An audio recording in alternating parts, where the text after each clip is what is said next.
shine a light on relationships through reading letters. It's interesting. Yeah. I mean, correspondence is really, really helpful.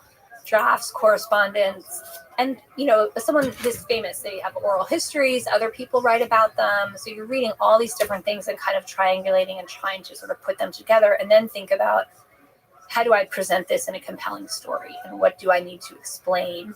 And then also for me, what was really helpful is that because I teach, and I am explaining the kind of broad sweep of 20th century history, so I know that Rand's involved in a labor action at Warner Brothers, but through my teaching, I realized, oh yes, this is a moment of labor strikes across the country. And so then that really changes the origin story of Atlas Shrugged, because she's looking at labor actions, and she originally was thinking of the book as being called The Strike. So she's really responding in real time and being inspired by what's happening, in the mid 1940s in the United States. So then I can kind of take that and run with that and figure out where to go. So you're super passionate about teaching. You mentioned Milton Friedman had a very interesting way of teaching. So how do you think of teaching? Teaching history of ideas, teaching bright young minds about the past. Yeah, I mean, it's great. It's really inspiring. The ways, the old school kind of dominating way in which Friedman taught would not fly in today's university. Wouldn't be permitted, and also the students wouldn't respond to it. So I try to share my enthusiasm. I think that's like almost the number one thing I bring is my enthusiasm. Like, look how neat and interesting these ideas are. I try to keep my own views out pretty much. I try to give the fairest possible rendition I can of each thinker. If I find someone really disturbing, I might sidebar at the end of the lecture and say this kind of, I find this unsettling, and this, tells me something about myself. But most of the time, and bringing people into the biography of a great thinker, the context of them, and then in the lecture, we'll literally read the work together, and we'll talk about it, and we'll ask the students, what are you finding here? What's jumping out at you? Kind of breaking down the language and really teaching them how to do deep reading. So I feel like that is my contribution right now. We're having trouble reading collectively. We're having trouble paying attention collectively. And I'm trying to cultivate their skills to doing that and showing them how I do it, and also modeling, like, this is how I would read a text. This is what jumps out to me when I look at, Thomas Kuhn or something like this. And just show them that studying a history of ideas is really fun. I feel incredibly privileged to do it, And the other thing is, I think this is the time for students in college figuring out who they are. Their minds are developing and growing. They can really handle complicated, hard ideas. They don't always have the context behind them. So I need to give them the hard ideas and then show them this is kind of the context of what's happening in the world. But really, I'm showing them the landscape. I don't have time to go deep. We have a 10-week quarter, I'm giving them a flyover, and then I want them to know how to go deep and know where they want to go deep. Do the thing that Milton Friedman did, which is in parallel. Yes, do their own parallel curriculum. Exactly. What advice would you give in terms of reading about ideas you agree with and reading ideas you disagree with? I mean, even though I think the passion is important for the teaching of the ideas, like, dispassion is more important for the reading and understanding of them. So a lot of people have said to me, like, I could never write about Ayn Rand, like, she makes me so angry. And I've never I don't get angry reading her. Like, I'm like, oh, there you go again, or like, well, that's going to cause trouble, and so I guess I'm approaching it with a sort of charity, but also with this, I don't have huge expectations. I'm not expecting to have the light shine on me. I'm not expecting to agree. I'm like, I can be very clinical about it. And that's what's worked for me. It might not work for others, and then I just try to find the humor in it. Like, how funny is it? Like, these different aspects of them, when teaching my students about Oliver Wendell Holmes, like, his dad wrote a poem about him. He called him the astronaut, about how he came from outer space. He seemed like he came from outer space. I'm like, this is his dad's view of his son. Like, that's how weird of a guy he was, Yeah. And so I try to, like, find that, keep alert for those funny kind of human touches that, like, these are ultimately just people, people with ideas that they spent enough time polishing up and developing that we still want to read about them 100 years later. What about the dramatic formulation of that same question? Do you think there's some ideas that are good and some that are evil? Do you think we can draw such lines, or is it more complicated, like the old Solzhenitsyn line between good and evil that runs to the heart of every person? I mean, I philosophically agree with Solzhenitsyn for sure. I do think some ideas pull on the good side and some ideas pull on the bad side, like absolutely. And I think that's probably why people dislike Rand so much, is they feel like she's giving license to the bad side, and she's saying it's okay to be selfish and it's okay. They feel like she's unloosing the dark forces, and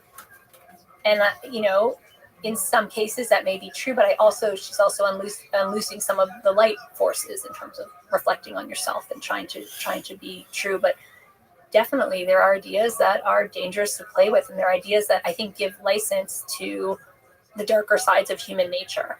But I think you can see that in the historical record. So I think that it's possible to show that. And obviously there's some places, like Germany, they think the ideas are so dangerous they can't be allowed to circulate. And in some contexts that may absolutely be true.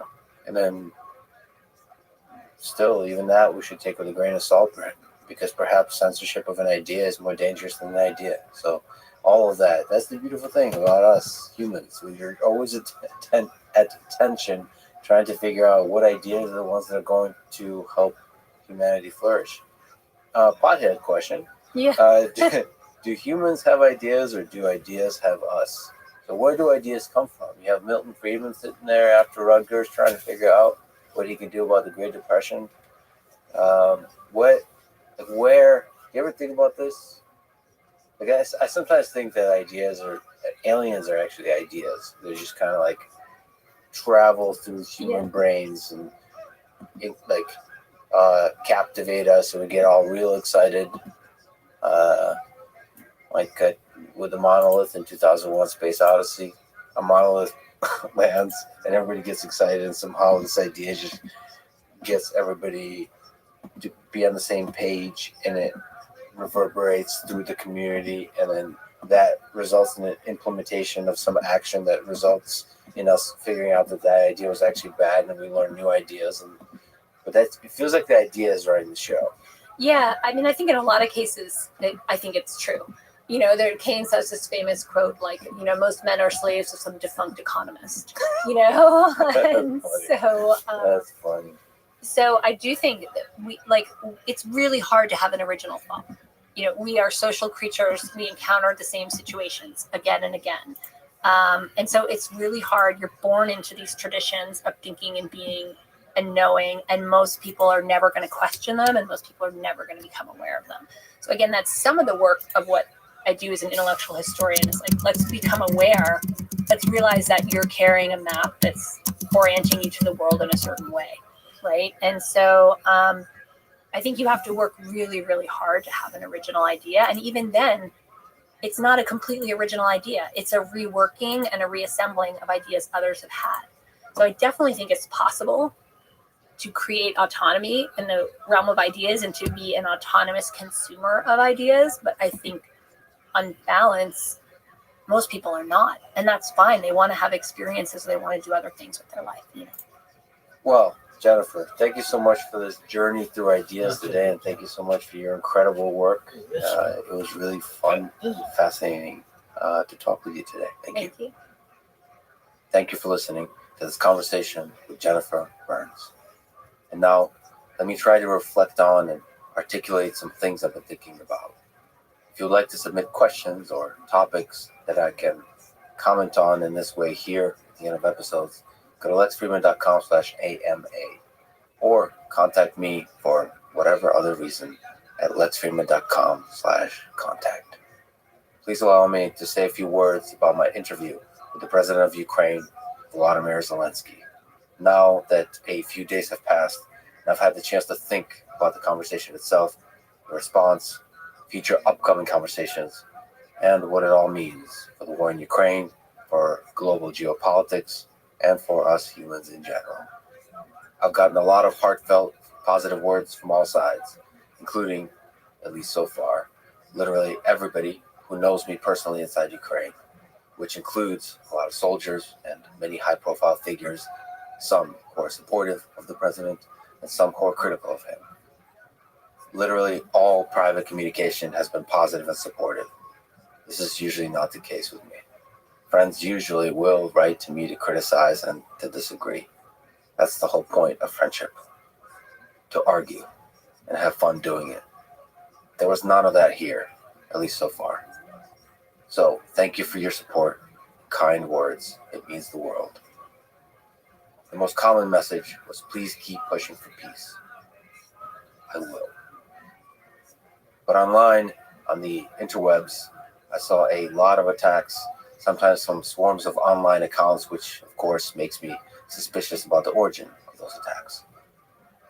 One of my friends in Ukraine, who by the way thinks the attacks are all propped up by Ukrainian bot farms, said there's no need to say anything extra. Let the interview stand on its own. Just keep focused on the mission of pushing for peace. Basically, he's a Ukrainian version of my other friend, Joe Rogan, who to this day says, don't read the comments. This is generally good advice, and I try to follow it. But I'm also a human being.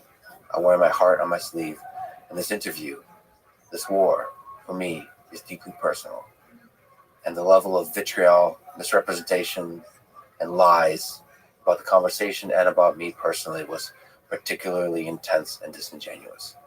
So I thought I would use this opportunity to say a few words, just speak a bit more about how I approached this conversation with President Zelensky and conversations in general. This interview is something I poured my heart and soul into, preparing a lot. I've described parts of the preparation process I follow in the outro to the Zelensky conversation. But in general, let me say that I've read a lot, listened to a lot, and had a lot of private conversations with people on the ground. I have many flaws, but being unprepared for this conversation is not one of them. 2 low-effort attacks got to me a bit, if I'm being honest, though I am learning to take it all in stride. First attack is that I'm unprepared, uninformed, or naive. I don't give a damn about the trolls, but I want people who listen to me, who support me, pimp? who care about my words to know that this is not the case. It never How you will living? be the case for future conversations, especially How are you? ones of the... I'm good. How are you? I'm kicking ass, taking names. What's new in your neck of the woods? I have a question. Like, would it be unholy to like do 24/7? Do as thou wilt. Just don't fuck up. Alright, thank you, Rabbi. You're welcome, pimp. Take care. You too. Thanks, baby.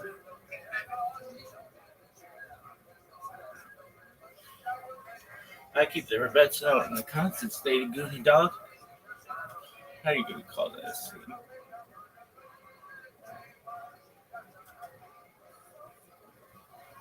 Oh, what is this bullshit?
this importance. I work extremely hard to prepare. Second low-effort attack that got to me a bit is that I'm a shill for Zelensky or a shill for Putin. Both accusations were hurled readily and freely by the online mob of all persuasions, by the left and the right in the United States and Europe, by the pro and the anti-Zelensky people in Ukraine or of Ukrainian origins, and by the pro and anti-Putin people in Russia or of Russian origins. As I've said over and over, this is not the case. It will never be the case. I'm a shill for no one. More than that, I just simply refuse to be caught in any one single echo chamber. It's an ongoing battle, of course, because social media algorithms and the various dogmatic groups and tribes out there want to pull you in to their warm embrace of belonging. And humans want to belong. But the cost of the path I have chosen is that I will never belong to any one group. In the end, like many of us must, I walk alone. And I try to do my best to do what is right, to my independent heart and mind, not what is popular with any one group.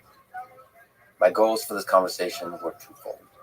First, give a large platform to President Zelensky to explain his perspective on the war, and to do so in a way that brings out the best in who he is as a leader and human being.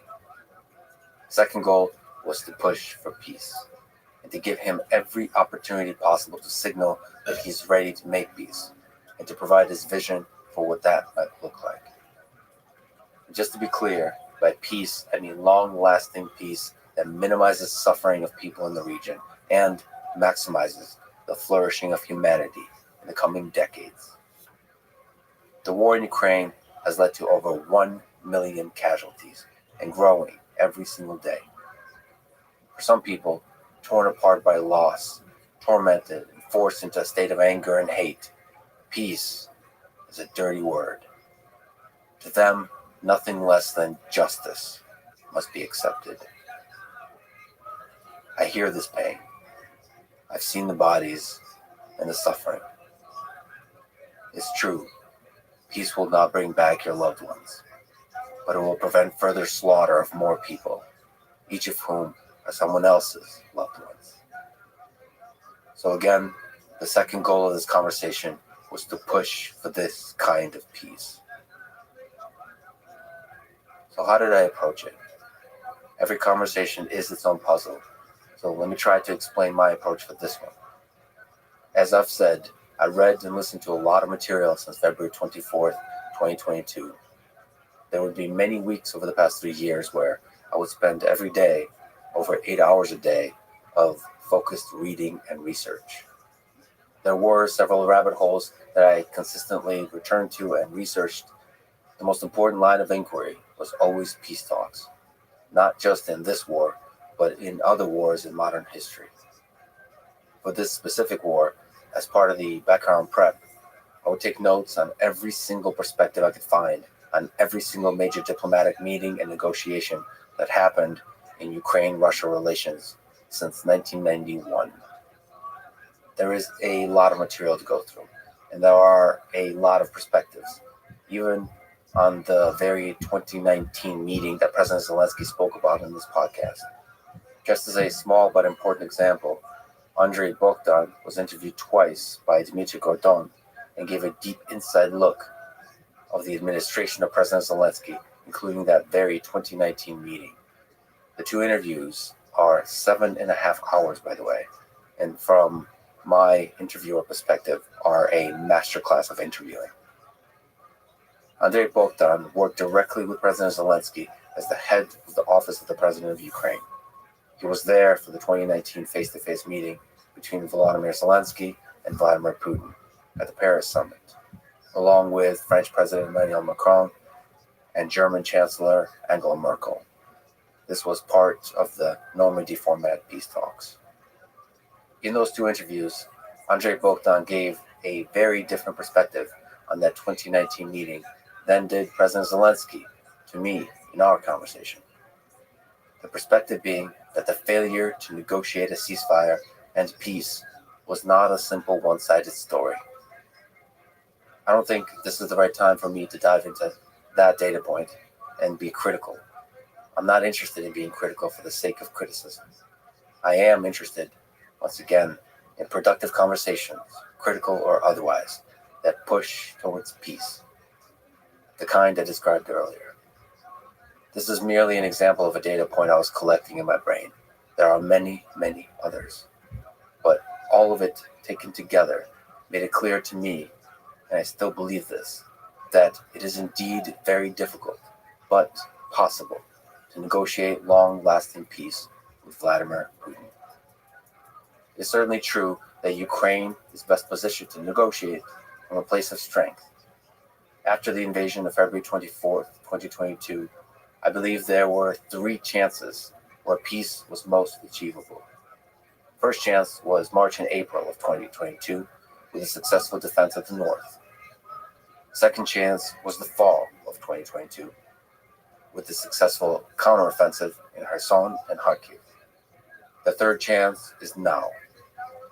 As he has stated multiple times publicly, Donald Trump is very interested in making peace. It is likely that the U.S. financial support for this war will continue to dwindle. So, the leverage and the timing for peace negotiation is now. There is unlikely to be another chance like this for a long time.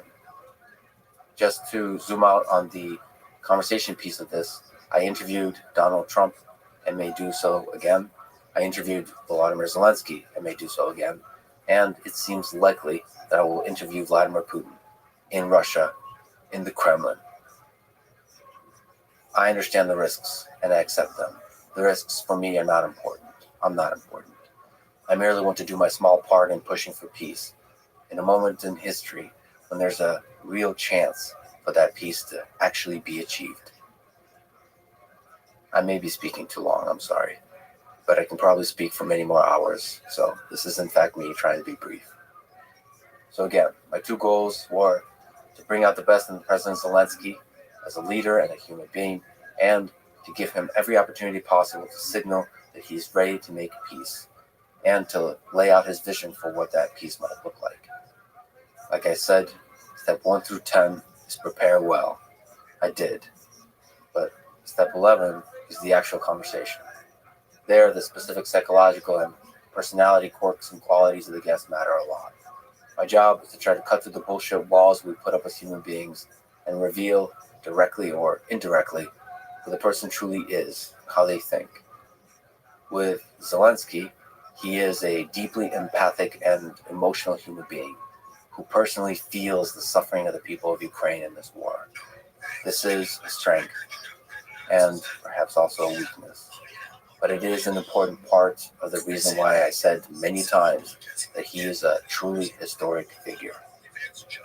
Very few leaders in recent history would be able to pull off what he did. To stay in Kiev, to unite the country, to convince the West to join the war effort to the degree they did.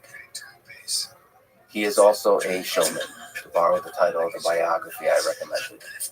A man with many layers of humor and wit, but also ego and temper. Sometimes fully self-aware, and sometimes losing himself in the emotional roller coaster of a painful memory or a turn of phrase that he can use as a springboard for a angry soliloquy. After this, the fact that we didn't agree to anything, what we will talk about or how long we will talk about it. The interview could have easily been 5 minutes or 3 hours. So I had to quickly gain his trust enough to open up and stay for a long-form conversation, but push him enough to reveal the complexities of his thought process and his situation. This is where humor and camaraderie was essential, and I would return to it often, though it was very difficult given the stakes, the heaviness, the seriousness of the topic of the war. So in this case, the approach I followed for this conversation is constant nudges and questions about peace, often using almost childlike statements or questions. I generally like these types of questions. On the surface, they may seem naive. They're not. They are often profound in their simplicity, like a lot of questions that children ask. Remember, it was a child who pointed out that the emperor was not wearing any clothes.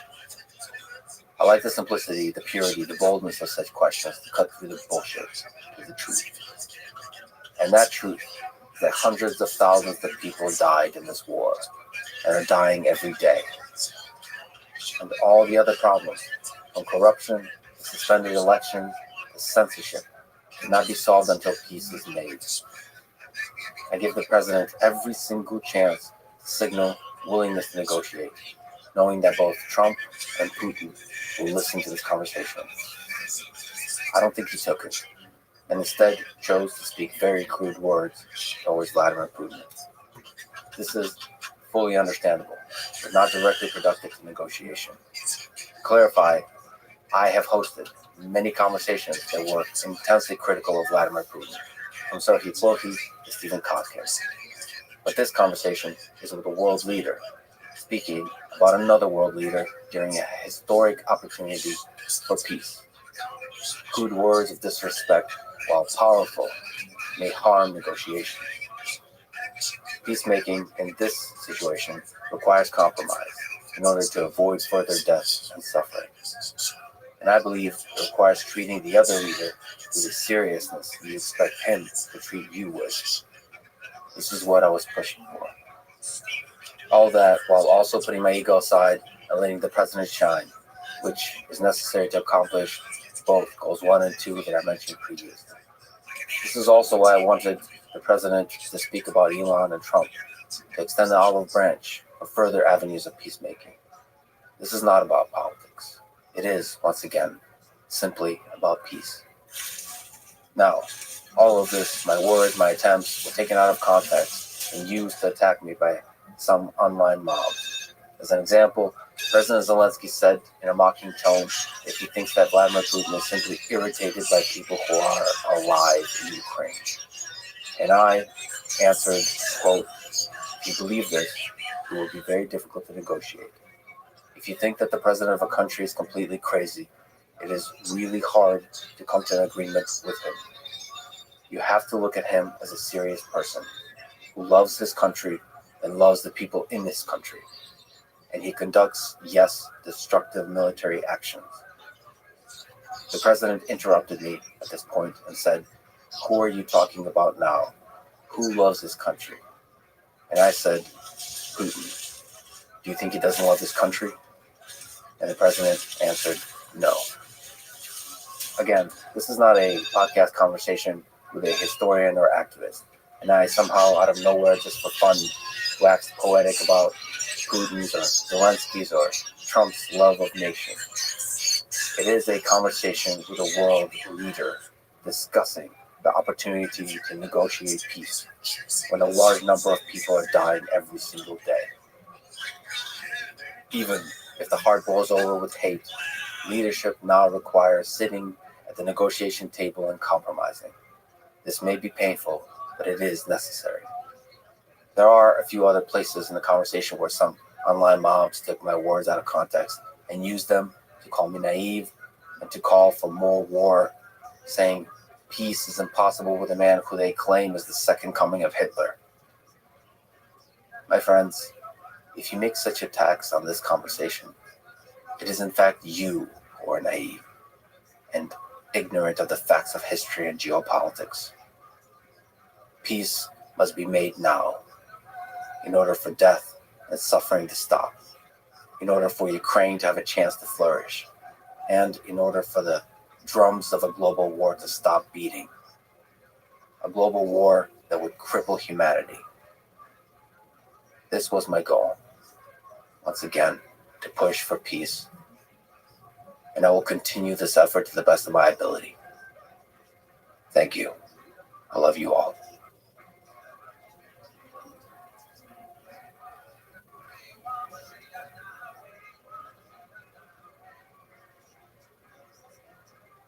I hope the Kiev airport will open soon. Then it will be easier to fly in. Yes, I think that the war will end and President Trump may be the first leader to travel here by airplane. I think it would be symbolic by airplane. Again, January 25th, around that date, right? Flying in, meeting the Air Force One. That would be cool. There is a perception of corruption people like Donald Trump and Elon Musk really care about fighting corruption. What can you say to them to gain their trust that the money is going towards this fight for freedom, towards the war effort? In most cases, we did not receive money, we received weapons. And where we saw risks that something could be happening with weapons, we cracked down hard on everyone. And believe me, this is not only about Ukraine. Everywhere along the supply chain, there are some or other people and companies who want to make money. They try to make money on the war. We did not profit from the war. If we caught someone, believe me, we cracked down hard on them. And we did that. We did that, and we will continue to do so because to this day, when someone says that Ukraine was selling weapons, and by the way, Russia was the one pushing this narrative, we always responded. Our soldiers would kill such people with their own hands, without any trial. Do you honestly think anyone could steal weapons by the truckload when we ourselves don't have enough on the front lines? And yet we have to provide proof to defend ourselves. Because when there's an abundance of such misinformation, distrust starts to grow. And you're right, people listen to various media outlets, see this, and lose faith in you. In the end, you lose trust. And with it, you lose support.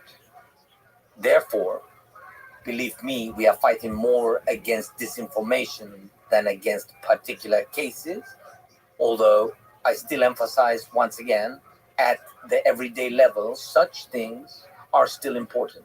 We catch these people and we fight them. As if Putin wants to sit down and talk, but Ukraine does not. This is not true. I think that, yes, he is in fact ready to talk. Did you talk to him? On the phone or what? How do you normally talk to him? I don't know. Normally by the sea. The same as with you. He invites you to the sea with me. Just the three of us. No, one of us may drown. Who? Are you good at swimming? Yes, I'm a good swimmer. You're a good swimmer. Well, if you think that the president of a country is completely crazy, it is really hard to come to an agreement with him. You have to look at him as a serious person who loves his country and loves the people in his country. And he conducts, yes, destructive military actions. Who are you talking about now? Who loves his country? Putin. Do you think he doesn't love his country? No. What is his country? He happened to consider Ukraine his country. What is his country? When do you think there will be presidential elections in Ukraine? The following is a conversation with Volodymyr Zelensky, the president of Ukraine. It was an intense, raw, and heartfelt conversation, my goal for which was to understand and to do all I can to push for peace. Please allow me to say a few words, first about language, then about the president, and finally about history. Please skip ahead straight to our conversation if you like. We spoke in a mix of languages, continuously switching from Ukrainian to Russian to English. So the interpreter was barely hanging on. It was indeed, in many ways, a wild ride of a conversation. As the president said, the first of many. Language, like many other things in a time of war, is a big deal. We had a choice, speak in Russian, Ukrainian, or English. The president does speak some English, but he's far from fluent in it. And I sadly don't speak Ukrainian, yet. So Russian is the only common language we're both fluent in. In case you don't know, the Russian language is one that the president speaks fluently and was his primary language for most of his life. It's the language I also speak fluently, to the degree I speak any language fluently, as does a large fraction of the Ukrainian population. So the most dynamic and powerful conversation between us would be in Russian, without an interpreter, who in this case added about 2 to 3 second delay, and frankly, translated partially and poorly, for me at least, taking away my ability to feel the humor, the wit, the brilliance, the pain, the anger, the humanity of the person sitting before me, that I could clearly feel when he was speaking fluently in the language I understand, Russian. But all that said, war changes everything. The Ukrainian language has become a symbol of the Ukrainian people's fight for freedom and independence. So we had a difficult choice, 3 languages. And faced with that choice, we said yes to all 3, to the consternation and dismay of the translators. We make captions and voice-over audio tracks available in English, Ukrainian, and Russian. So you can listen either to a version that is all one language or to the original mixed language version with subtitles in your preferred language. The default is English overdub. On YouTube, you can switch between language audio tracks by clicking the settings gear icon, then clicking audio track, and then selecting the language you prefer, English, Ukrainian, Russian. To listen to the original mixed language version, please select the English UK audio track. Big thank you to 11 Labs for their help with overdubbing using a mix of AI and humans. We will continue to explore how to break down the barriers that language creates, with AI and otherwise.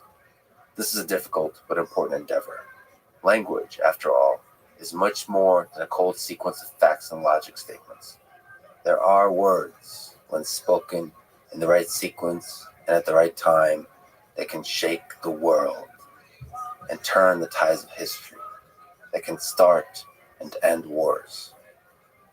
Great leaders can find those words, and great translators can help these words reverberate to the outskirts of a divided civilization. On another note, let me say that President Zelensky is a truly remarkable person and a historic figure.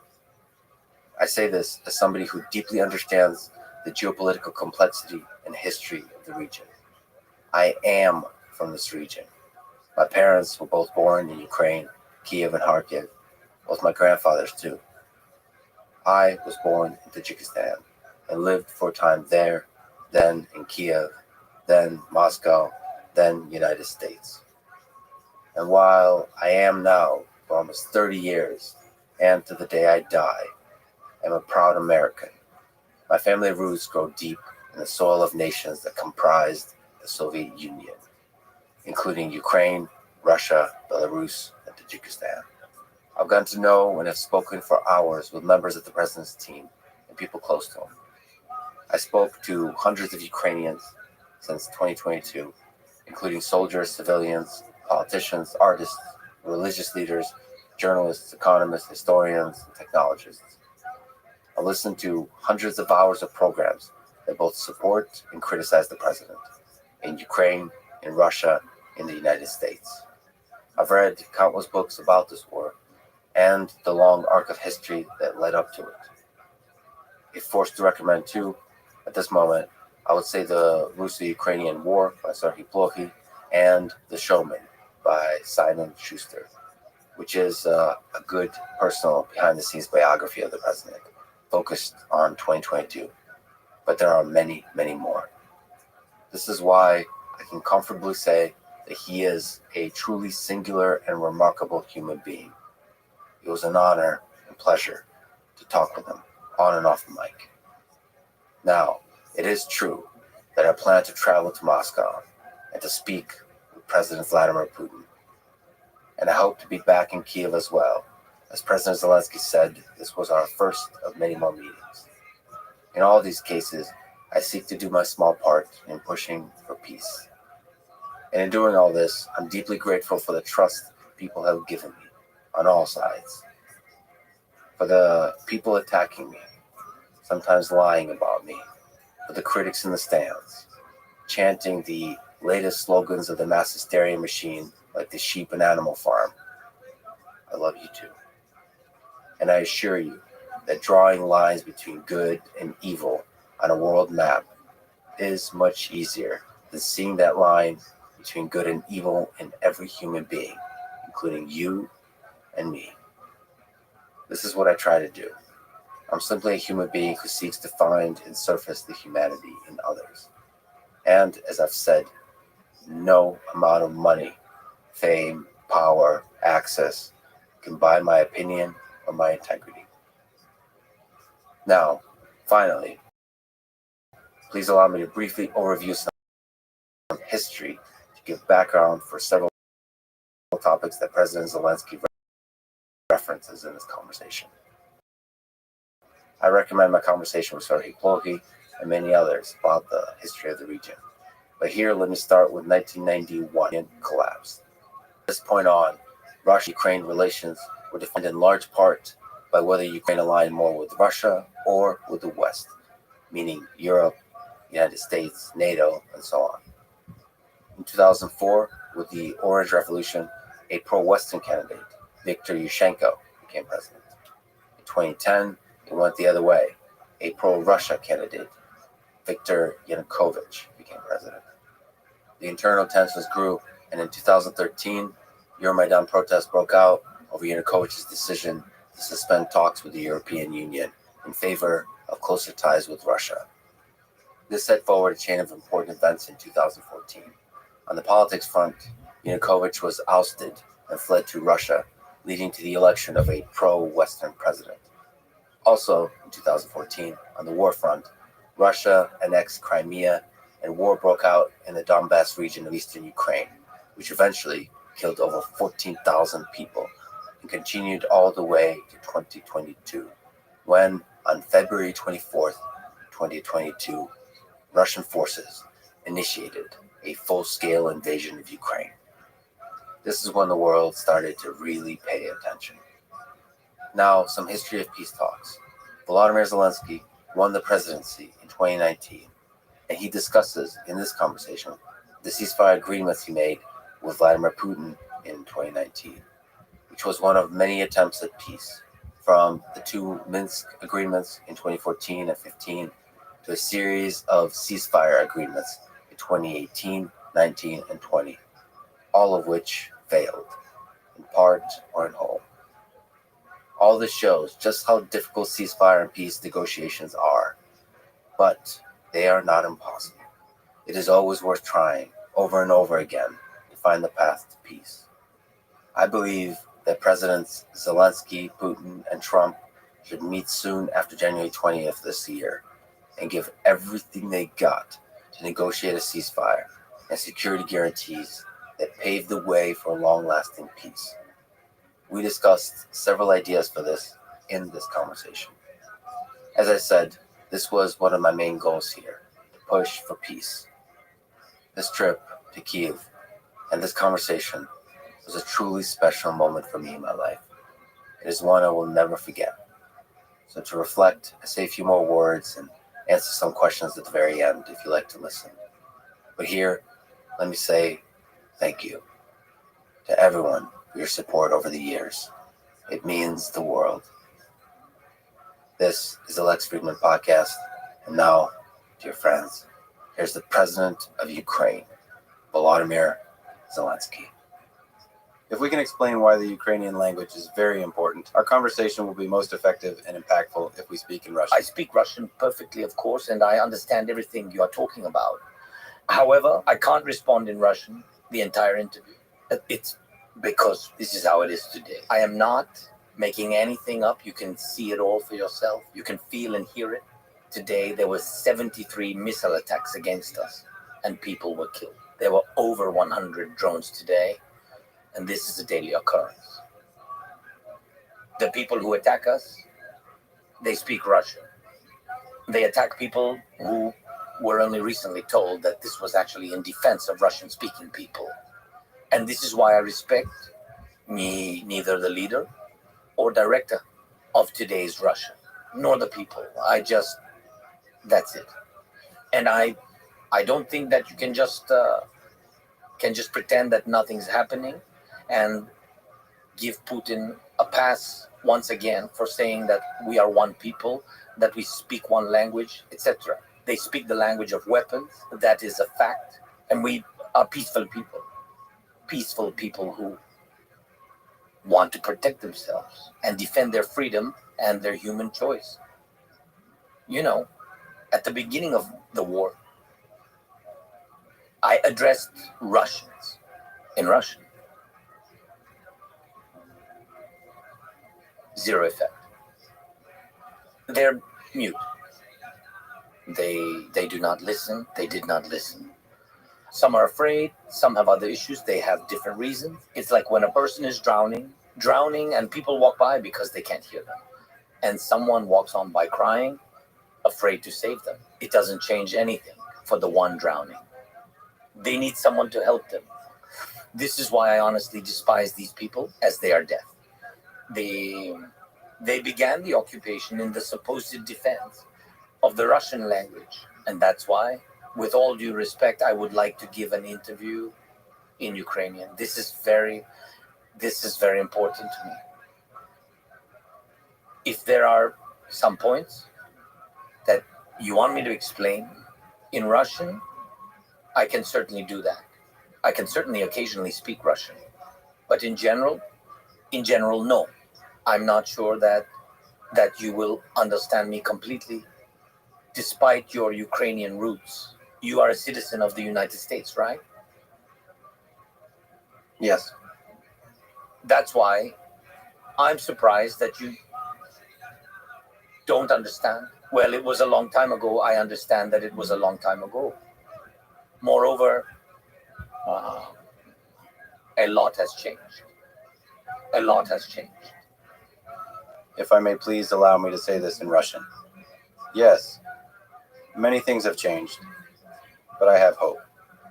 I hope that today many Russians will hear this, that Vladimir Putin will hear this, that the American president, Donald Trump, and the American people will hear this, that everyone will hear this.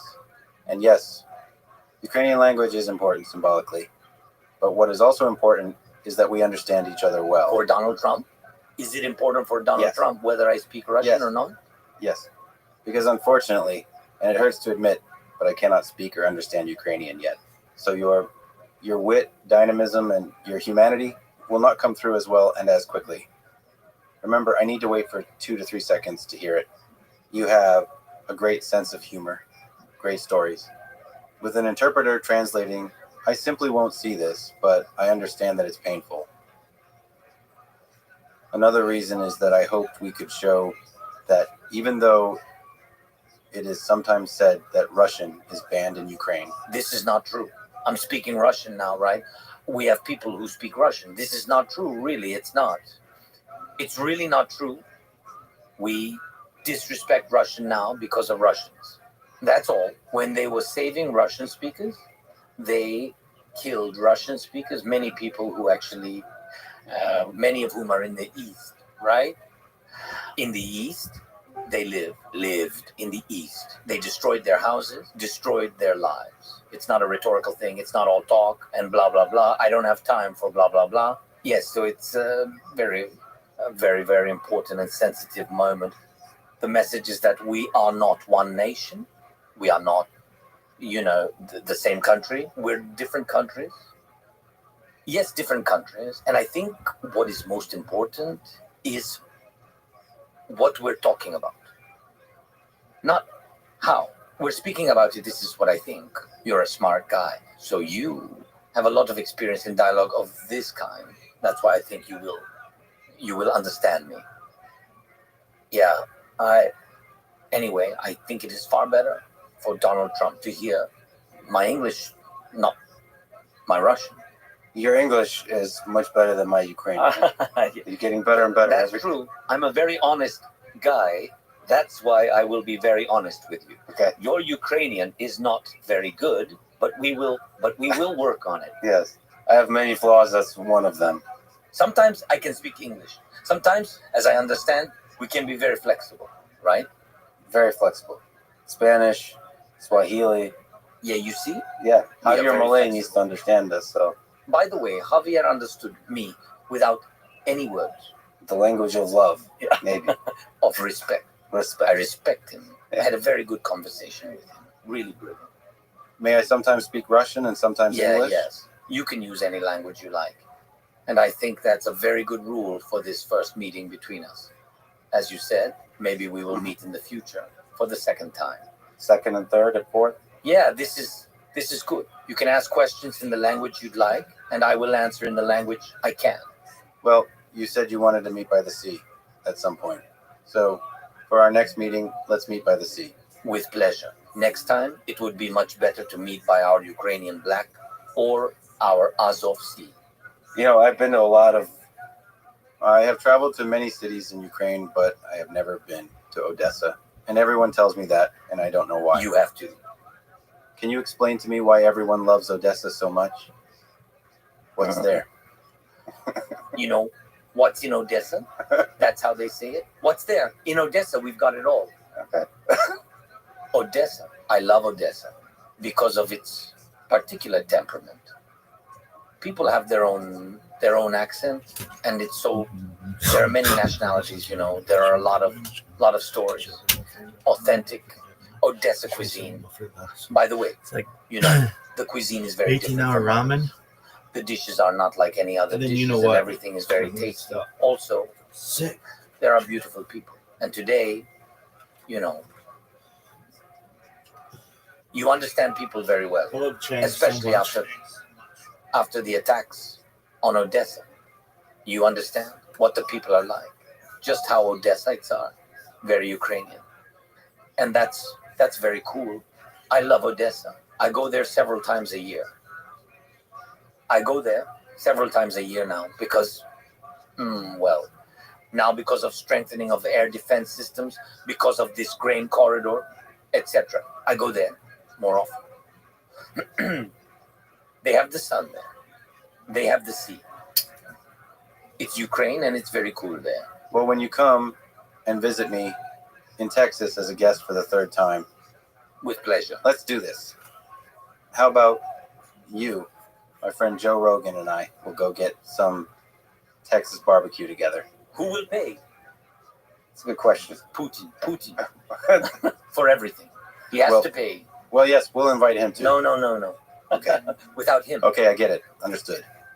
But if the Rome statue will be accepted by your government before this moment, By the way, I don't know if you know this, but Joe has a great comedy club in Austin. Joe Rogan, Joe Rogan, yes.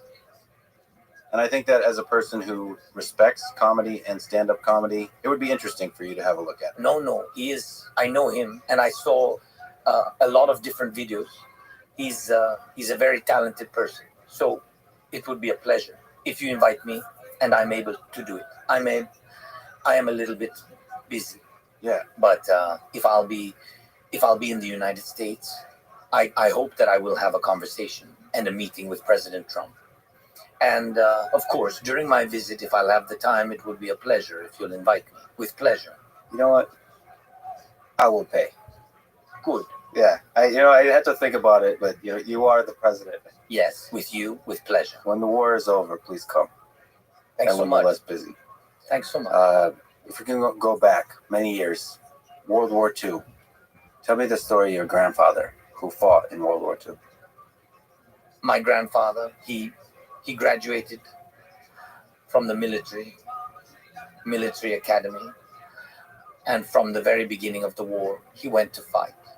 He was in the infantry, and he fought through the entire war. He had many wounds, as they used to say back then. His chest is covered in medals, and it's true.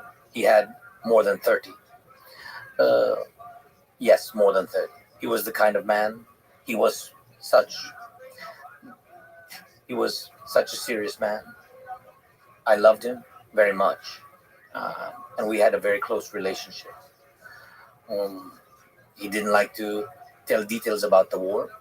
He never boasted. Although I asked him, as a boy would, how many fascists did you kill? He never talked about it. He believed that the war was a great tragedy, a tragedy for everyone. And Ukraine was occupied, and it was a tragedy for Ukraine, a tragedy for Europe, and a tragedy for the Jewish people. His own brothers, his entire family were executed. They were tortured by fascists who had occupied Ukraine and their village. His father was the head of the village, and he was killed. They were shot. It was a mass grave, right? Yes, it was a communal burial. Some of them were killed outright, and others were buried alive. His 4 brothers, they all went to war. As soon as the war began, they were all there. He was the only one who had a military education, and they all died in the war. He was the only one who came back. He had nobody. He came back and he found my grandmother, his future wife, and she managed, what was it called then? I don't know, they don't have them anymore. It was a childcare facility, an orphanage, so to speak, a place where orphans lived, children who don't have parents, children of war.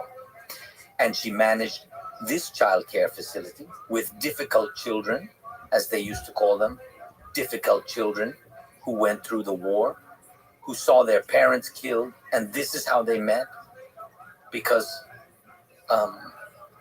these difficult children, they, sometimes behave differently. They could steal something, do something bad. There were many children in the orphanage. Yes, that's how she met my grandfather. And I loved him very much. And I think that my grandfather, frankly, would never have believed that this war is possible. He would never have believed it. Because he worked in the police after the war. He was a colonel. He worked in criminal investigation all his life. So he fought with bandits all his life after the Second World War. But also, I believe he fought for justice all his life. And we all lived in one apartment. And even after his death, I lived with both of my grandmothers and my parents, 2 grandmothers, who both lost their husbands. Both of them died.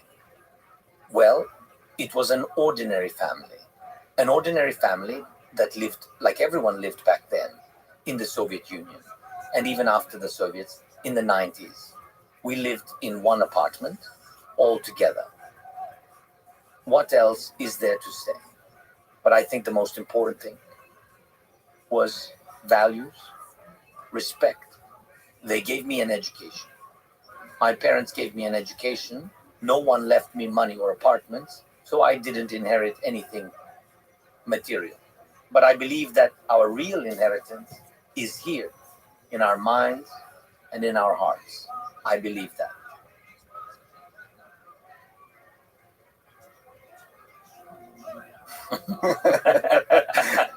There's 1 second delay. Yeah. So if I'm sorry, if you It's fine. tell a joke, I will laugh about 1, 2, or 3 seconds later. There's a delay. So, an ordinary family, but not an ordinary time. World War II. World War II. Speaking of mass graves, I was at Bob and Yar yesterday. A large part of my family died there. In moments like this, such a place serves as a stark reminder of the profound historical gravity of the Second World War. I remember this song from my youth. On June 22nd at 4 o'clock, Kyiv was bombed and the war began. I always wondered how it would feel to live in a moment when everything changed. The path of humanity completely shifts in a single moment, just like that. What do you think about that moment in 1941? Now, after the 2022 invasion, how do you perceive the Second World War after you have witnessed all of it? Well, firstly, the war actually started earlier. It started here in Ukraine. Kyiv was bombed, as you quoted. but the war had already begun before that. And I think I perceived it as a start of the full-scale invasion. Well, I think it's hard. It's hard to understand why nobody wants to listen, look at, and analyze history. War, the rise of fascism and Nazism, the emergence of Hitler, Goebbels, and their entire team. At the time, this wasn't just about one party or even one country. It was uh, essentially a wave of hatred, a wave of one race, one race above the rest. They were, in fact, constructing and ultimately implemented a theory around this idea, later seizing Europe. They created a theory of one nation, one race, one world, their world. Of course, this idea is absolutely senseless, but it has become radicalized over the years and even gained support. A vision of one world. And in principle, the so-called Russian world, the ideology Putin promotes and imposes, it wasn't originally like that. He was a different person back then, or maybe he was always like this, but his rhetoric was different. At the beginning, remember, he talked about the EU and even about Russia's future being tied to NATO. There were even talks of joining the European Union, NATO. He spoke about shared values with the West. That's how it all sounded back then. And we must also look at Hitler, who was seriously, before the radical idea of taking over the whole world, he actually made certain steps, and everyone believed he was helping the economy. And to be fair, he did take some steps in that direction, but he was a terrifying person. None of those actions justify him, nor do they excuse his actions. And that's why we cannot look at the Second World War as if it started in 1939.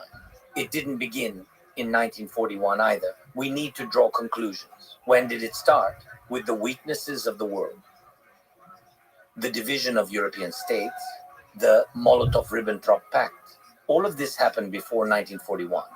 People who were more informed, those who dug deeper, whether they were politicians or not, whether they were from different walks of life, including business, which was different back then, were speaking about all of this. Hitler won't stop. There'll be a world war. Hitler will destroy nations. Nations. And that's what happened. Someone There she looked is. the other way. How you What I doing, told girl? I'm good. Hold on. I got to brush my teeth and all this. Okay, there we go. How was your day?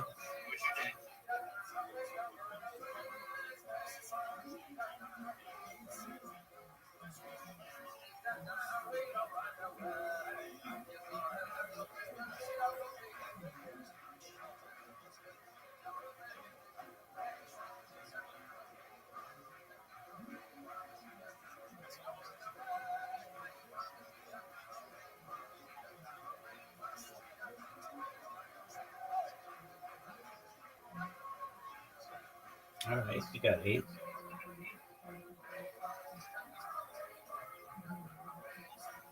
No.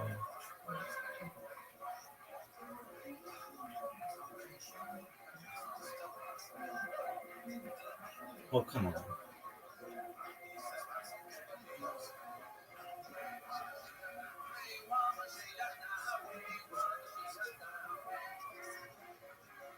Get it. That's a tough split. That was a good shot.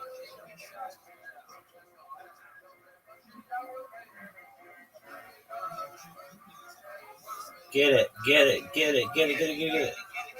That was a really tough one. Get it.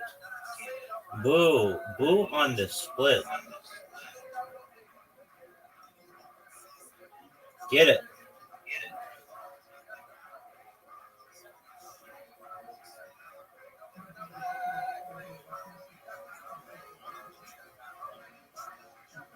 Nice strike.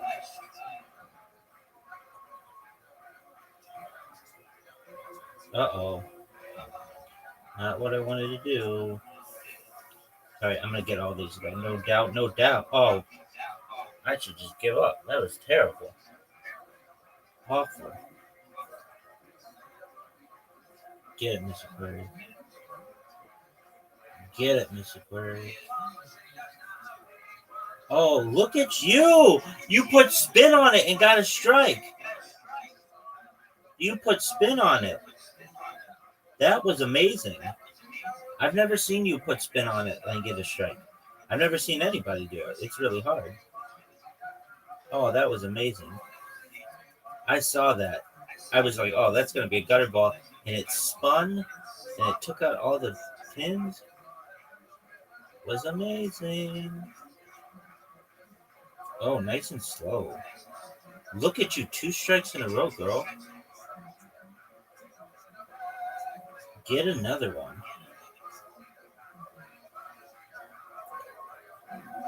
Get another one. Get it. All right. You can have your own personal record, I think, if you knock all these down. The most I've ever seen you was like 88. Oh, that looks perfect. Oh, that's all right. 87. That was amazing, Miss Aquarius. Like, not just amazing, but like phenomenal. You dominated, girl. I'll be fortunate to get 50. Whoa. Miss Aquarius just playing like a G. So impressive. Miss Aquarius, I don't know if you know this, but you're muted if you're trying to talk. I know you said you were going to brush your teeth, though, so you're muted. That's what I thought. Okay. No. I think brushing your teeth is the key to your success. I've never seen you play that well. Or maybe one other time. It's okay. I'm brushing my teeth. I'll tell you to hold on, but it was muted. Oh, okay. Take your time. I thought that's what you were doing, so I wasn't sure. But sometimes people be in here and they'll be like muted for a long time, and I'll just keep talking, and I'm like, you know, yeah.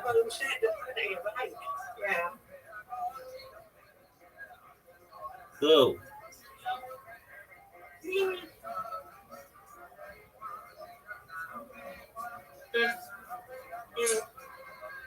Come on, away. And where you have to go. Miss Aquarius, you had an amazing round. Like, we can roll this one. Yeah, we can ring this one. Because it'll be all right. I gotta brush my teeth. I had to brush my teeth. Yeah, I don't want let them wet on my phone. I understand. Okay, we do me again. Okay, let's go. There we go. Come on. I want him again, though. Come on, Rabbi. Oh, I've got you this one, no doubt. Let's leave it with me. Yeah, No, we got this. no Come doubt. I don't know if I'll have as many as you did this last game, but oh, there we go. That's a spare.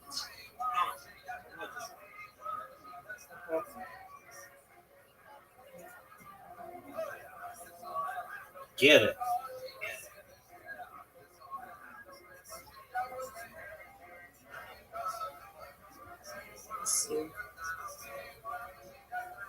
Oh, you know, Rabbi, you got this. Oh, for sure. No doubt about it. Easy. Easy peasy. Easy peasy. Lemon squeezy. Thank you, man. Yes, it was.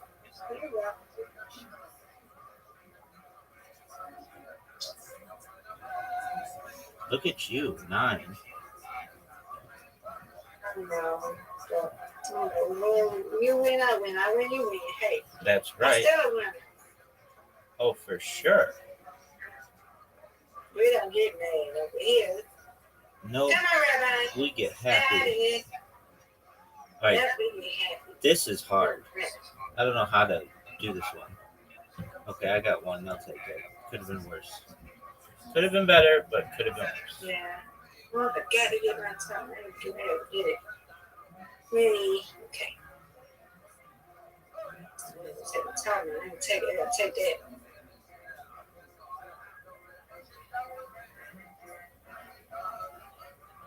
No, it's okay. I won't have it.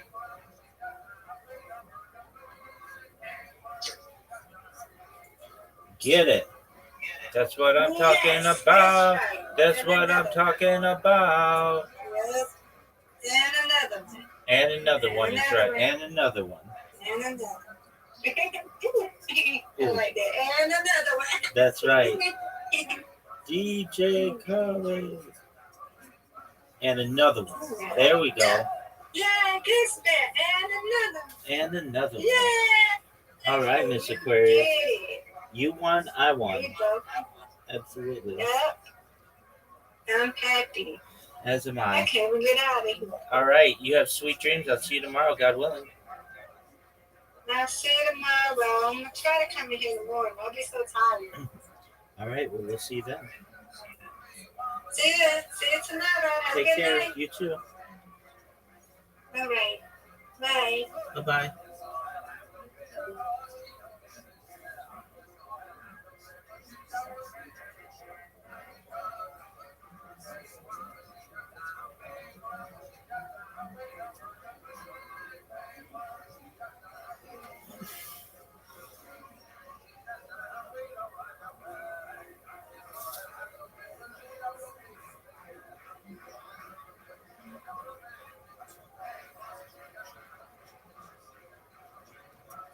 Told you about. Europe was sinking then. I gave you an example of it. But the whole world looked the other way and didn't pay attention and said, no, we can negotiate with him. I'm telling you, he is okay. We can negotiate with him. He's just more right leaning. Or it does not matter what they said. He's just very pro nationalist. This is all nonsense. And this is not the first time.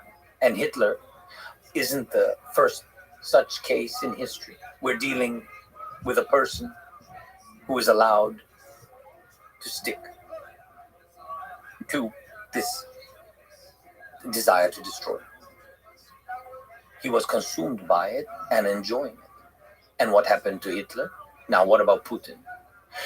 This invasion was also at 4 in the morning. Around 4 in the morning, there were missile strikes on Ukraine. This is the same. I believe that intentions are also the same, but more on that later. By the way, you tell me if this is too long, you can stop me. Never long enough. It's beautiful. Okay, so it happened here around 4 in the morning. Before this, I must honestly say, everyone said something, predicted something, etc. But I asked only for one thing, primarily from the United States. If you are sure, if you have the evidence, if you talk to him and he tells you that there'll be an invasion, if all this scares you, I only asked for two things. Send us weapons, or better yet, strengthen us with preventive measures so there would be no war. It wasn't the weapons that I was asking for. I asked for sanctions. Intimidate him. Please don't say that. If he comes, if he crosses borders, if he kills, we're imposing sanctions. Well, this is complete bullshit. Sorry, but really? Oh, I understand this. Oh, wonderful. Yes. I understood one word. Yeah.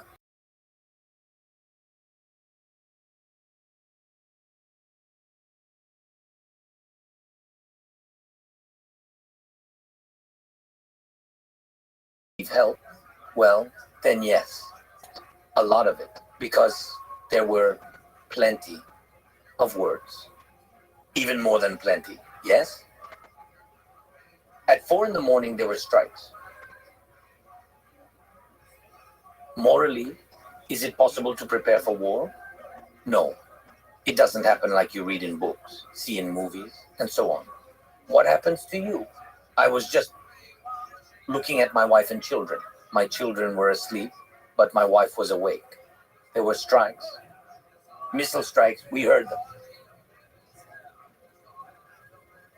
To you, as a living person, how can this be? You just can't fully believe this.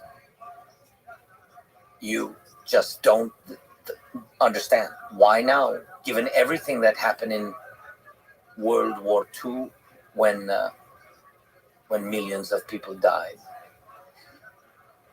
none of it mattered. Still at 4 in the morning, around 4, 3:40, 3:45. Remember, around this time, yes, there were missile strikes.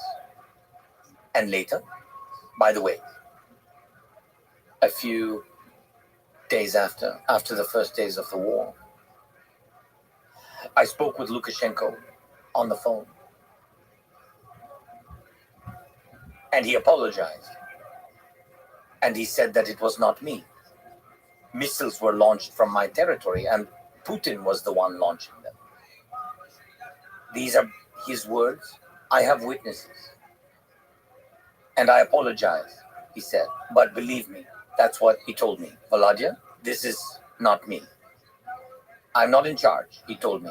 I'm not in charge. These are just missiles. This is Putin. I told him, don't do that. This was done without me.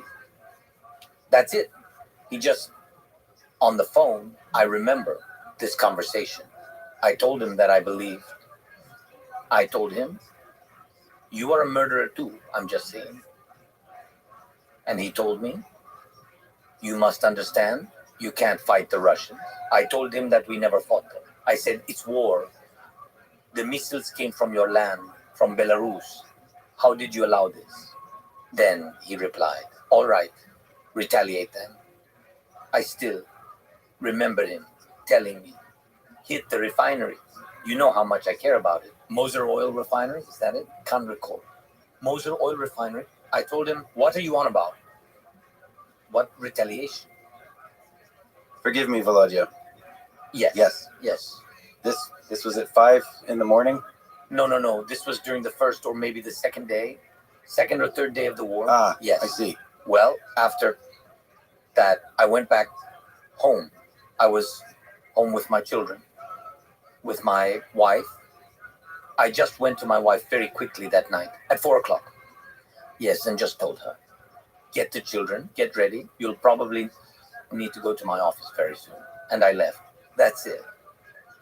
At this moment, you're no longer a father.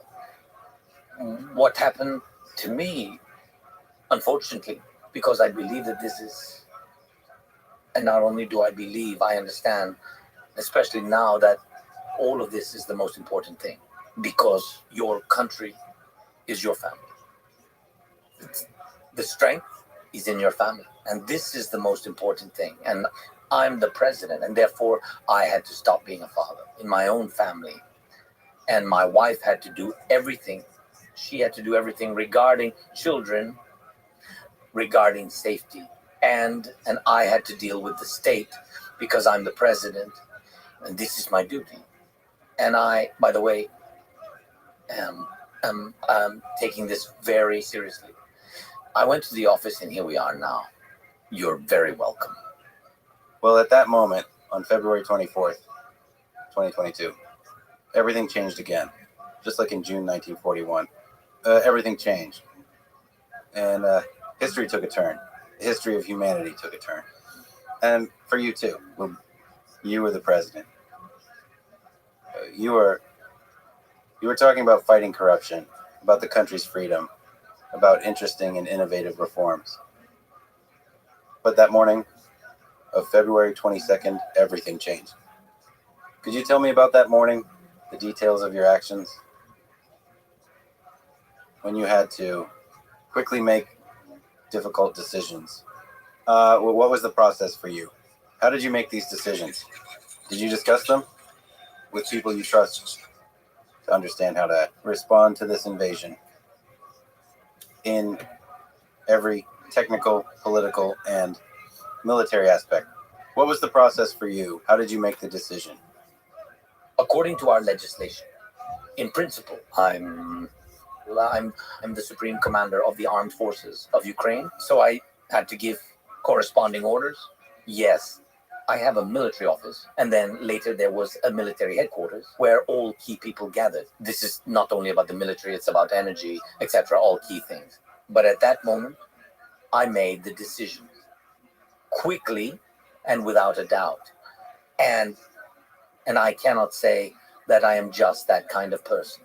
I'm just a living person who believes that if help is needed right now, to help evacuate people, help with children. Several cities were blocked. I was only thinking about how to deliver food there within a day. We did a lot of things, although we understood that they, in fact, occupy part of our state. And we distributed weapons to people. That's how it was. Trucks came and simply distributed weapons to people so that they could defend the capital, to ordinary people, just on the street, to ordinary people who understood that if the Russians entered the city, then we would have the same thing that's happening in other cities per the information we received. Thanks to digitalization, by the way, we had very good digitalization before this. And we preserved a lot. And even when they were surrounding certain cities, a lot of things still worked. The banking system, the internet, we had television. And thanks to this, I made several decisions to ensure that people are united and have all the information. Russia is very good at spreading large-scale disinformation. Fortunately, I have 2 decades of experience managing a production studio, TV channels, and large media resources. I understood that we needed to build an information network very quickly. Thanks to this, I began to address the people constantly. This happened several times, 3 to 5 times a day. In fact, I became that an information source for people who were in cities that were cut off from other information. And it was very important for me to keep all things digital, to keep the internet, to stay in touch with everyone, with all the people. Initially, that's the contact we had. And then we also built a media platform, so where we had all the news agencies of Ukraine. And this network was called Marathon. And it was also very important for the people to trust us. And people had to receive information. Why? There were waves. There were waves of Russian on the first day who said he ran away. I had to go out into the street. I left the office and went outside. I had to do this because I was showing that this was no green screen, to show that it was the street, not some digital manipulation. I mean, I did these things. Then I touched various objects. Now, people might think that these are small things, but I was actually showing that I was in a real place. All of this had an impact. I was absolutely sure my actions. And these contacts, several contacts, and then I spoke to the Russians. I addressed Russians. I really did. And then only after that, I gathered. It was the first day when I invited all of the journalists here, wasn't it? That was on the first day, I think. Well, not here, to the press center in this building. I talked to the journalists. I asked them not to leave because we needed weapons. At that moment, they were handing out rifles to people. And for me, journalists and media platforms were essential voices. There were various journalists from different countries here, and they were essentially stuck. And I asked them for contacts, those who had access to Russians, Belarusians, Kazakhs who understood everything, the same information. And I spoke to them. And I spoke to them and spoke in Russian. I told them, you must stop Putin. This is terrible. This is horror. This is war. You must stop him. And if you stand up now, if you speak out, and if you go out into the streets, this was very important. I spoke to them in Russian to show them that there was no problem and that all of these pretexts were made up. This is why it's so painful to talk about the Russian language too, because look, if a person does not want to listen, they will not listen, no matter what language we speak. I disagree with you here. I think and hope that many people in Russia will hear us today. They blocked YouTube recently. Are you aware of this? In their country. I know. And I simply guarantee that this conversation will travel fast on the internet. Everyone will hear you. They will hear you. Including the president of Russia will hear you. This is why I have hope. He is actually deaf, even if he speaks to you. He is deaf by his very nature. Do you understand the difference? You know, for instance, when you talk to Musk, you're Welcome. talking to How are you? an innovator, Oh, a absolutely, big man. scientist, Let's do it. All right, bring them.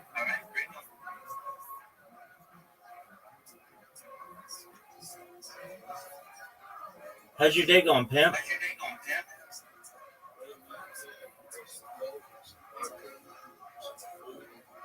Excellent. So you ready to make some major money? All right, excellent. Welcome, welcome, pimp. What's good, Onyx? How you living? Living right. That's what I like to hear. How are things in your neck of the woods? Yeah.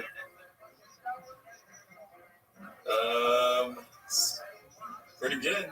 Excellent. Yeah. You ready How to about see? you? Oh, I'm kicking ass, taking names. Every day's a holiday, every meal's a feast. You ready to see Retro Raid whoop some ass in gambling? Always. Absolutely. All right. Well, we're ready. We got the crew coming in. We got some great nipple action on the camera. Loving that. Loving that retro raid nipple action. That's what I'm talking about, baby. It's like he was trying to nurse us.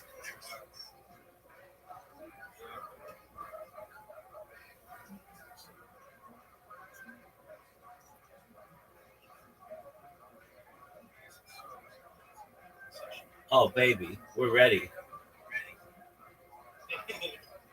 Hey, yeah. Just keep Trillionaire. Don't underestimate me, baby. Trillionaire. Yeah. Hey, you ready to hear about me, Supreme? You ready for this? Yeah, Do you mind if I tell you who I am and what I do? go for it. I'm Rabbi Rothschild. I stream my life 24 hours a day, 7 days a week, 365 days a year for world peace. I've been doing so since the pandemic, more than 3.5 years. We've seen the death of a queen, the birth of AI, the coronation of a king, and everything in between. It's like a time capsule or a timeline for society. Supreme, have you ever seen the movie The Truman Show or the television show Big Brother? Yes, I have. Beautiful. Well, it's essentially like that. My every moment of every second of every part of my life is on camera. You can literally go back. On camera. Absolutely. In 360 degrees. I'm live on 18 different YouTube channels right now simultaneously. I do this because I want world peace. I don't want war anywhere on Earth anymore. I stream also because I want to help end world hunger. Things like I want to help end world hunger through the use of technology with things like agricultural drones, floating greenhouses, saltwater greenhouses, things like vertical farming, hydroponics, cloud seeding. I want to help end world thirst. I'm actually sponsored by cryptocurrencies known as Harry Potter, Obama, Sonic 10, Inu. I know that's a lot of words, but it's essentially worth $100 million. And one of the things that we do is we have projects to build wells in developing nations like Nigeria. I am also an advocate for the Lifestraw program, but most of all, desalination technology, where we pump earth seawater onto land to make it drinkable. I talk about a lot of other things that aren't normally discussed in society, things like anti-gravity, antimatter, faster than light travel, faster than light communication, cryptocurrency, quantum computing, things like alien disclosure, de-extinction. People don't know this, but the first successful de-extinction took place. Welcome, welcome. How you living, pimp? Oh, there he is. What's good, son?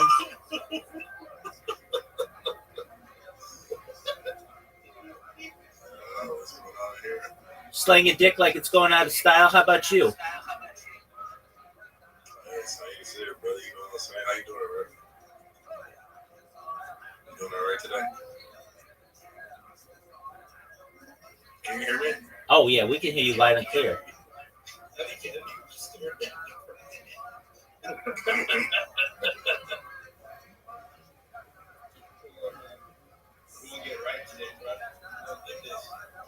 Don't get right. 40%. Hey, ready?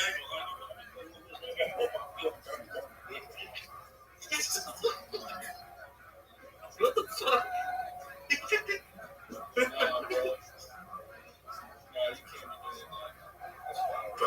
Drop a dick on him.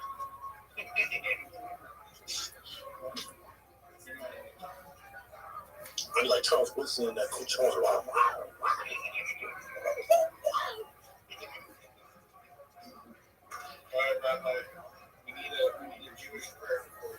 Absolutely. I'll give you the Shema.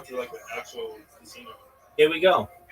Shema Yisrael, Adonai Eloheinu, Adonai Echad. Baruch Shem Kavod Malchuto Le'olam Va'ed. Let's go, let's go. Absolutely. We say amen.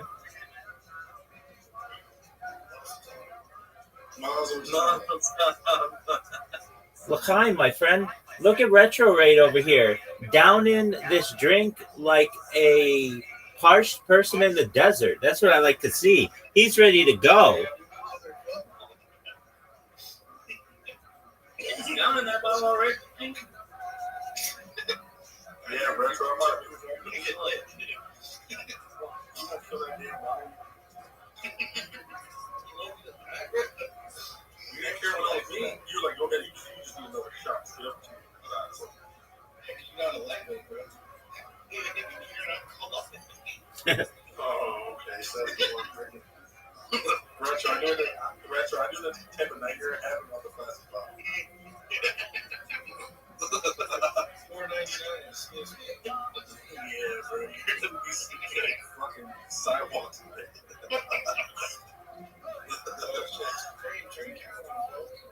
Did I ever tell you, Retro, your story turned into Frank Gallagher? Not Frank Gallagher, bro. He's like, Dad, kids, I'm home.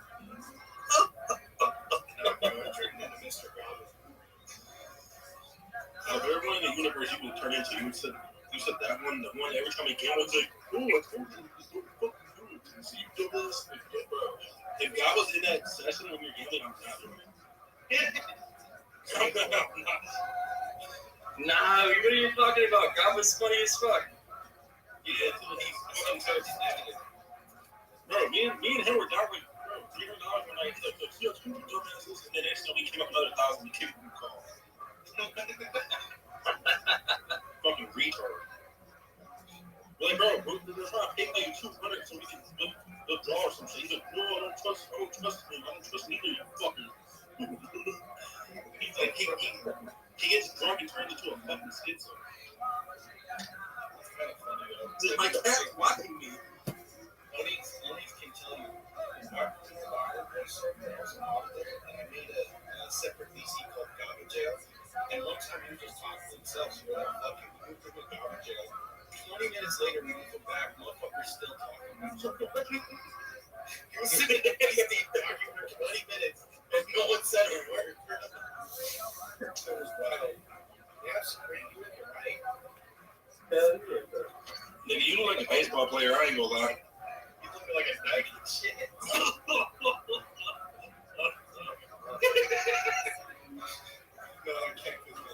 Tell my man's like this. Tell my man.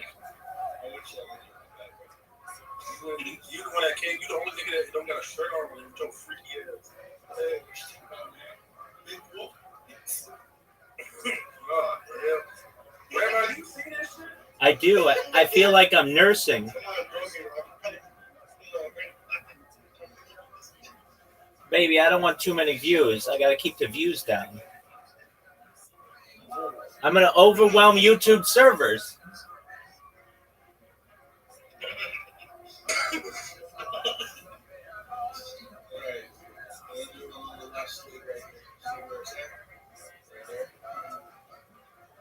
Go, go, go, go, go, go, go. Oh, cray cray in a good way.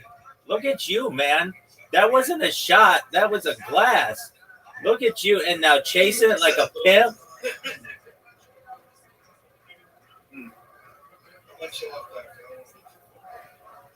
Right? Yeah, you don't want to be able to gamble.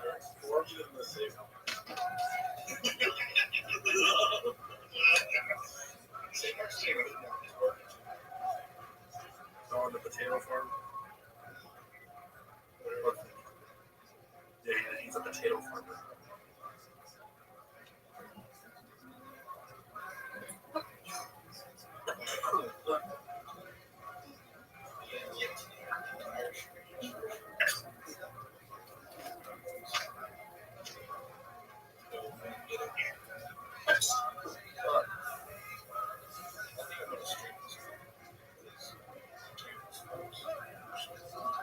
Are we doing BC game or steak?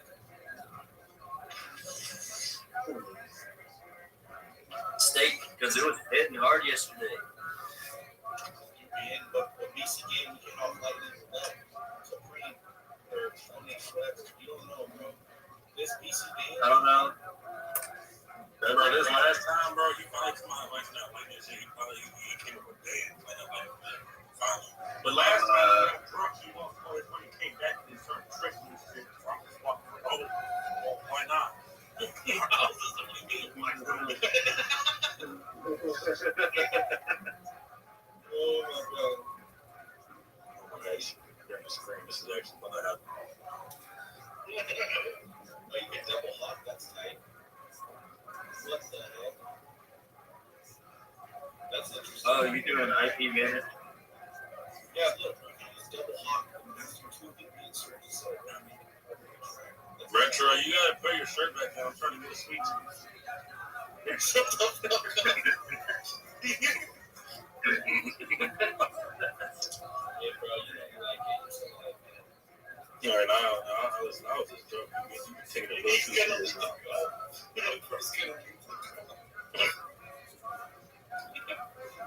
I called Nancy one time when I was on the toilet, and the girl was like, not right. This freaky ass bird. This freaky ass dude.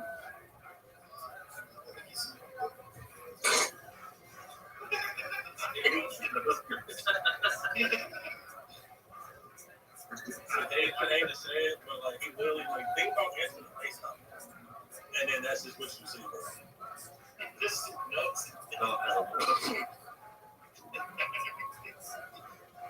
That's why I knew he was cooked.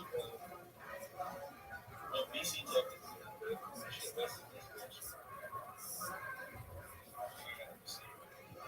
she said, "What you gonna do with that cook?" I said,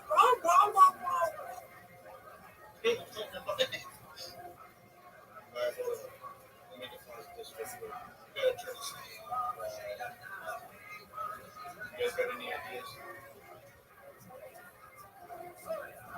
Rabbi. Yo, baby, start me up by the Rolling Stones.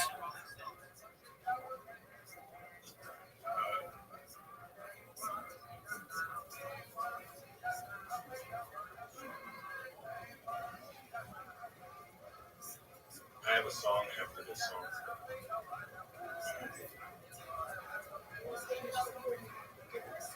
Dude, how the fuck don't you have a U-Block origin, dog? That's what I'm saying. Like, if you do all these things, you don't have an amp on there? Exactly. That's like Internet 101, son.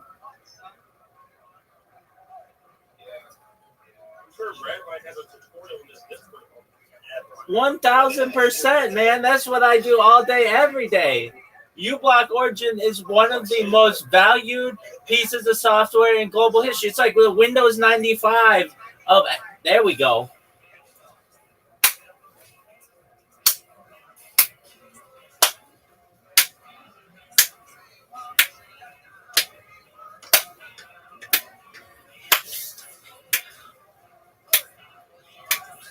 I'll never stop. If you stop me up, if you stop me up, I'll never stop. I've been running hot. My time. If you stop me up, if you stop me up, I'll never stop, never stop, never stop, never stop.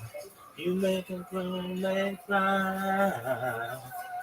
Make a grown man cry. You make a grown man cry. The gasoline. I'll take you places that you never shame. Has anybody here seen the Rolling Stones in person? They're amazing. Twice. Absolutely. I've seen them twice. I saw them 25 years ago, and then I saw them actually, I went in with a GoPro a few years ago at SoFi. It was baller. Well, yeah, so I saw them in high school.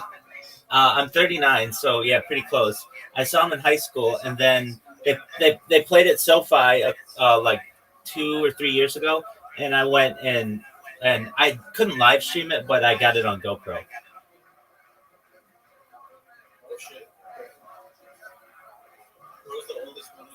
100%. This song has one of the best lines of all time in it. The girl's so hot. I mean, this isn't the line, but you make a grown man come. I love that fucking line.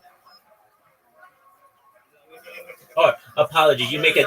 Apologies. I misspoke. You make a dead man come. They end the song with "You make a dead man come." All right, give me your choice of songs.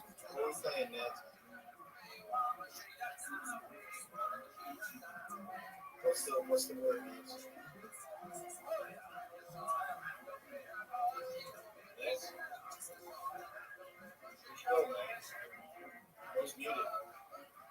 Unmute yourself, dickhead.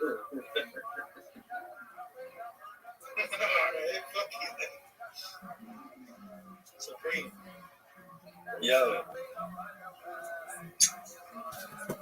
All I do is win.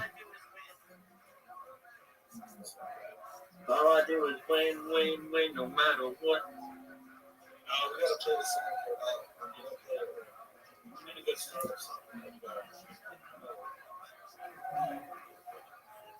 Oh, I'm here. My bad. I was on the FaceTime call while I was in here at the same time. My bad. Oh, you're good, man. You're good, man. I got a song. No, I have a song. You fucking love this song. The Pink Unicorn. My man, like, is obsessed with Chapel Roan. Okay, I have a song. Danger Zone by Kenny Loggins. Oh, that's a hit.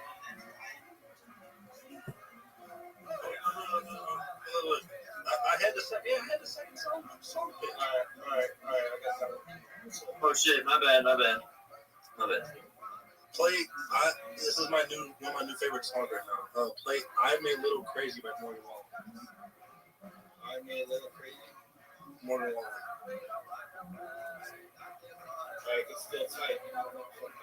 Dude, I gotta get into the mind of Retro Raid on this one.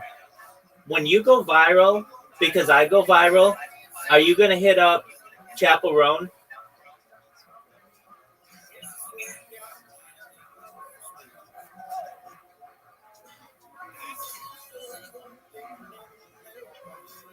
No, it's not the right time.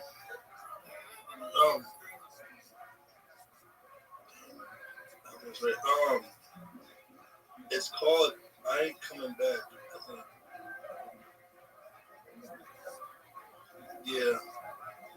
Well, this is yeah, that one. Oh yeah, this is the song.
Retro. Look what I just sent you. Turn the shit off. This is what we need right now. I got fun with shit. This is what we need to hear right now. I like the visual.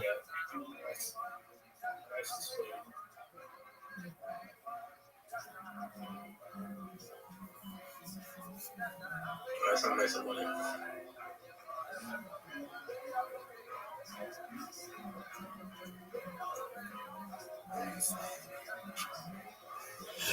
Pardon me.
Okay, that's all I can hit this. Love you. Retro, love you guys. I'm up. Retro, this one. Oh, you can't leave, bro. What you mean? You're locking up the session. We need your number picks. You said what? We need his number picks. You're seeing the session, you're looking at Discord. Baby, he's just doing some pump up music before the big sesh. Yeah, I gotta let the alcohol settings. He's marinating.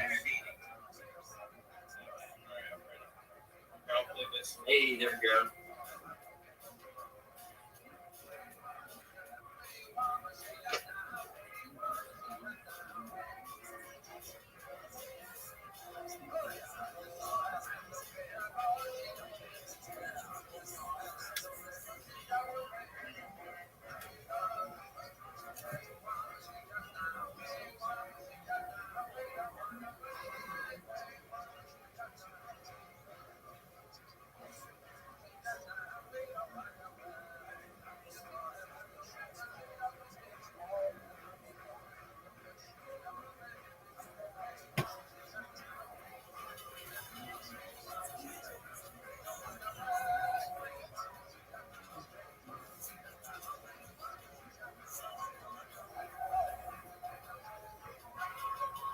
Highway to the danger zone.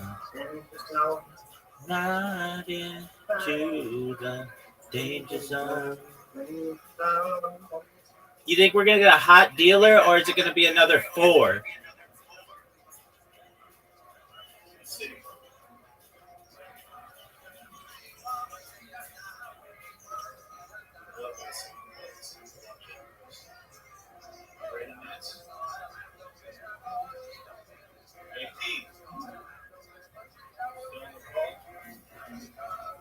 Yeah, he's still on the call, but he's blacked out. 4.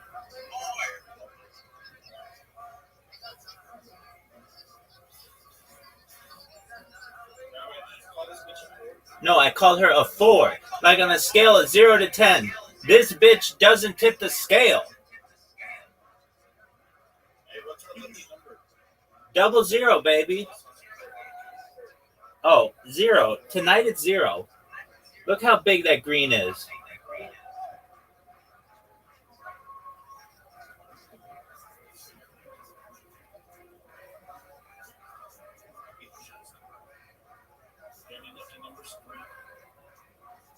$17. So the cool thing that's about lightning from that is you see assess 100x and 100x. If you hit those numbers, you get Yeah. blackjack on here goes here too. So if I get to 400, I'm going to go blackjack. Like it's just going to be a little more.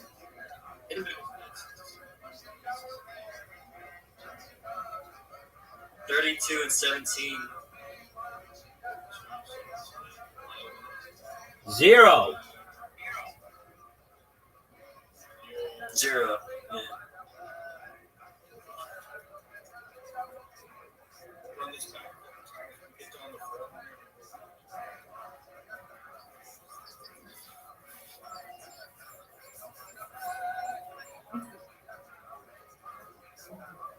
Also, there's no landings. These wheels are big. They're running around that have to stay out of the lightning country. They're just holding on. 35.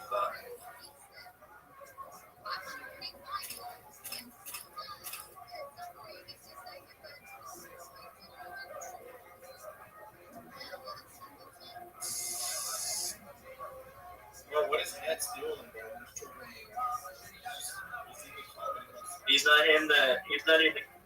He's not in the call anymore.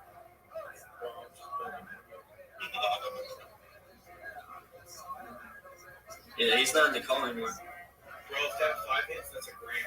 I'm not even going to shake you. Or 16. 16, we hit like that. That's a grand. It's $20 grand. Holy shit. No fucking way. Quit. Quit. Quit. Quit. Quit. Quit. Now play blackjack all night.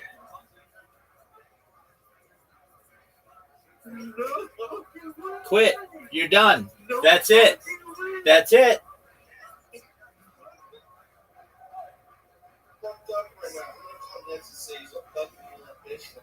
Absolutely. Rub it in.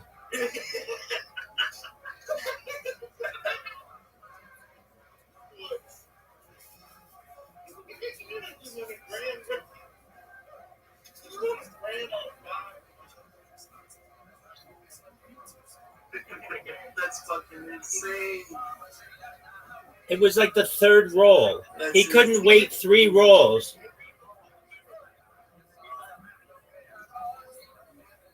Call Nets. Rub that shit in. No way.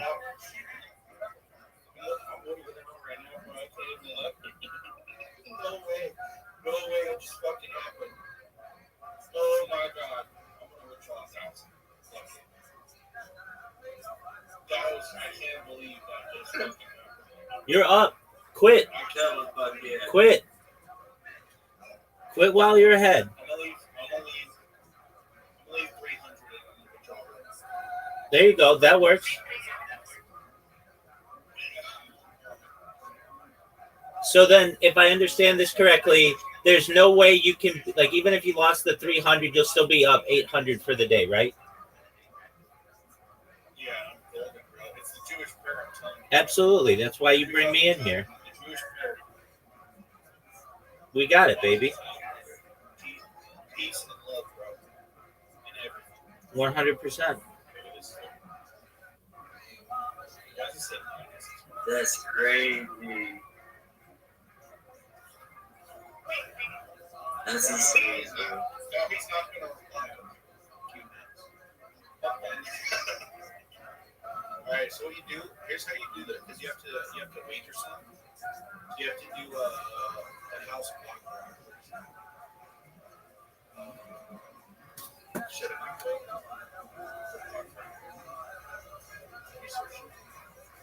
So what you do to take it out, because you have to wager something. A little block around. Yeah, the house block around. And you just put $100 on for your $100 in the bank. And you put it into the bank. So I'm only going to lose like $10 or $20, which is fine. A lot of casinos won't do this, but maybe they do. Well, I lost like $20.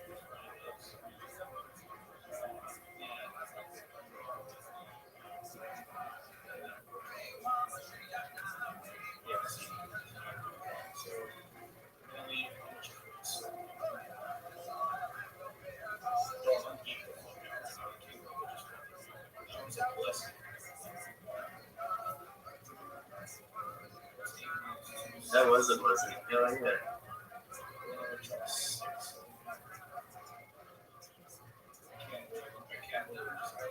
I feel bad when I can't stream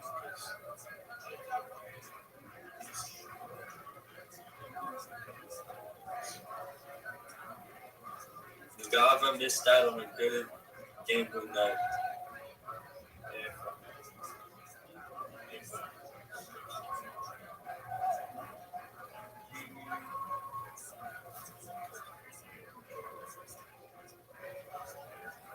I can't believe I just I literally cannot believe I just found it.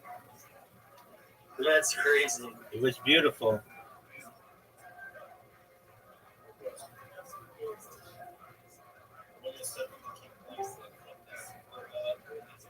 Bro, you just played my number and good. Nance, I got 5 on $2 bet at 500x and I just won $1,000. I'm not even shitting you. As soon as you left, the minute you left, I hit that bitch. Wait, were you playing my numbers on the right? I was playing, yeah. Then 5 hit on a 200x at 2 or 500x at $2 and I hit for $1,000. Bro, that's my birthday. I can't even lie. I swear to God. I can't believe I just hit that bitch. I told you to lightning roulette, bro. It's smack, bro. You said 1,100. You said 1,100. Yeah.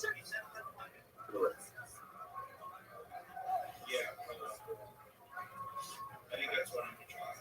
I'm a little quick right now, so I'm going to see. I'm waiting, man. My boy finally played. He played my number.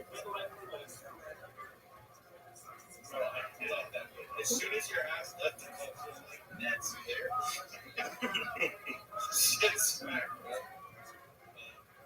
I'm just happy you played that fucking Lightning Roulette. I was waiting for you guys to play it, but the show that FaceTime call here, waiting for you. I waited for you for like 30 minutes. Have another call. Doing shit. I'm like, I'm watching you. Hey, don't do that, bro. I was doing good. We got the last one. What did I say, bro? Look at this. Look. With the microphone out there. I didn't even say nothing bad. I'm just good. I'm about to say, you just played my birthday. Were you playing the 0, 3, 5, 9? Yeah, 0, 3, 5, 9, 11, all $2 bets. And fucking 5 smacked on a $2 bet for 500x. I'm not even shit. I'm about to tell you, bro, my numbers be hit all the time. Numbers become that clutch, bro. Well, you should know.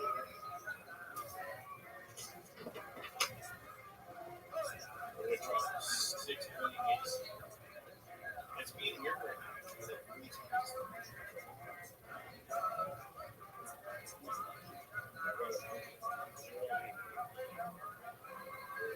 That was a blessing, bro. I can't lie. It's been a fun the next couple of days.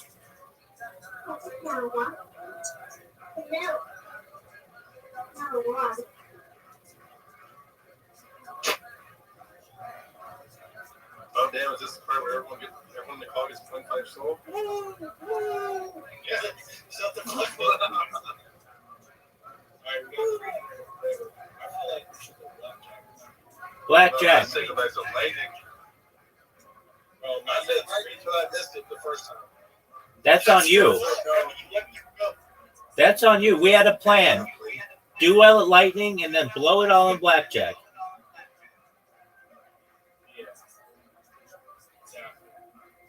Wait, what happened? He was going to do well at lightning, which he did. He's going to cash out, and then he's had $300 that he was going to play with blackjack. Then just if he blows it, it's whatever. Then either way, I'm not. Oh wait, rest of stop doing this. Oh shit, very much. Hey, at Supreme yesterday, I made him like $200 off of them. 300. Yeah, $300. I made this dude. So look, smack it. Well, I'm gonna smack it again. Right now. So I smack. Bro, on the 3x is crazy.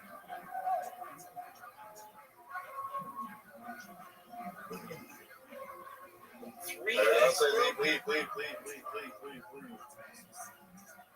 Oh, if this hits, though, bro. Just leave. Just leave. Play it with blackjack. It's so good. Yeah, just cook. Just go to what Rabbi said. He wants blackjack. Go to the area. I'm asking myself. How does Rabbi tell you to play or go outside and play? You're fucking pressing your thumbs up and down. Like, oh, 40x. Hey, this is Retro Raid's plan. I'm just reiterating it. I can't lie. Hey, after this, we're gonna throw a little bit on the steak. You know, be smacked. No.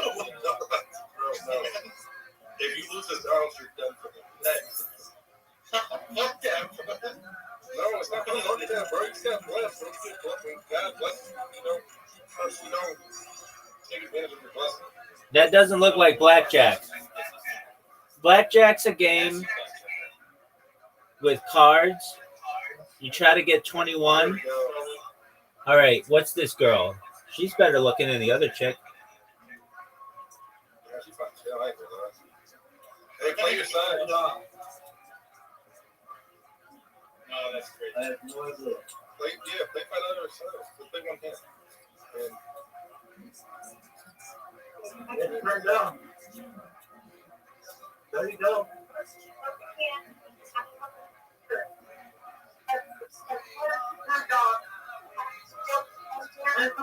Grandma's turned off. It is turned off. I'm sorry, Rabbi. You're good, big dog. I just turned off the air conditioner to give you a break. I do need to get it down a little bit cooler though. It's 77 so that everybody can go to bed.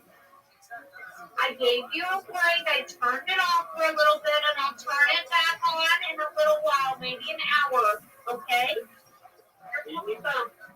So you are right. The air was on, but now it is off. So he's also right. Okay? I'm not mad. I'm just explaining it.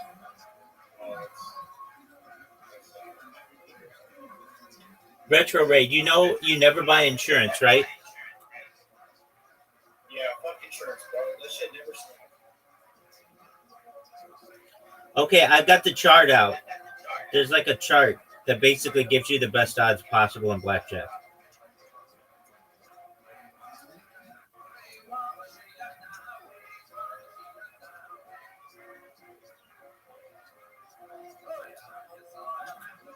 He's gonna have a 20 year. This is gonna be a 21. Yeah, I knew she's gonna have 20. Hey, play one hand and put more on your sides. Because it's like, bro, if you would have had one hand that last, then you would have had perfect pairs on the side. Okay, let's see. Because the side has to be made. The side?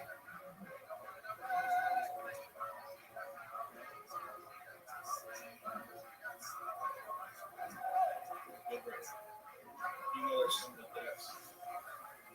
Bro, why is it lagging? Are you still there? We're here. Yeah. We stand. I didn't even stand. I should have split it. I can't. That was bullshit. I say you have to keep that beach.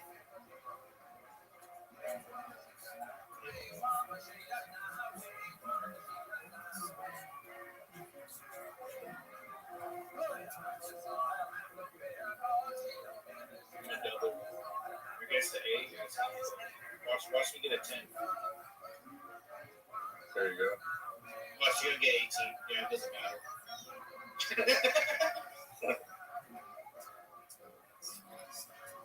that's how shit goes, man. You're just barely staying afloat. See, bro, if you wasn't playing, you would have had the perfect fucking odds.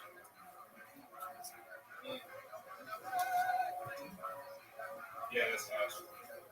Yeah, I got 19. That's a good card. Unless she has 21 and plus, but I don't think she does. Then she's got like 15 or some shit.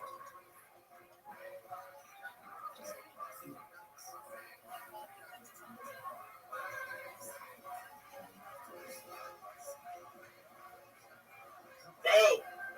Ow! How did they have to? Rigged. Double that shit. There you go.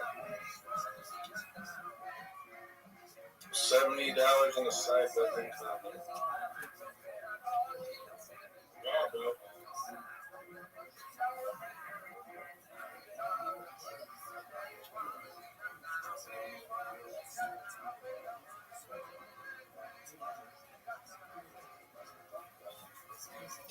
I think they take all the uglies and make them be roulette, and then the hotter you are, the better game you get. That's what I'm talking about. Who hits on the 19? Have we ever seen somebody hit on 19 or 20? No, that's ridiculous.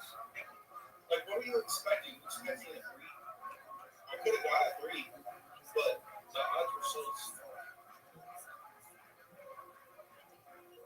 You know, I'd be clicked if I already knew.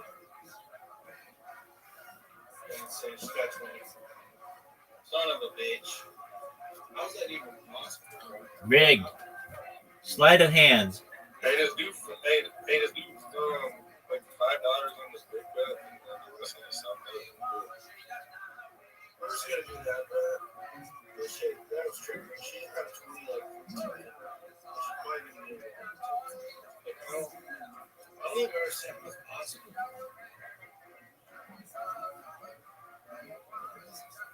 Like, 17 is such a hard. Let's see if the next time is 5. It's a 9, so I would have lost it. How?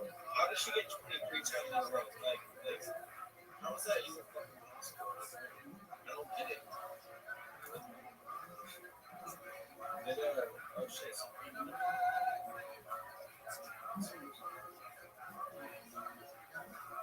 I'm gonna take my fucking.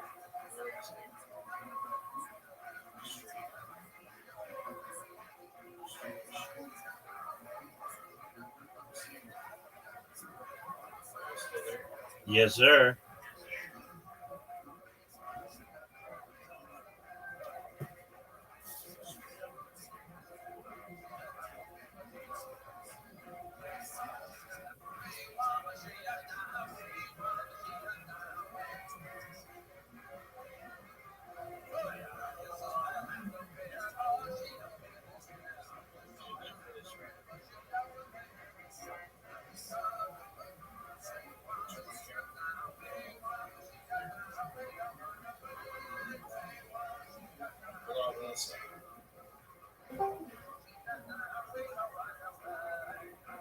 What up, Zoot? How you living, pimp? Been a little bit hungry. Did you win the lottery? No, I bought a ticket for tomorrow night. Very well. We just had 3 guys in here that won $1,000. One of them won $1,000. What? We were just playing. Like there were 3 people here, literally just before you came. Like within 1 second. There they are. Retro Raid. This guy won $1,000. On what? Lightning roulette. Okay. But that's not impressive. Dude, shut the fuck up, Zoot.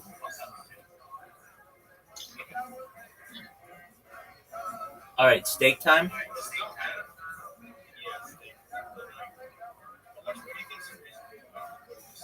$200. $300. 200.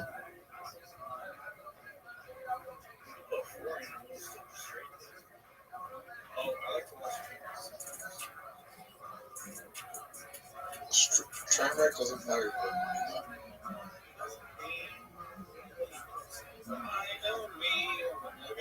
Is train wreck on one? He's got a good song.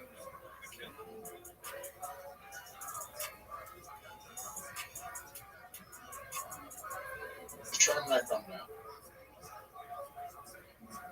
No, it says last time it was 20 songs. Hey, I'm gonna put that song on there. Let's have the end of the song. Zoot. Zoo almost fucking nice. What was it called? Goodness gracious.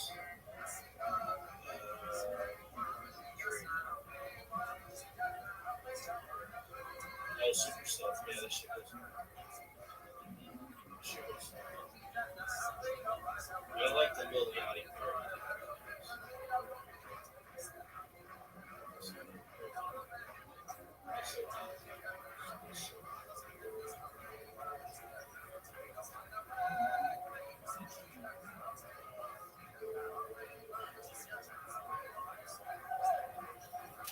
I'll be right back. I'm a musician.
Look at this, right? It's just me and you right now.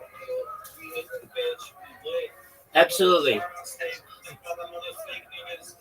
and you right now. I- On this shit, we hit this bitch, we lit. We on kick right now. Hey, what up, Kick? 30 last hours in the chat. Hey, hold up. Let me go live right quick. Hold on. Before you do, can you please go to botted.wtf? Yeah. Now, you're the king of bots in terms of helping people with bots. Can you tell me, is this site accurate?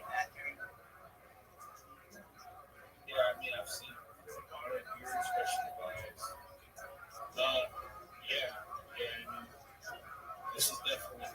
Okay, so that's what I was saying. And I had somebody in here the other day. We were watching Aiden Ross, and it had 57 people watching him. And this person could not believe that only 57 people were watching Aiden Ross. And I told him, dude, everybody is botting. Like, that's just how it works, right? Yeah, I mean, it depends on how you bought, though. Like, a lot of these people actually use good view bots, and they actually use good chat bots. So you can't really, if you have good chat bots and good view bots, you can't tell who's buying and who's not. Like Sam Frank's a bought, I'll tell you right now. Let's say 3.1% is bought. That's total bullshit. Deepak's a good one. He doesn't buy. But a lot of people on here do buy. There's a lot of botters.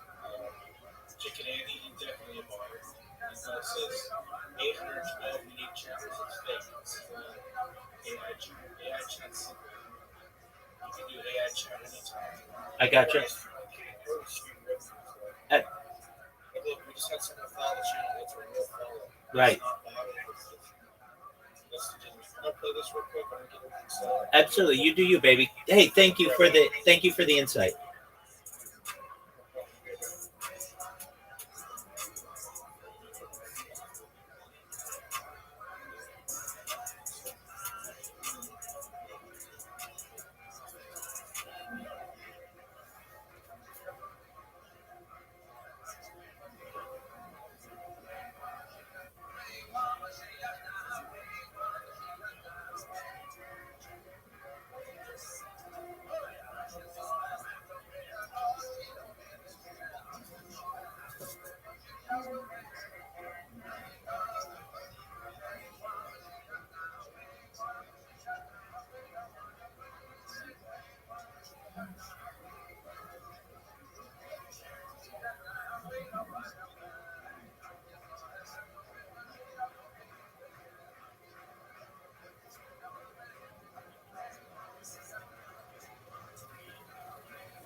Yo, Pim. All right. Is it from Oh Brother We're Out though? This is a great song. I am a man.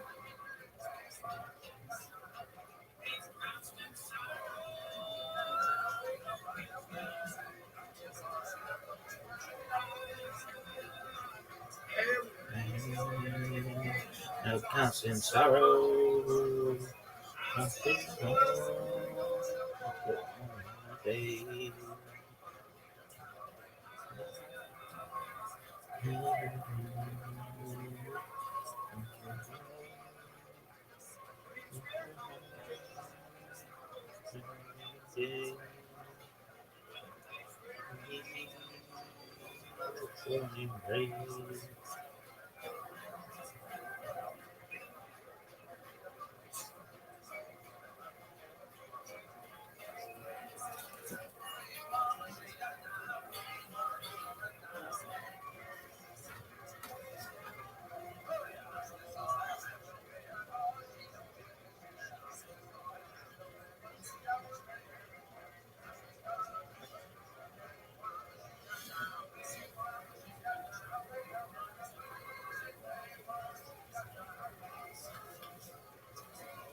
Let's do it. Let's do it.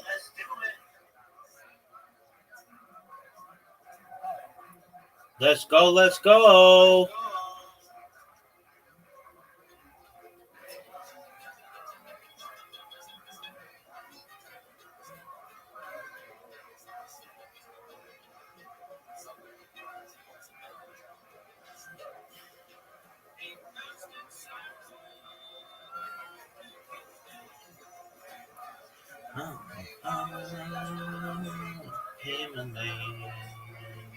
Of constant sorrow.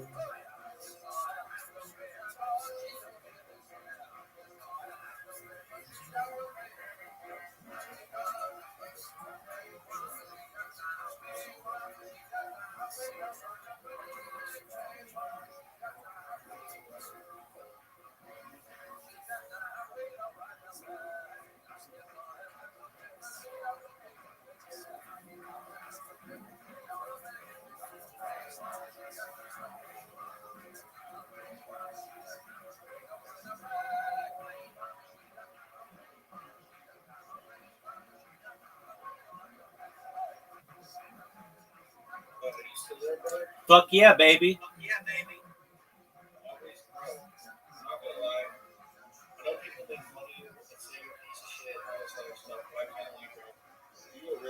Thank you, baby.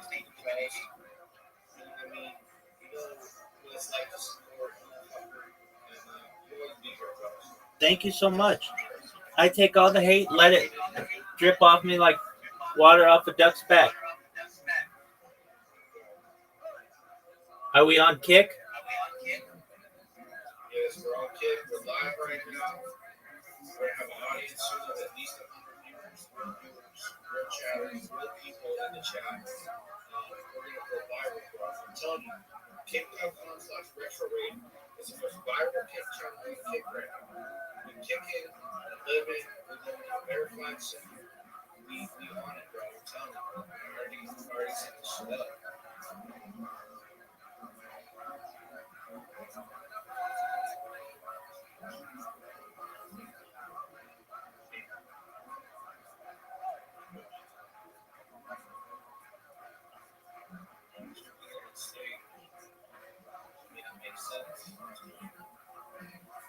We got 53 viewers live in the chat.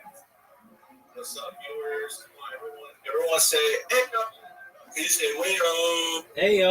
Let me hear you say, Hey, yo.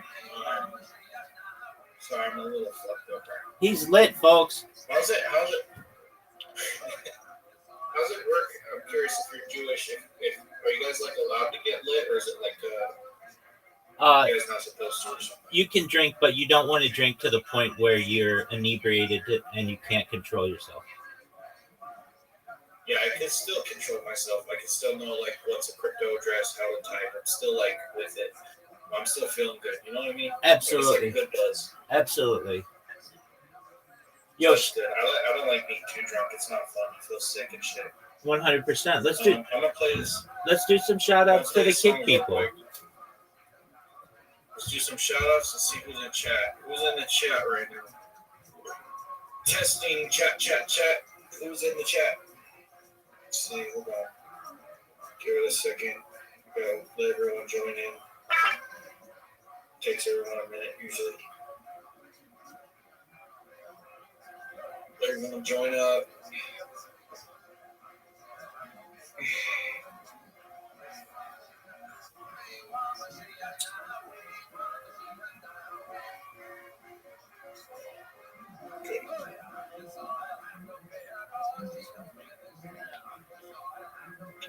Alright, so I got 200 in stake.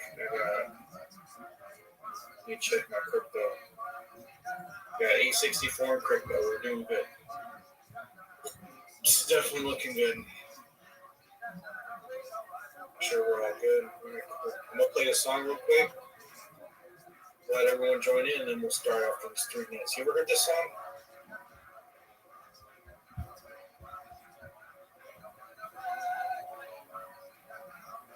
Rabbi? What song is it? Rich Men North of Richmond by Oliver Anthony. Yeah, fuck yeah. That went viral like 2023. This goes hard. I'm gonna play for everyone in the chat. Someone said, "Nah, who the fuck is it? What's up, Mater20? What's up, gang? Dude, I've seen Who the podcasts. fuck cares? I don't know." I've seen podcasts of this guy. He's cool. He was on the Lex Friedman podcast. Everyone went MAGA about him, and then when he said he wasn't MAGA and he wasn't all for Trump, everyone got pissed off. It was kind of funny. He made all the Trumpers pissed off. He made them all like him, and then said, "No, I'm not with that." And all the Trumpers got pissed off. It ain't even about politics. It's just the song, bro. And some people be reading too deep in it, and I get it, but it's like, I don't know. I'm just gonna play a song real quick.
I like that sport. Man, people be calling me out in the chat. I can't. Are you following my kick, bro? Dog, I'm spamming your shit right now. I just followed you. Oh, who are you? The sexiest pop Michael star Jackson? of all time, Are you Michael Jackson? perhaps.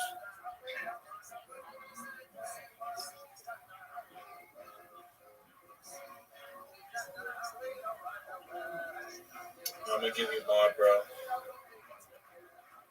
You deserve mod. Well, thank you. All right, bro. Just don't ban anyone. Dude, I'm not even going to touch the mod. I'm not going to touch the mod. Oh. I just got. If you just want to say something, it's cool because you got a little sword. All right, let's do a 9x fucking player. We're gonna cook this limbo. We're gonna get the limbo cooking, and then we're gonna play some. I wish I could play poker, but poker's cooked on here. Can't lie. Why is that? They thought I was using a cheat engine, but I'm just really good at poker, I guess. And Steak banned you from poker? Yeah, because I'm too good at it. So they like, you're using a cheat. And I'm like, I'm not using a cheat. I'm just really good at poker. Yeah, that runs pretty quick. We're going to bank. You know what? I think we should do this right. We're going to do this right. I'm gonna do steak right. I'm gonna make a good session. There's only one way of doing it, and we have to go crazy, or else we ain't getting nothing. You feel me? Word, Mockingbird.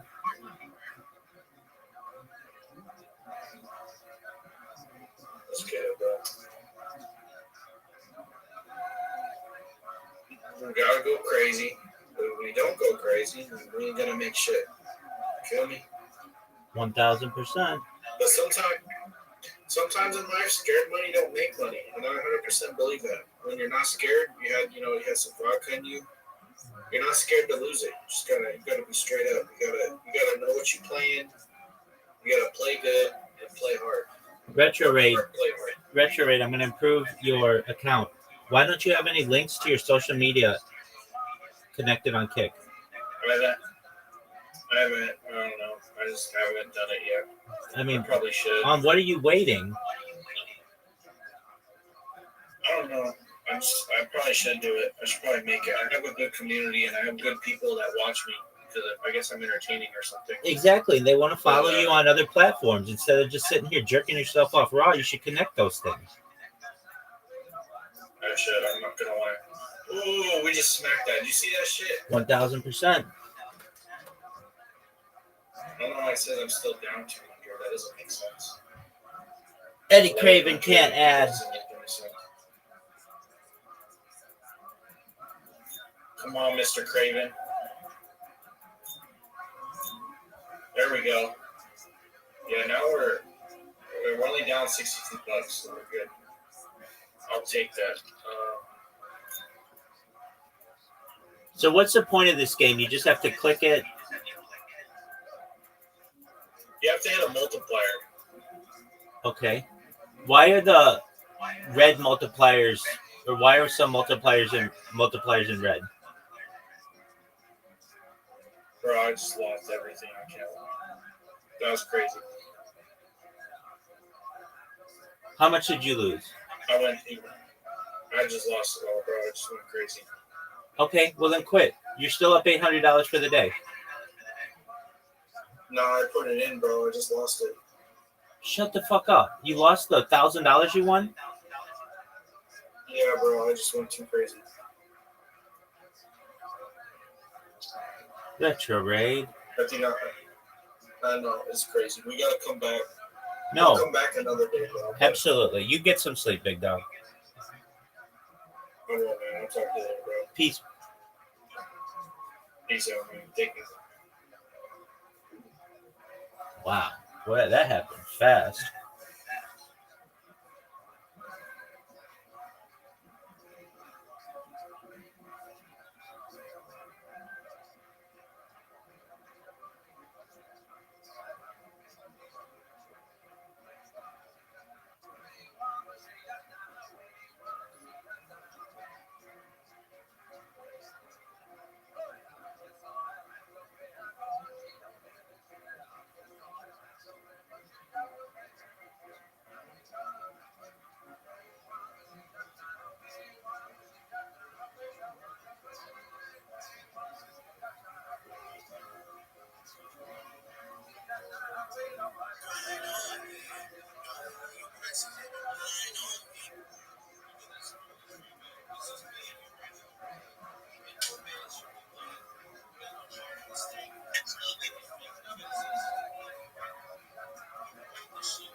that's what I was saying. I had somebody in here the other day watching Jane and Ross, and it had 57 people watching them.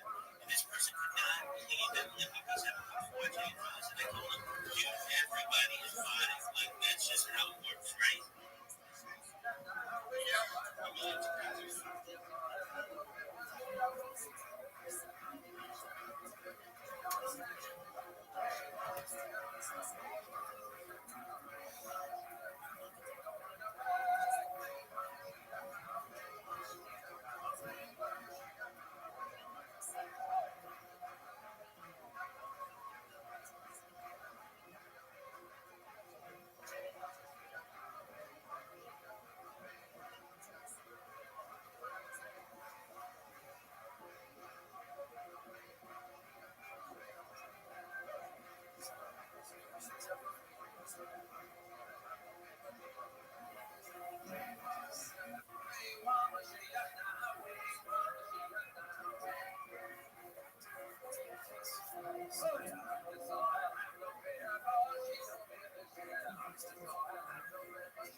About rockets.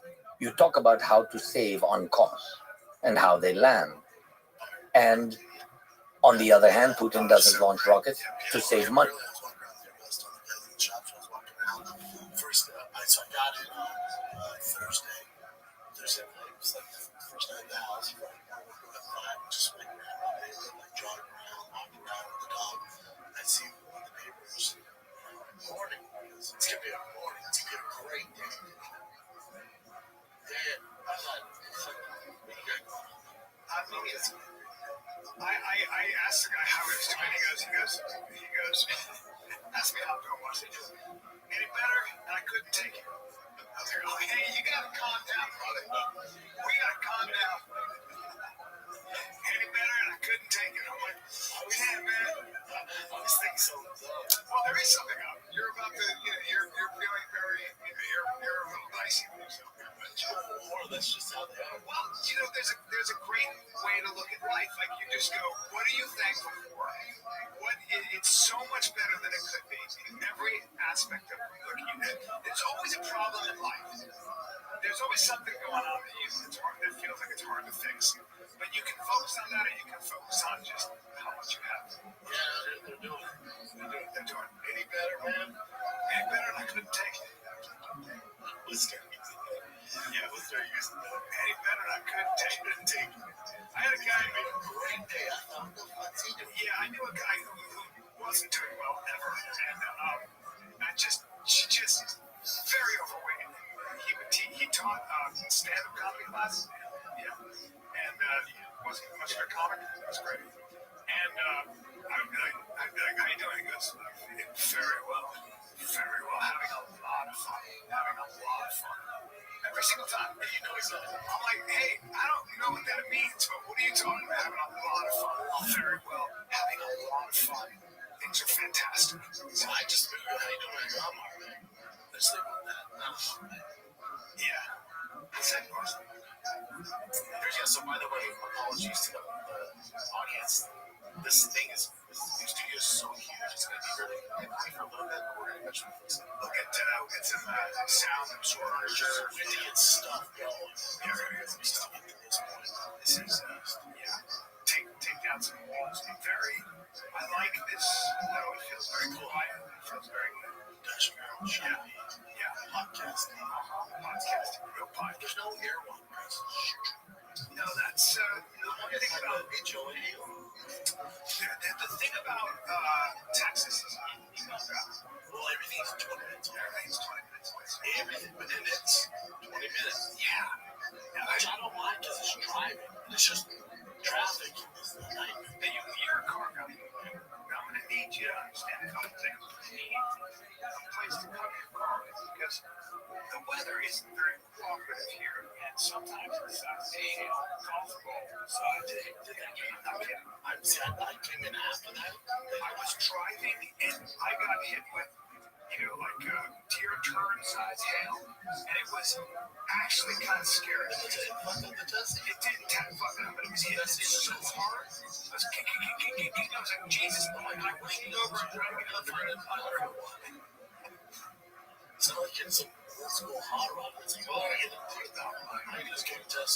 Yeah.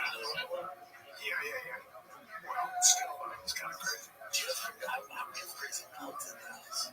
Oh yeah. Saw tarantula on the sidewalk. Sure did. And you'll see turtles you'll see turtles, tortoises. No, you'll see land tortoises. You're gonna see we found a coral snake in our pool 4 days ago. Coral snake.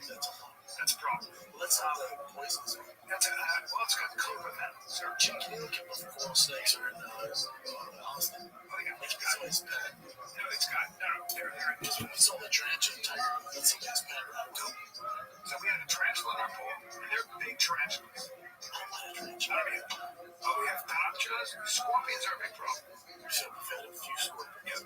Now we got rattlers, we got coral snakes. The good news about coral snakes is they're smaller, but they're hard. They're not going to bite you necessarily. If they do bite you, it's a big problem.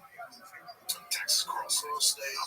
Texas coral snake are found in Austin, Texas, around the areas. They're a venomous species. They're not aggressive. They identify as he, she. All right. They've got, I believe, if I remember, they've got the same venom that a cobra does. They're in the cobra family. It's a problem. They look like, just so I can keep my papers on, they look like coral. They're very pretty snakes. See that? Beautiful snake. That's a gorgeous snake. What is it? Did you see how small it is? Yellow fellow. The guy got it black to red, something dead. Yeah, small little mouths.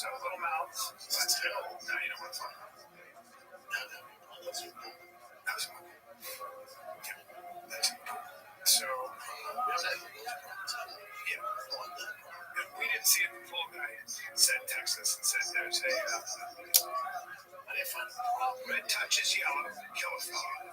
Red touches black, venom black. Red touches yellow, kill a fellow. Red touches black, venom black. Wow. Yeah, because some of the king snakes can have a different one. Yeah, they're bitching. But that's red touches yellow. So no problem. Red touches yellow. Wow. How'd you know that? I didn't know you were a snake guy. What's somebody who studies reptiles? Herpetologist. It's like herpes. Yeah. Herpetologist. Yeah. Which I wanted to be when I was a kid, and my father clipped those wings right quick. Money, but to kill people. Do you think you can talk to Putin about technology? Your guys were interviewing him, and he told them about tribal history. Do you understand? Imagine a Russian man in his country listening to him. You know what Musk is about? Technology, Mars, artificial intelligence. And this guy, Putin, is standing there bare ass pontificating about tribes. You've got to understand. You think that when you do interviews, like Mr. Tucker, who did an interview there, that you're about to make them friends. How could you? What does this have to do with friends? He's different. He is simply different. But it's still necessary. A mammoth stands before you. By the way, I must say that when you said bare ass, it was not translated. Could the interpreter please translate? This is so that you can understand. Now he explained everything to me. I understand. Yeah? That's now great. I fully understand. That's anyway, great. But we still need to talk. One should always speak with someone who listens. And you must speak when you know that this will benefit you, bring peace and calm to the world, not the other way around. I love President Trump's message when he speaks. I think that we share a position on peace through strength. That is very important. It means that if you are strong, you can speak. And we need to be strong. And Ukraine has to be strong. Strong enough. Otherwise, what for? So you know who, like Voldemort, who must not be named. Yes, he's like Voldemort. He thrives, subsists, and lives on being subjectified. Instead of isolation, he is offered to step out into the light. He's darkness personified, and you offer him, as it were, to be subjectivized. Why? There's only one reason: fear. And you say, we need to talk. Listen, we need to be in a strong position and not talk, but end the war. Yes, it is possible through dialogue. We're not opposed to it. You just need to be in a strong position to make the other person want it. Do you think he wants to end the war? That's what you suggested? I think this is naive. I'm sorry. With all due respect, it's naive to think he wants to finish the war. Tell you what. The circumstances, sorry for interrupting. There's something we need. I think that President Trump not only has will, he has all these possibilities, and it's not just talk. I really count on him, and I think that our people really count on him.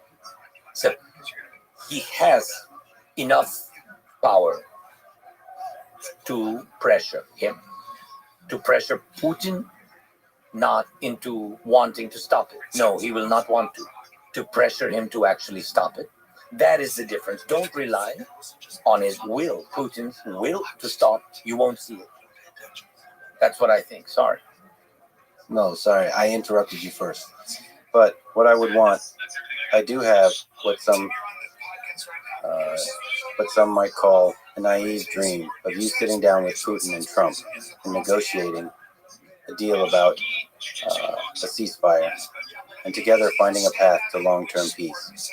And I think this requires strength, requires negotiations. There are a lot of carrots and sticks here that can be used to make a real deal.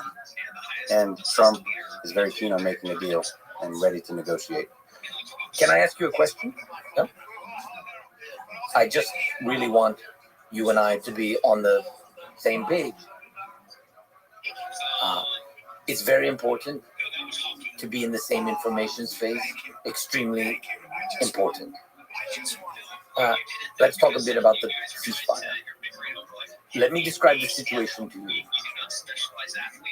In December 2019, in Normandy, in Paris, at the Élysée Palace, Macron, Merkel, Putin and I agreed on the ceasefire. The US wasn't there. And this, by the way, was a weak point of the meeting. If you'd like, we can later discuss why they weren't there. It's a security guarantee thing in general. It's Germany's position, etc. We agreed on an exchange of hostages and all for all exchange. We made a deal to exchange everyone for everyone. I think you know that. And there was also a meeting that lasted many hours. A meeting where we made a deal with him. Everyone was tired. It was just the two of us in the end. And I proposed a ceasefire. By the way, no one in Ukraine believed. If you believe in the ceasefire and he wanted troop withdrawal, I calculated that if there were a withdrawal of troops from the line of contact the way Russians proposed, it would take 20 years. I proved it to him just in terms of time. Square kilometers, namely the length of the line of contact or delimitation line. And we agreed on what I told him, that it will not work out. But I had many points because I was deeply involved in the issue. I was involved very deeply. It's my thing in general. If I start doing something, I can't stand there like that guy I spoke about with my ass out, you know? I must be dressed. I must be prepared. I must be prepared better. Better than anyone in front of me.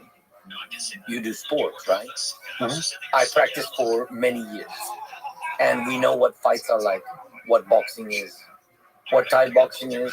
This is what I did, and I loved it very much. When you step into the ring, you understand everything pretty much. Mm-hmm. And so I stepped into it, and I was definitely well prepared. But he wasn't. No. He was not deeply involved in the process. What border? Where is it? How long will it take to disengage troops? And why wasn't he involved? You want to know? Because he wasn't going to do any of this. This is what confused me. If you are not deeply involved in the issue, well then it's as if you don't really need the result. That's what I think. So what happened? We agreed that there will be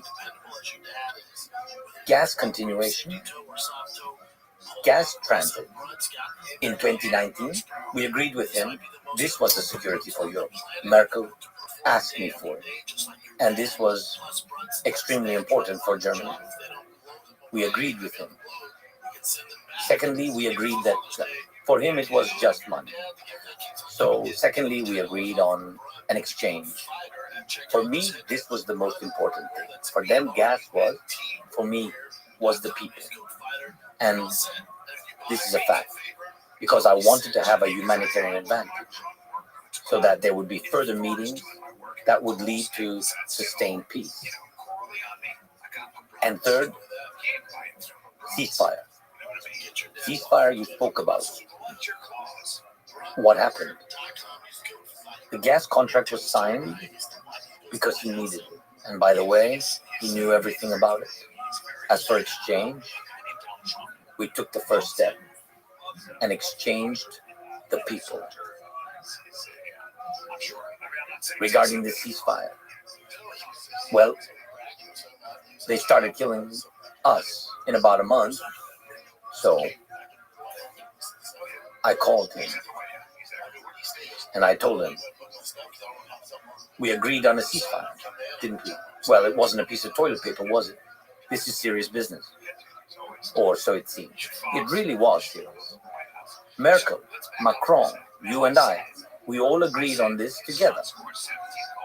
A ceasefire is important, isn't it?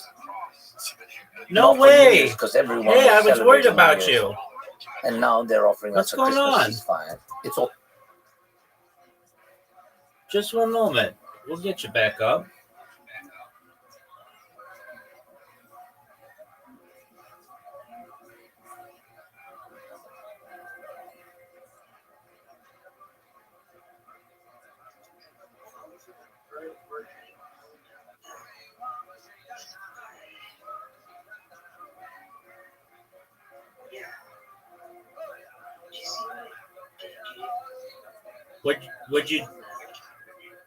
What'd you do to me?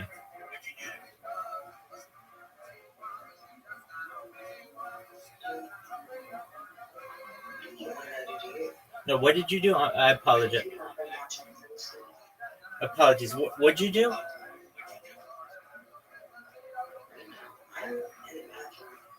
getting the candles. I'm getting in touch with one of my lights.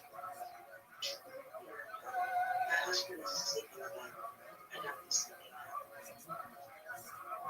You're trying to get in touch with one of your lives? Do you follow that on Twitter? No.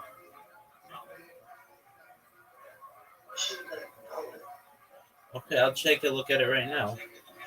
DM it to you? What? Just tell me it. If I follow anybody, my account gets banned though, so it really does. I've followed too many people. Not like I use follow bots. Okay, what's your Twitter? Okay, what's your Twitter? It's suck my dick, bitch. Do your job better.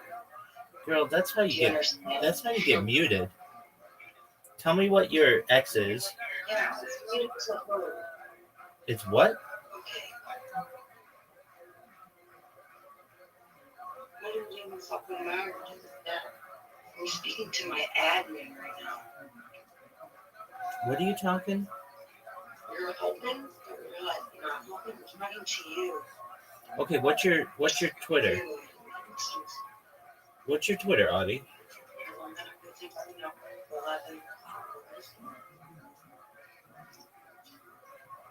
I renamed it to just about.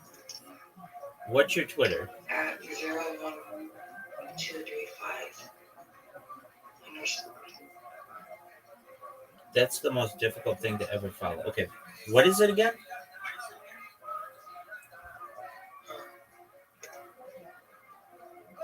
It's at 011-235_8.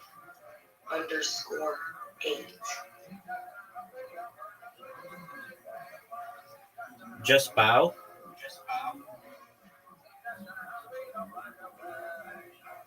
Again. I found it. I found it. I found it. I know, but how much do you think is fucking? Like, how much is this? This is not performance acting. Look on that profile. Okay, I see what's going on. Look on it. Study it. Study it. I need you to like do a deep search. What apps do you need me to use for you to? Girl, you went wild. What do you need my help?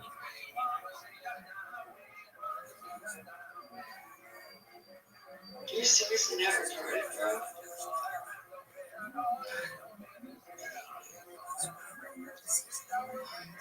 Well, I'm trying to make a candle right now. I just need you to understand that you are the admin right now. I'm talking to you right now, right? This is a one-way conversation for once, right? Yeah, I And mean, an unscheduled time. go ahead. I wonder why we're not playing bowling or golf or where Zoot is or Miss Aquarius We already or Caspian Sea. We already played. That other fucking dude. We already played. That. Yeah, because it's not the time to play right now. But there are other things that we came here for that are very, very goddamn important. And not to be specific, but to be very specific. In a poetic way that I'm not sure is poetic. And I described it in a poetic way. So I know it isn't, but it's also, in fact, healing. All right. Okay.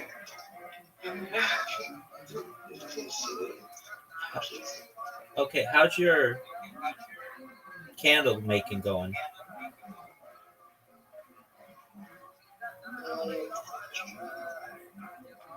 Oh, making a candle.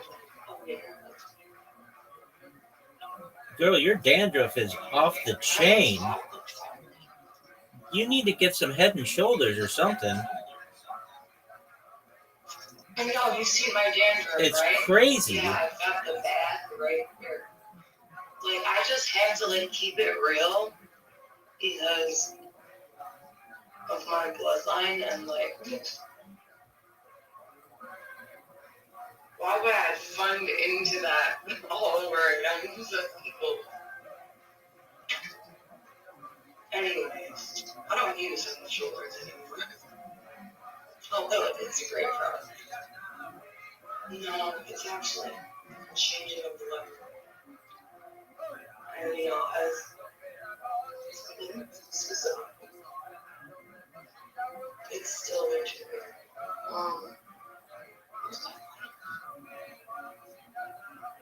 I don't know. It wasn't supposed to be. You're retarded.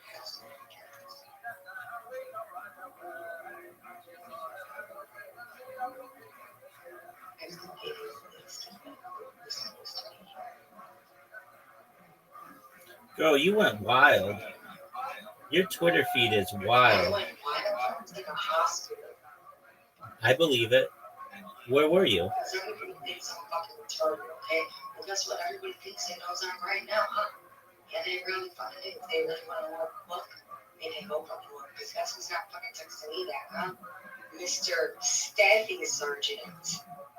Retarded Mr. I'm crying because the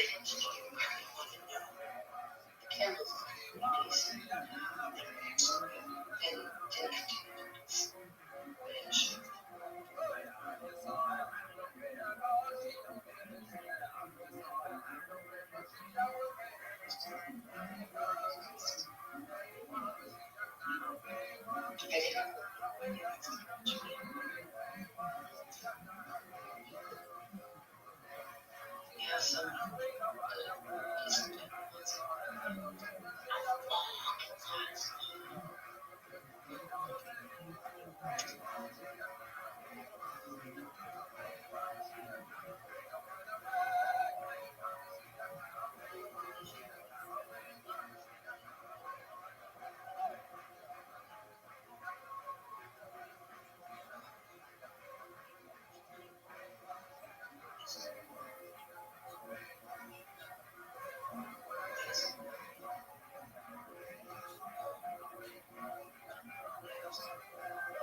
For how long were you in the hospital? He's a fucking doctor. He's so cool. I mentioned one time in service. Doing some rotation. That was so fast. Yeah. I was like,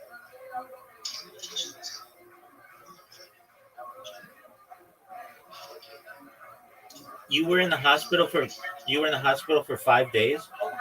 it was like, it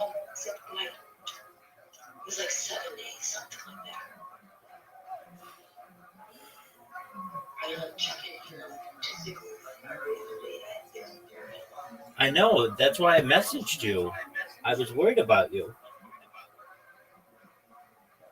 You didn't message me. Yeah, I did. Don't be a mean person. All messages.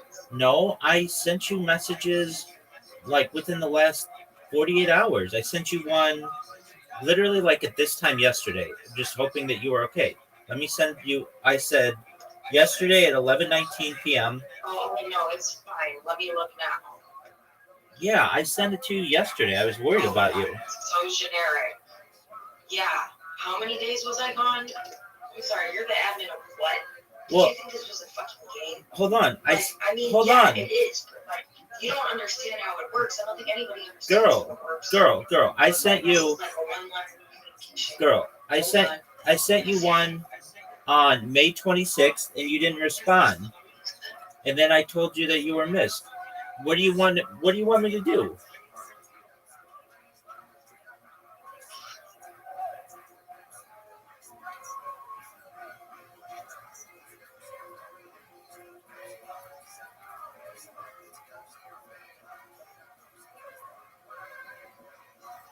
Are you going to introduce me to your husband?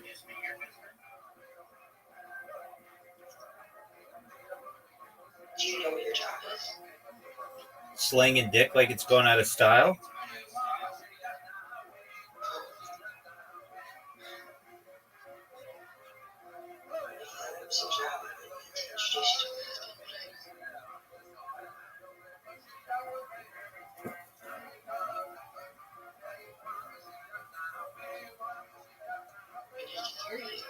Yo, what up? Hey, Audie's husband, how you living, pimp? Hope everything's good in your world. He's like, she's really talking to this boyfriend right now. I did a deep breath search on my face.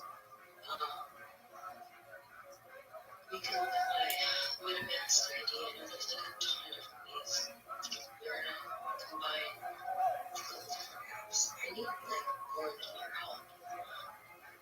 You got that right, girl.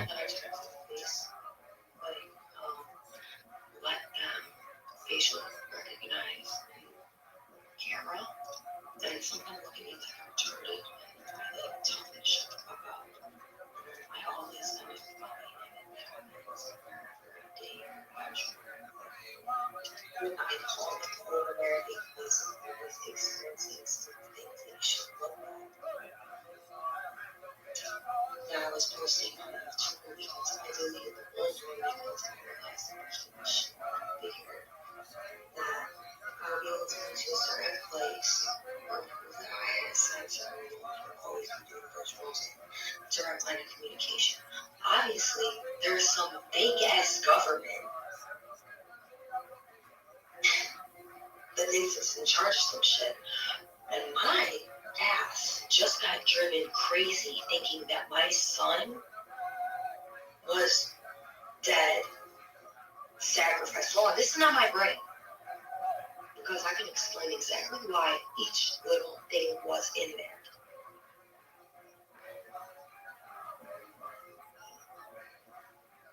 I don't want to have to, because I'm not married. I'm thankful that you're here listening to me. But I have a very specific job. I'm telling you what my job is. I need you to do what you know how to do with that on my face. Like just my whole face. Because I don't believe you've completed the job. I know you haven't completed it. Girl, I don't know Or what. else our communication would be different. Girl, I don't know what you're I talking know you don't about. understand what I'm saying completely right now. I know you don't, and I know it sounds like backwards, right?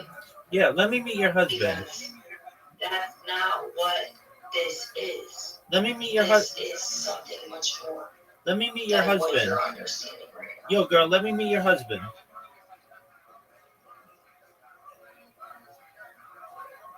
Because what is that going to prove to you? I just want to meet him.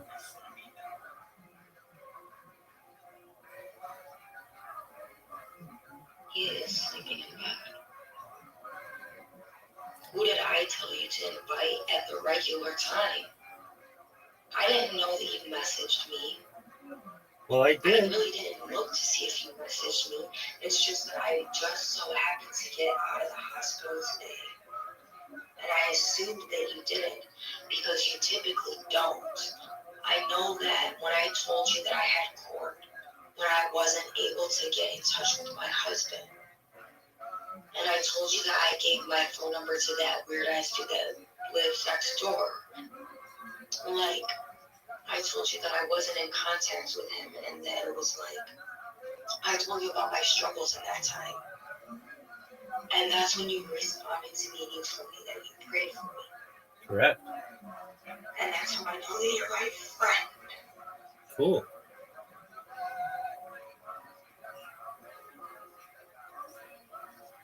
So, when I was gone for that many days, Audie, I messaged you. and I checked in here, I was worried about you. come here, baby, what? Huh?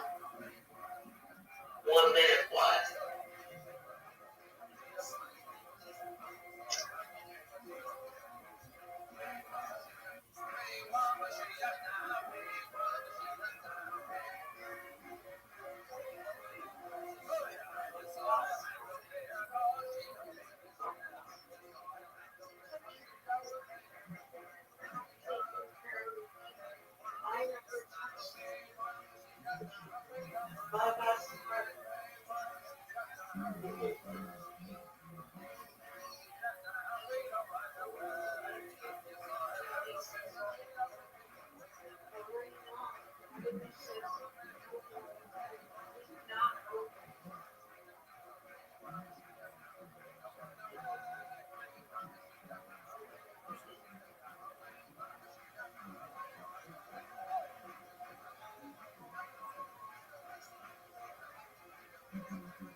I'm trying to work my magic was gonna look like because I was about to do exactly what the fuck I said I was about to do.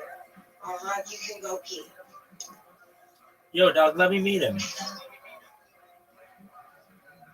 Okay, he's gonna go pee. All right. You guys can meet each other and he puts his clothes on because he was about to be asleep and he slept to sleep a certain way because of his body temperature.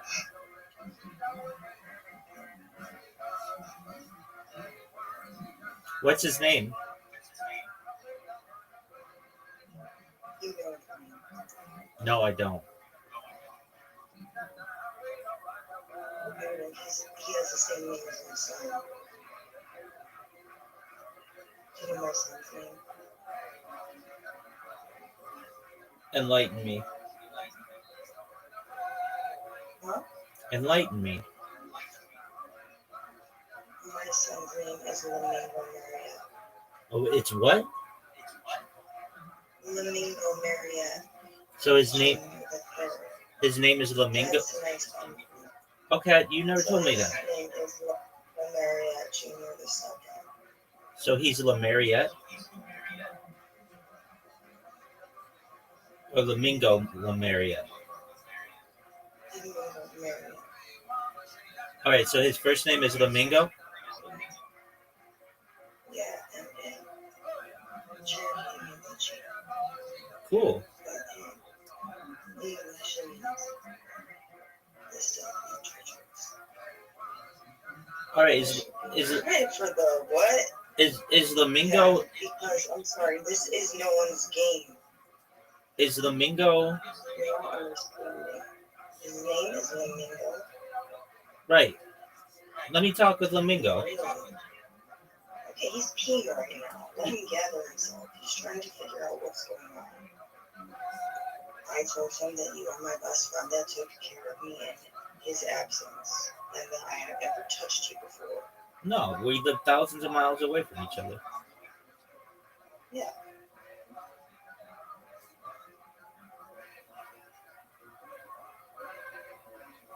Put Lamingo on the line.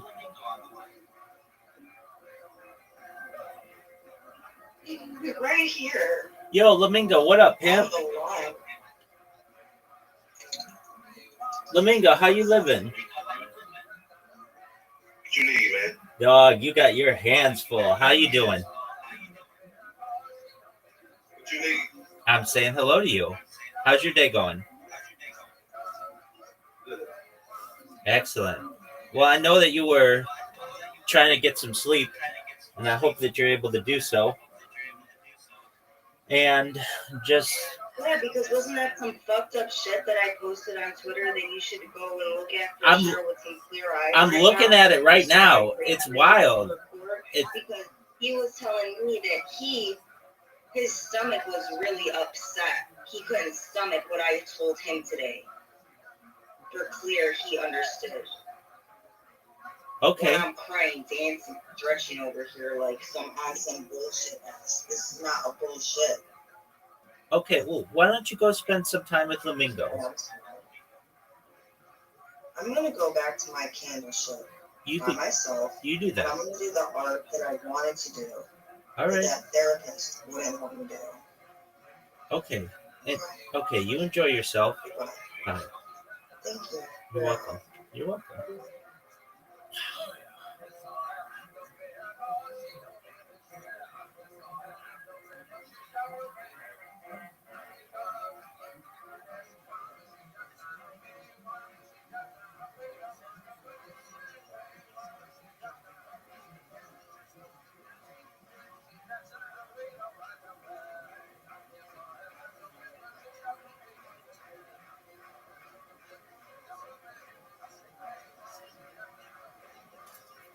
That girl is wild.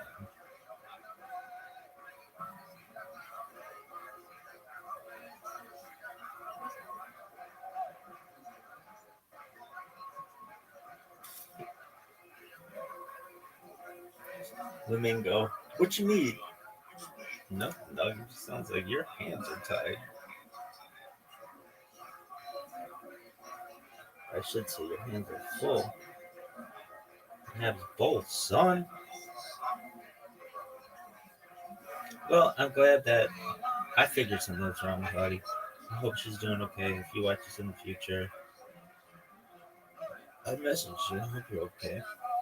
We don't have anything bad to happen to you.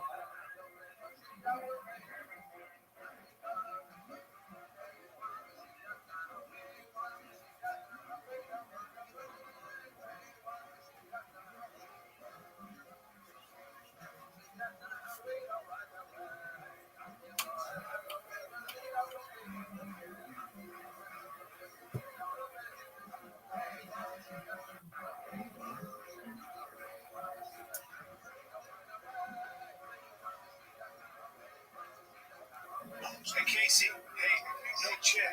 Let's rewind the tape and this. No, I believe it. I'm sure he scored so many goals in hockey. Tim's story to me on Thursday. I didn't ask his story with you. Well, then I told you something, and you See, I said, no, that's lacrosse. Right. So, two-story lacrosse. Hey, that's hockey.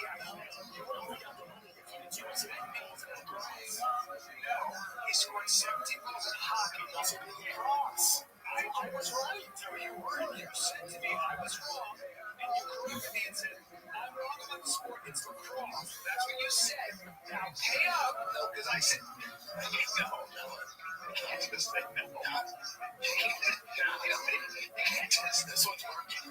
Why? That's working. It's not, you can't just go like this and say it's working. Pay my money. Not working. You're just deciding no because you don't have to. That's working. That was a straight. You can't. Tim, it's not. Tim told me the same story. Maybe Tim makes this. No. We just cleared it up. Now listen. This is an outrage. You're just, you know what you're doing? The election came in, the results are fine, and you're just going, I won. Mail it out.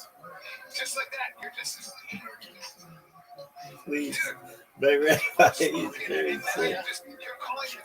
I miss the porn box, man. You can't blame somebody else.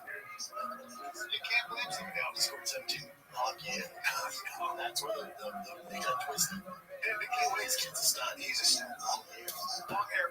Tim's face, actually. He's got Tim's face. Same intensity.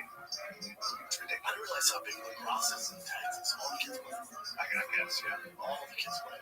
California, it's kind of big. East Coast, so obviously it's always big. But here, I see all the kids. Yeah, you were in lacrosse. I love lacrosse. I love it. I didn't realize how big it is in Texas. Played in college. Yep. All the kids play. This is our first day. Yeah, it's our first day. I just don't believe in first day running pains. No, I hold everybody to the highest standard. I like to come in after doing no work. I want to thank you. And I'll tell you, more chinny, you can't find up this little crossings. There's no limit. There's no limit. You only have 3 months to figure it out. What else, buddy? I'm just enjoying, I am enjoying Texas. I'm enjoying the mothership. The mothership a lot. And that's, it's kind of inspiring. I was in Oklahoma City. Yeah, and in Tulsa. Great clubs. There are a lot of places in this country that use things. You realize you're like, well, Oklahoma City has a lot of world clubs, right? So it's pretty nice, I have to say. Yeah, the only thing that gets me is that there's not a lot of water. Yeah, I saw the photos. They don't, like when there's a tornado warning, everybody gets dead serious. I'll tell you what's no joke around here is the thunder and lightning storms. Or hail. The hail, I've experienced that. Are you the lightning? No, the thunder and lightning is crazy. It's the hail. And they will tell you, you'll get a notice on your thing. They're like, shelter in place, you could die. Like, yeah, they'll tell you that it's life-threatening. You're like, what? It's, yeah, it's about to go, but it whips up right quick. It whips up and that sky goes black. And that it starts to blow. And you're like, damn, what the hell is this? It's crazy. I'll tell you what, that bright out here, 20-hour drive. You drove out here 20 hours. Holy shit. How long will you drive that stretch? The first day on Saturday, 14 hours. What'd you drive? Excursion. Wow, no, man. He was cool. He's on that road trip, but after about 10, it gets you down. Yeah, you get to start to throw up. Yeah, it's not much. That's no joke. Yeah. Yeah, we get to 20 hours. 20 movies. So 14 hours. I think you said 6 hours. Wow. So where'd you end up in Texas after 14 hours? Like El Paso. Yeah. You know where that's on? It's massive. You can hunt on a ranch, and you're like, I don't want to hunt a ranch, I want to hunt in the wild. It's like, no, this is a ranch that you would have to cover up with a plane. Yeah. Went through some towns that were like Texas chains, all the snow. Yeah, you want to have. There's one shop, some restaurant. It's the Please. My rabbi. You can go. Oh no. Somebody else? You can't blame somebody else. Scored 17. Log in. Please, my rabbi. He's very sick. Gang.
That's where they got twisted. The giveaway is kids a stud. He's a stud. Long hair.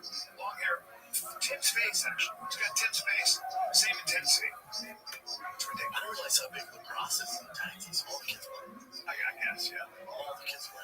California, it's kind of big. Yeah, it's because obviously it's always big. But in here, I always see all the kids with the rock. Yeah, you were a lacrosse player. Love lacrosse. Love that. Love it. I didn't realize how big it is. Did you play in college? Yep. All the kids play.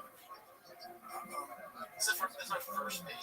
Yeah, it's our first day. I just don't believe in first day hurry pains. So I hold everybody to the highest standard. I like to come in and say, no work on, thank you. But I'll tell you more, Chenny can't find a place to live in Aussie. Well, there's nowhere to live.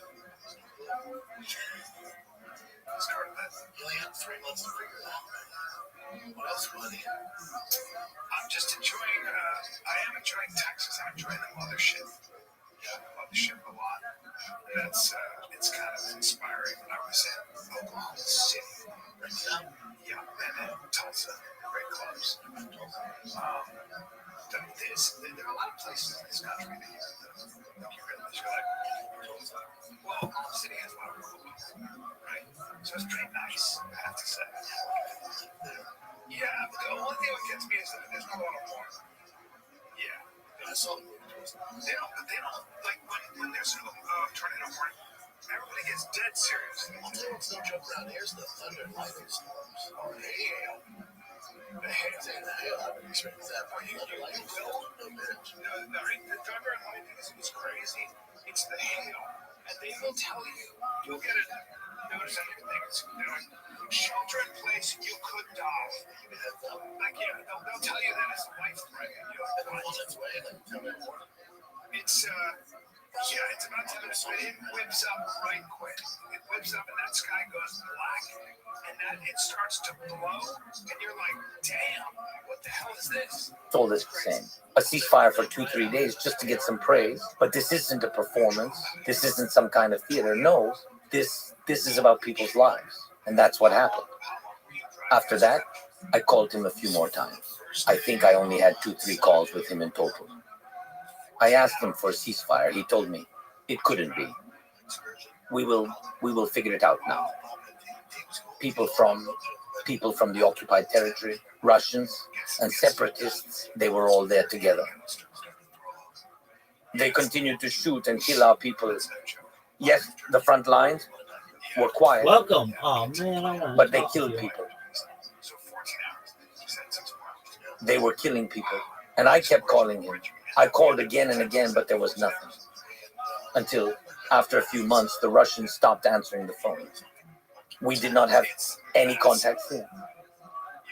I wanted another meeting, like we had in Normandy, I wanted the next meeting. I wanted to find a solution, but the Russians refused. We tried to make it happen through various European countries, and not only European, but the Russians refused. They passed along some kind of bullshit, made excuses. They didn't want it. Meanwhile, they were sending their snipers. We had evidence, living proof, even video evidence, because some of them were captured back then. Those were the snipers in training. They were training them. And later those snipers operated in Syria and Africa. These snipers were training in our country, in the east. Ukrainians were living targets. They were shooting from the other side, killing people, women, people, children. They were shooting. It was a hunt. By the way, it was in the Russian-speaking region, in the east, where, according to him, everyone is speaking Russian. That's where they were shooting, where the situation currently is the most tense. They kill people. We sent this information, sent pictures, we sent them to the UN, sent them everywhere. We worked very hard, very persistently. I met with everyone, but who thought of Ukraine back then? They didn't notice it much. They didn't pay much attention to Crimea being illegally occupied either. And to be honest, the United States of America too. Everyone was somewhat silent about this issue. That's how it was. It was like that before a full-scale war. I want to ask you a question about the ceasefire. For example, in Mariupol today, there are American and Ukrainian journalists, and everyone will tell you who has contact now with Mariupol, who fled from there in the last minutes just before the occupation, or who was able to leave, to escape after the occupation. Chernov, who won an Oscar, was among them.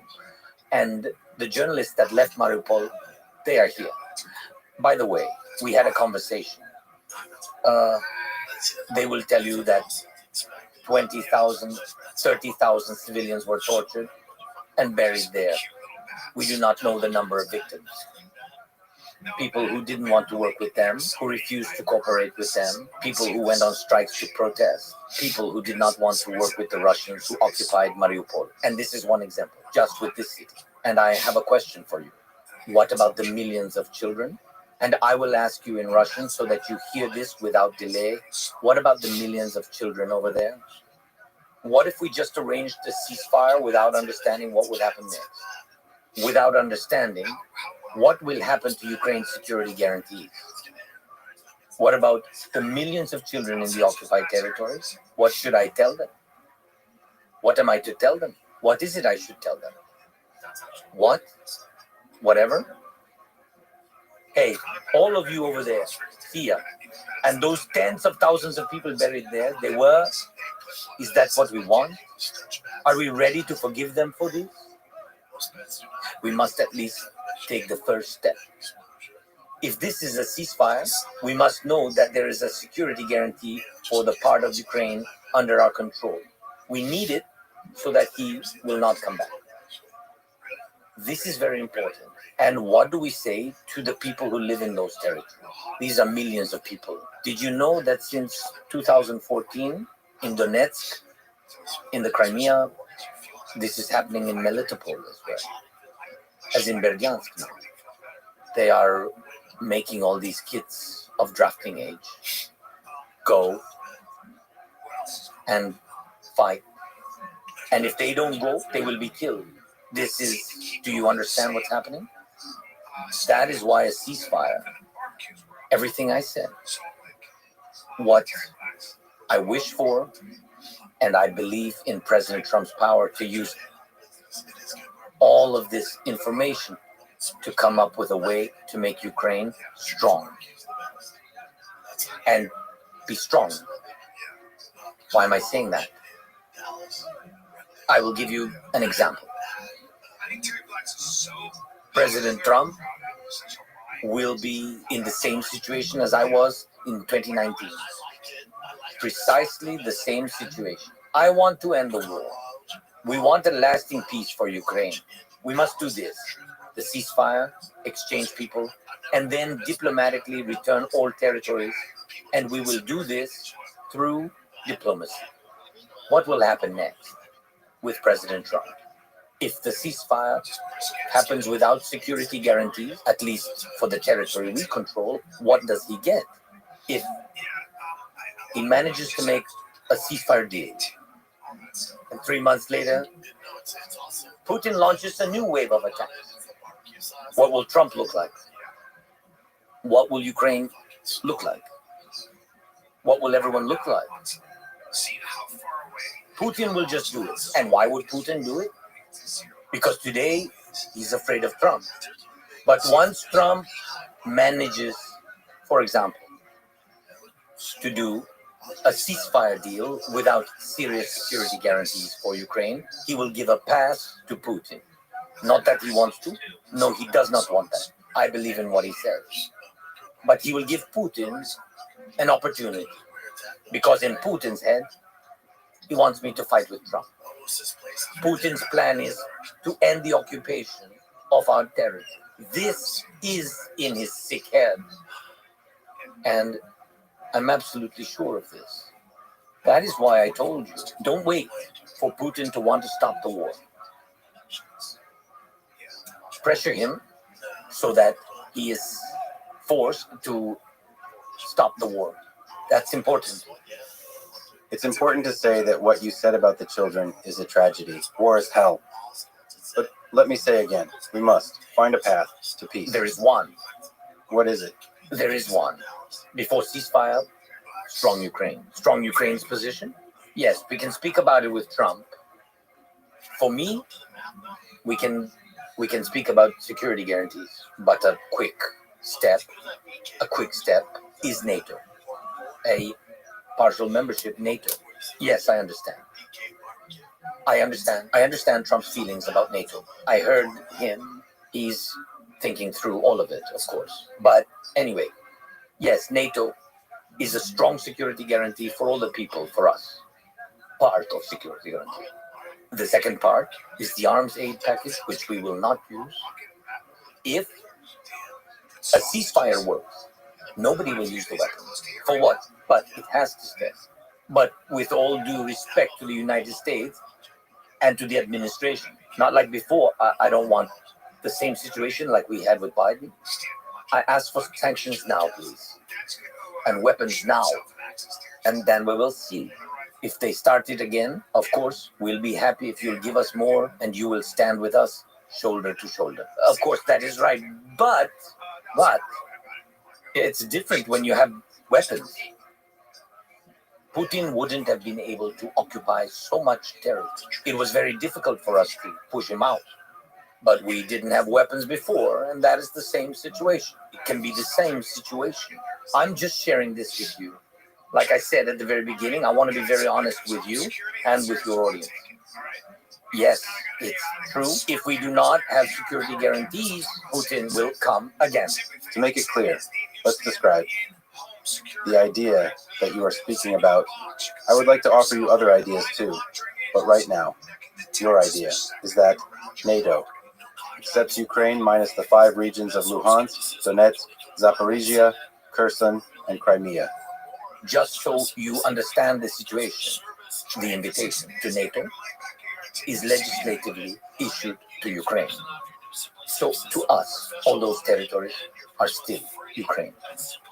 But the NATO so far can only act in the past.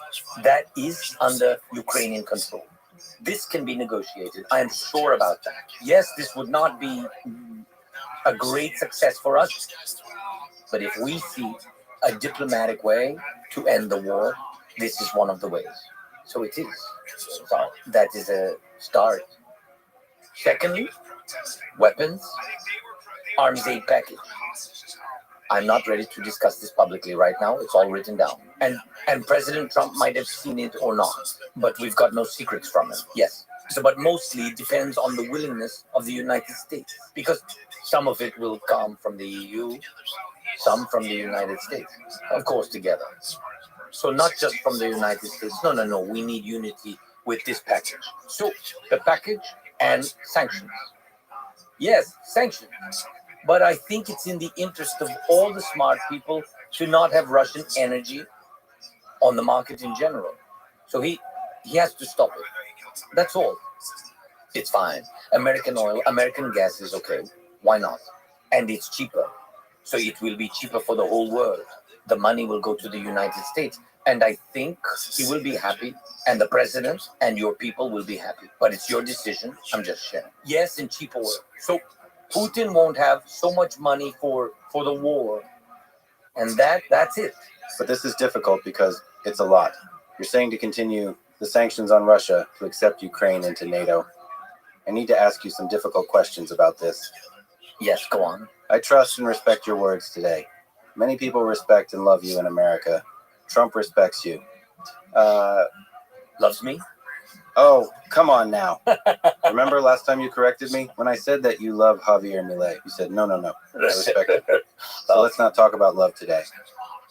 But could we talk seriously about guaranteeing Russia's security?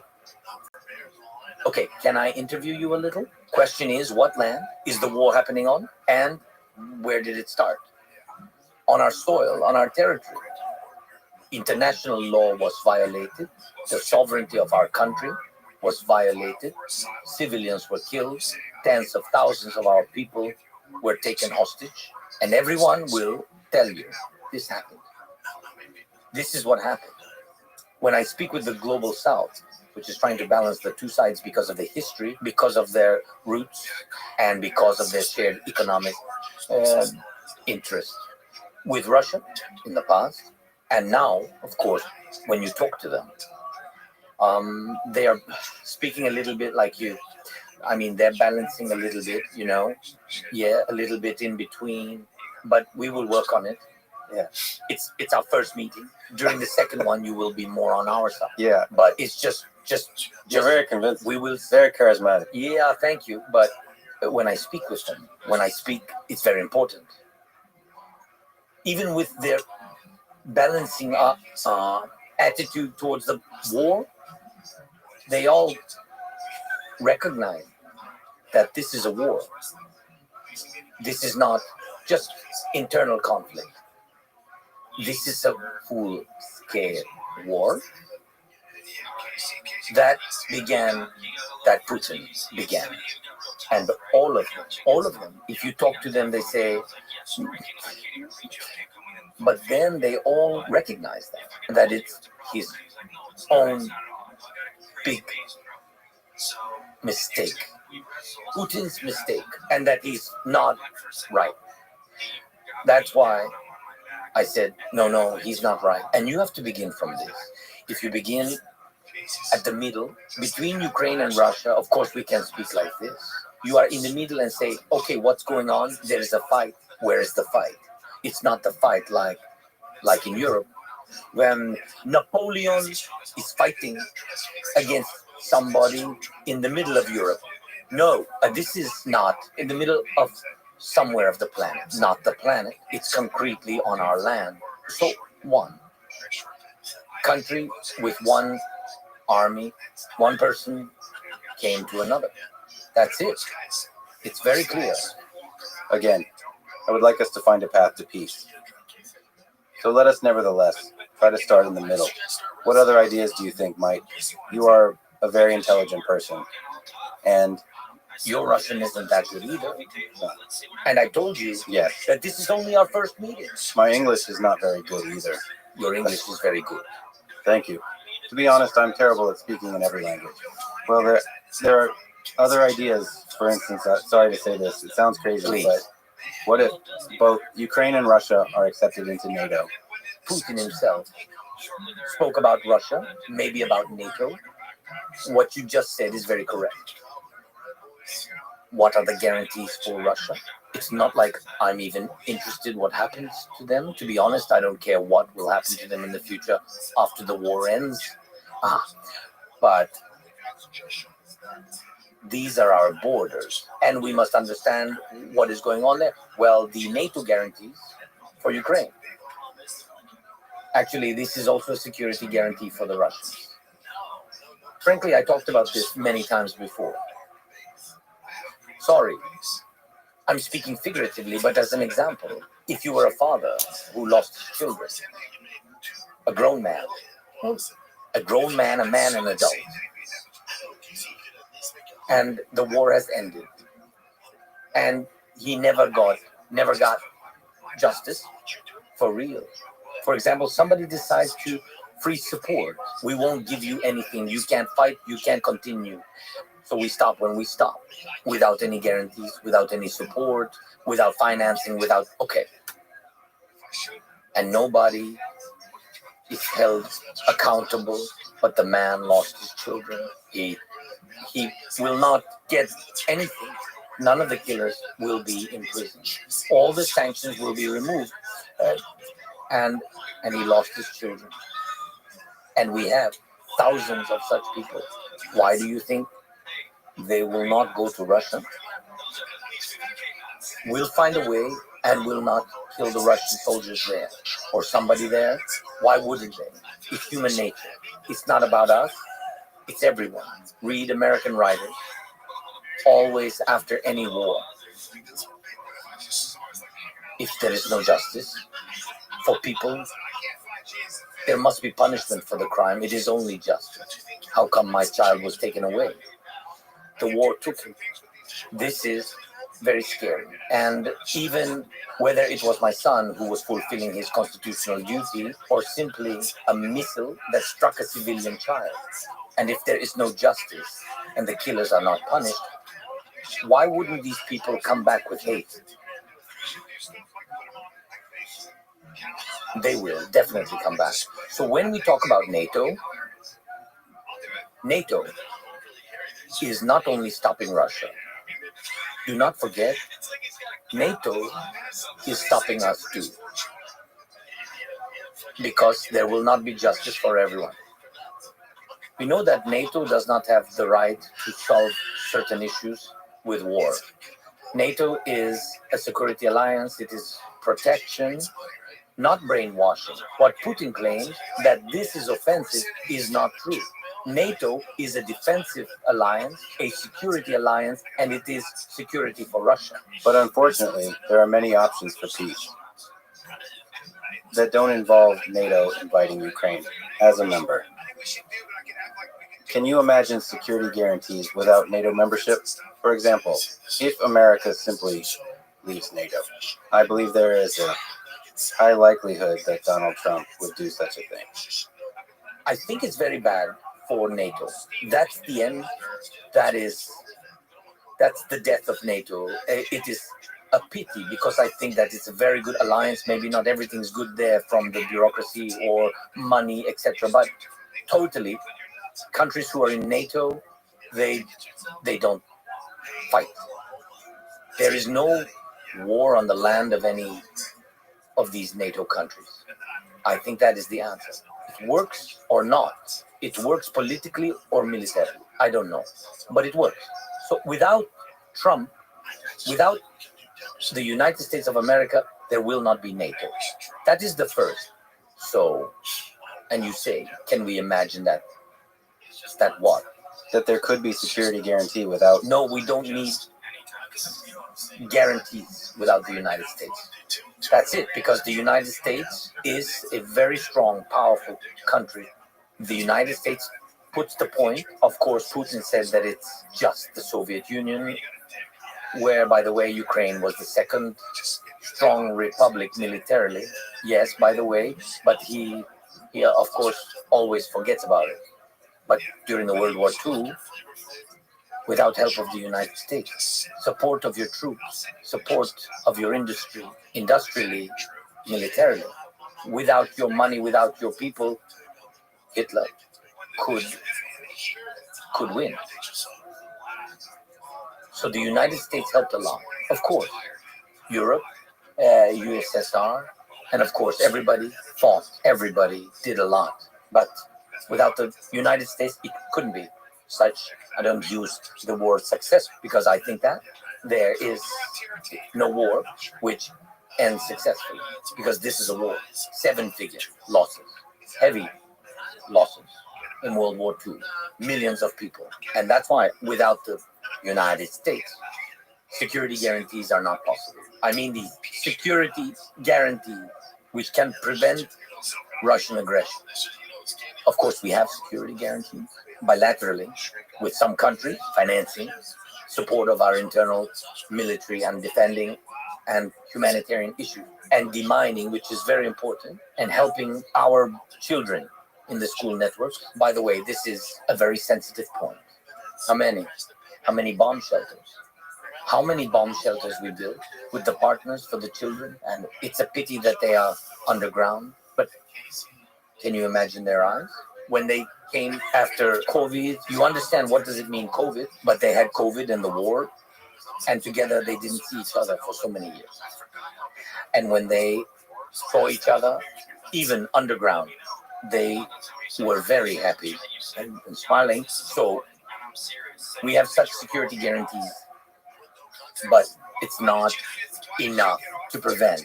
Yes, preventive measures also work to prevent the aggression of Putin. No, to stop. Your English is better than my Russian. This is wonderful. Oh, I'm not sure. I'm just giving you a compliment. Thank you. No, thank do you. that kind of thing for president. Thank you so much. Okay. Once again, Come on. without NATO guarantees, I have a dream that, let's say, on January 25, or sometime at the end of January this year, you will sit down with Donald Trump, with Vladimir Putin, and together negotiate a ceasefire with strict security guarantees. And an agreement will be signed. What will this look like without NATO? I will make it clear. And so, first of all, I think January 25th or some other day. Well, you just call it January 25th. And I don't mind. It's my birthday. And we sit down. First of all, with Trump.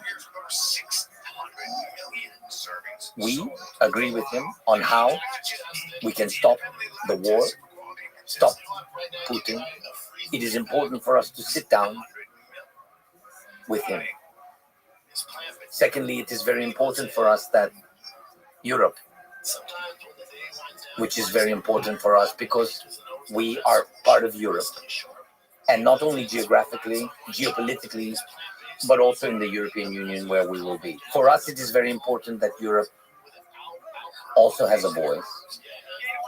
It's the second thing.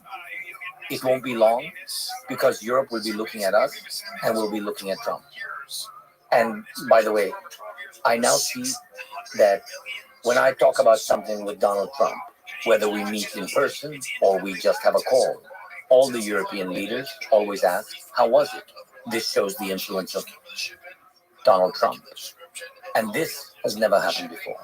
With an American president, I tell you, from my experience, this also gives you confidence, that he can stop this war.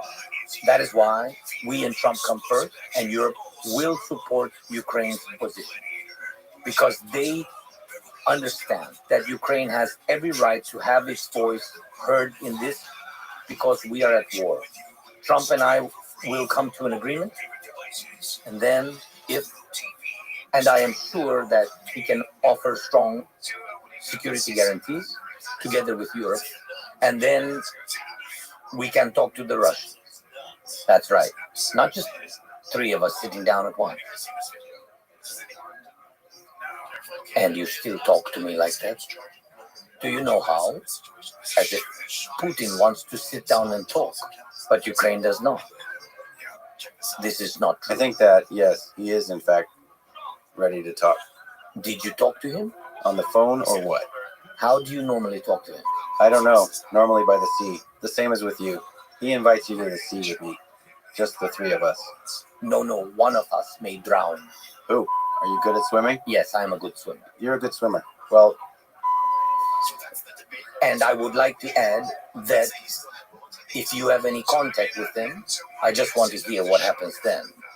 I have never talked to Vladimir Putin, but I have a feeling that he is ready because Donald Trump is ready. I hope you are ready And this is not just a feeling, but a dream. I have a dream here that the three of you will get together in a room and make peace. And I want to understand what it looks like, what security guarantees look like that would satisfy Ukraine, that would satisfy Russia. Ukraine needs security guarantees first and foremost. We are in danger. That is why they are called so. This is no joke to me. Let's take a few steps back. Interesting. Why are security guarantees, a strong position of Ukraine, strong weapons, and so on so important? I will give you a little history lesson. Although I think you have prepared yourself and know everything perfectly, well, you can correct me on that. Yes, Ukraine had security guarantees. The Budapest Memorandum. Nuclear weapons are the security guarantees that Ukraine had. Ukraine had nuclear weapons. I do not want to characterize it as good or bad. Today, the fact that we do not have them is bad. Why? Because this is war. Today we are at war. Because you have unleashed the hands of a nuclear power. A nuclear power is fighting against us, against Ukraine, and doing what it wants. By the way, even you are now talking about ceasefire. Just a ceasefire. Maybe give flowers to Putin, maybe to say, thank you so much for these years. That was a great part of my life. No, we are not just ready for this. Why? The Budapest Memorandum, nuclear weapons, this is what we had. Ukraine used them for protection. This does not mean that someone attacked us. That doesn't mean that we would have used it. We had that opportunity. These were our security guarantees.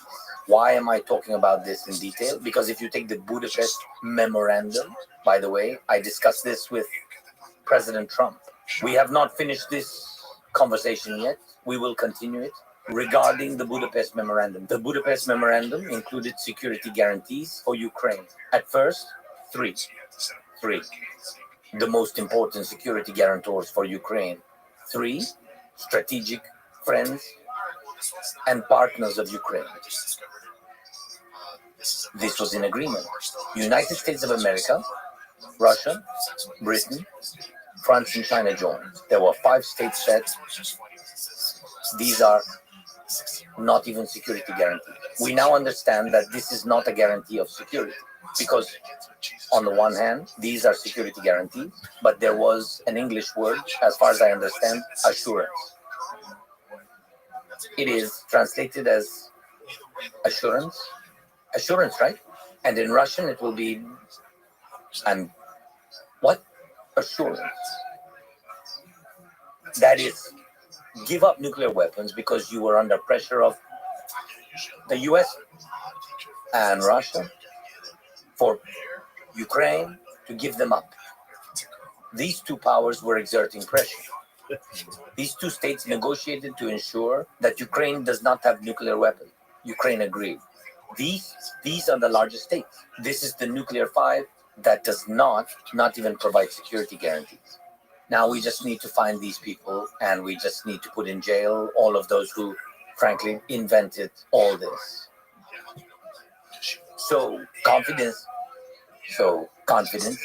assurance that Ukraine will be territorially integrated with its sovereignty. It was a piece of paper, if you are curious, by the way, that after occupying part of our Donbass and Crimea, Ukraine sent diplomats 3 times. I don't think I remember, 3 times within a few years. We sent letters to all security guarantors, to all members of the Budapest Memorandum. What did they send? That's what was written on the piece of paper. Consultations. Ukraine holds consultations if its territorial integrity is violated. And everyone should be in consultation. Everyone must come. Everyone must meet urgently. USA, Britain, Russia, France, China. Did anyone come? You ask? No. Did anyone reply to these letters? Official letters? They are all recorded by diplomats. Did anyone conduct consultations? No. And why not? They didn't give a fuck. This is understandable in Russian, right? That as Russia didn't give a damn, neither did all the other security guarantors of the Budapest Memorandum. None of them gave a damn about this country, these people, these security guarantees, etc. We take a break. This will be a Budapest Memorandum. The last time with me, imagine how many years it was with me. In February 2022. In February 2022, the war began. A full-scale war. Letters for consultation have been sent. No one answered. Next, we are taking a break from the Budapest Memorandum. The question is simple about Budapest. Can we trust it? No. Whichever country out of these five sat at the negotiating table, just a piece of paper. Believe me, we will save you. No. Another. This is a train. This is a train with waste paper, with security guarantees, which Ukraine has been riding for many years. The second car on this train is the Minsk Agreements. The Normandy format and the Minsk Agreements, where it was written, where the signatories were. The United States of America was no longer there. I understand that Obama was here at the time. And as far as I know, I think they were simply not interested in what happened to Ukraine and where it was in general, where it was located. Well, somewhere there. Part of something. People, well, people, and let it be. Let it be with these people. The United States simply did not participate in the Minsk Agreements. There are no claims to the US because they were not guarantors. Where is the claim? A step back. 2008, Bucharest. Everyone has already learned from the Budapest Memorandum. Bucharest, 2008, Bucharest. Mr. Bush, President of the United States, Republican, says that Ukraine should be in NATO. This is the voice of Republicans. Check it out. Ukraine should be in NATO. Everybody's looking at the US, always, all in favor. Who is against? Merkel. So she opposes, and she forced everyone not to give Ukraine an invitation to join NATO because that would be a step. Seriously, Republicans were in favor. The US was in favor because Republicans and Bush were not afraid of anyone. They were not afraid of anyone, and they knew that Ukraine rightly wanted to join NATO. He chooses so. And what is the question? Well, people made their choice. Well, and the Russians will not look that way. That was not the case then. Why? Because the Russians were different. Next, Minsk. We didn't succeed. After the Minsk agreements, as I told you, hundreds of meetings were held. I have had hundreds of meetings since 2019. We could not think about a ceasefire. A ceasefire is our offer. This is not somebody's suggestion. This is mine. I would like. I wanted to. In Ukraine, society was divided. Not everyone wanted to. Half did not want it. Half were against. Half were in favor. Some of them shouted, "Do not believe it." Some of them shouted, "Believe it." I am the president of Ukraine. I was given a mandate of trust by 70% of the population to take appropriate steps, and I made them.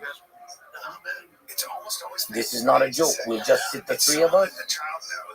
I am simply telling you what is. This is, how can I tell you? These meetings must be serious and prepared. And prepared with those who want peace. Ukraine wants peace. US wants peace. We have to sit down with Trump, and that is 100%. First and foremost, number one. Moreover, he told me on the phone that he is waiting for us to meet, and there will be an official visit, and my visit would be the first or one of the first to him. And for him, this topic is very important. I know that he has his own matters, American issues, I understand. I heard his election program, but regarding international affairs, I think our issue is one of the most pressing issues for President Trump. Therefore, I believe very much, I trust his words, and I hope we will meet again. We need to prepare. We have many plans to build on, and they exist, and they are supported by many countries. But we need his vision. He needs to look at all these details, but his vision, please, because he can stop Putin, because Putin is afraid of him. That's a fact. But Trump is a president of a democratic country, and he does not come for life. He is not Putin. He will not come for 25 years. He will come for his term. Please tell me. Well, for example, he came for 4 years, and for the 5th year, Putin came with a war. Will it make Trump feel better that there was no war during his time and that Ukraine was destroyed after him? Why destroy? Putin is whoever, a killer, whoever, but not a fool. He will be prepared. He knows all mistakes. He understands how we defeated his army after the invasion began. He realized that this was not a Soviet war and that this would not happen with us. He will prepare. He will let everything into arms production. He will have lots of weapons, and there will be a very large army. And you think that after such humiliation, 4 years without a war, he did not finish us. He will return and fight only against Ukraine. He will destroy everything around. And if you say there is a risk that Trump, President Trump, will withdraw from NATO, for example, this is a decision of the United States. I'm simply saying that if it does, Putin will destroy Europe. Calculate the size of army in Europe. It's just that I say it for a reason. Do the calculation. Why did Hitler conquer all of Europe then? Almost. Just count, remember, his armies of millions. Calculate what Europe has. What are the largest armies? We have the largest army. The Ukrainian army is the largest in Europe. The second place after us is 4 times smaller than us. France. Yes. 200,000? I think the French have about 200,000. We have 980. So this powerful coalition of European nations. That will not be enough. Yes, it's not going to be enough. But you're a smart man. There's a lot of ideas. Partnerships with Global South, India, Middle East, Saudi Arabia, economic partnerships, political partnerships. It all protects you. First of all, look at one example. North Korea. Just look at this example. 12,000 has arrived. Today, 3,800 killed or wounded. They can bring more. 30, 40,000. Or maybe 500. They can bring many people. Why? Because they have order, autocracy, and everything. Can Europe bring people together? No. Will Europe be able to build an army consisting of 2 to 3 million people? No, Europe will not want to do this. And for what? We definitely don't want a world war with you. There is no such purpose. There is no such purpose as gathering everyone. We do not want any war. We want to stop the Russians, and they invite North Korean soldiers. Invited. Their faces are burned. They themselves burn their faces. Those who cannot escape, injured or killed. There's a video. Everything I'm telling you, there is evidence of this. So that they are not recognizable, right? It means, what does it mean? It's out of values which share Europe. Europe counts. It means that those guys, they don't count Rahuyut. It's count, yes? They don't count the number of people. That is the answer. Can they move more? Yes. Can they move dozens of thousands? Yes, because we see what they have. Last year, for example, Europe gave us 1 million artillery rounds. We produced a lot ourselves, but they gave us initiative. It was initiative, 1 million artillery rounds, and of 155 and etc. We produced more, but North Korea gave Putin 3.7. Just gave him. So he also has a deficit for today. It means he needs what? He needs time.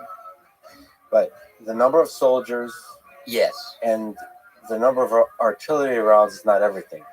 As you have said, let's say Donald Trump guarantees security for 4 years. You can form partnerships with India, with Saudi Arabia, that enforce punishment, the stick, on oil prices, for example, if any aggressive action is taken. You can actually even build, I've met a lot of incredible Ukrainian tech people, IT people.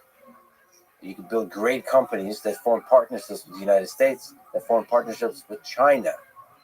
And that is a big leverage against aggression of however many million artillery rounds. And that sheet of paper, you don't need a sheet of paper of protection. That's you.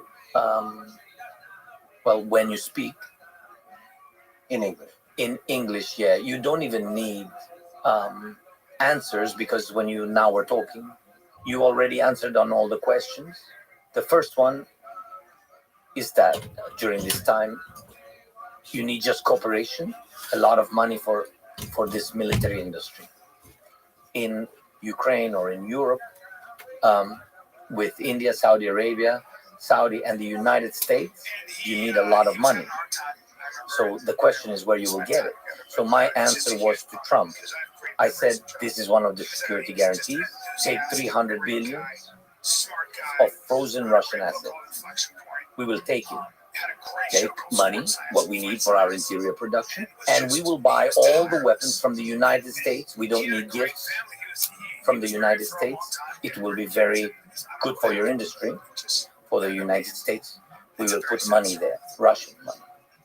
Not Ukrainian, not European, Russian money, Russian assets. They have to pay for this. We will put it and we will make it. This is one of security guarantees? Yes, of course. Because this is a military guarantee, yes. But then the second you said that energy price and a lot of sanctions on products and the Russian shadow fleet, and that is the second answer we spoke about before. Yes, put more sanctions on that. More sanctions. It's okay. Not to take off sanctions. It's okay with you. It's not going to be okay with the president of Russia. Yes, but I'm not thinking how it will be very good for him. He's still a kid.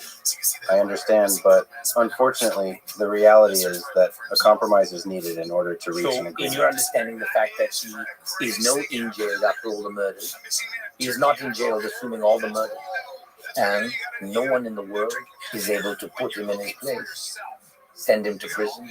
Do you think this is a small compromise?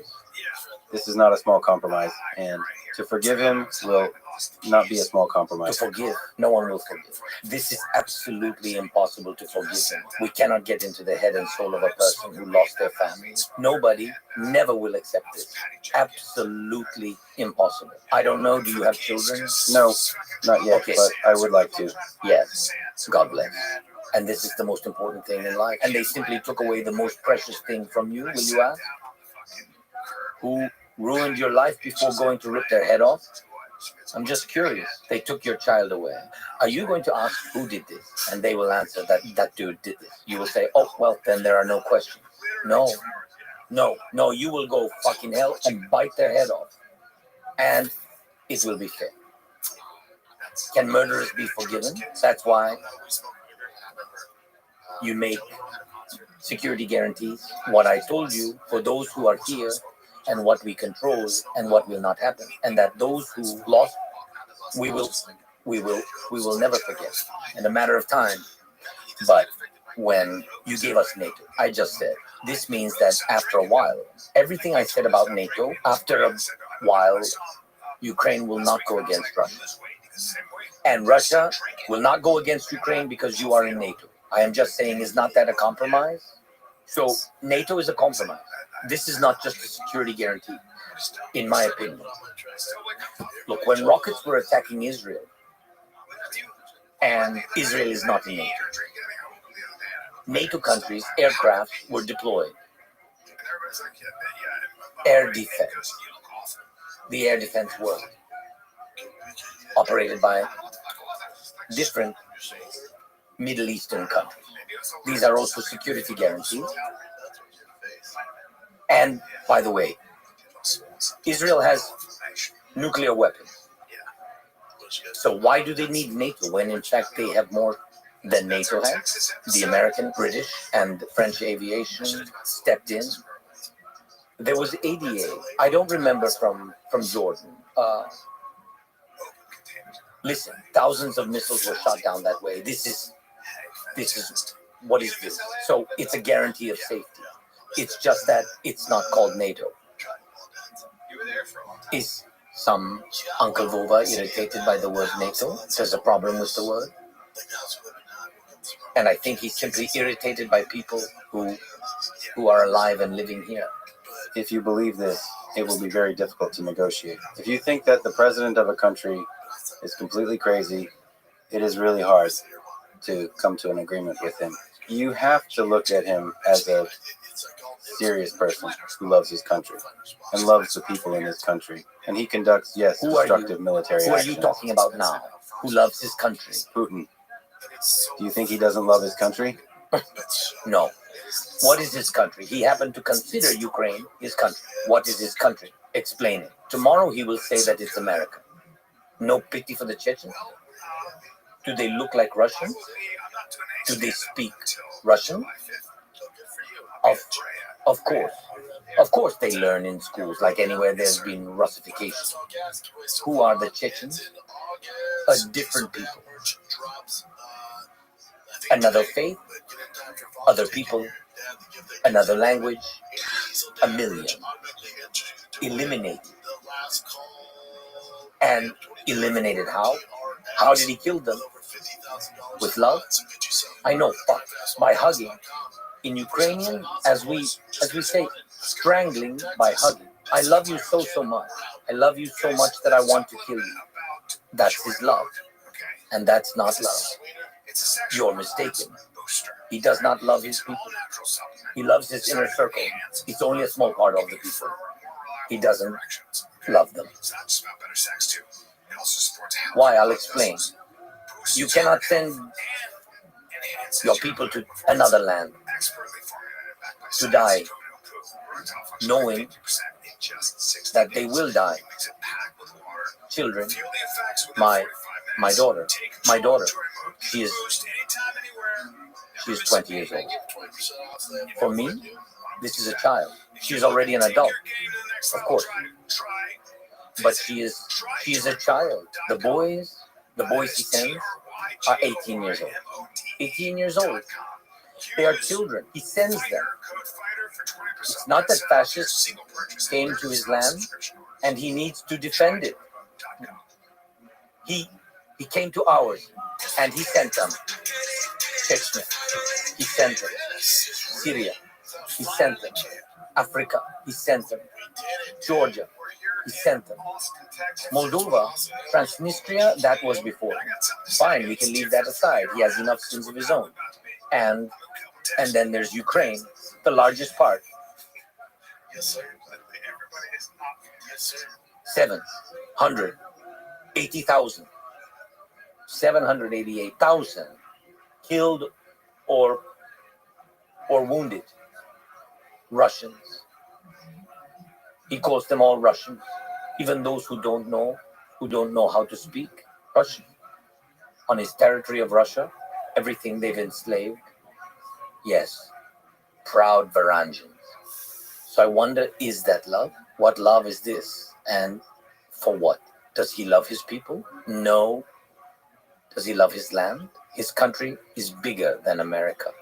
How much land do you need? America is huge. America is simply an outstanding country. Outstanding country. Russia is bigger. Well, just bigger. So ask yourself, does he love them? What is he doing? And what does he love? Do you think he's been everywhere in his Russia? It's impossible to get around it. He hasn't been everywhere. He just hasn't. Well, I believe that Donald Trump loves America, and I don't think he has been I'm to sure. every single American city. No. I saw his rallies. So many rallies. No, let's be honest. He had it and I saw it, and it's very difficult. He's not 18. Yes, but he's strong. And this is his will. Everywhere where the war is. I'm sure. I pray to God it never will be on your land, yes, and I'm sure that it will not be. But I'm sure that if you have in some region the problem, how to say earthquake, hurricane, you have it all. Well, I'm sure that President Trump would be there. After one day, 2 or 3 days, I don't know the security of all these things, but he will be. Otherwise, how will people look at him? Yes, of course he will. Of course. The same about me. I'm not comparing myself with him. I'm just, where it is difficult for people, I have to come. The next question is very simple. Region. Kursk region. The operation there. Was Putin in Kursk during 4 months? No. Listen, I have tremendous respect for you, admiration for many reasons, one of which is you stayed in Kiev, and another one is that you visit the front, and you talk to the soldiers in the front, and you talk to people all across Ukraine. Absolutely tremendous respect for that. So, and not enough people say that, I had a conversation with Tucker Carlson, for example, and I said that you're a hero for staying in Kiev, and he said, well, he just did a thing that every leader should do. But I think not enough leaders do the thing that every leader should do. So, tremendous respect. And I agree with you totally. Yes, a leader should go to the front of a war. That said, America has waged wars all across the world. That has the war in Afghanistan and Iraq cost $9 trillion and killed over 1 million people. War is hell, and just because war is waged in terrible ways that it is, does not mean the leader does not love their country. So I take your point. I once again have a dream that even if there's hate, that you sit down with Donald Trump and Vladimir Putin and you find a way to peace. Let me ask you a question. What do you think? Will there ever be a day when the Ukrainian people forgive the Russian people and both peoples will travel back and forth again and marry each other, rekindle and form friendships? Will there be such a time in the future? I think history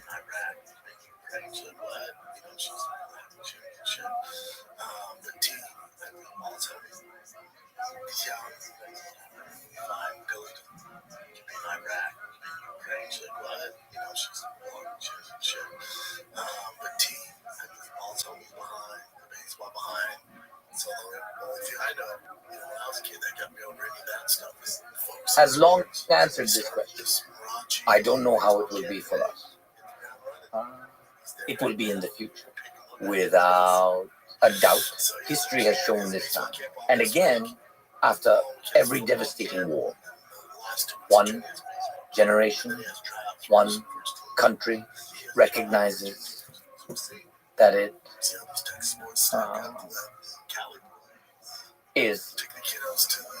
was an aggressor, and it comes to realize this is impossible to forgive. This is precisely the kind of education they've had in Germany for many years, even though these children had nothing to do with it. It was their grandfathers who participated, and not all of them were participants of Nazi Germany's war against, essentially against the world. Yes. And against life. And therefore, they're still apologizing. Apologizing is not easy. They know that they were the aggressors. They were guilty. They do not look for compromise in history. Compromise in itself buys time. And they understand this. There are convicted murderers, condemned both historically and by their own people. Reparations have been paid, and security guarantees have been established, by the way, and all this is done.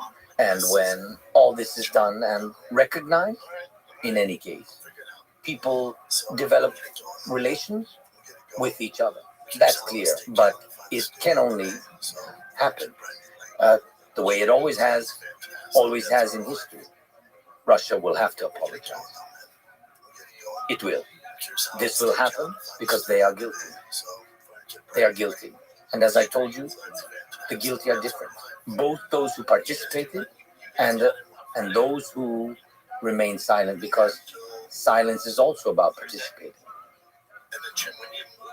in my opinion. Can I ask about Donald Trump? We've already mentioned him a lot, but let's focus there. What do you admire, what do you respect about Donald Trump? And also maybe why do you think he won overwhelmingly the election in 2024, that American people chose him? He was strong. He was much more stronger than Kamala Harris, Biden first, and then Kamala Harris. Yes, he showed that he can intellectually and physically. It was an important point to show that if you want to have a strong country, you have to be strong, and he was strong. And this number of rallies, what I said, is not a simple thing. He showed that he can. He is strong. So he doesn't have any questions with his, this age and etc. Nothing. He is young. He is young here, and his brains work. So I think it's important, very important, and of course a lot of interior questions. I understand the prices and etc. Economic questions, and the questions of you have the questions with other things, Immigration, yeah. a lot of things. I understand. So maybe he answered on those questions which people have. One of the questions, That he will finish the war. that he will finish the war. Yeah, for me, this is the main question. But I said that for him, he's the president of the United States. For him, his priority is his questions in the United States, and I understand and I respect it. But the second he was speaking about the world, yes, he said that he will finish the war. And I hope very much, because I think that our people really support his idea. And that's why I said it is for me. It's very, very important to have enough people around him who will have connections with him with the right things. For me, truth is very right things. What's going on really? The battlefield. What's going on really with Putin and Russia? What he really wants. And that is just to have it. Before any decision, you have to be at the same level of information. And we need him to know everything from us, from you, from people in Ukraine, from people around who are really afraid that Putin doesn't want to stop the war, afraid that he will come back with his aggression. I'll tell you what didn't help my But Austin. you said that there's some things about the war that maybe Americans don't understand. So we talked about Putin. We talked about the security guarantees, but the reality of war. That's the worst card I've ever seen. What's happening on the ground? What do you think that people should understand? First of all, they have to understand the idea of Putin's war. It is very important for him. I consider this process. I think it is very important for him not to give Ukraine independence. To prevent Ukraine from developing as an independent country, for him, influence on Ukraine cannot be lost. And for him it is, like, I think for him, this is such a goal in this last mile, and certainly for him, the last mile and of his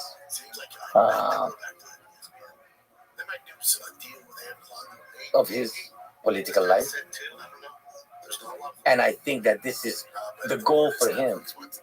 The second story, I do not want to talk about these banalities, that he wants to return all the territories of the Soviet Union, influence over them. He does this little by little. I just don't want to, people need to know details. For example, Georgia, which was headed towards the EU and NATO, completely turns towards Russia, regardless of the fact that they have frozen conflicts. They have in Abkhazia what we have with Donbass, which is controlled by militant rebels. Abkhazia is not developing, it's just a very beautiful part of Georgia. That has died. And if you have the opportunity, then go there someday. You will understand. It simply died because Putin wanted to. He wanted not to allow them to develop, because a frozen conflict means that you will not be accepted in the EU, and certainly will not be accepted into NATO, because right now, yes, they do not take you because of a frozen conflict. And this is what Putin did. It's very important for him not to lose this influence. That is, he turned back Georgia, young people, students, everyone leaves, and this is a fact. Georgia is quite small, and they will leave. They want to live in Europe, they want to develop. Somebody in the United States, somebody in Europe, somebody in the EU, somebody in Britain. He will now fight for the Moldovan parliament. This is his second step. You will see in April what happens. You will see, he will start turning Moldova away from Europe. Although they want to go there, he does not care. There will be a pro-Russian party, and they will do something with the current president, because she has won the election. She is pro-European, but he will turn this back. The next steps are completely clear. He will do everything wherever he has lost influence, where there was influence of the Soviet Union. He'll turn it back as much as possible. And we understand at what price. You have seen Syria. You saw these tortures, what we saw in Bucha, what we saw everywhere we came, and where our territories were occupied. In Syria, the same happened. There were 1,000 people there, and you have seen it. Scientists were found, doctors were found. It is clear that any people are capable of generating their own opinion. Show their skills, develop society. Everyone who can express an opinion, everyone who can shape the independence and maturity of society, such people are not needed. And he wants this in Ukraine. And therefore, everyone should understand that Ukraine is like a large wall. From that, Europe, and if, God willing, President Trump does not withdraw from NATO. Because again, I believe that this is the biggest risk. I think two steps. Two steps that Putin would like to see is a weak NATO. And this without Trump, and a weak Ukraine, which cannot survive on the battlefield, simply cannot survive, and prevent me from building a strong relationship with Trump. I think these two steps, leaving NATO and Ukraine's weakness, will lead to a large-scale war. which Putin will wage on all the territory of that Europe, post-Soviet Europe. I mean, Soviet Europe, not post-Soviet, but post-World War II period. That is Soviet Europe, Soviet-era Europe, in order to completely control everything there. This is what he will do. And besides this will happen in any case. Even if the US is thinking about leaving NATO. This war will affect the United States because North Korea is the first sign. North Korean skills, North Korean knowledge, which they are now gaining from this war. These include mastering new technologies, large-scale drones, missiles, how it works, the kind of technological war we have today, cyber war, etc. All these skills Korea will bring home and scale up in that region. And this will be a risk for the Pacific region. Security first and foremost. For Japan and for South Korea, they will face these risks 100%.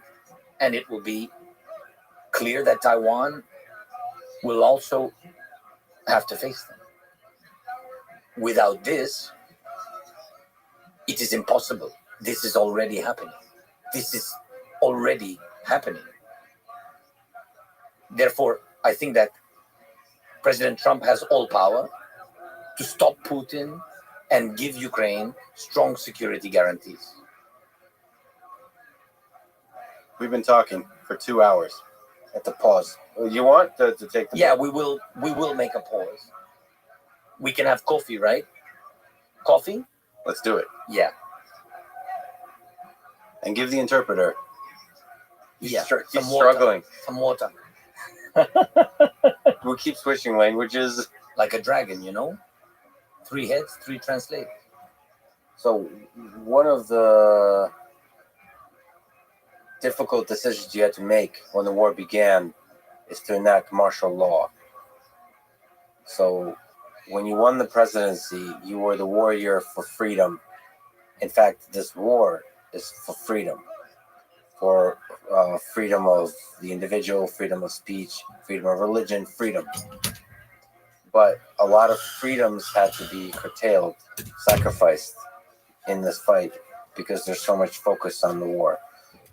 Do you see the tension? Do you feel the tension of that, the sacrifice that had to be made in democracy, in freedom, in fighting this war? In any case, this war is for our freedom. Generally speaking, to be honest, when you understand over time, when the war passes, you understand that your main values are at home. This is your home, your children, your love. God willing, parents are alive. And if not alive, then their memory, visiting their grave. Choosing how to work, how much, preferably choosing where to work. All this is freedom. Freedoms are not just a desire, they are an opportunity. In any case, you are right, because war is a limitation of opportunities. In any case, you fight for these opportunities. Your parents and God gave you life, right? You fight for your life. But we need to understand that first there is a war, and then martial law is introduced. Martial law is not introduced because someone wanted to. You say, this is not Pinochet, and so on. This is a completely different story. An aggressor came, and according to your legislation, if the border is violated, if there is armed aggression, you have all this written down, long ago written out in legislation. You introduce martial law, and the introduction of martial law everywhere, at all times, means, in any case, a restriction of opportunity. If opportunities are limited, rights and freedoms are restricted, therefore the war itself restricts rights and freedoms. Yes, and you can't do anything about it. We try, honestly, to balance as much as possible. I believe that the business sector works despite the difficulties of the war, and we do everything somewhere, there somewhere to reduce some load. Unfortunately, we cannot reduce taxes. On the contrary, a military tax is used for war. You need to take money somewhere. This, by the way, is about the fact that the U.S. gave us a lot, and Europe too. But compared to how much we needed for the war, this is not all. As for military salaries, you know that we could not pay the salaries of a million-strong army. We could not pay it using the money from our partners. These are all expenses. This is all the money that the country and people have accumulated. You can't do anything. I really want to reduce taxes. I will tell you frankly. I really want to. Well, I think that the whole new tax system, new deregulation, new steps, new reforms, all this will be after the war. Although there is something to brag about, this is true. And this is a document, because if you want to get a candidacy for European Union, you must implement the appropriate number of reforms. We do everything. During the war, we voted for many reforms, including anti-corruption, banking reforms, land reforms, major reforms. We started large privatization. The war did help us. Yes, it slowed down, but we went through a lot. When do you think you'll hold elections? Because for people who don't know, part of the martial law, elections were suspended and they were delayed and delayed and delayed. And I think the next sort of plan is in February of 2025. But when do you think there will be presidential elections in Ukraine? Elections were postponed once. They were not delayed, to be clear. Elections did not take place in 2024. That year, first of all, we need to understand the Constitution. They were scheduled to be held in the spring of 2024. Due to martial law, under the Constitution, you cannot do this. These are the presidential elections. The parliamentary elections did not take place in the fall of 2024, according to the Constitution. Yes, there are security things. There is the Constitution, but there are security things. That is, everyone in Ukraine understands that this cannot be done until the war is over, or legislation needs to be changed.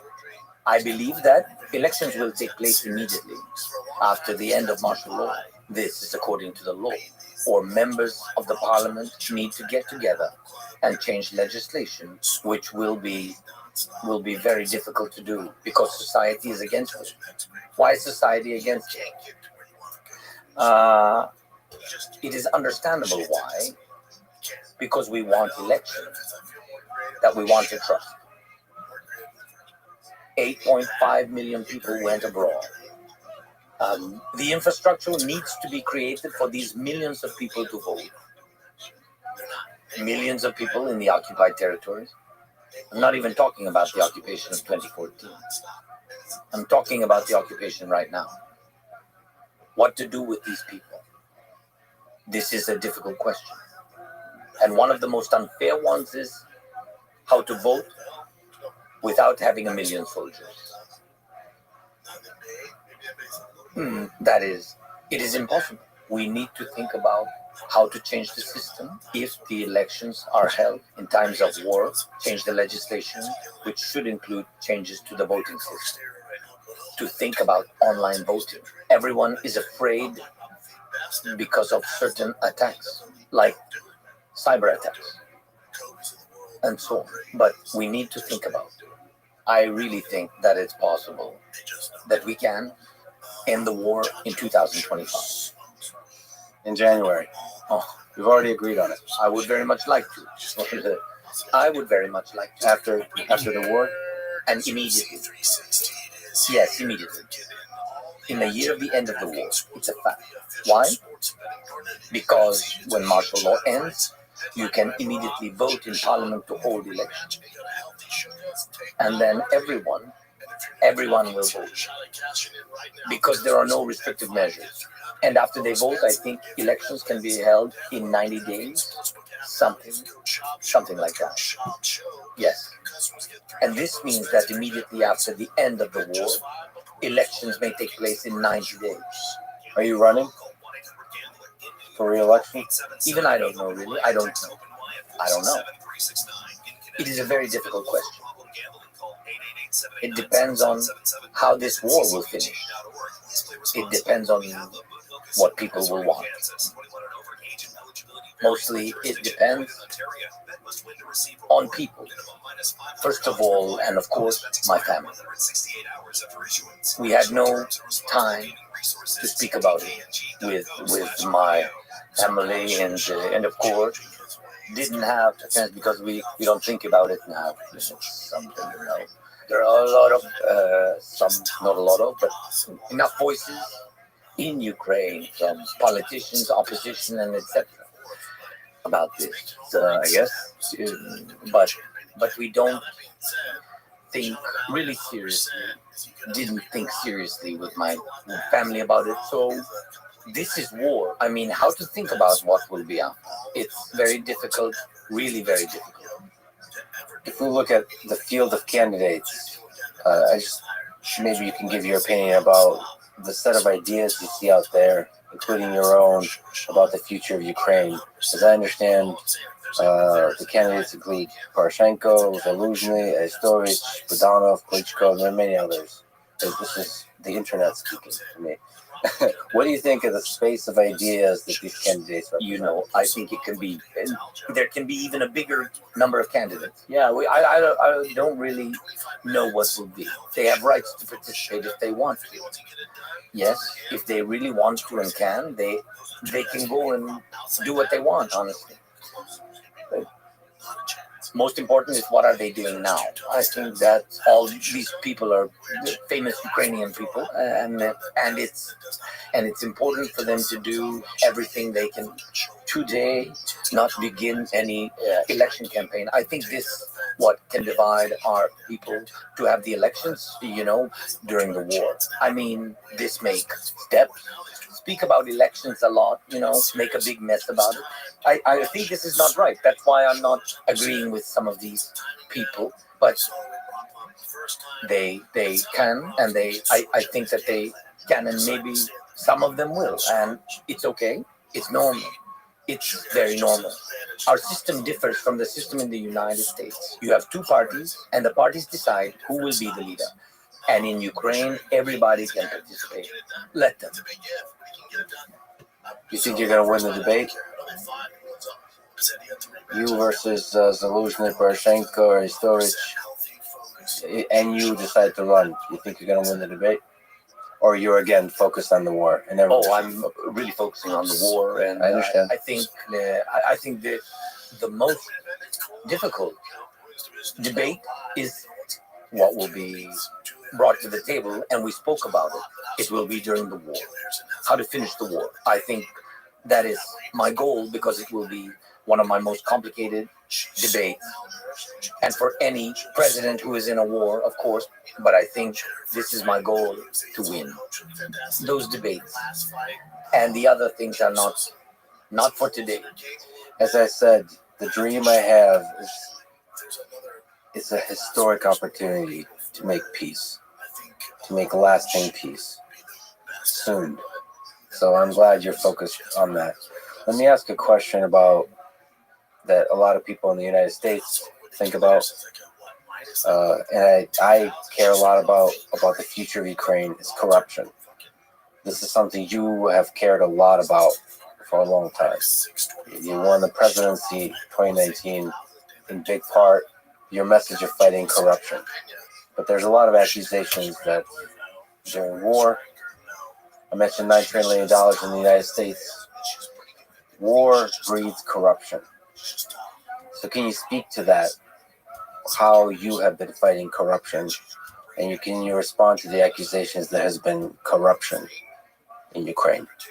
It's very simple. First of all, we really have a very sophisticated anti-corruption system. Sophisticated not in the sense that it's difficult to understand, but in that it really consists of many elements. It's the most sophisticated in all of Europe. This is another requirement of the European Union. It was a requirement for Ukraine, and for many years Ukraine was not trusted. I want to tell you that under me, we all voted for bills, all the anti-corruption reforms, almost all reforms, and all anti-corruption bodies today are independent. They work as requested. I still believe that they are not perfect yet. There are many issues. There is a judicial system, but also a judicial reform that our partners, the United States plus the EU, demanded from us. This is all written out. This is written out in specific laws, in specific decrees, in specific decisions. We did this. We've done 99% of this. If something has not been done, it means that it is on the way. But in principle, all this exists, and there is no such system as we have in Europe. To say that we do not have corruption would be lying. We just talk about it openly. We are genuinely fighting against it. Look, we have sitting in our prison Ihor Kolomoisky, who is the most influential Ukrainian oligarch since independence. And no one could do anything about him. The United States of America wanted to have Kolomoisky, and they went to great lengths because of money laundering, etc. There are criminal cases in the United States, I think in Delaware, something like that. Neither Europe could do anything about it. That is, we did a lot with oligarchs. Russian oligarchs, sanctions were imposed, they were thrown out. Some of them fled the state, but they are all under sanctions. We exchanged some of them for our soldiers, such as Medvedchuk, to whose daughter Putin is godfather. That is, we fought against the strongest influential oligarchs, which are and were in Ukraine, and we eliminated a lot of corruption. Of course, corruption exists in everyday life. It exists, but institutionally, I am sure that Ukraine will overcome all this. This takes a little time. I would say honestly that, listen, what we call corruption, and in some state of the world is called lobbyism. But this does not mean that there is no corruption there. Let's take the aid you mentioned during the war. First of all, we have no money. We have no money except for the war. We received weapons from the United States of America, from Europe. If we take, for example, money from the United States of America, during all this time of the war, around 177 billion have been voted for or decided upon. 177 billion. Let's be honest. We have not received half of this money. The second point, which is very important, just as an example, is it corruption? The first question, whose corruption?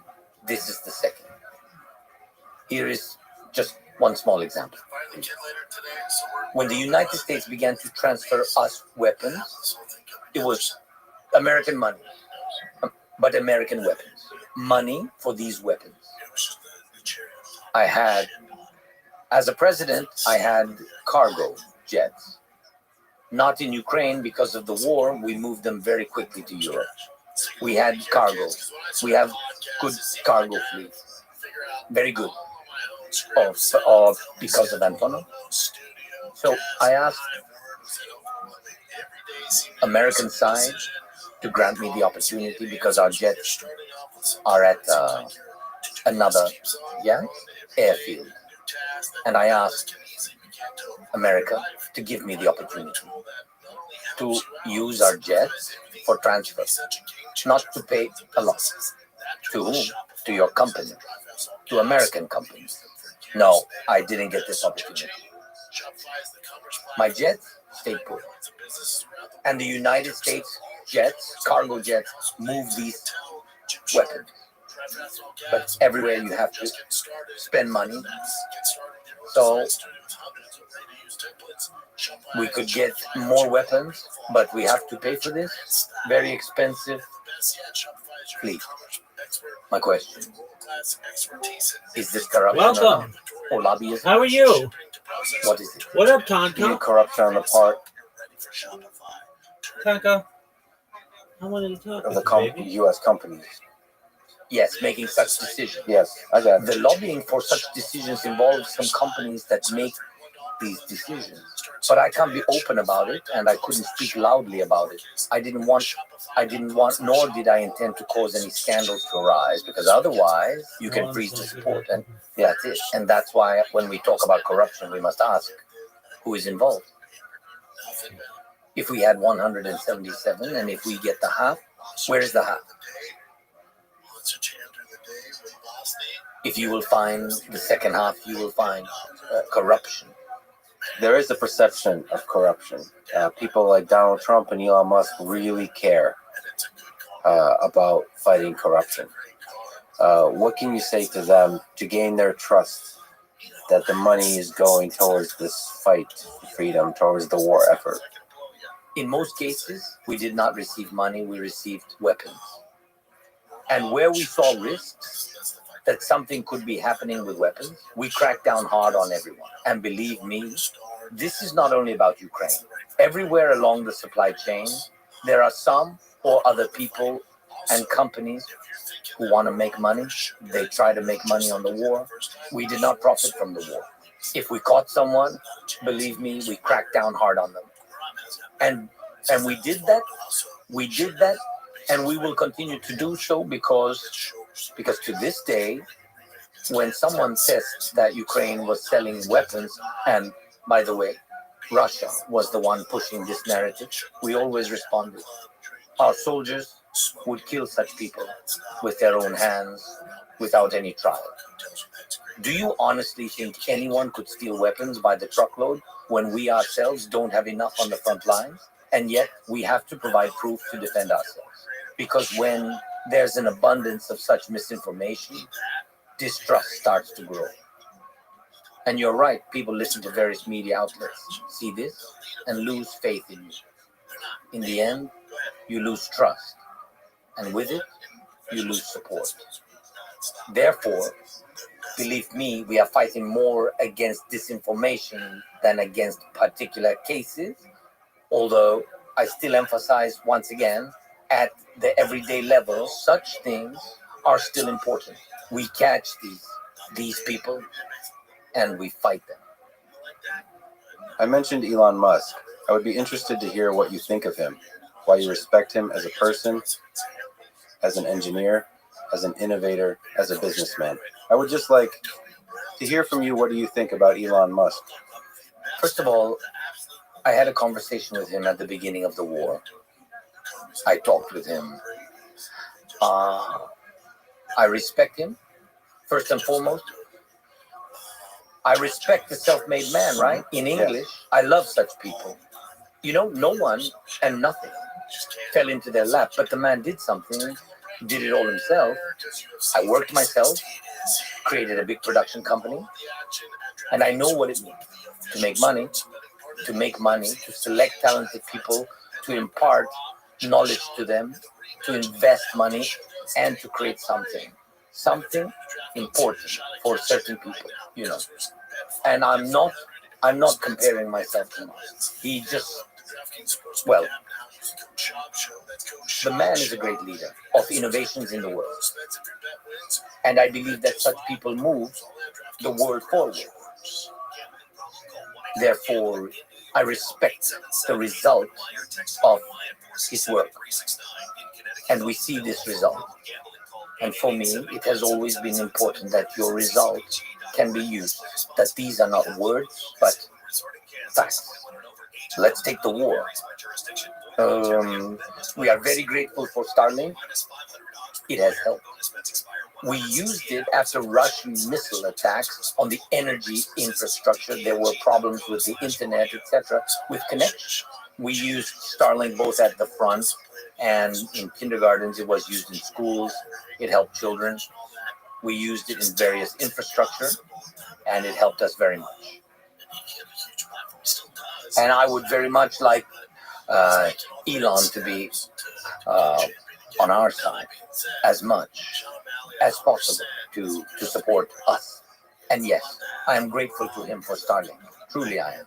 First of all, so that our guys have a connection and children too. And I am really grateful to him for that. I think I would like him to come to Ukraine to talk to people here and to look around and so on. Has Elon visited Kiev or Ukraine yet? No. I hope the Kiev airport will open soon. Then it will be easier to fly in. Yes, I am looking forward to it.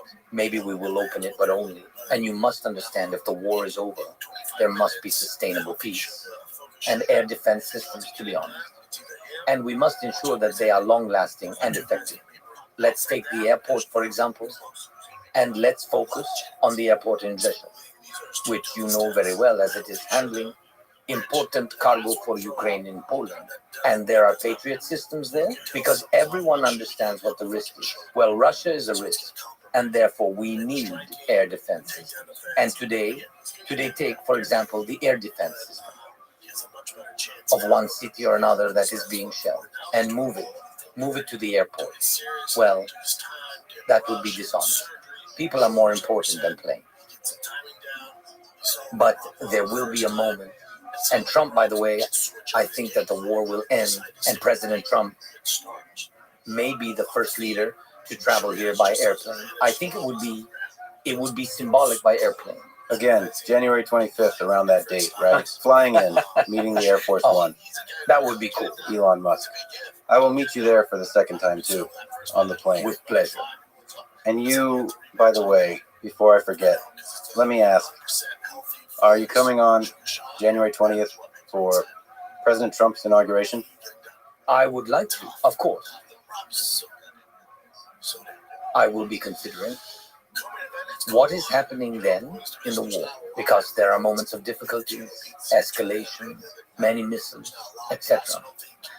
But honestly, well, I can't come, especially during the war, unless President Trump invites me personally.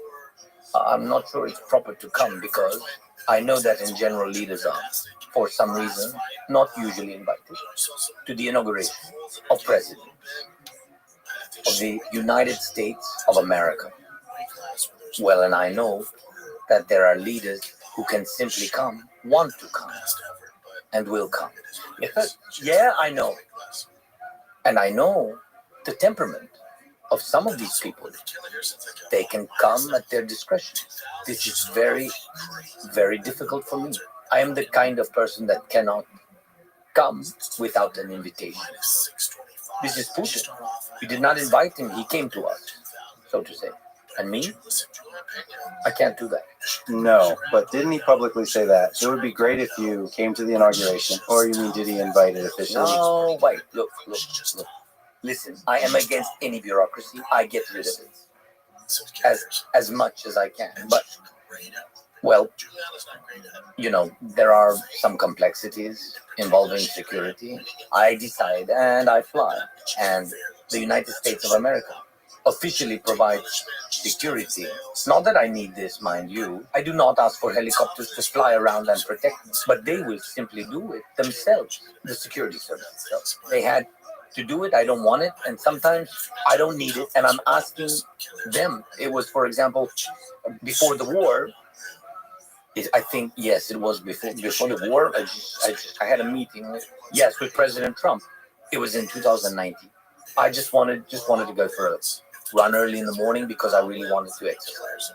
And those tall bodyguards, a lot of them, they decided to join me, but I couldn't really do it because they were in suits. And I was in sports where I said, no, I can't.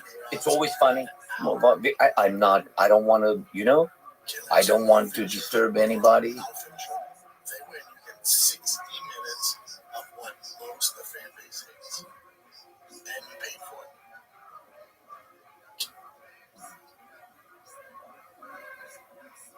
50 minutes.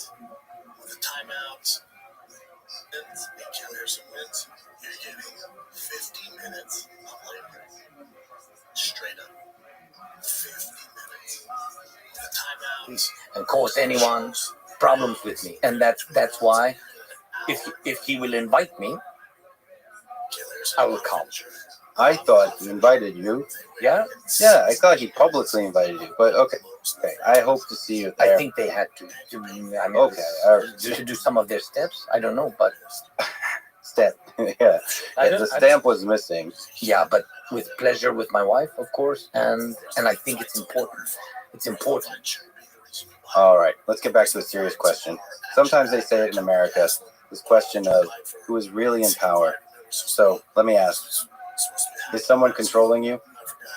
For example, oligarchs, American politicians. Yermak.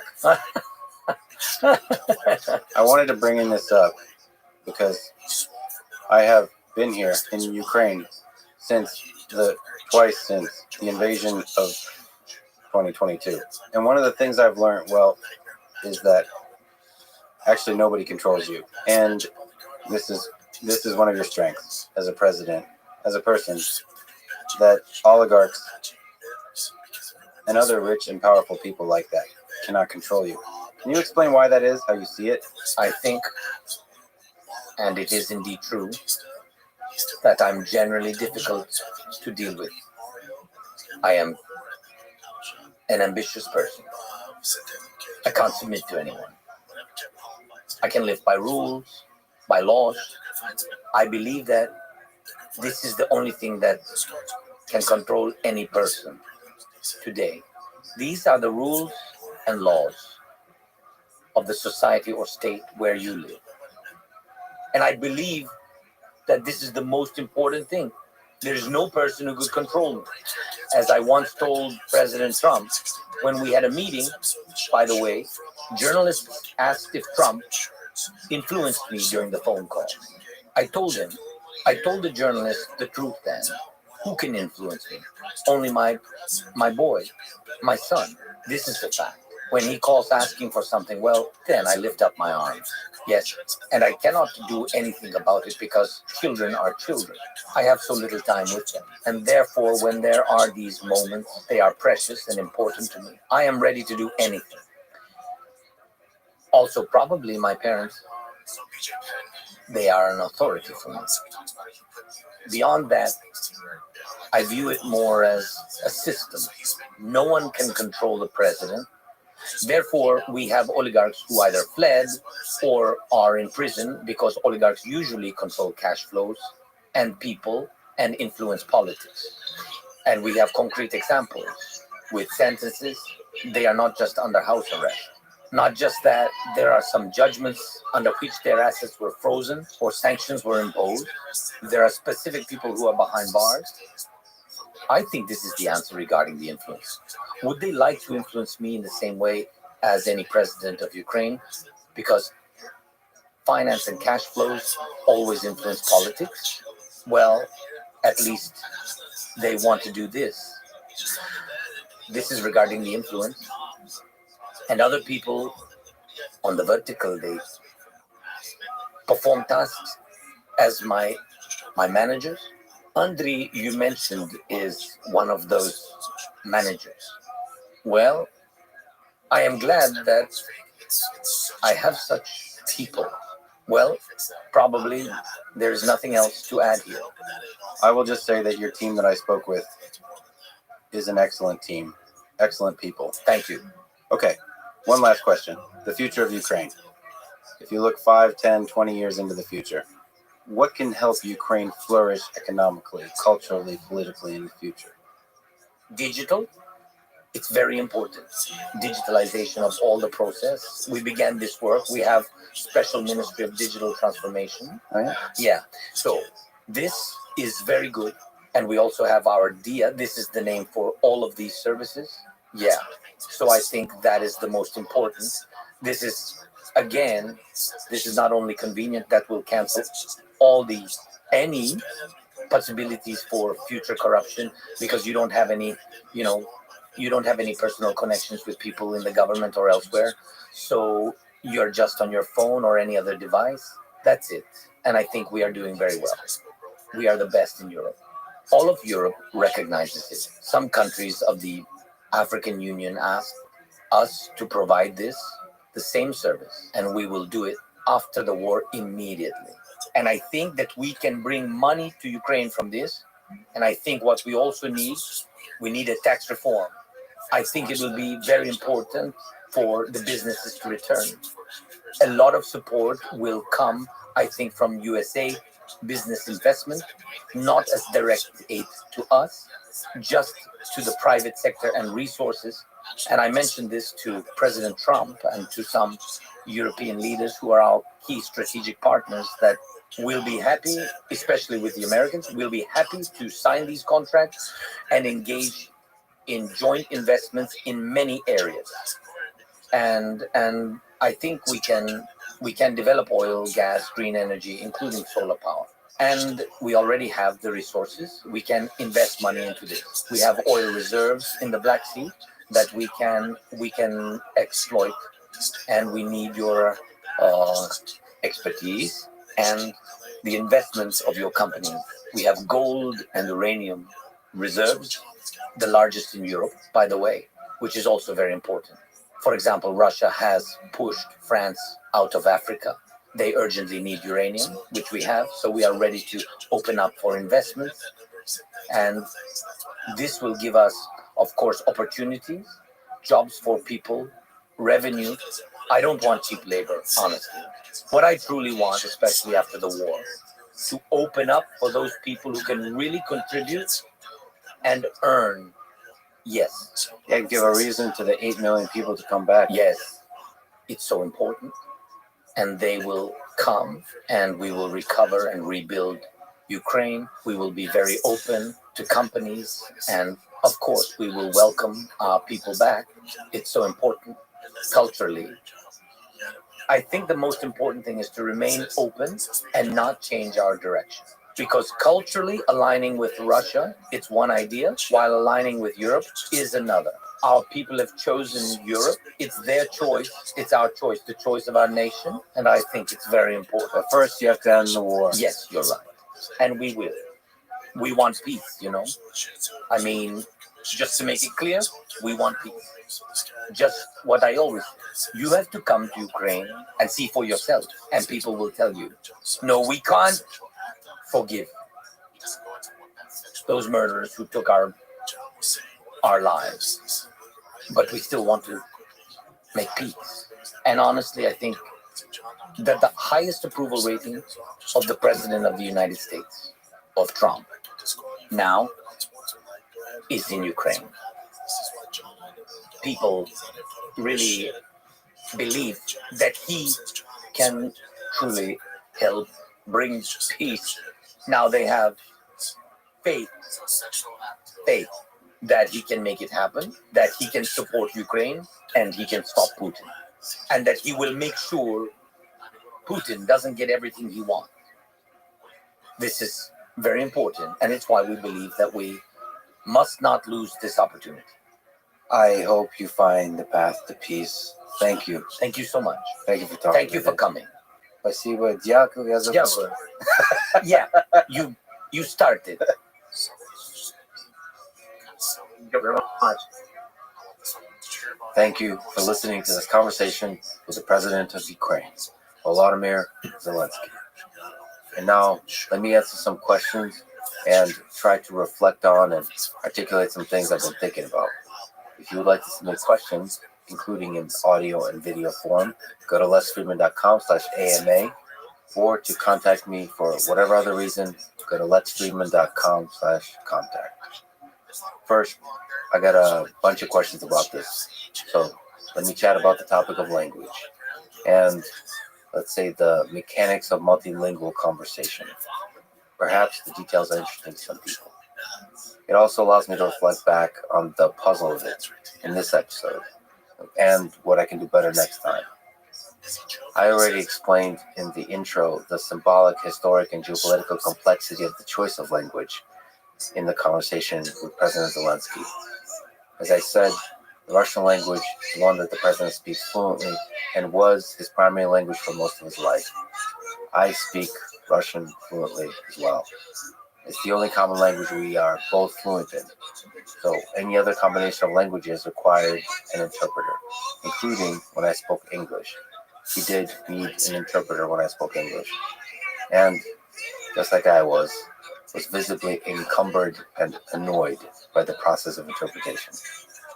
This is why I tried to speak in Russian to the president instead of English, so that he can directly understand me without an interpreter. I'm willing to take the hit for that, as I am for everything else. I'm not trying to protect myself. I'm trying to do whatever is best for the conversation, for understanding. Though it has been getting harder and harder to stay open, vulnerable, and raw in public, while the swarms of chanting internet mobs stop by with their torches and their color-coded hats, flags, frogs, pronouns, and hashtags. Anyway, there is a lot of nuanced aspects of the conversational language that I would like to explain here. I'll try to be brief. I can recommend a lot of books on this topic of language and communication that reveal just how amazing this technology of language is. For example, for a good overview, I recommend John McWhorter's books, and especially his lecture series for the great courses on language. There are several. In the Story of Human Language series, he gives a great discussion on spoken language versus written language, and that spoken language often relaxes the rules of communication. It uses shorter packets of words, loads in a bunch of subtle cues and meanings, all of which, like I'm trying to describe, are lost when there's an interpreter in the loop. Let me also describe some relevant characteristics of my peculiar language abilities, in quotes. I was never good at speaking. I listen, think, and understand better than I speak. For me, this is true for both English and Russian, but it is especially true for Russian.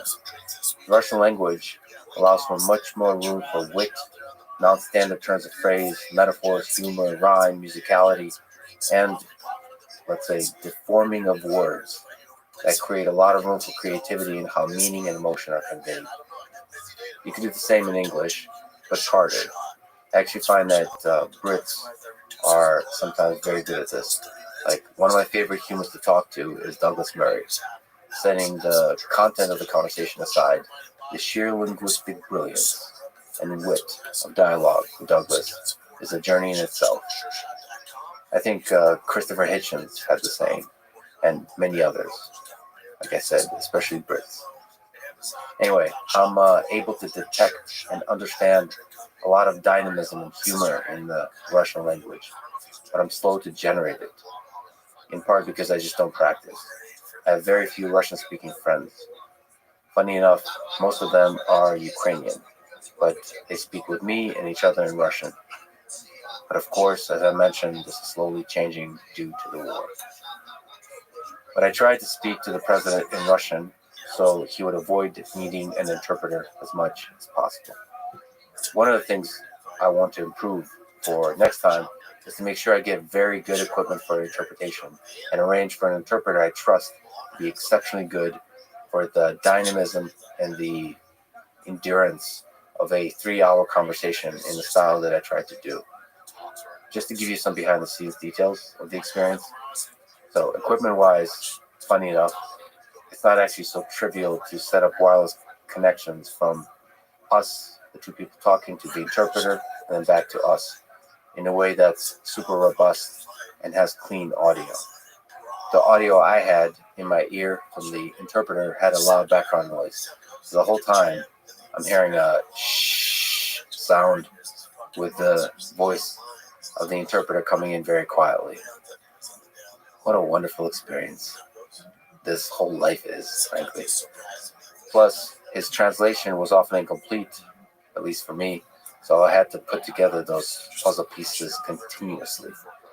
But again, it worked out. And hopefully our constant switching of languages and having a meta discussion about language provided good insights as to the complexity of this fight for a nation's identity and sovereignty that Ukraine is going through. Behind the scenes, off mic, on a personal level, President Zelensky was funny, thoughtful, and just a kind-hearted person. And really, the whole team were just great people. It was an experience I'll never forget. After the conversation was recorded, the next challenge was to translate all of this and overdub it and do it super quickly. Like these words I'm speaking now have to be translated and dubbed into Ukrainian and Russian. 11 Labs were really helpful here, especially in bringing the president's voice to life in different languages. The translation is separate from the text-to-speech and was done in part by AI and a lot by human. This is where the fact that we had constant switching between 3 languages was a real challenge. So there are 6 transition mappings that have to be done. English to Ukrainian and Russian, Ukrainian to English and Russian, and then Russian to English and Ukrainian. Continuously, sentence by sentence, sometimes word by word. And each combination of language to language translation is best done by a person who specializes in that kind of mapping. So it was all a beautiful mess, all of it. And on top of all of that, great translation is super hard.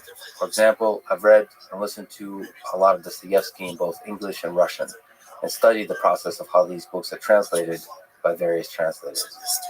You can spend a week discussing how to translate a single important sentence well. Obviously, in this situation, we don't have weeks. We have hours for the whole thing. One of the things I regret is not putting enough time into the hiring and selecting great translators from Russian and Ukrainian to English, especially. I think translation is an art. So getting a good translator that works well with us is a process that needs more time and effort. I'll be doing that more this month. By the way, we have a small but amazing team. If you want to join us, go to lexfriedman.com/hiring. If you're passionate, work hard, and everyone on the team loves working with you, then we'll do some epic stuff together. We'd love to work with you. Like I said about 11 Labs, there are a few things as awesome in life as being able to work hard with an amazing team towards a mission all of us are passionate about. Anyway, I'll probably be doing a few more interviews in the Russian language. I do have a lingering goal of interviewing the mathematician Grigory Perelman, but there's also others.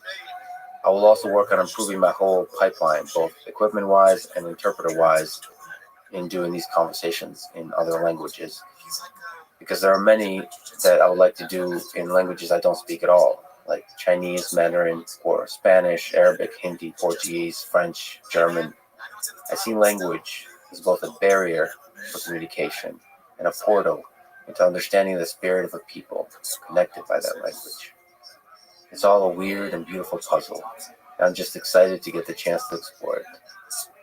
All right, I got a question on how I prepare for podcasts. So this has evolved and expanded more and more over time. There are some podcasts that I prepare hundreds of hours for. In AI terms, let's say, first I'm training a solid background model by consuming as much variety on the topic as possible. A lot of this comes down to picking high signal sources, whether it's blogs, books, podcasts, YouTube videos, X accounts, and so on. For this conversation with President Zelensky, for example, since February 2022, I've spoken with hundreds of people on the ground. I've read Kindle or audiobook about 10 books fully, and then I skimmed about 20 more. And I don't mean books about Zelensky, although he does appear in some of them. I mean books where this conversation was fully in the back of my mind as I'm reading the book. So, for example, I read Red Famine by Anna Applebaum. It's about Holodomor. Does it directly relate to Zelensky? Not on the surface, no, but it sort of continues to weave the fabric of my understanding of a people, of the history of the region. But it's it's really important for me to read books from various perspectives. And I'm always trying to calculate the bias under which the author operates and adjusting for that in my brain as I integrate the information. For example, Anne Applebaum's book, Gulag, is very different from Alexander Solzhenitsyn's Gulag Archipelago. The former is a rigorous, comprehensive historical account. The latter is a literary, psychological, and personal portrait of Soviet society. Both, I think, are extremely valuable. On the bias front, for example, The Rise and Fall of the Third Reich by William Shirer is a good example. It is full of bias, but he was there, and to me, he has written probably one of the greatest, if not the greatest book on the Third Reich ever. But like I said, there's a lot of inaccuracies and biases. You can read about them online if you like. But my job in this case, and in all cases, is to adjust based on my understanding of the author's biases and take the wisdom from the text where it can be found and putting the inaccuracies aside into the proverbial dustbins of history. So as I'm reading, I'm writing down my thoughts as they come up, always digging for some deeper insight about human nature. If I'm at my computer, I'll write it down in Google Doc, sometimes use Notion or Obsidian. If I'm not on my computer, I'll use Google Keep. So, for example, if I'm listening to an audiobook and I'm running along the river, if a good idea comes to mind, I'll stop, think for a few seconds, and then do speech to text note in Google Keep. By the way, listening to audiobook at 1x speed. Old school. And eventually I get a gigantic pile of thoughts and notes that I look over to refresh my memory. But for the most part, I just throw them out. It's a background model building process. By the way, LLMs are increasingly becoming useful here for organization purposes, but have not yet been useful, at least for me. And I do try a lot for insight extraction or insight generation purposes. I should mention that my memory for specific facts, names, dates, quotes is terrible. What I remember well is high-level ideas. That's just how my brain works, for better or for worse. I realize that sometimes forgetting all of the details and the words needed to express them makes me sound simplistic and even unprepared. I'm not. But that's life. We have to accept our flaws and roll with them. Aside from books, I also listen to a lot of podcasts and YouTube videos where people are talking about the topic. So for the President Zelensky episode, I listened probably to hundreds of hours of content from his supporters and from his critics from all sides. Again, I choose who to listen to based not on their perspective, but based on SNR, signal to noise ratio.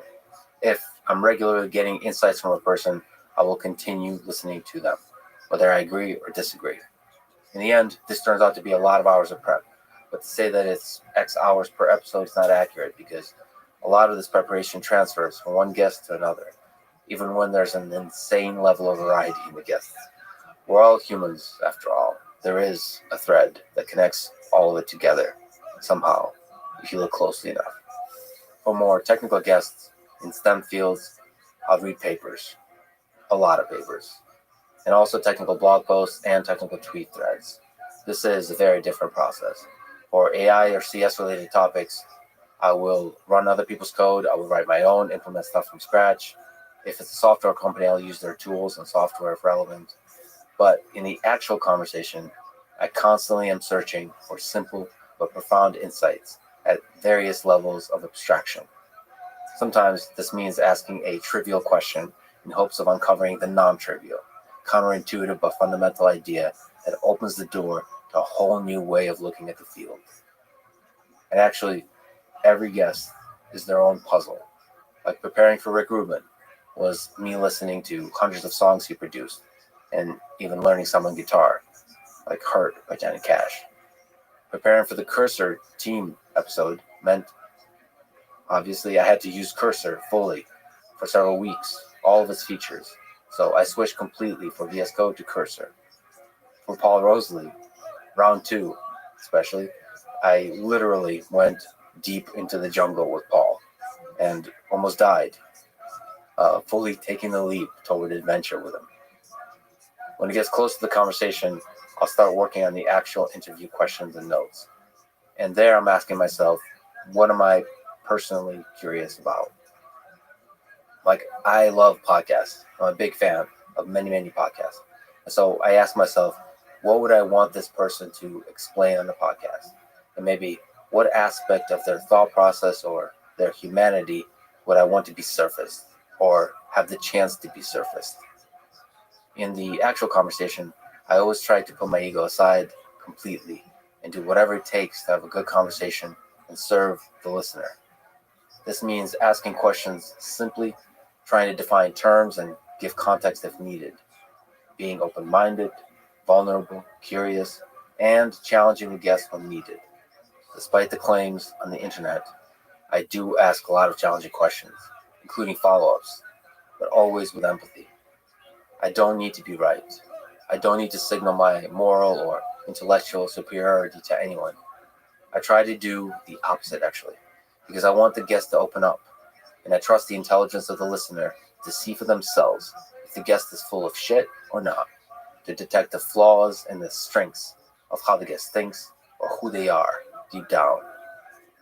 A lot of times when interviewers grill the guest, it doesn't reveal much except give a dopamine hit to the echo chambers who hate the guest. As I said in the intro, I believe the line between good and evil does run through the heart of every man. The resulting conversations are sometimes a failure. Sometimes because they're too short, sometimes because the chemistry was just not working, sometimes because I fucked it up. I try to take risks, give it everything I got, and enjoy the roller coaster of it all, no matter what. And as I said, I trust the listener to put it all together. And I trust the critic to tear it apart. And I love you all for it. All right, I got a bit of a fun question. It's a long one. So Delian, cool name, wrote in saying he spotted me out in the wild and had a question about it. He wrote, I saw Lex working at the Detroit airport between flights. I hesitated and ultimately decided not to interrupt since he was in focus mode. True. Lex had his headphones earbuds on, listening to brown noise. Microsoft Surface propped up at eye level, Kinesis Advantage keyboard on the table. The use of Microsoft Windows is surprising, but it has been discussed in the past. True. The ergonomics of the setup, Surface at eye level, means that Lex cares about his health. But the anomalously large Kinesis Advantage keyboard seems like such a burden to lug around airports. I cannot help but ask, why is it that Lex is going through the hassle to bring this absolutely large keyboard with him as carry-on? It barely fits in a backpack. Carrying it around must be necessary for Lex for some reason. I love the puzzle of this, that you're trying to think through this. The pain of lugging this tool around must be much smaller than the problem it solves for it, question mark. What problem does this keyboard solve? What makes it necessary at the airport? Productivity, health, RSI? Good questions. Thank you, Delia. Great question. It made me smile, so I thought I'd answer. I remember that day. There was something else about that day aside from the keyboard that I miss. So I am filled with a melancholy feeling that is appropriate for the holiday season. So let me try to set the melancholy feeling aside, answer a question about my computer setup when I'm traveling. So whether I'm going to SF, Boston, Austin, London, or the front in Ukraine, I am always bringing the Kinesis keyboard. I don't have RSI or any other health issues of that kind that I'm aware of, even though I've been programming, playing guitar, doing all kinds of combat sports my whole life, all of which put my hands and fingers in a lot of precarious positions and situations. For that reason, and in general, ergonomics have never been a big concern for me. I can work on a crappy chair and table, sleep on the floor. It's all great. I'm happy with all of it. So why Kinesis, which by the way is right here.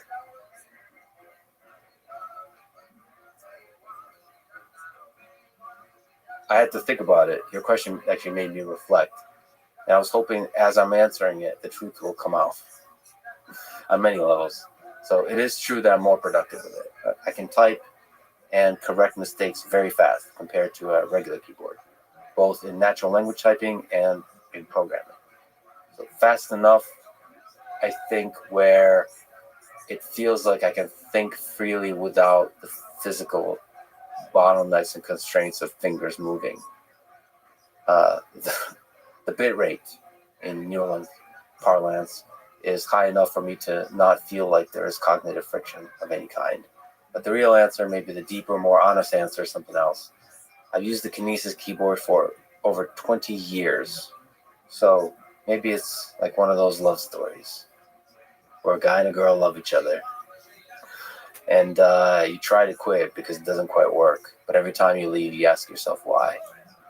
And then you realize that when you're together, your life is just full of simple joys. So what's the point of leaving? What's the point of life if not to keep close to you the things that bring you joy, Delian? Like this keyboard. It brings me joy.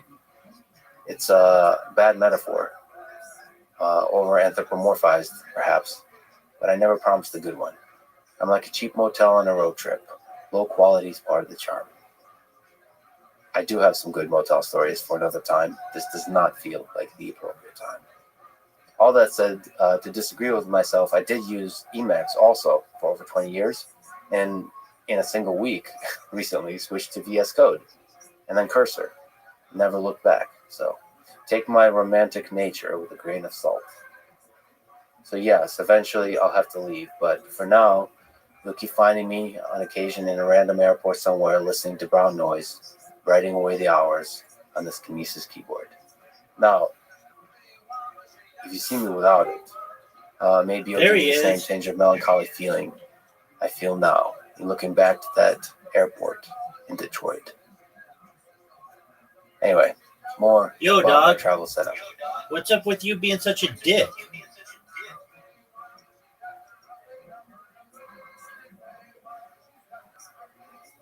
My dog has anxiety. Okay, so that's why you're an asshole to people? That's the excuse of my first girlfriend broke out with me. She said, "But why you not answering the messages?"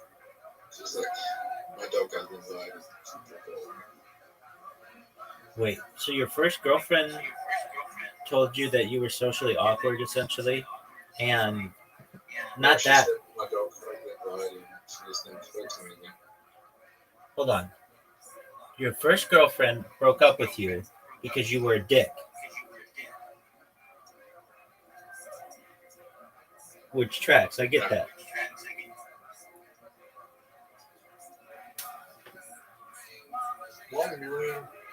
Dog, we're not done with this subject yet.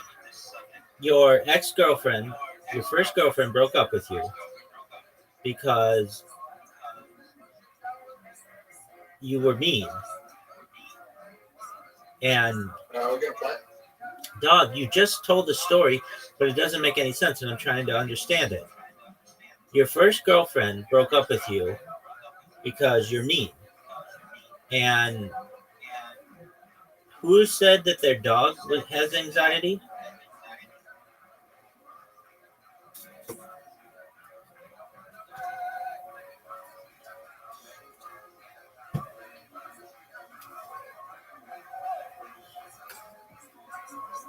Yo, dog, who said that their dog has anxiety? Dude, you just told the story. Girlfriend. Yeah, your first girlfriend broke up with you because she said that you were a dick, which is understandable. And then who said that their dog had anxiety?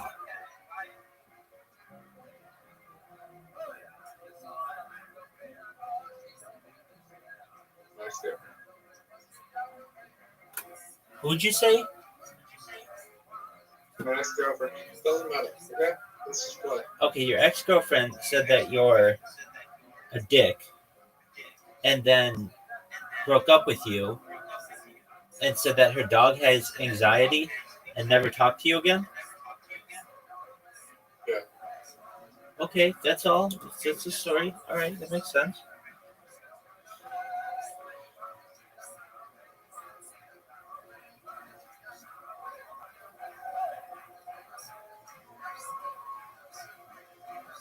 I'm going to catch you off guard right from the beginning. It says I have to wait a full minute. All right, well, you should just know, like, at least when people are in here, don't be socially awkward. Don't, when somebody's like, hey, they just won $1,000, you go, well, it would have been better if you won the lottery. That's a douchebag thing to say.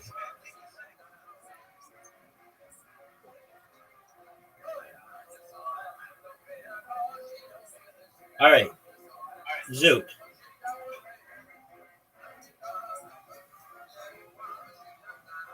There you go. There you go. What are you gonna spend $1,000 on? Dude, he blew it later in the night, so nothing.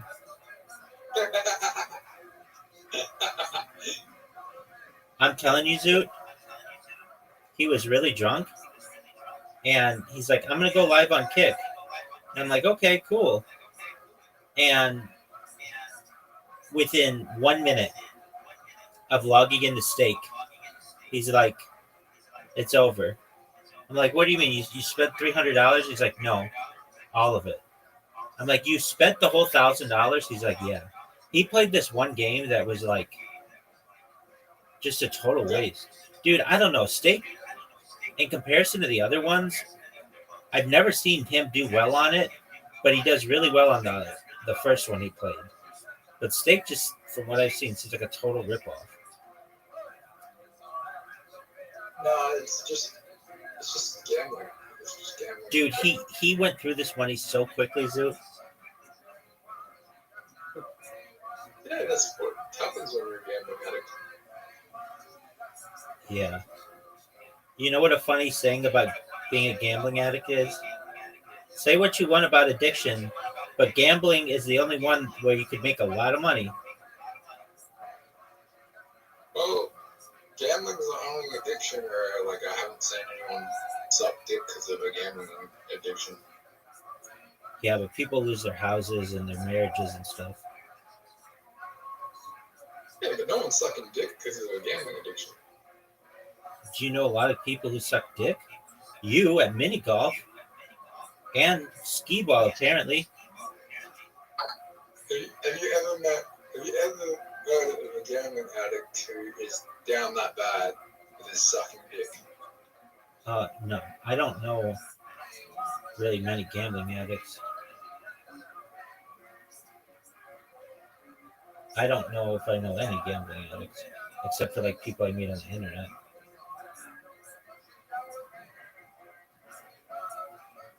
Oh, how'd you like that one, Zoot? Zoot, did you know that you've lost one game of skee ball in a row?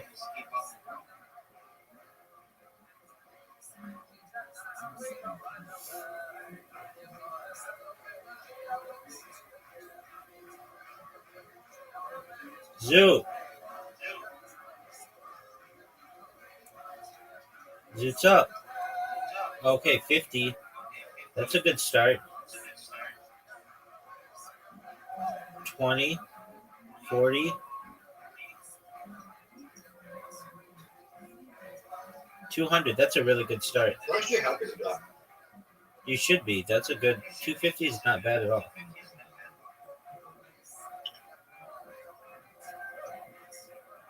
The most you can get is 1,000.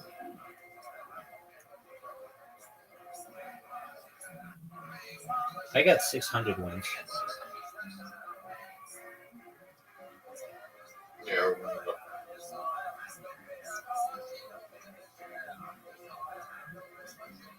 $280. So far, your strategy working better than mine. Yeah, my strategy is better than yours. I don't know why you don't use it. You use the worst strategy ever. You work really hard to get no points. There you go.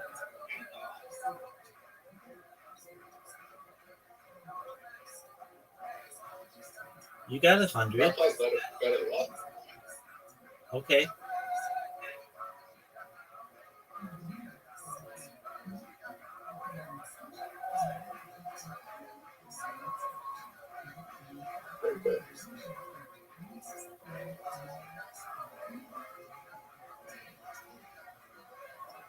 50 days. You've been going to the gym 50 days? On Friday, which is 2 days away. Tight, dog. Did you win the lottery? Probably not. Did you think of the lottery numbers? Did you dream of them? No. But I don't think it's going to matter. Oh, If I you, get this in, we're good. but you didn't. I did. Not the one you said. I didn't say anything.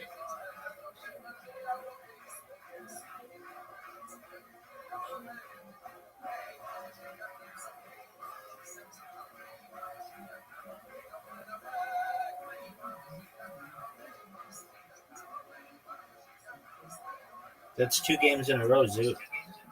I know you've beaten me. Okay, I'm gonna lose the next game, but if I can score 100, we win the Origin. Or not.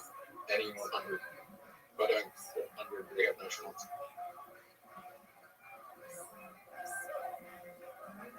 Why do you think you're going to lose? Then I'm gonna go for the 100. You still could win. Look how I play.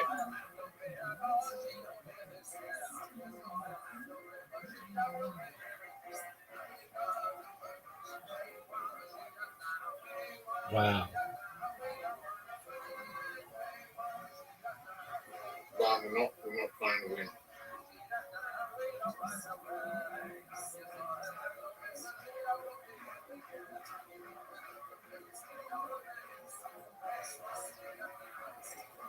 It's taken me a really long time. Dog, you have the lead. Yeah. Dude, the most you can get is 900. The most you can get is 900, not 1,000. There are 9 balls. Go.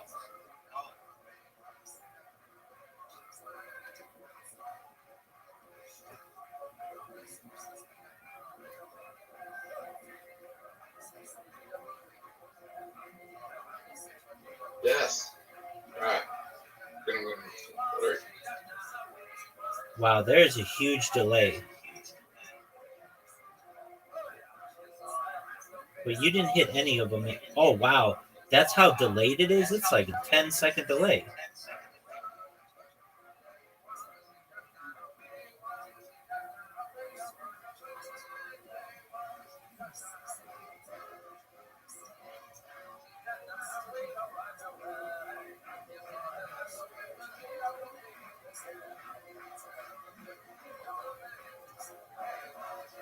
$450.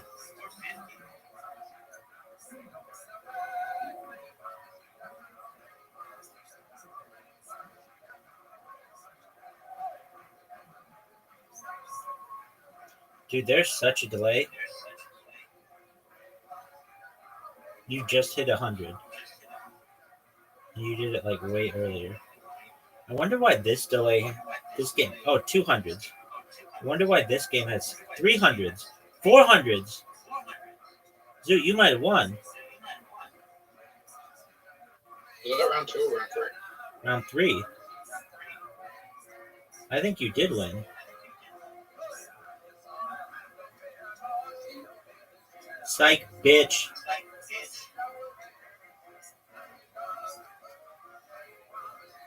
But you almost won. Well, I told you I wasn't playing to win. All right.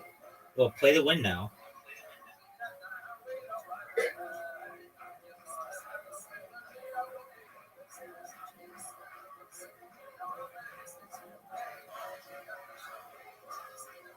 If you beat me this game, you'll win the lottery. Not just this round, though. The whole game. Whoa. Whoa. 500. Get it. All-time high. 540, Zoot. No one. The whole game, I'm gonna lose. I think I'm remembering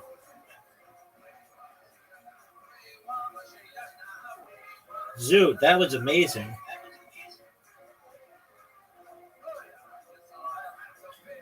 Okay. Zoot, now's You're your really good score. now's your chance. 540. You're a really good Dude, Zoot, player. you destroyed me. Good on you, man. That little bit's not good. You should be very proud of how you played. I played it without that. Dude, I need 600 points.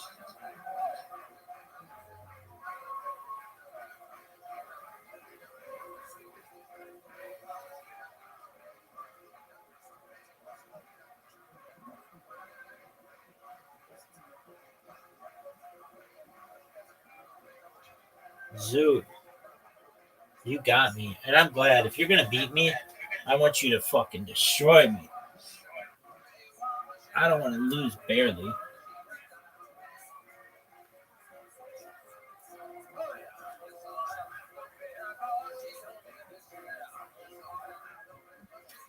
Get 1,000, dude.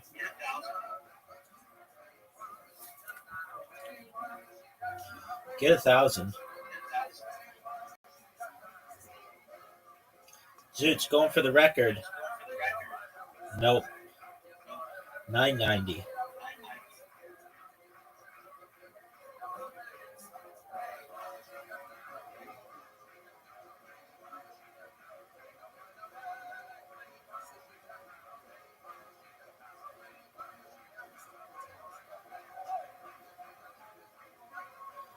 Dude, that was amazing. 540. I remember I'm going to win the lottery tomorrow because of that game. Okay. That game. That game. Okay. Are you ready to lose in a different game? Yeah, it's not going to matter if I lose again.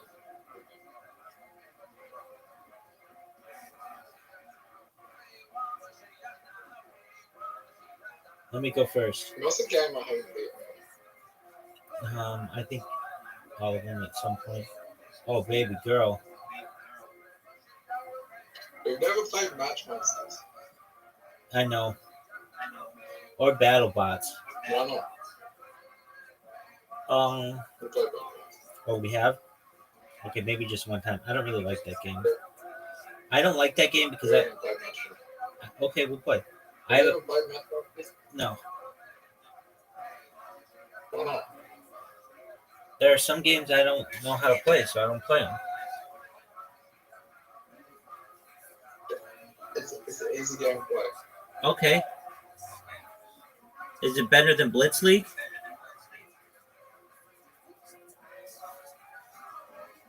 No. But it's subjective. Every The thing opinion. I don't like about it is when you play against other people that they have like they pay for their characters.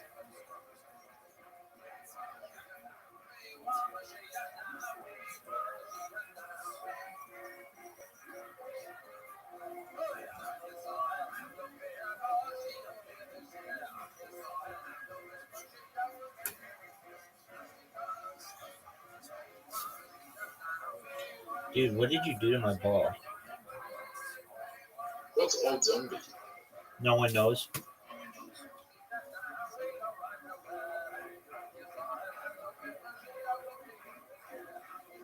You ready? Yes, sir.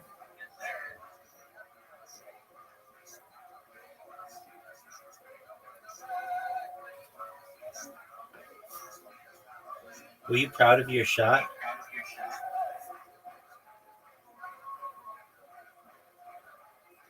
Dude, I just gave you the hole.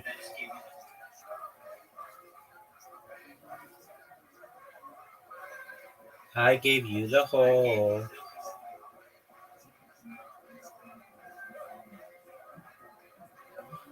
Oh, I easily gave you the hole. Make it, Zoot. Not the shot. I gave you the hole, though. You're welcome, son. I'm a hobby.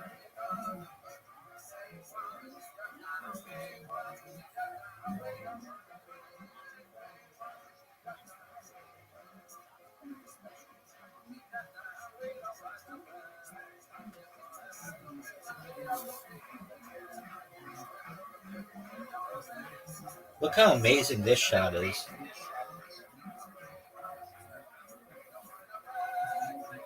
Whatever you do, don't hit my ball.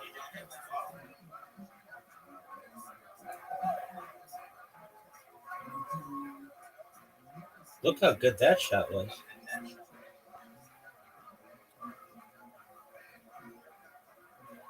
Dude, your shot's gonna be terrible.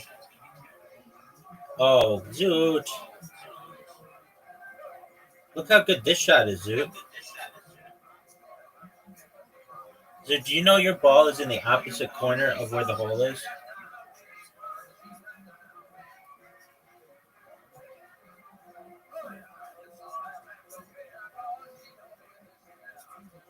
Zoot, you're down a hole.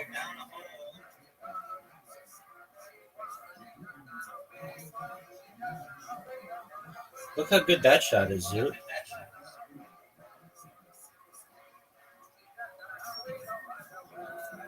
Zoot, who's that chick who sold her bath water to people? Butterfing. Who? Butterfing. Who is that? Butterfing. Is that a girl? Yeah.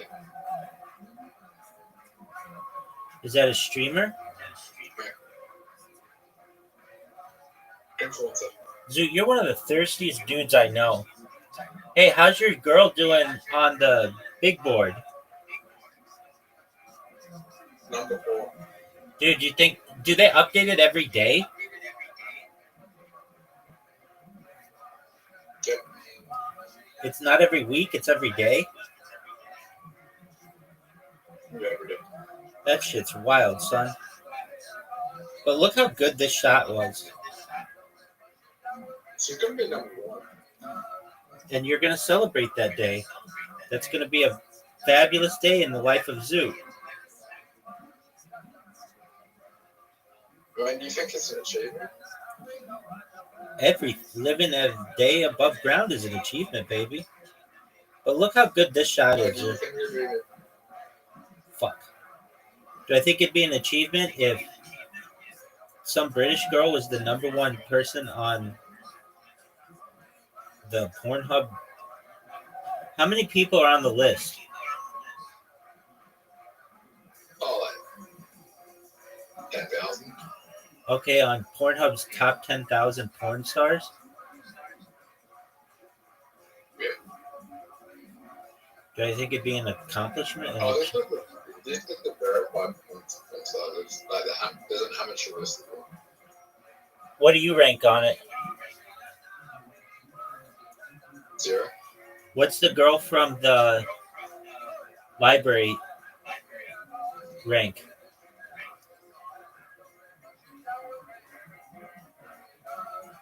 0. Didn't you say she was a porn star? Right. Oh, she's just some whore. Oh, Rabbi. What up, baby?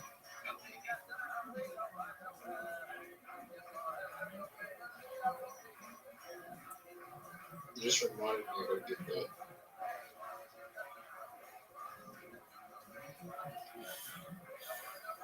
Dude, are you going to hit the ball or are you going to jerk yourself raw?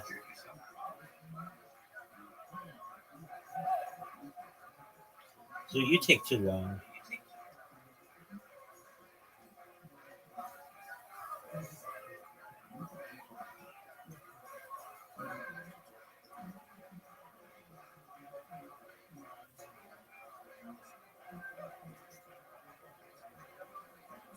What the fuck was that, Zoot?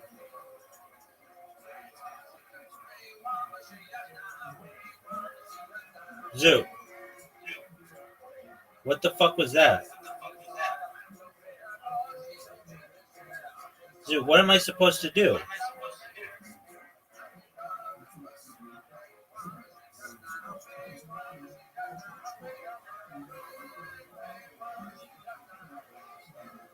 Oh, that was a shitty shot, Zoot.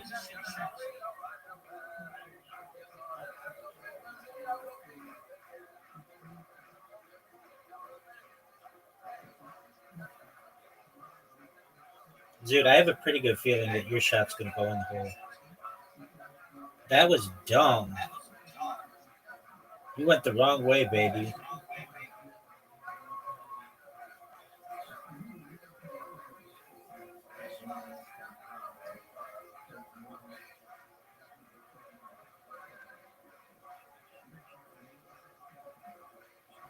You missed.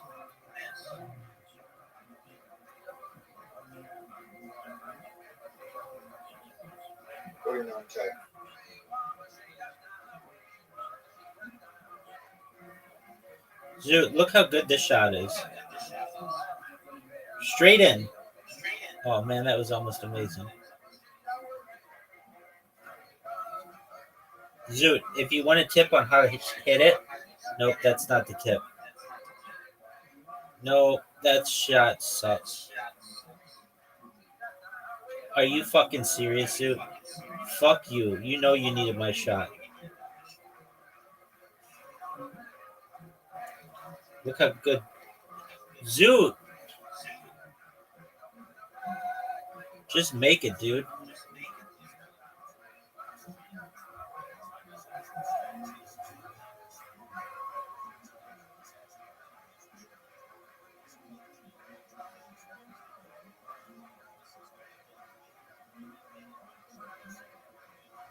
Zoot, how is Fat Girl Dick Sucking Club? I go investment. Yeah.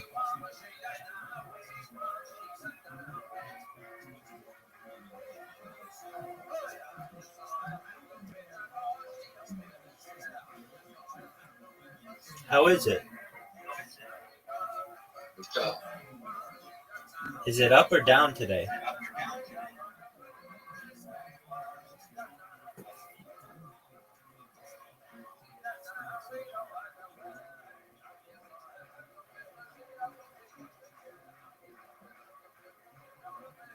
Oh, fuck, Zoot. I fucked up. Zoot, how is Fat Girl Investment Company?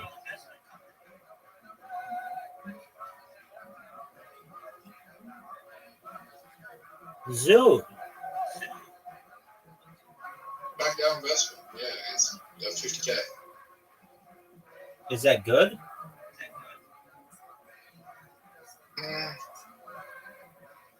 It was at 40K this one, 37K this one.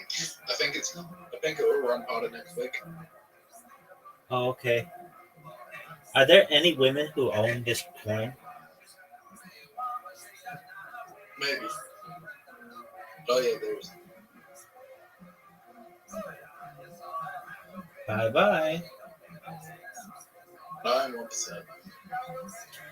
No, you own 5%.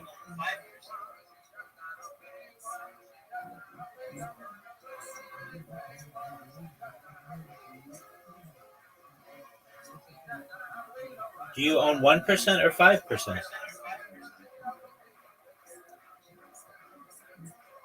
Oh shit, yeah. Dude, Somewhere between there. when I tell all my friends, hey, did you know that I know a 5% holder of Fat Girl Investment Company? I want to make sure that I'm not telling incorrect information. Do you own 1% or 5%? 1%. All right. Why did you say you owned 5% yesterday? Okay, let's think we have another token. What's the name of that token?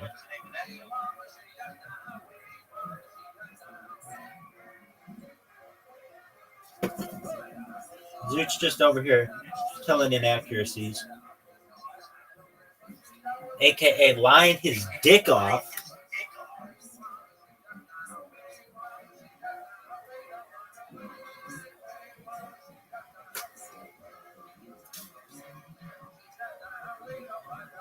Zoot, what the fuck is your ball doing in my way?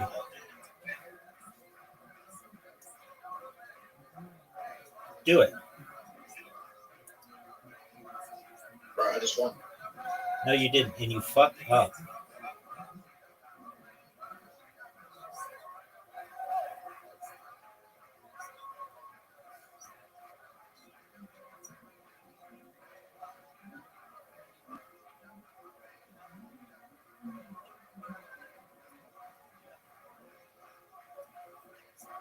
That's a douche move. That's a major douche move, Zoot. Double bump. Fuck you, Zoot.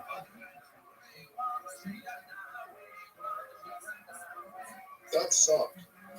You need one of the best You know shit. what sucked right now? Because you helped me. I didn't help you for shit. Told ya. Alright, we're 2-2. All right, and I'm about to destroy you on the hole that on which you've never scored. That was a shitty shot. No, it was perfect, dude. Is it better than this shot, though? Yes. Zoot, do you know who Jordan Hudson is?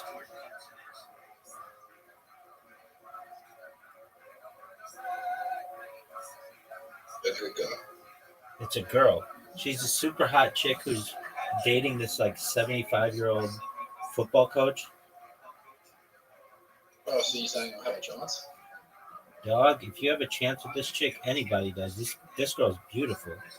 She was almost Miss Maine, which is a pretty big deal.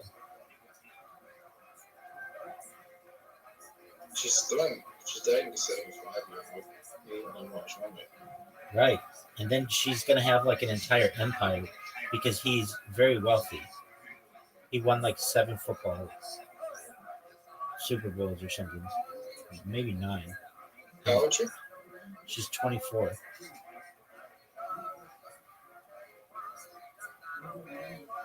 It doesn't matter how old she is. She's I hot. kind of love She's hot as fuck. Look her up. She's beautiful. I kind of like those 28 to 32. Dog, look at this girl. She's beautiful. She looks like a Disney villain. You're a Disney boy. I know I am. I'm Gaston, baby. Fuck. Zoot. Fuck.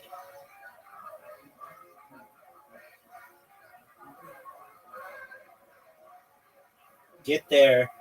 Get there. Get there. Oh, Zoot. How'd you like that one, Zoot? Remember when you thought you could hang with me? Want a ball with the kid? Watch your step, you might fall trying to do what I did. Mama, on the Ojo side, in the middle of the club with the rubber dub. No love for the haters, the maters. Mad because I got 4 seats at the Lakers. 50-yard line with the Raiders. Muhammad Ali told me I'm the greatest. I got the fever. Dude, Zoot, look up Jordan Hudson really quickly.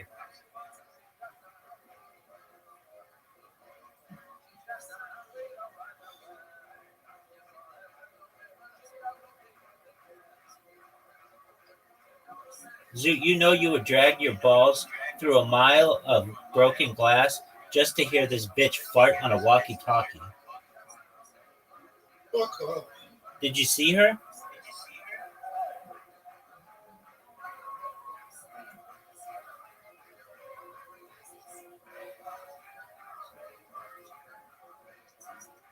I love this bitch's cheeks. Wait, stop objectifying the one for a second. All right, go look her up.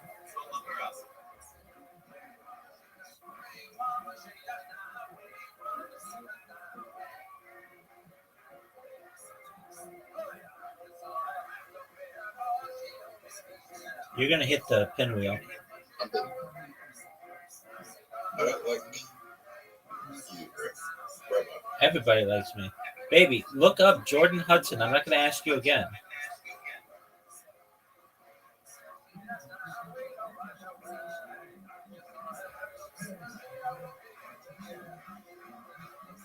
Yes. Zoot.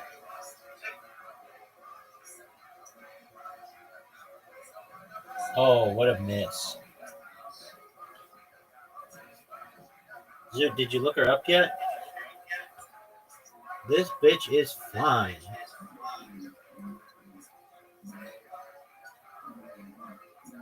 Oh, Zoo, you got so fortunate. Dude, fuck that.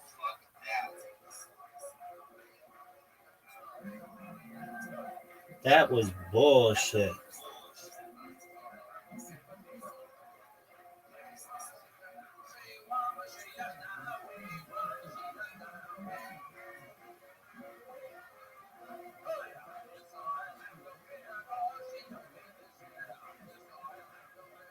Zoo, you have the lead.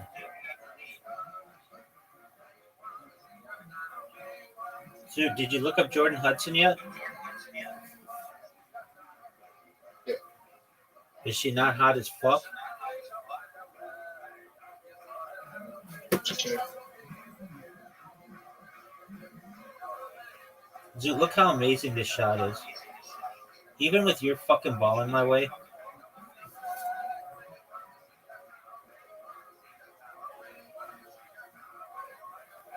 So it's over. Yeah, everybody says that.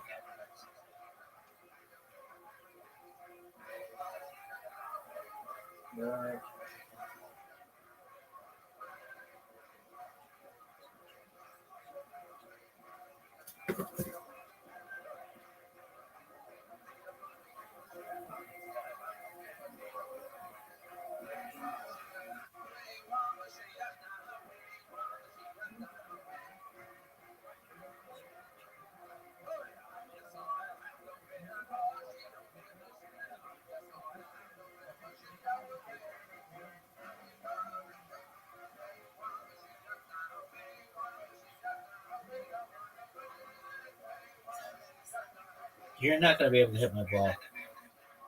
Oh, you did. And you fucked me. Oh, dude, that was almost one of the best shots I've ever had. That was sick.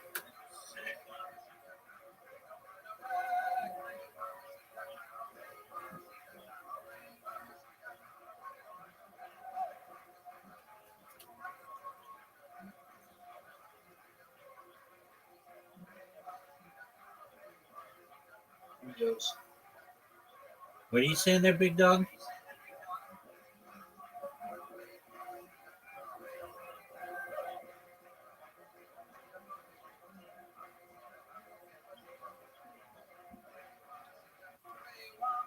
Oh, that was not a good shot. At all.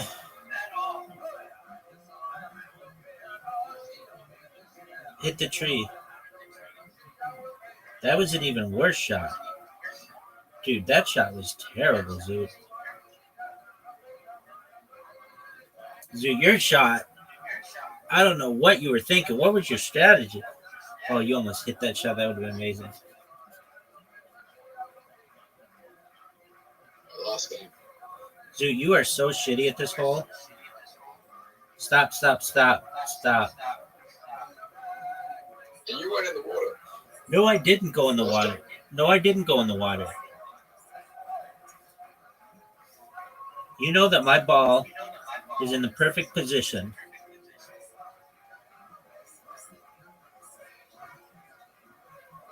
Look how good that shot is.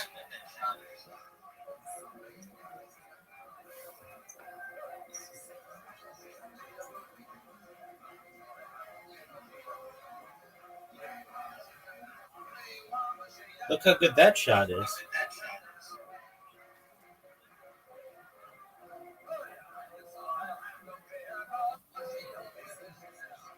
Dude, are you proud of that shot?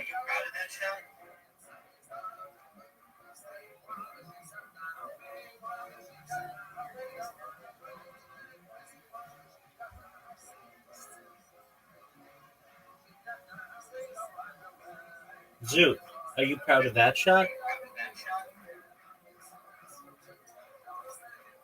I'm just trying to see where you have pride in your game.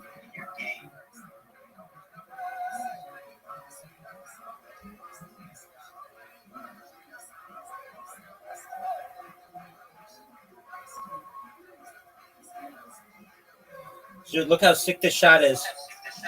Stop.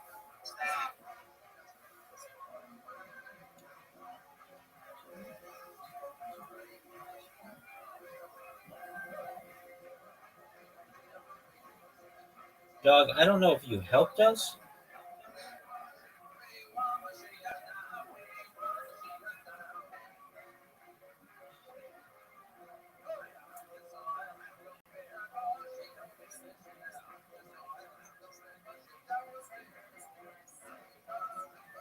Zoot's last game. He's lost like 1,000 straight games. Back on the ice. You know what? I just might fuck you here.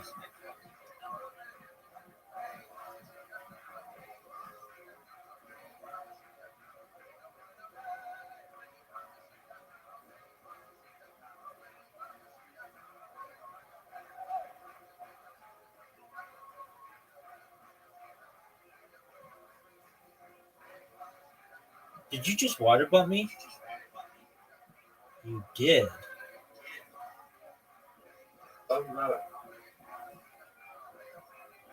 No, it. Oh, dude.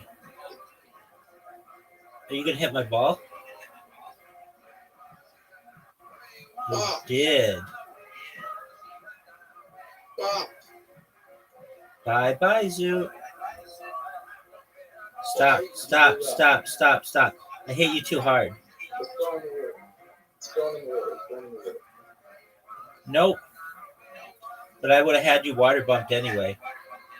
Wow, this went from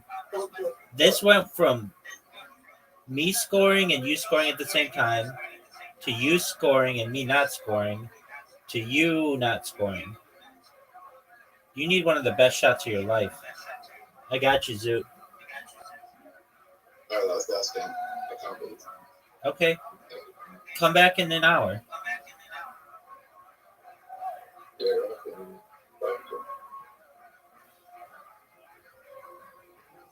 I gotta get blocked tomorrow. All right, well, do whatever the fuck you got to do, but I'll see you in an hour.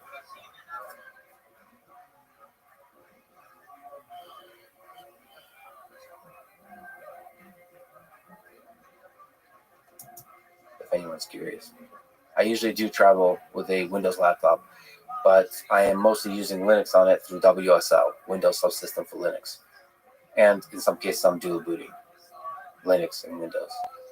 I also need to be able to video edit, so on longer trips, I usually have a bigger laptop, with a bigger screen, lots of memory, good CPU, good GPU. All of that helps with video editing on Adobe Premiere.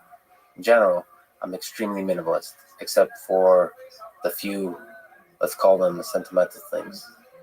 Like all my podcast recording equipment fits into a small suitcase. I try to keep it as simple as possible. Thank you for the question, and see you at the next airport. All right, I think it's time to bring things to a close. I'd like to give a big thanks to you for giving me your time and your support over the years. It means the world. If you want to get in touch with me, go to letsfreeman.com/contact. There you can give feedback, ask questions, request guests for the podcast, or submit the Coffee with Lex form if you just want to chat with me over a cup of coffee. I'll be traveling across the world a bunch this year, from Europe to South America and more, so it would be cool to do some small meetups and meet some interesting people.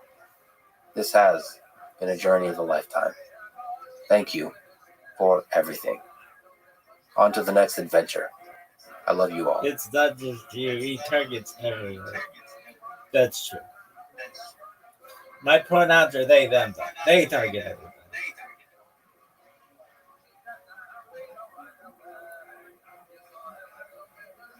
If we don't ask how long do they last, but instead ask what's the probability that there have been any civilizations at all, no matter how long they lasted. I'm not asking whether they exist now or not. I'm just asking in general about probabilities to make a technological civilization anywhere and at any time in the history of the universe. And that we were able to constrain. And so what we found was basically that there have been 10 billion trillion habitable zone planets in the universe. And what that means is those are 10 billion trillion experiments that have been run. And the only way that we're the only time that this is, this whole process from, abiogenesis to a civilization has occurred is if every one of those experiments failed, right? So therefore, you could put a probability. We called it the pessimism line, right? We don't really know what nature sets for the probability of making intelligent civilizations, right? But we could set a limit using this. We could say, look, as if the probability per habitable zone planet is less than 10 to the minus 22, 1 in 10 billion trillion, then yeah, we're alone. If it's anywhere larger than that, then we're not the first. It's happened somewhere else. And to me, that was mind blowing. It doesn't tell me there's anybody nearby. The galaxy could be sterile. It just told me that, look at this unless athleticism, nature's folks. really against Folks. some bias against civilizations. Folks, look at this We're not the first athleticism. time this has happened. Look at this. Look at these Elsewhere moves. over the course of cosmic. Look at this athleticism. Following Folks, his conversation with Adam Frank, Rabbi an Rothschild, astrophysicist slinging dick like it's going in out the of style. evolution of and the search for alien civilizations in our universe. Look at this This move. is a lecture and podcast. West Side. To support it, please check out our sponsors in the description. And now, dear friends, with Adam Frank. You wrote a book about aliens. So the big question, how many alien civilizations are out there? Yeah, that's the question, right? The amazing thing is that after 2.5 millennia of people yelling at each other or setting each other on fire occasionally over the answer, we now actually have the capacity to answer that question. So in the next 10, 20, 30 years, we're going to have data relevant to the answer to that question. We're going to have hard data finally that will move one way or the other. Even if we don't find anything immediately, we will have gone through a number of planets. We'll be able to start putting limits on how Look at this life is. The one answer I can tell you, which was an important part of the problem, is how many planets are there? Right? And just like people have been arguing about the existence of life elsewhere for 2,500 years, people have been arguing about planets for the exact same amount of time, right? You can see Aristotle yelling at Democritus about this. You can see they had very wildly different opinions about how common planets were going to be and how unique Earth was. And that question got answered, right? Which is pretty remarkable that in a lifetime you can add a 2,500-year-old question. The answer is they're everywhere. There are planets everywhere. And it was possible that planets were really rare. We didn't really understand how planets formed. And so if you go back to, say, the turn of the 20th century, there was a theory that said planets formed when two stars passed by each other closely, and then material was gravitationally squeezed out, in which case those kinds of collisions are so rare that you would expect 1 in a trillion stars to have planets. Instead, every star in the night sky has planets. So one of the things you've done is simulated the formation of stars. How difficult do you think it is to simulate the formation of planets, like simulate your solar system through the entire evolution of the solar system? This is kind of a numerical simulation sneaking up to the question of how many planets are there. That actually we're able to do now. You can run simulations of the formation of planetary system. So if you run the simulation, really where you want to start is a cloud of gas, these giant interstellar clouds of gas that may have, 1 million times the mass of the sun in them. And so you run a simulation of that. It's turbulent.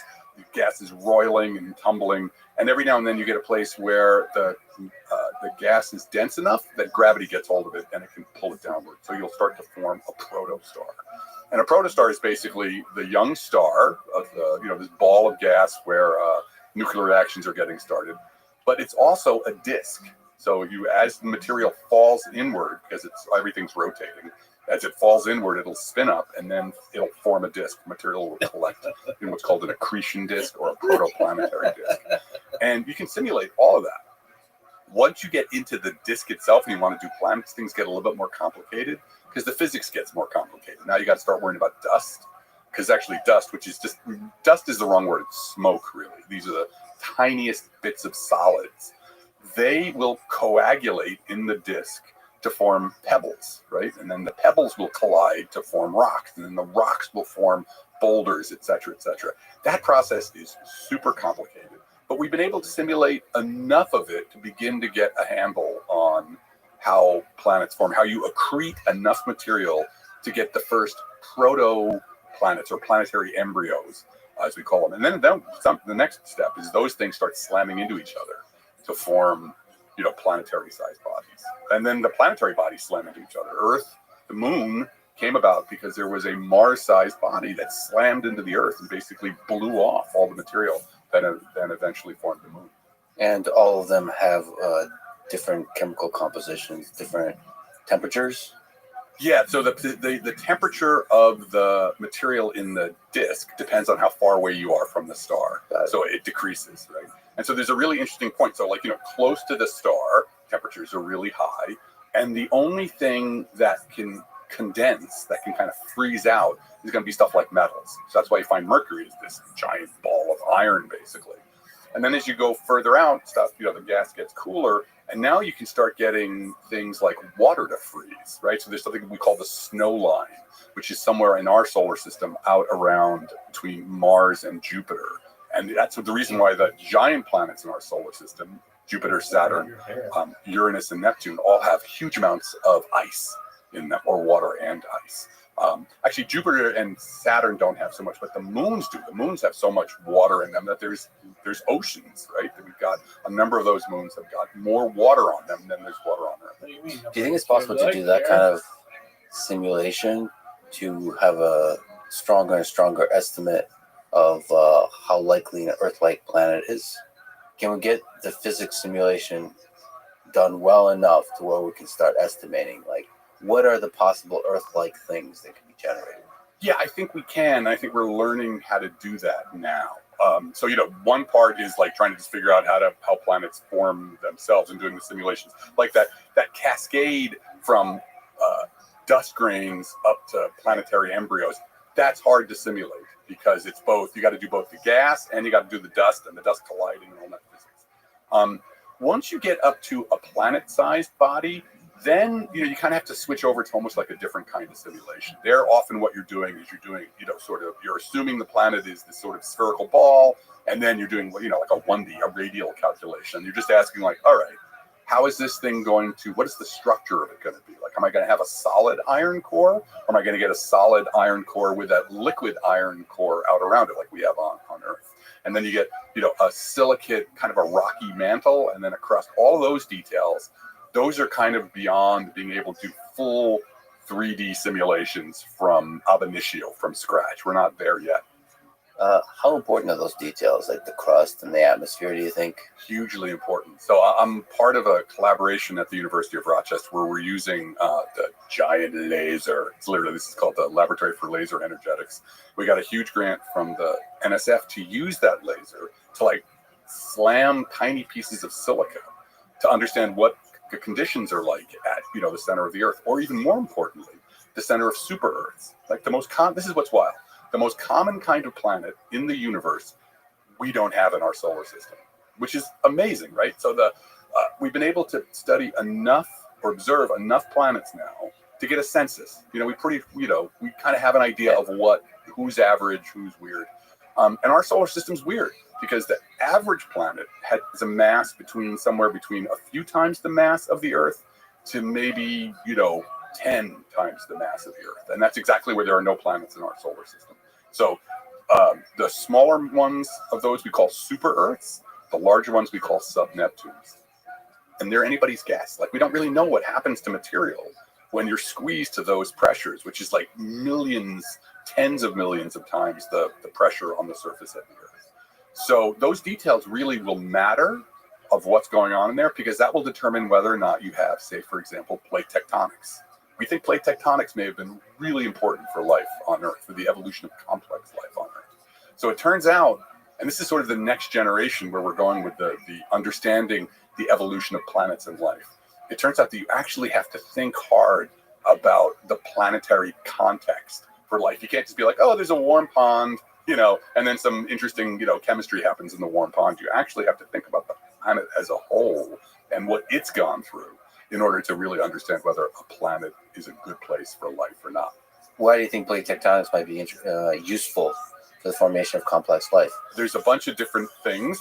One is that, the Earth went through a couple of phases of being a snowball planet. Like we went into a period of glaciation where pretty much the entire planet was under ice. oceans were frozen. Early on in Earth's history, there was barely any land. We were actually a water world, with just a couple of Australia-sized cratons, they called them, protocontinents. So those, we went through these snowball Earth phases. And if it wasn't for the fact that we had kind of an active plate tectonics, which had a lot of volcanism on it, we could have been locked in that forever. Like once you get into a snowball state, a planet can be trapped there forever, which is, maybe you already had life form, but then because it's so cold, you may never get anything more than just microbes, right?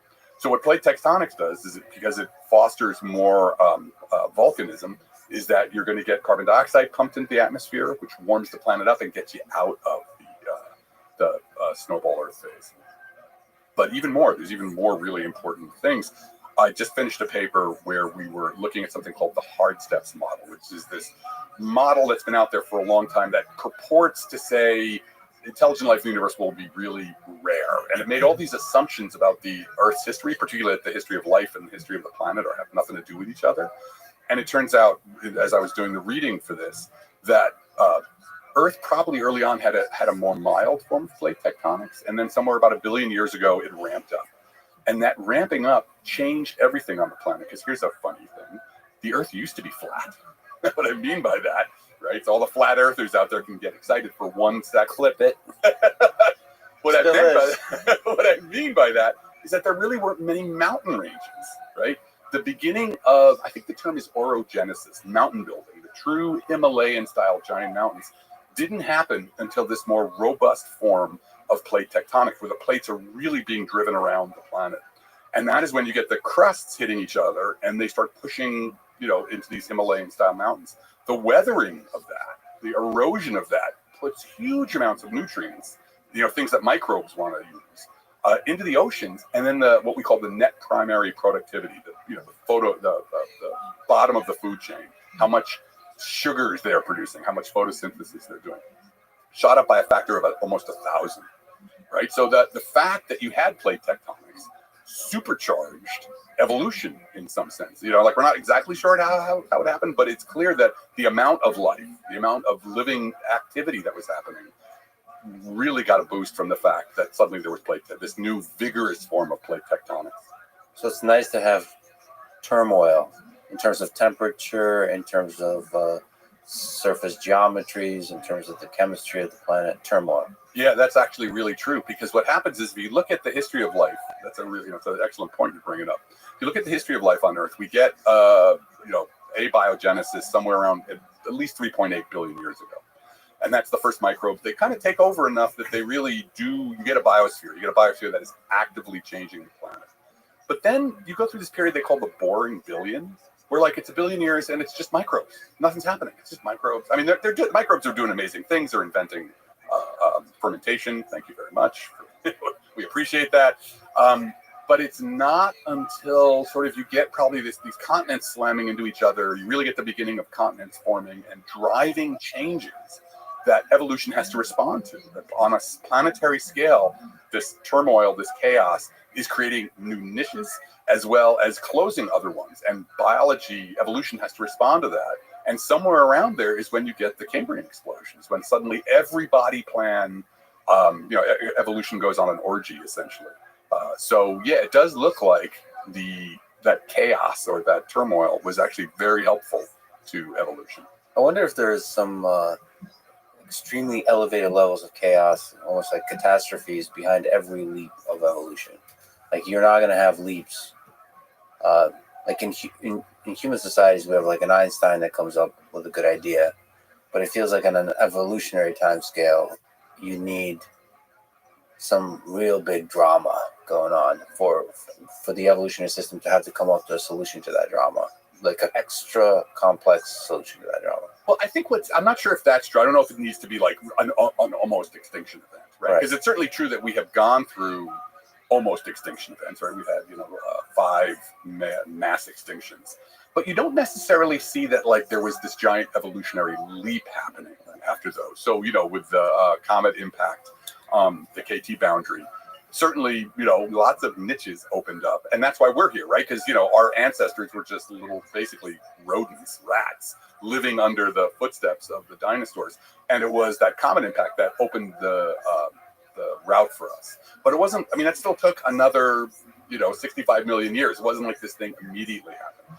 But what we found with this hard steps paper, because the whole idea of the hard steps paper was, it was one of these anthropic reasoning kinds of things, where Brandon Carter said, oh, look, the intelligence doesn't show up on Earth until about, almost close to when the end of the sun's lifetime. And so he's like, well, there should be no reason why the sun's lifetime and the time for evolution to produce intelligence should be the same. And so therefore, and he goes through all this reasoning, anthropic reasoning, and he ends up with the idea that, like, oh, it must be that the odds of getting intelligence are super low. And so that's the hard steps, right? So there was a series of steps in evolution that were, very, very hard. And because of that, you can calculate some probability distributions. And everybody loves a good probability distribution, and they went a long way with this. But it turns out that the whole thing is flawed because on one, when you look at it, of course, the time scale for the sun's evolution and the time scale for evolution on life are coupled, because life and the time scale for evolution of the Earth is about the same time scale as the evolution as the sun. It's billions of years. The Earth evolves over billions of years. And life and the Earth co-evolve. That's what Brandon Carter didn't see, is that actually the fate of the Earth and the fate of life are inextricably combined. And this is really important for astrobiology, too. Life doesn't happen on a planet. It happens to a planet. So this is something that David Grinspoon and Sarah Walker both say. And, I agree with this. It's a really nice way of putting it. Plate tectonics, the evolution of oxygen, of an oxygen atmosphere, which only happened because of life. These things, these are things that are happening where life and the planet are sort of sloshing back and forth. And so rather than, to your point about, do you need giant catastrophes? Maybe not giant catastrophes, but what happens is, as the Earth and life are evolving together, windows are opening, evolutionary windows. Like, for example, life put oxygen into the atmosphere. When life invented this new form of photosynthesis about 2.5 billion years ago, that broke water apart to work to do its chemical shenanigans. It broke water apart and pushed oxygen into the atmosphere. That's why there's oxygen in the atmosphere. It's only because of life.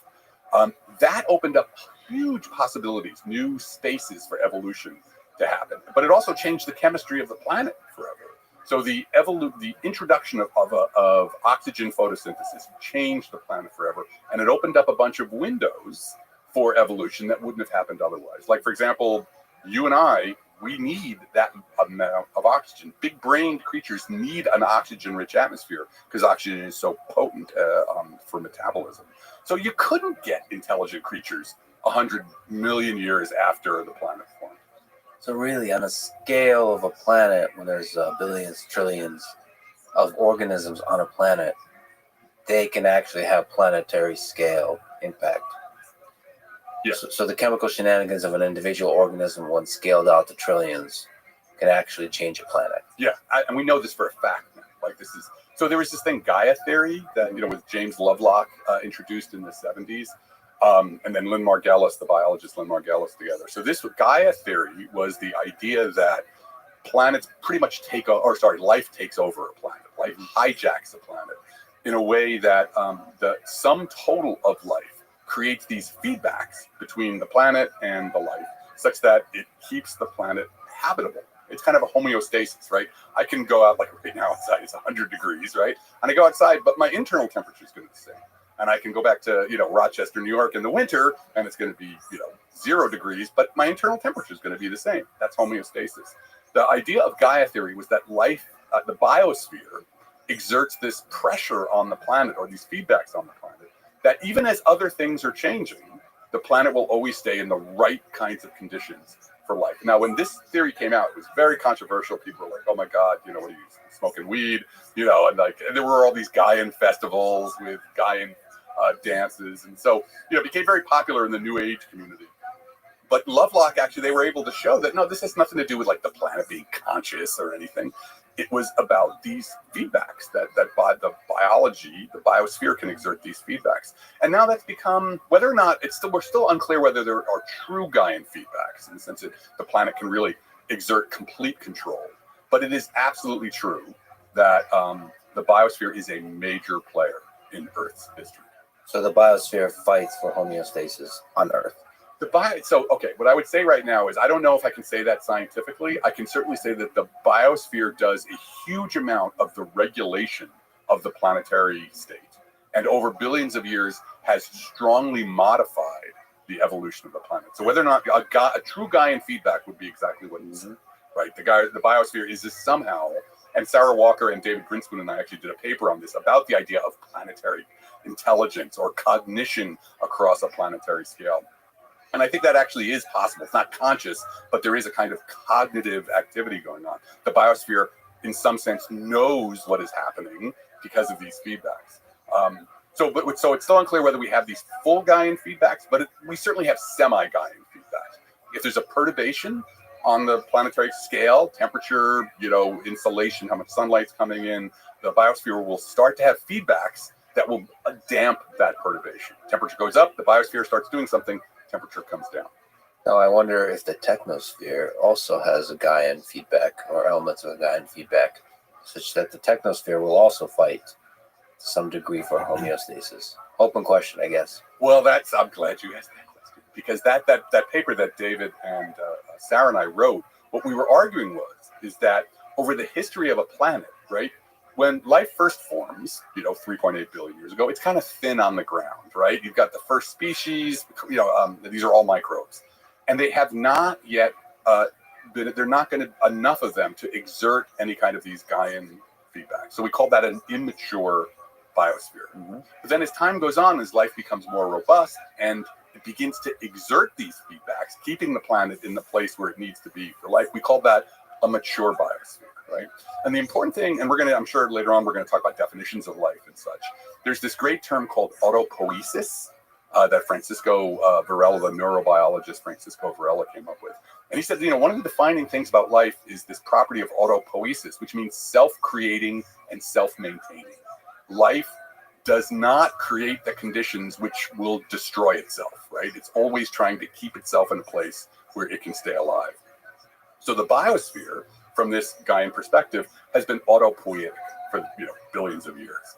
Now, we just invented this technosphere in the last couple of hundred years, and what we were arguing in that paper is that it's an immature technosphere, right? Because right now, with climate change and all the other things we're doing, the technosphere right now is sort of destroying the conditions under which it needs to maintain itself.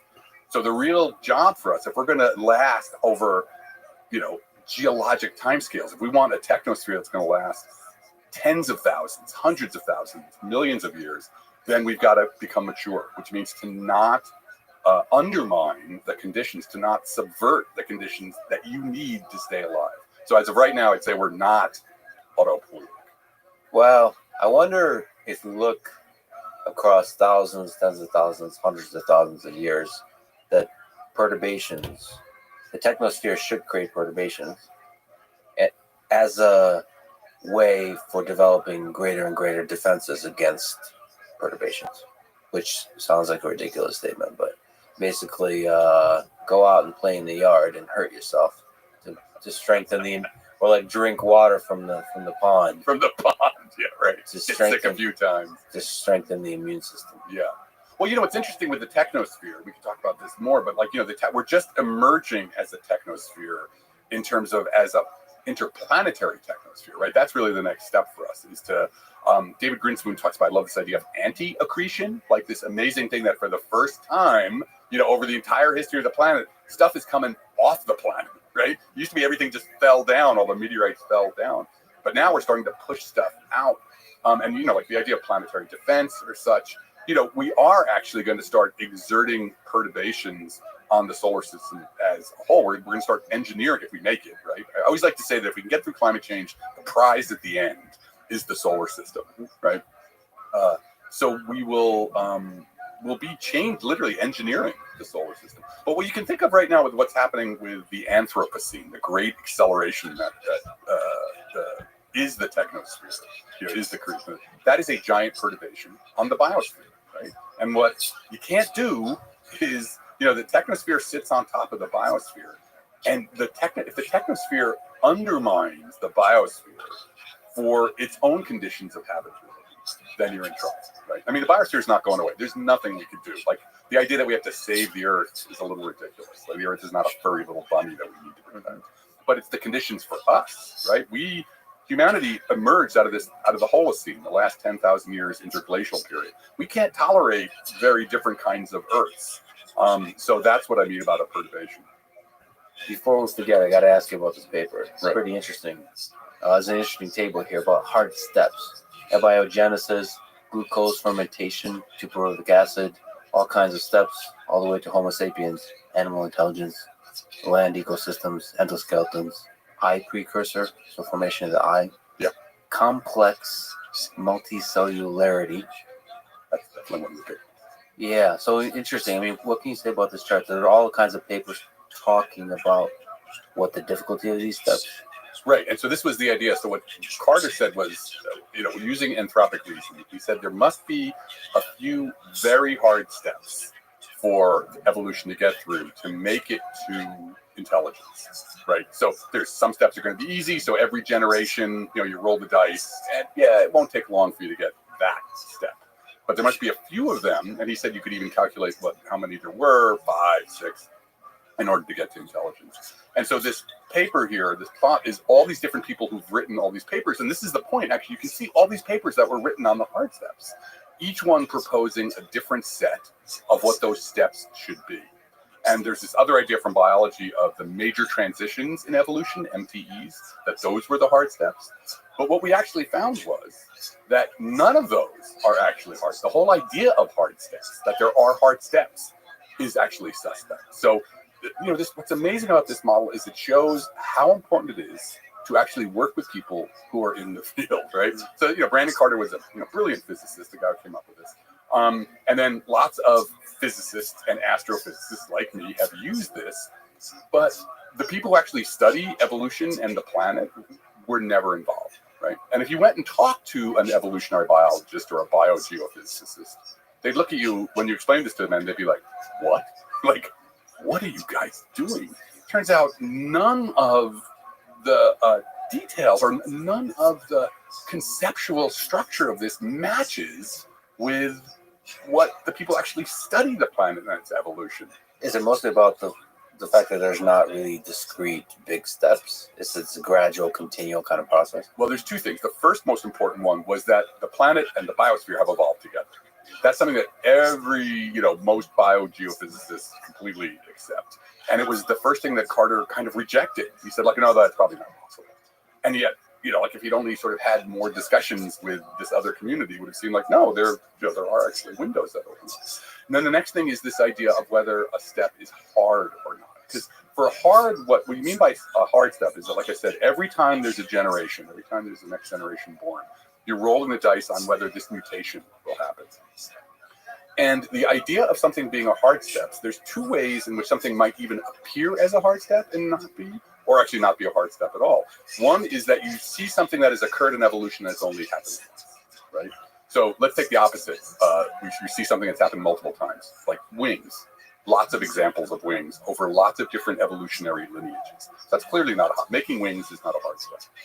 There are certain other things that people say, no, that's a hard step. Oxygen, the oxygen photosynthesis. But they tend to be so long ago that we've lost all the information. There could be other things in the fossil records that, made this innovation, but they're just gone now. You can't tell, so there's information loss. The other thing is the idea of pulling up the ladder, that somebody, some species makes the innovation, but then it fills the niche and nobody else can do it again. So it only happened once, but it happened once because basically the creature was so successful, it took over and there was no space for anybody else to evolve. So the interesting thing about this was seeing how much, once you look at the details of life's history on Earth, how it really shifts you away from this hard steps model. And it shows you that those details, as we're talking about, do you have to know about the planet? Do you have to know about plate tectonics? Yeah, you're going to have to. I mean, to be fair to Carter on the first point, it makes it much more complicated if life and the planet are co-evolving. Because it's not. It would be nice to consider the planet as a static thing that sets the initial conditions. Yeah.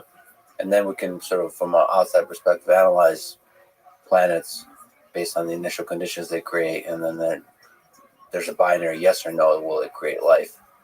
But if they co-evolve, it's just like it's a really complex dynamical system where everything is becomes much more difficult from the perspective of SETI, of looking out there and trying to figure out which ones are actually producing life. But I think we're at the point now. So now there may be other kinds of principles that actually, because coevolution actually has its own, not deterministic. You're done with determinism, right? But complex systems have patterns. Complex systems have constraints, and that's actually what we're going to be looking for, or constraints on them. And so, and again, nothing against Carter. It was a brilliant idea, but it just goes to show, there's this great XTC. I'm a theoretical physicist, right? And so I love simplified. Give me a simplified model with, a dynamical equation, some initial conditions. I'm very happy. But there's this great XTC comic where, somebody's working something out on the board, and this physicist is looking over and saying, I just wrote down an equation for that. I solved your problem. Do you guys even have a journal for this? And the subtitle is why everybody hates physicists. Yeah. So sometimes that approach totally works. Sometimes physicists, can be very good at zooming in on what is important and casting the details aside so you can get to the heart of an issue. And that's very useful sometimes. Other times it obfuscates, right? Other times it clouds over actually what you needed to focus on, especially when it comes to complexity. Speaking of simplifying everything down to an equation, let's return back to the question of how many alien civilizations are out there and talk about the Drake equation. Yeah. Can you explain the Drake equation? People have various feelings about the Drake equation. It can be abused, but basically it was the story actually is really interesting. So Frank Drake in 1960 does the first ever astrobiological experiment. He gets a radio telescope, points it at a couple of stars, and listens for signals. That was the first time anybody done any experiment about any kind of life in the history of humanity.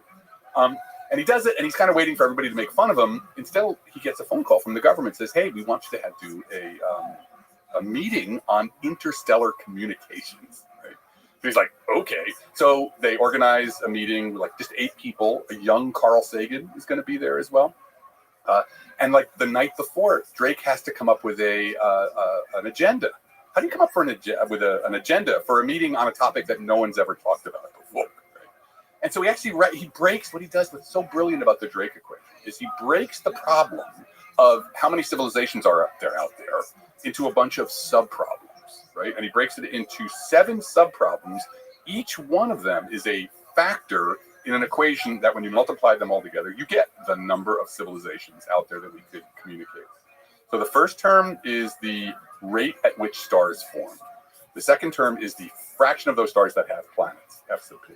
The next term is the number of planets in the habitable zone, the place where we think life could form. The next term after that is the fraction of those planets where actually an abiogenesis event, life forms, occurs.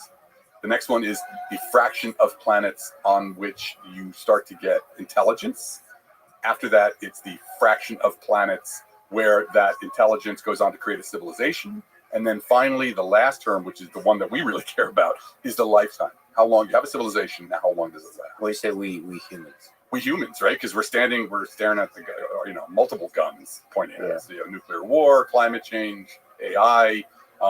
So how long in general does civilizations last? Now, each one of these terms, what was brilliant about what he did was, what he was doing was he was quantifying our ignorance, right? By breaking the problem up into these 7 sub-problems, he gave astronomers something to do. Right? And so, this is always with a new research field. You need a research program, or else you just have a bunch of vague questions. You don't even know really what you're trying to do. So, the star people could figure out how many stars were forming per year. The people who were interested in planets could go out and find techniques to discover planets, et cetera, et cetera. I mean, these are their own fields. Essentially, by creating this equation, he's launching new fields. That's exactly. He gave astrobiology, which wasn't even a term then, a roadmap. Okay, you guys go do this, you go do that, you go do that. And it had such far-reaching effect on astrobiology because it did break the problem up in a way that gave useful, sort of marching orders for all these different groups. Like, for example, it's because of the Drake equation in some sense that people who were involved in SETI pushed NASA to develop the technologies for planet hunting. There was this amazing meeting in 1978, two meetings, 1978 and 1979, that were driven in some part by the people who were involved in SETI getting NASA together to say, look, how, what's the roadmap for us to develop technologies to find planets? So, the Drake equation is absolutely foundational for astrobiology, but we should remember that it's not a law of nature, right? It's not something it's not E equals MC squared. And so you can see it being abused in some sense. People, it's generated 1 trillion papers. Some of those papers are good. I've written some of those, and some of those papers are bad. I'm not sure where my paper fits in on those. I'm saying, one should be careful about what you're using it for. But in terms of understanding the problem that astrobiology faces, this really broke it up in a useful way. We could talk about each one of these, but let's just look at exoplanets. Yeah. So that's a really interesting one. I think when you look back, hundreds of years from now, what is it, in the 90s when they first detected the first? 92 and 95. 95 to me was that was the discovery of the first planet orbiting a sun-like star. To me, that was the dam they broke it. I think that's like one of the greatest discoveries in the history of science. I agree. Right now, I guess nobody's celebrating it too much because you don't know what it really means. But I think once we almost certainly will find life out there, it will obviously allow us to generalize across the entire galaxy, the entire universe. So if you can find life on a planet, even in the solar system, you can now start generalizing across the entire universe. You can. All you need is one. Like right now, it's our understanding of life, we have one example. We have n equals 1 example of life. So that means we could be an accident, right? It could be that we're the only place in the entire universe where this weird thing called life has occurred. Get one more example, and now you're done. Because if you have one more example, now you don't have to find all the other examples. You just know that it's happened more than once, and now you are, from a Bayesian perspective, you can start thinking like, this life is not something that's hard to make. Well, let me get your sense of estimates for the Drake equation. You also written a paper expanding on the Drake equation, but what do you think is the answer? So there was this paper we wrote, Woody Sullivan and I, in 2016, where we said, look, we have all this exoplanet data now, right? So the thing that exoplanet science and the exoplanet census I was talking about before have nailed is F sub p, the fraction of stars that have planets, it's 1. Every freaking star that you see in the sky hosts a family of worlds. I mean, it's mind-boggling because every one of those are all places, right? They're either, gas giants, probably with moons. So the moons are places you can stand and look out. Or they're like terrestrial worlds where even if there's not life, there's still snow falling and there's oceans washing up on shorelines. It's incredible to think how many places and stories there are out there. So right, the first term was F sub p, which is how many stars have planets. The next term is how many planets are in the habitable zone, right, on average. And it turns out to be 1/5, right? So, around 0.2. So that means you just count 5 of them, go out at night and go 1, 2, 3, 4, 5. One of them has an Earth-like planet, in the habitable zone. Like, whoa. So what defines a habitable zone? Habitable zone is an idea that was developed in the 1958 by the Chinese-American astronomer Xu Sheng. And it was a brilliant idea. It said, look, I can do this simple calculation. If I take a planet and just stick it at some distance from a star, of what's the temperature of the planet? What's the temperature of the surface? So now you're going to ask, you give it a standard kind of, Earth-like atmosphere and ask, could there be liquid water on the surface, right? We believe that liquid water is really important for life. There could be other things that's happening, fine. But, if you were to start off trying to make life, you'd probably choose water as your solvent. So basically the habitable zone is the band of orbits around a star where you can have liquid water on the surface. You could take a glass of water, pour it on the surface, and it would just pool up. It wouldn't freeze immediately, which would happen if your planet is too far out, and it wouldn't just boil away if your planet's too close in. So that's the formal definition of the habitable zone. So it's a nice, strict definition. There's probably way more going on than that, but this is a place to start. Right. Well, we should say it's a place to start. I do think it's too strict of a constraint. I would agree. We're talking about temperature where water can be on the surface. There's so many other ways to get the aforementioned turmoil, where the temperature varies, whether it's volcanic, so interaction of volcanoes and ice, and all of this on the moons of planets that are much farther away, all this kind of stuff. Yeah. Well, for example, we know in our own solar system, we have, say, Europa, the moon of Jupiter, which has got a 100-mile deep ocean under 10 miles of ice, right? That's not in the habitable zone. That is outside the habitable zone. And that may be the best place. It's got more water than Earth does. All of its oceans are, it's twice as much water on Europa than there is on Earth. So, that may be a really great place for life to form, and it's outside the habitable zone. So, the habitable zone is a good place to start, and it helps us. And there's reasons why you do want to focus on the habitable zone, because like Europa, I won't be able to see from across telescopic distances, across light years. I wouldn't be able to see life on Europa because it's under 10 miles of ice, right? So with the important thing about planets in the habitable zone is that we're thinking they have atmospheres. Atmospheres are the things we can characterize for across 10, 50 light years, and we can see biosignatures, as we're going to talk about. So there is a reason why the habitable zone becomes important for the detection of extrasolar light. But for me, when I look up at the stars, it's very likely that there's a habitable planet or moon in each of the stars. Habitable defined broadly. Yeah, I think that's not unreasonable to say. I mean, especially since the formal definition, you get 1 in 5, right? 1 in 5 is a lot. There's a lot of stars in the sky. So yeah, saying that in general, when I look at a star, there's a pretty good chance that there's something habitable orbiting it is not a unreasonable scientific claim. To me, it seems like there should be alien civilizations everywhere. Why the Fermi paradox? Why haven't we seen it? Okay, the Fermi paradox. Let's talk about I love talking about the Fermi paradox because there is no Fermi paradox. Dun, dun, dun, dun. Yeah, so the Fermi paradox, let's talk a little about the Fermi paradox and the history of it. Enrico Fermi, it's 1950, he's walking with his friends at Los Alamos Nuclear Weapons Lab to the cantina, and there had been this cartoon in the New Yorker. They all read the New Yorker. And the cartoon was trying to explain why there had been this rash of garbage cans disappearing in New York. And this cartoon said, oh, it's UFOs. Because this is already, it's 1950, the first big UFO craze happened in 47. So they were laughing about this as they're walking, and they started being physicists, started talking about interstellar travel, interstellar propulsion, blah, blah, blah. Conversation goes on for a while. Conversation turns to something else, they go on to other things. About 40 minutes later, over lunch, Fermi blurts out, well, where is everybody? Right? Typical Fermi sort of thing. He'd done the calculation in his head, and he suddenly realized that, look, if intelligence is common, that even traveling at sublight speeds, a civilization could cross, kind of hop from one star system to the other and spread it out across the entire galaxy in a few 100,000 years. And he realized this, and so he was like, why aren't they here now?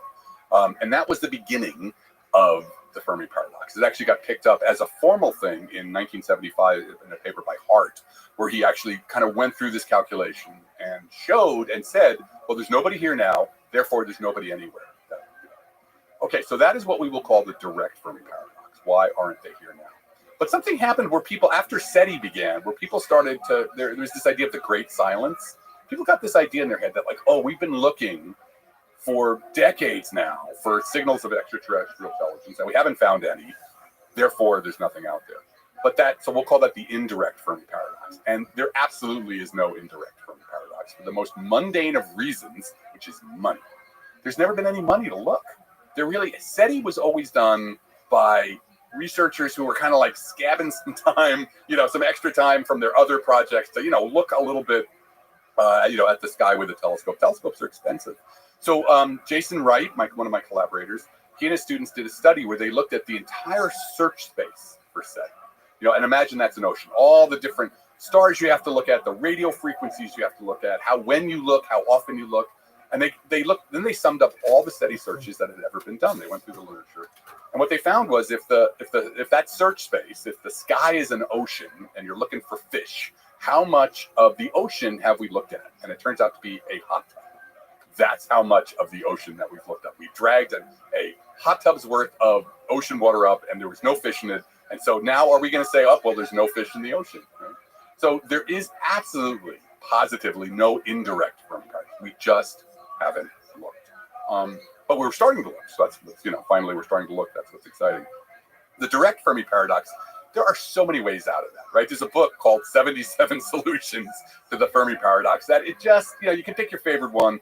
It just doesn't carry a lot of weight because there's so many ways around it. We did an actual simulation, my group, Jonathan Carroll, one of my collaborators, we actually simulated the galaxy, and we simulated probes moving at sublight speed from one star to the other, gathering resources, heading to the next one. And so we could actually track the expansion wave across the galaxy, have one abiogenesis event, and then watch the whole galaxy get colonized or settled. And it is absolutely true that that wave crosses, Hart was right, Fermi was right, that wave crosses very quickly. But civilizations don't last forever, right? So one question is, when did they visit? When did they come to Earth, right? So if you give civilizations a finite lifetime, let them last 10,000, 100,000 years, what you find is you now have a steady state. Civilizations are dying, they're coming back, they're traveling between the stars. What you find then is you can have big holes opened up. You can have regions of space where there is nobody for, millions of years. And so if we're living in one of those bubbles right now, then maybe we were visited, but we were visited 100 million years ago. And there was a paper that Gavin Schmidt and I did that showed that if there was a civilization, whether it was like dinosaurs or aliens that was here 100 million years ago, there's no way to tell. There's no record left over. The fossil record is too sparse. The only way maybe you could tell is by looking at the isotopic strata to see if there was anything reminiscent of an industrial civilization. But the idea that, you'd be able to find iPhones or toppled buildings after 100 million years there's no way. So if there was an alien camp here, an alien village, a small civilization, right, maybe even a large civilization, even a large civilization, even if it was 100 million years ago, and it lasted 10,000 years, fossil record's not going to have it. Yeah. The fossil record is too sparse, right? Most things don't fossilize. And 10,000 years is a blink in the eye of geological time. So Gavin called this the Silurian hypothesis after the Doctor Who episode with the lizard creatures, the Silurians. And so that paper got a lot of press, but it was an important idea. And it was really Gavin's. I was just helping with the astrobiology, that to recognize that, we could have been visited a long time ago. There just would be no record. Yeah, it's kind of mind blowing. It's really mind blowing. Yeah. And it's also a good reminder that we've been intelligent.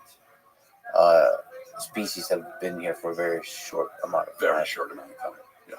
This is not to say that there was whenever I gave I was on Joe Rogan for exactly this paper, and I had to always emphasize we're not saying there was a Silurian, but we're just saying that if there was. That's why I love Gavin's question. Gavin's question was just how could you tell, right? It was a very beautifully scientific question. That's what we were really showing, is that you really, unless you did a very specific kind of search, which nobody's done so far, that there's not an obvious way to tell that there could have been civilizations here earlier on. I've actually been reading a lot about ancient civilizations, and it just makes me sad how much of the wisdom of that time is lost. Yeah. And how much guessing is going on, whether it's in South America, what happened in the jungle. Yeah, like the Amazon, the Amazon problem. That was, the conquistadors came and wiped everybody out, and especially just even the plague, man, decimated.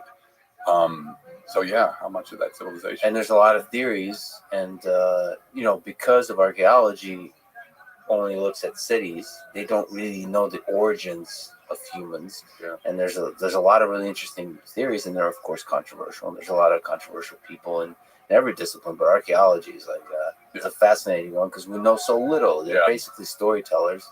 You're assembling the picture from just very few puzzle pieces. It's fascinating. It makes me. It's humbling, and it's sad that there could be entire civilizations, ancient civilizations, that are either almost entirely or entirely lost. Yeah, well, like the indigenous peoples of North America, there might have been millions and millions. We get this idea that the Europeans came and it was empty, but it may have only been empty because the plague had swept up from the what happened in Mesoamerica. So and they didn't really build cities, but they didn't build wooden or stone cities. They built wooden cities. Everybody seems to be building pyramids, and they're really damn good at it. I don't know What is happening with a pyramid? Like, why does that apply? Like, what archetype in our brain is that? And it is also really interesting, speaking of archetypes, is that independent civilizations formed, and they had a lot of similar kind of dynamics. Like human nature, when it builds up hierarchies in a certain way, builds up myths and religions in a certain way, it builds pyramids in a certain way, goes to war, all this kind of stuff. Independently emerges. Fascinating. Santa Fe Institute, the stuff the Santa Fe Institute does on this as complex systems, the origin of hierarchies and such. Very cool. Yeah, Santa Fe folks. Complexity in general is really cool. What phenomena emerge when a bunch of small things get together and interact. Going back to this paper, A New Empirical Constraint on the Prevalence of Technological Species in the Universe, this paper that expands on the Drake equation. What are some interesting things in this paper? Well, so the main thing we were trying to do with this paper is say, look, we have all of this exoplanet data, right? It's got to be good for something, especially since two of the terms that have been nailed down empirically are two terms in the Drake equation. So F sub P, that's the second term, fraction of stars that have planets, and then N sub E, the average number of planets in the habitable zone. Those are the second and third term in the Drake equation. So what that means is all the astronomical terms have been nailed. And so we said, like, okay, how do we use this to do something with the Drake equation? And so what we realized is, well, okay, we got to get rid of time. The lifetime thing, we can't say anything about that. But if we don't ask how long do they last, but instead ask, what's the probability that there have been any civilizations at all, no matter how long they lasted? I'm not asking whether they exist now or not. I'm just asking in general about probabilities to make a technological civilization anywhere and at any time in the history of the universe. And that we were able to constrain. And so what we found was basically that there have been 10 billion trillion habitable zone planets in the universe. And what that means is those are 10 billion trillion experiments that have been run. And the only way that we're the only time that this is, this whole process from, abiogenesis to a civilization has occurred is if every one of those experiments failed, right? So therefore you could put a probability, we called it the pessimism line, right? We don't really know what nature sets for the probability of making intelligent civilizations, right? But we could set a limit using this. We could say, look, as if the probability per habitable zone planet is less than 10 to the minus 22, 1 in 10 billion trillion, then yeah, we're alone.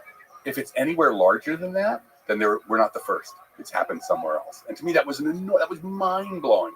It doesn't tell me there's anybody nearby. The galaxy could be sterile. It just told me that, unless nature's really has some bias against civilizations, we're not the first time this has happened. This has happened elsewhere over the course of cosmic history.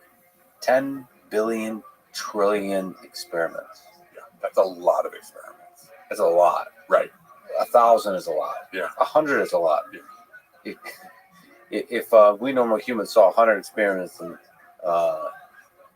we knew that at least one time there was a successful human civilization built, I mean, we would say for sure in 100 you'll get another one. Yeah. So that's what I mean. That's why. So this, these kinds of arguments, you have to be careful of what they can do. But what I felt like what this paper showed was that, the burden of proof is now on the pessimists, right? So that's why we called it the pessimism line. There's been, throughout history, there's been, alien pessimists and alien optimists, and they've been yelling at each other. That's all they had to go with, right? And like with Giordano Bruno in 1600, they burned the guy at the stake for being an alien optimist. But nobody really knew what pessimism or optimism meant. This, we sort of thought this was like the Planck length. This was sort of the Planck length of astrobiology. It gave you an actual number that, if you could somehow calculate what the probability, of forming a technological civilization was, this thing sort of shows you where the limit is. As long as you're above 10 to the minus 22, then you absolutely, it has occurred in the history. Other civilizations have occurred in the history of the universe. So to me, at least, the big question is FE, which is basically abiogenesis. How hard is it for life to originate on a planet? Because all the other ones seem very likely. Everything seems very likely. The only open question to me is like, how hard is it for life to originate? There's lots of ways to, again, we don't know unless we look. And, you had Sarah Walker on not too long ago. She's very interested in origins of life. So, lots of people are working on this. But I think it's hard looking at the history of the Earth. And again, you can do Bayesian arguments on this. But yeah, forming life, I don't think is hard. Getting like basic biology started, I don't think is hard. It's still wild. It's an amazing process that actually I think requires some deep rethinking about how we conceptualize what life is and what life isn't. That's one of the things I like about Sarah's work. We're pursuing on a different level about the life as the only process or the only system that uses information. But still, regardless of all those kinds of details, life is probably easy to make. That's my gut feeling. Yeah, I mean, day by day this changes for me, but I just see that once you create bacteria, it's off to the races. Yeah. You're gonna get complex life. Yeah. As long as you have enough time. I mean, that boring billion, but I just can't imagine a habitable planet not having a couple of billion to spare. Yeah, a couple of years to spare. There is a mystery there about why did it take so long, like with the Cambrian explosion, but that may be, again, about these windows, that it couldn't happen until the window, the planet and the life had evolved together enough that they together kind of opened the window for the next step. Intelligent life and how long intelligent is technological civilizations. I think there's a big question about how long those last and how, I'm hopeful, but in terms of just I think life is absolutely going to be common, pretty common. Yeah, I think it's absolutely I think again, if I were to bet everything, even in advanced civilizations are common. So to me then the only explanation is the L. Our galaxy is a graveyard of civilizations. Yeah, because you think about it, we've only been around. I mean, as a technological, truly, when we think about in Drake's definition, you had to have radio telescopes. That's been 100 years. And if we got another 10,000, 100,000 years of history, that would be, for us, it'd be pretty amazing, right? But that wouldn't be long enough to really pop up the number of civilizations in the galaxy. So you really need it to be hundreds of millions of years, and that raises a question which I am very interested in, which is how do we even talk about, I call it the billion-year civilization, right? How do we even begin to hypothesize or think about in any kind of systematic way what happens to a technological civilization across hundreds of millions to a billion years? Yeah, how do you even simulate the trajectories that civilizations can take across that kind of time scale? Yeah. When all the data we have is just for the 10,000 years or so, 20,000 years that humans have been building civilizations. And then I don't know what you put it at, but maybe 100 years that we've been technological. Yeah. And we're ready to blow ourselves to bits or, drive ourselves off the planet. Yeah, no, it's really interesting. But there's got to be a way. I think that's really a frontier. So you had David Kipping on not too long ago. And David and I did a paper, and Caleb Scharf, David really drove this, where it was a Bayesian calculation to sort of ask the question, if you were to find a detection, if you were to find a signal or, a techno signature, would that come from a civilization that was younger, your age, or older? And you could see, I mean, this is not hard to do, but it was great. The formalism was hard. It's kind of intuitive, but the formalism was hard to show that, yeah, they're older, probably much older. So that means you really do need to think about okay, how do billion-year civilizations manifest themselves? What signatures will they leave? And yeah, can you even, I mean, what's so cool about it, it's so much fun because you have to imagine the unimaginable. And, would you still, I mean, obviously biological evolution can happen on those kinds of timescales. So you wouldn't even really be the same thing you started out as, but social forms, what kind of social forms can you imagine that would be continuous over that? Or maybe they wouldn't be continuous. They drop out, they destroy themselves and then they come back. So maybe it's, it's a trunk or a punctuated evolution. But we got to this is the fun part. We have to sort of work this out. Mm-hmm. Well, I mean, one way to approach that question is what are the different ways to achieve homeostasis as you get greater and greater technological innovation? So if you expand out into the universe and you have up to Kardashev scale, what are the ways you can avoid destroying yourself? Just achieve stability while still growing. Yeah. And I mean, that's an interesting question. I think it's probably simulatable. Could be. I mean, agent-based modeling, you could do it with. That's so. Our group has used agent-based modeling to do something like the Fermi paradox. That was agent-based modeling. But you can also do this. People at Santa Fe have done this. Other groups have done this to use agent-based modeling to track the formation of hierarchies, the formation of stable hierarchies. So I think it's actually very doable. But understanding the kind of assumptions and principles that are going into it and what you can extract from those, that is what is sort of the frontier. Do you think if humans colonize Mars, the dynamic between the civilization on Earth and Mars will be fundamentally different than the dynamic between individual nations on Earth right now? That's the thing to load into the agent-based simulation we're talking about. If we settle it, Mars will very quickly want to become its own nation. Well, no, there's already going to be nations on Mars. That's guaranteed. Yeah, the moment you have 2 million people, the moment you have 1 million people, there's going to be 2 tribes. Right. And then they're going to start fighting. Right. And the question is interplanetary fighting. How quickly does that happen? And does it have a different nature to it? Because of the distances, Are you a fan of The Expanse? You haven't watched The Expanse? Great show. Because it's all about I highly recommend to everybody. It's based on a series of books that are excellent. It's on Prime, 6 seasons. And it's basically about the settled solar system. It takes place about 300 years from now. And the entire solar system is settled. And it is the best show about interplanetary politics. The first season, actually, the journal, Foreign Affairs, said the best show on TV about politics. It takes place is interplanetary. So yeah, I think human beings being human beings, yes, there will be warfare and there will be conflict. And I don't think it'll be necessarily all that different. Because really, I think within a few hundred years we will have lots of people in the solar system.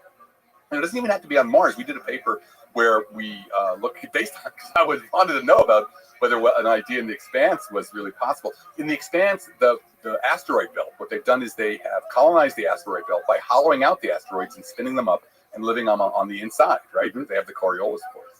And I thought, wow, what a cool idea. And when I ran the blog for NPR, I actually talked to the guys and said, did you guys calculate this? See whether it's possible?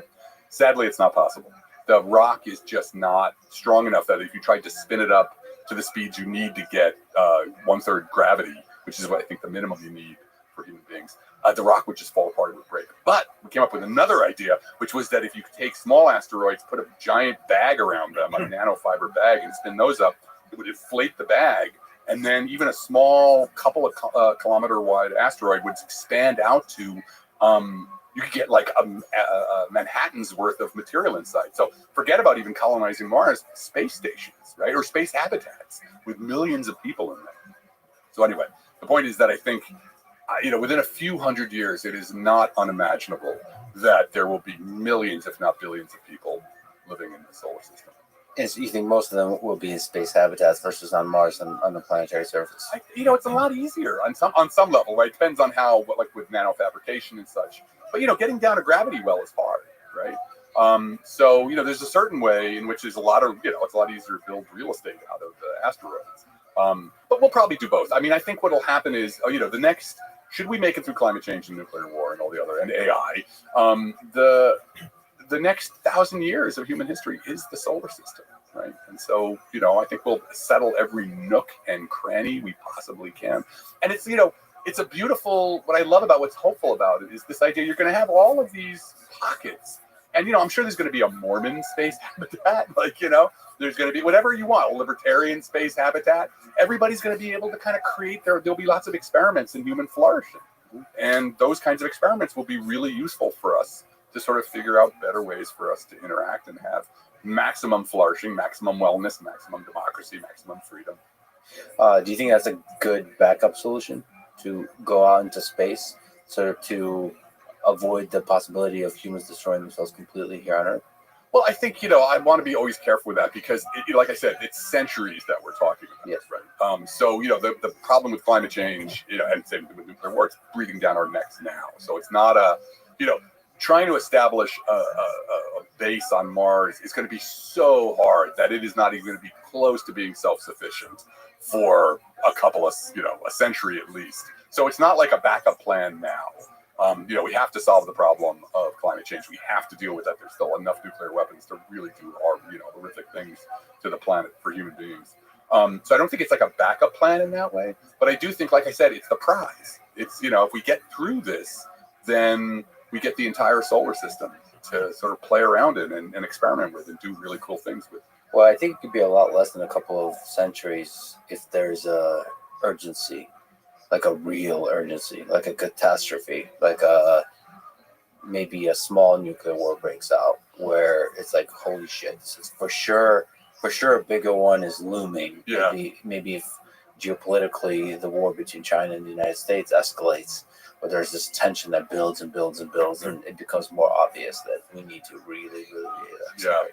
I think my only dilemma with that is that I just think that a self-sufficient base is so far away that, like, say you start doing that, and then there is a full-scale nuclear exchange. That base is, it's not going to last, because it's just, the self-sufficiency requires a kind of an economy, like literally a material economy that we are so far from with Mars, that we are centuries from. Like I said, 3 centuries, which is not that long, 2 to 3 centuries. Look at 1820, nobody had traveled faster than 60 miles an hour unless they were falling off a cliff, right? And now we routinely travel at 500 miles an hour, but it is sort of centuries long. So that's why I think we'd be better off trying to solve these problems than, I just think the odds that we're going to be able to create a self-sufficient colony on Mars before that threat comes to head is small. So we'd have to deal with the threat. Yeah, it's an interesting scientific and engineering question of how to create a self-sufficient colony on Mars or out in space as a space habitat, like where Earth entirely could be destroyed, you can still survive. Yeah, because it's really thinking about complex systems, right? A space habitat, would have to be as robust as an ecosystem, as the kind of thing, you go out and you see a pond with all the different webs of interactions. That's why I always think that, if this process of going out into space is actually will help us with climate change and with thinking about making a long-term sustainable version of human civilization. Because you really have to think about these webs, the complexity of these webs, and recognize the biosphere has been doing this forever. The biosphere knows how to do this, right? And so, how do we build a vibrant, powerful technosphere that also doesn't, mess with the biosphere's capacity to support our technosphere. So, by doing this, by trying to build space habitats, in some sense, you're thinking about building a small-scale version of this. So I think the two problems are going to kind of feed back on each other. Well, there's also the other possibility of, like the movie Darren Aronofsky's Postcard from Earth, where we can create this kind of life gun that just shoots, so as opposed to engineering everything. Yeah. Basically seeding life on a bunch of places and letting life do its thing. It seems like. So as opposed to with a space habitat, you basically have to build the entire biosphere and technosphere, the whole thing. The whole thing. Yourself. Yeah. If you just the aforementioned cockroach with some bacteria, place it in Europa. I think you'd be surprised what happens. Yeah, right. Yeah. Like honestly, if you put a huge amount of bacteria, a giant number of organisms from Earth into on Mars, on some of these moons of the other planets in the solar system, do you think I feel like some of them would actually find a way to survive? The moon is hard because the moon is just there's no, the moon may be really hard. But, that'd be, I wonder if somebody must have done these experiments, right? Like how, because we know they're extremophiles, right? We know that you can go down, 10 miles below the Earth's surface, and there are things where there's no sunlight. There's, the conditions are so extreme, and there's lots of microbes having a great time, living off the radioactivity, in the rocks. But, they had lots of time to evolve to those conditions. So I'm not sure if you dumped a bunch of bacteria, so somebody must have done these experiments. How fast could microbial evolution occur under harsh conditions that you maybe get somebody who figures out, okay, I can deal with this. I think the moon's too much because it's so sterile. But, Mars, I don't know, maybe. I don't know. We have to, but it's an interesting idea. I wonder if somebody has done those experiments. Yeah, you think somebody would like? Let's take a bunch of microbes. Take the harshest possible conditions of all different kinds, temperature, all this kind of stuff. Right, pressure, salinity, and then just like dump a bunch of things that are not used to it, and then just see, does everybody just die? That's it. The thing about life, it flourishes in a non-sterile environment where there's a bunch of options for resources, even if the condition is super harsh. In the lab, I don't know if you can reconstruct harsh conditions plus options for survival. You know what I mean? Like you have to have the huge variety of resources that are always available on a planet somehow, even when it's in super harsh conditions. So that's actually not a trivial experiment. And I wouldn't even, if somebody did that experiment in a lab, I'd be a little bit skeptical. Because I could see bacteria doesn't survive in this kinds of temperature. But then I'd be like, I don't know. Is there enough? Right? Are there other options? Like, is the condition rich enough? Rich enough, yeah.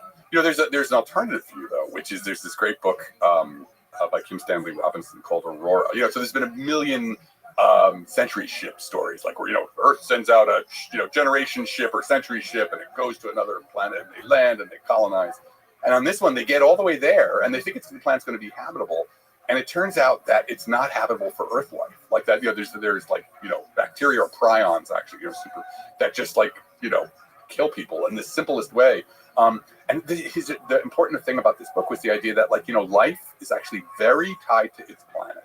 It may not be so easy. I just thought it was a really interesting idea. I'm not necessarily supporting it, but that actually life reflects the planetary conditions. Not the planetary, the planet itself, the whole lineage, the whole history of the biosphere. And it may not be so easy to just sort of be like, oh, just drop it over here and it'll, because the bacteria, even though they're individual examples of life, and I kind of believe this, the true unit of life, it's not DNA, it's not a cell, it's the biosphere. It's the whole community.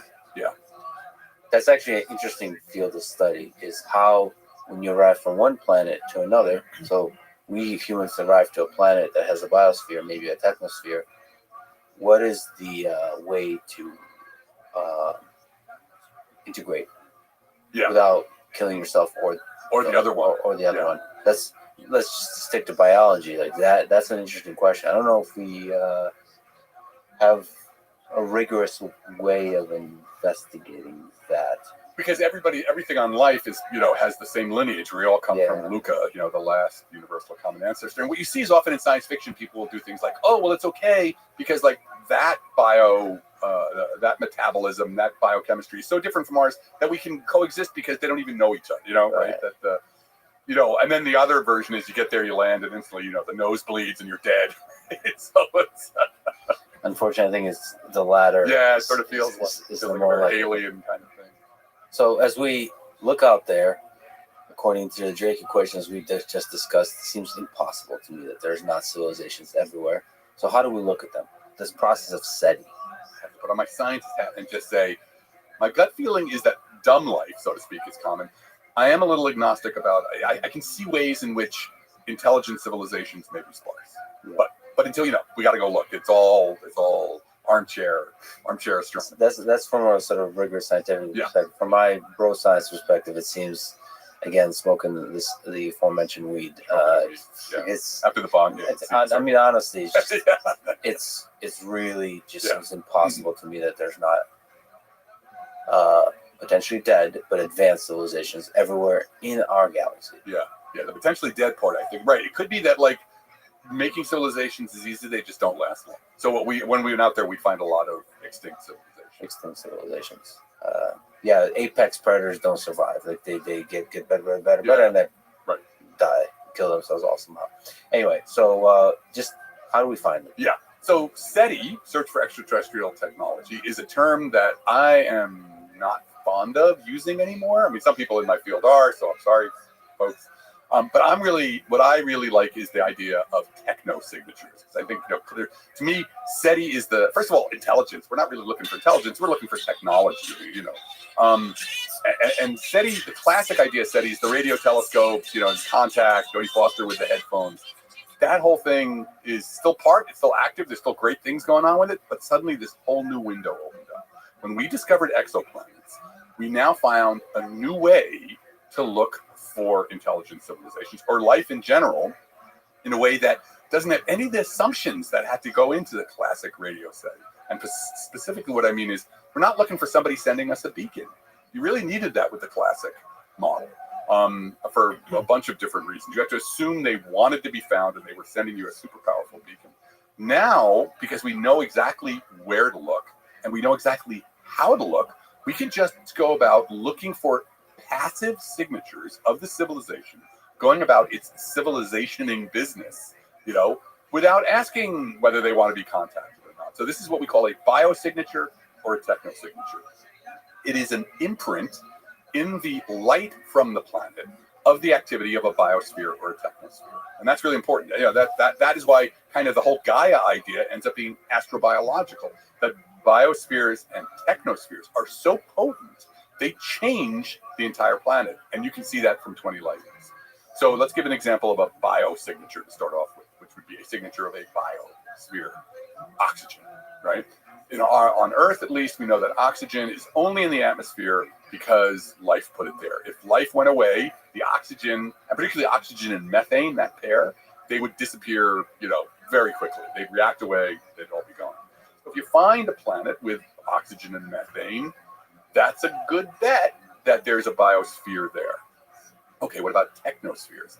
Technospheres, this is what, so I'm the principal investigator on the first grant NASA has ever given to do these kind of exoplanet technosignatures. NASA was kind of, for reasons we can talk about, NASA had gotten pretty gun shy about funding anything about intelligent life. But okay, what's an example of a technosignature? Well, one could be atmospheric pollution. I'm going to put pollution in quotes here because it doesn't have to be pollution, but gases like chlorofluorocarbons. So we dumped a huge amount of chlorofluorocarbons into the atmosphere by mistake. It was affecting the ozone, but we put so much in there that actually, this is one of the things we did. We did a paper where we showed you could detect it across interstellar distances. You could look at the atmosphere, look at the light coming from a distant planet, pass the light through a spectrograph and see the spectral lines, the spectral fingerprint of chlorofluorocarbons in an atmosphere. And that would for sure tell you that there was a technological civilization there, because there's no other way to make chlorofluorocarbons except through some kind of industrial process. So you're looking for, in the case of the biosphere, you're looking for anomalies in the spectrograph. I wouldn't necessarily call these anomalies. I'm looking for things that, for biosignature, I'm looking for things that a geosphere, right, that just rock and air wouldn't produce on its own. What kind of chemicals would life produce? Right, and that's part of that's the interesting thing, right? So that's what, so we can use Earth as an example, right? We can say, look, oxygen, we know there would be no oxygen in the atmosphere if it wasn't for dimethyl sulfide, which is a compound that phytoplankton dump into the atmosphere. A lot of it, that's sometimes mentioned. And there was a paper that somebody wrote where it was like, well, we're not saying we see it, but there's a bunch of noise in the spectra right there. So there's a whole list of things that Earth has done that are in the atmosphere that might be biosignatures. But now we're reaching an interesting point. The field has matured to the point where we can start asking about agnostic biosignatures, things that have nothing to do with Earth's history, but we think that would still be indications of this weirdness we call life, right? What is it in general that life does that leaves an imprint? So one of these things could be the structure of the network of chemical reactions. That biology always produces very different chemical networks, who's reacting with who, than just rock and water, right? So there's been some proposals for networked biosignatures. Information theory. You can try and look at the information that is in the different compounds that you find in the atmosphere. And maybe that information shows you like, oh, if there's too much information here, there must have been biology happening. It's not just rock. Same thing for techno. That's what we're working on right now. That for technosignatures as well. So how do you detect technosignatures? Okay, so with technosignatures, I gave the example of chlorofluorocarbon, so that would be an example of. And again, that one is a non-agnostic one because we sort of like, oh, we produce chlorofluorocarbons, maybe they will, right? And there's solar panels, right? You can actually, the glint off of solar panels will produce the way the light is reflected off of solar panels, no matter what it's made out of, actually. There was a paper that Mananti Lingam and Avi Loeb did in, I think, 2017. We've just followed up on it. That actually could act as a technosignature. You'd be able to see in the reflected light this sort of big jump that would occur because of city lights, artificial illumination. If there's really like, large scale cities like, Coruscant in Star Wars or Trantor in the Foundation, those city lights would be detectable, the spectral imprint of those across 20, 30 light years. So, our job in this grant is to develop the first ever library of technosignatures. Nobody's really ever thought about this before. So we're trying to come up with all the possible ideas for what a civilization might produce that could be visible across, interstellar distances. And are these good ones, or is these ones going to be hard to detect? City lights. So if a planet is all lit up with artificial light across 20 to 30 light years, you can see it. Yeah, if you looked at Earth at night from a distance where, looked at spectra, and you had sensitive enough instruments, you'd be able to see all the sodium lights and the reflected light off of, they bounce off the ground, right? The light bounces off the ground. So you convolve the sodium lamps with the reflected spectra from the ground, and yeah, you'd be able to see that there's city lights. Now, increase that by a factor of 1,000, if you had a Trantor, and you'd be able to detect that across interstellar distances. Thomas Beatty did this work, who's now working with us. What do you think is the most detectable thing about Earth? Wow, this is fun. We just have a Sophia Schiff, who's part of our collaboration, just did a paper. We did Earth from Earth. If you were looking at Earth with Earth technology for a bunch of different technosignatures, how close would you have to be able to detect them? And most of them turn out to be, you'd have to be pretty close, at least out to the Oort cloud. But actually, it is our radio signatures still that is still most detectable. By the way, when you said you had to be pretty close, and then you said the Oort cloud, that's not very close. But you mean like from an interstellar distance? Because the real question, we really want to know is, like, I'm sitting here on Earth, I'm looking at these exoplanets. The nearest star is 4 light years away, so that's like the minimum distance. So if I'm looking at exoplanets, what kind of signals could I see? What is detectable about Earth with our current technology from our nearest solar system? Oh my God, there's all kinds of stuff. Well, like the chlorofluorocarbons, you can see Earth's pollution, and I think city lights you had to be within the solar system. If they do direct imaging of Earth, they're going to need much more powerful. But let me tell you, let's talk about direct imaging for a moment, because I just have to go on. This is such a cool idea, right? So what we really want, and the next generation of space telescopes and such, is we're trying to do direct imaging. We're trying to get, an image of a planet separated from its star to be able to see the reflected light or the actual emission from the planet itself. Yeah, by the way, just to clarify, direct imaging means literally like a picture. A picture. But the problem is that even with the thing that's going to come after JWST, it's going to be a pixel, right? You're not going to get any kind of resolution. You'll be able to get the light from it, which you'll be able to pass through a spectrograph, but you're not going to be able to take a picture. But there is this idea called the Solar Gravity Lens Telescope. I think that's what it is. And the idea is insane, right? So the general relativity says, look, massive bodies distort space. They actually curve space-time. So the sun is a massive body. And so that means that the light passing through the sun gets focused like a lens, right? So the idea is to send a bunch of telescopes out kind of into the Oort cloud and then look back towards the sun, towards an exoplanet that is directly behind the sun, but is, in the direction of the sun. And then let the sun act like a lens and focus the light onto the telescope. And you would be able to get, and they've done, it's amazing. Like this idea is insane. They'd be able to get, if everything works out, 24-kilometer resolution. Be able to see Manhattan on a exoplanet. And this thing, it sounds insane, but actually, NASA, the team has already gotten through like sort of 3 levels of NASA.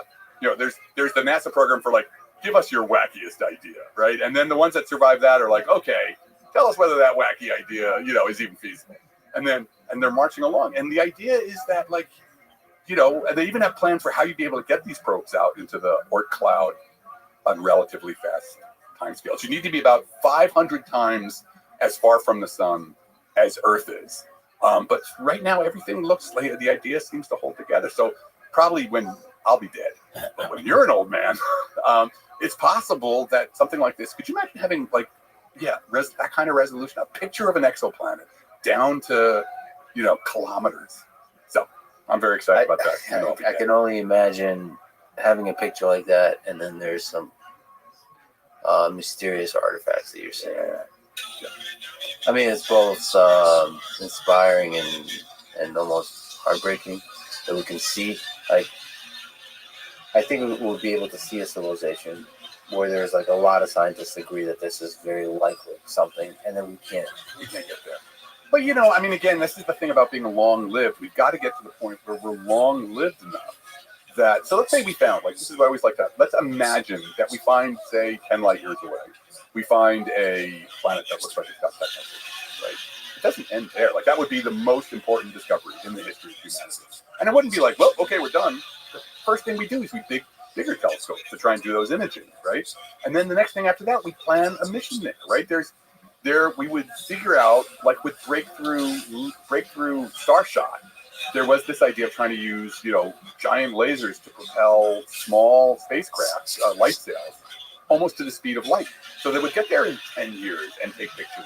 So if we actually made this discovery, there would be the impulse, there would be the effort to actually try and send something to get there. Now, we probably couldn't land, but so maybe we take 30 years to build, 10 years to get there, 10 years to get the picture back. Okay, you're dead, but your kids are, so it becomes now this multi-generational project. How long did it take to build the pyramids? How long did it take to build the giant cathedrals, right? Those were multi-generational projects. And I think we're on the cusp of that kind of project. I think that would probably unite. I think would play a big role. I think it would be helpful. I mean, human beings are a mess, let's face it. But I think having that that's why I always say to people, discovery of life, of any kind of life, even if it was microbial life, it wouldn't matter. That to know that we're not an accident, to know that there is probably, if we found one example of life, we'd know that we're not an accident and there's probably lots of life, and that we're a community. We're part of a cosmic kind of community of life, and who knows what life has done, right? We don't really, all bets are off with life. Since we're talking about the future of telescopes, let's talk about our current super sexy, awesome telescope, the James Webb Space Telescope, that I still can't believe actually worked. I can't believe it worked. I was really skeptical. I was like, okay, guys, all right, sure. We only got one shot for this incredibly complicated piece of hardware to unfold. So what kind of stuff can we see with it? I've been just looking through different kinds of announcements that have been detected. There's been some direct imaging. Yes, like a single pixel. The kinds of exoplanets we're able to direct image, I guess, would have to be hot, usually far away from the, reasonably far away from the star. I think JWST is really kind of at the hairy edge of being able to do much with this. What's more important, I think, for JWST is the spectra. And the problem with spectra is that there's not sexy pictures. It's like, hey, look at this wiggly line.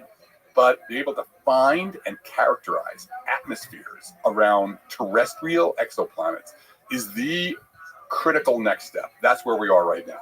In order to look for life, we need to find planets with atmospheres, right? And then we need to be able to do this thing called characterization, where we look at the spectral fingerprints for what's in the atmosphere. Is there carbon? Is there carbon dioxide? Is there oxygen? Is there methane? And that's the most exciting thing. For example, there was this planet K2-18b, which they did a beautiful job getting the spectra.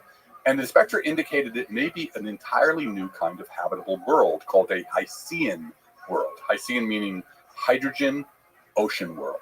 And that is a kind of planet that it would be kind of in the super Earth sub-Neptune domain we were talking about, maybe 8 times the mass of the Earth. But it's got a layer of hydrogen, an atmosphere of hydrogen. Hydrogen is an amazing greenhouse gas. So hydrogen will keep the planet underneath it warm enough that you could get liquid water. You can get a giant ocean of liquid water.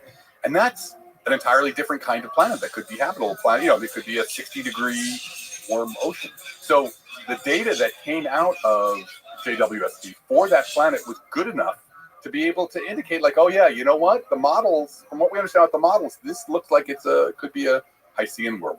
And it's 120 light years away from Earth. Yeah. And so isn't that amazing? It's 120 light years away, but we can see into the atmosphere. We can see into the atmosphere so well that we can be like, oh, look, methane. Methane was a 5 sigma detection. Like, you knew that the data were so good that it was like the gold standard of science. What about detecting maybe through direct imaging or in other ways megastructures that this civilization built? You know what's great about megastructures is, first of all, it's fun to say. Who doesn't want to say megastructure? Alien megastructure, right? Every morning I'm looking for an opportunity to say that. So the example of this is the Dyson sphere, right? Which is amazing because it was literally 1960 that this idea came up. Can you explain the Dyson sphere? Yeah, the Dyson sphere. So Freeman Dyson, one of the greatest physicists ever, who was very broad-minded and thought about a lot of different things. He recognized that when as civilizations progress, what they're going to need is ever more energy to do ever more, amazing things. And what's the best energy source in a solar system? It's the star, right? So if you surrounded the star with solar collecting machines, sunlight collecting machines, and the limit of this would be to actually build a sphere, an actual sphere around your star that had all solar panels on the inside. You could capture every photon the star produced, which is, this insane amount of light. You would have enough power now to do anything, to re-engineer your solar system. So that was a Dyson sphere. It turns out that a Dyson sphere doesn't really work because it's unstable. But a Dyson swarm, and that's really what he meant, this large collection of large orbiting structures that were able to collect light. Yeah, so he didn't actually mean a rigid sphere structure. Yeah. He basically meant a swarm. So that, like you said, in the limit, basically starts to look. People started to say, it was like a sphere. And we actually almost thought we might have found one of these back with Bojoyan's star. We saw, the way we detect planets is through the transit method, where the planet passes in front of the star, and there's a dip in the starlight. It's a little eclipse, basically. And we know exactly what they should look like. And then with this one star, there were these really weird transits where it was like this little dragon's tooth. And then there'd be another one and another one and another one and then nothing and then three more. And in the paper that was written about this, they suggested they went through the list of, it could be comets, could be chunks of a broken up planet. And it could also be an alien megastructure. And of course the news picked up on this and everybody's, news feed the next day, alien megastructures. Turns out, sadly, they were not alien megastructures. They were probably like gas or dust clouds. But it raised the possibility, these are observable, and people have worked out the details of what they would look like. You don't really need direct imaging. You can do transits, right? They're big enough that when they pass in front of the star, they're going to produce a little blip of light because that's what they're supposed to, right? They're absorbing starlight. So people did have worked out a square one or a triangular one. But that wouldn't be a Dyson sphere. That would be one object. One object, right? Which is what if it's a swarm, you'd expect the light to be blinking in and out as these things pass in front of. If you've got thousands of these, much of the time they'll be blotting out the star. Sometimes they won't be, right? And so you're going to get an irregular sort of signal, transit signal. Yeah, one you wouldn't expect from a star that doesn't have anything. Exactly, or just a planet, right? Or a couple of planets. There'd be so many of these that it would be beep, beep, blip, blip, blip, blip, blip, blip. And that usually doesn't happen in a star system because there's only just a handful of planets. That's exactly what it is. Everything's coagulated. In a stable solar system, you get a handful of planets, 5, 10, that's it probably, and nothing else. So if now suddenly you see lots of these little micro transits, you're telling you there's something else that's big enough to create a transit, but too many of them, and also with an irregular shape, the transit itself, that these could be megastructures. How many people are looking for megastructures now? Well, the main groups looking for megastructures are, again, Jason Wright at Penn State and collaborators. The way they're looking for it, though, is for infrared light. Because, the second law of thermodynamics says, look, if you capture all of this starlight, you're going to warm up your thing's going to warm up and emit an infrared. There's going to be waste heat and waste light from this. It feels like a louder, clearer way to detect it. Right. And that's actually, Dyson, that's actually why Dyson proposed it. He wasn't really proposing it because, he was saying, this is what civilizations are going to do. He proposed it because he was like, we want to start looking for alien civilizations. Here's something that would have a detectable signature. So Jason and company have done, pretty good searches. And recently they made news because, they were able to eliminate a lot of places. No, these are not Dyson spheres, but they did have a couple that were anomalous enough that they're this is kind of what it would look like. It's not a detection. And they were saying, they would never say it's a detection, but they were they were not non-detections. And they're potential candidates. Potential candidates, yeah. Love it. We have megastructure candidates. That's inspiring. What other megastructures do you think that could be? I mean, that's Dyson spheres about capturing the energy of a star. Yeah. But there could be other. Well, there's something called the Clark belt, right? So we have a bunch of satellites that are in geosynchronous orbit. Nothing naturally is going to end up in geosynchronous orbit, right? Geosynchronous orbit is one particular orbit that's really useful if you want to beam things straight down, or if you want to put a space elevator on it, right? There's this idea that if a civilization becomes advanced enough that it's really using geosynchronous orbit, that you actually get a belt, something that would actually be detectable from a distance via a transit. There's been a couple papers written about the possibility of these Clark belts, densely occupied Clark belts, being a mega structure. It's not as mega as a Dyson swarm, but it's kind of planetary scale. You think it's detectable, Clark belt? It could be. I mean, like in our list of techno signatures, it would be down there. But it would be, again, if you had an advanced enough civilization that did enough of this, it would certainly, you have a Clark belt, and the question is whether or not. Yeah, probably Dyson Sphere is that's the more exciting. That's the go-to one. Yeah. Speaking of the Dyson Sphere, let's talk through the Kardashev scale. Right. What is the Kardashev scale, and where are humans on it? Right. So the Kardashev scale was the same time. This is this golden age of SETI, like kind of like 59 to 65 when it just starts. Like this is, Frank Drake has done his first experiment. People are like, oh my God, this is even possible. And so people are just throwing out these ideas. And as I, said in the book, science is conservative. And what I mean by that is it holds on to its best ideas. So Kardashev comes up with this idea that, look, if we're, again, it's always about detectability. If we're looking for civilizations, we should think about what are the natural stages, natural in quotes, that a civilization goes through. And he was thinking in terms of energy use, which I like a good physicist. So he said, look, the first hurdle in terms of energy or threshold that a civilization will go through is using all the starlight that falls onto a planet. He called that a type 1 civilization. In whatever way you're doing it, some large fraction of the starlight that falls on your planet you're using for your own ends. The next would be to use all the starlight there is from that star, right? So that's the Dyson. So Dyson had already proposed his idea of the swarm, and Kardashev was picking up. So that's a type 2 civilization. Type 3 is galactic scale, a civilization that could use all the starlight in a galaxy. Right, so where are we now? Remarkably, on a log scale, we're at 0.7 of a type 1. So we're not even type 1. No, we're not even type 1. But according to, there was a paper written by a group that said, if we continue on our path, we'll be at a type 1 at around 2300. 2300. Yeah. So this is on a log scale. Yep. So 0.7, so type 1 is about 10 to the 16th watts. Type 2 is 10 orders of magnitude larger than that, 10 to the 26th watts. And I think estimate for the galaxy is another 10 orders of magnitude. Yeah, because there's 100 billion star off order, 100 billion stars. Yeah. So that's a lot. That's a lot, I think. Do you think humans ever get to type 1? I think, that there's a problem with type 1, which is that, we already know about climate change, right? The effects of our harvesting energy to do the work of civilization is already changing the climate state, right? And that's something that Kardashev couldn't have recognized. When there's the first law of thermodynamics, right, which is just about energy, the different forms of energy. Then there's the second law, which is about when you use that energy. And Kardashev wasn't thinking about the second law. If you get all that energy and you use it, there's waste heat. You don't get to use it all, right? You can only, second law tells you that if, I have a tank of gasoline, I can only use a certain fraction of the energy in that tank, and the rest is going to go to heating up the engine block. So that second law tells you that, you can only use so much energy before the climate state is like, sorry, is going to change on you. So there's a way in which we probably can't get to a type 1 without devastating the Earth's climate. So we're probably going to have to figure out. The most important thing actually here is probably, this is why space becomes sort of the colonization or settlement of space.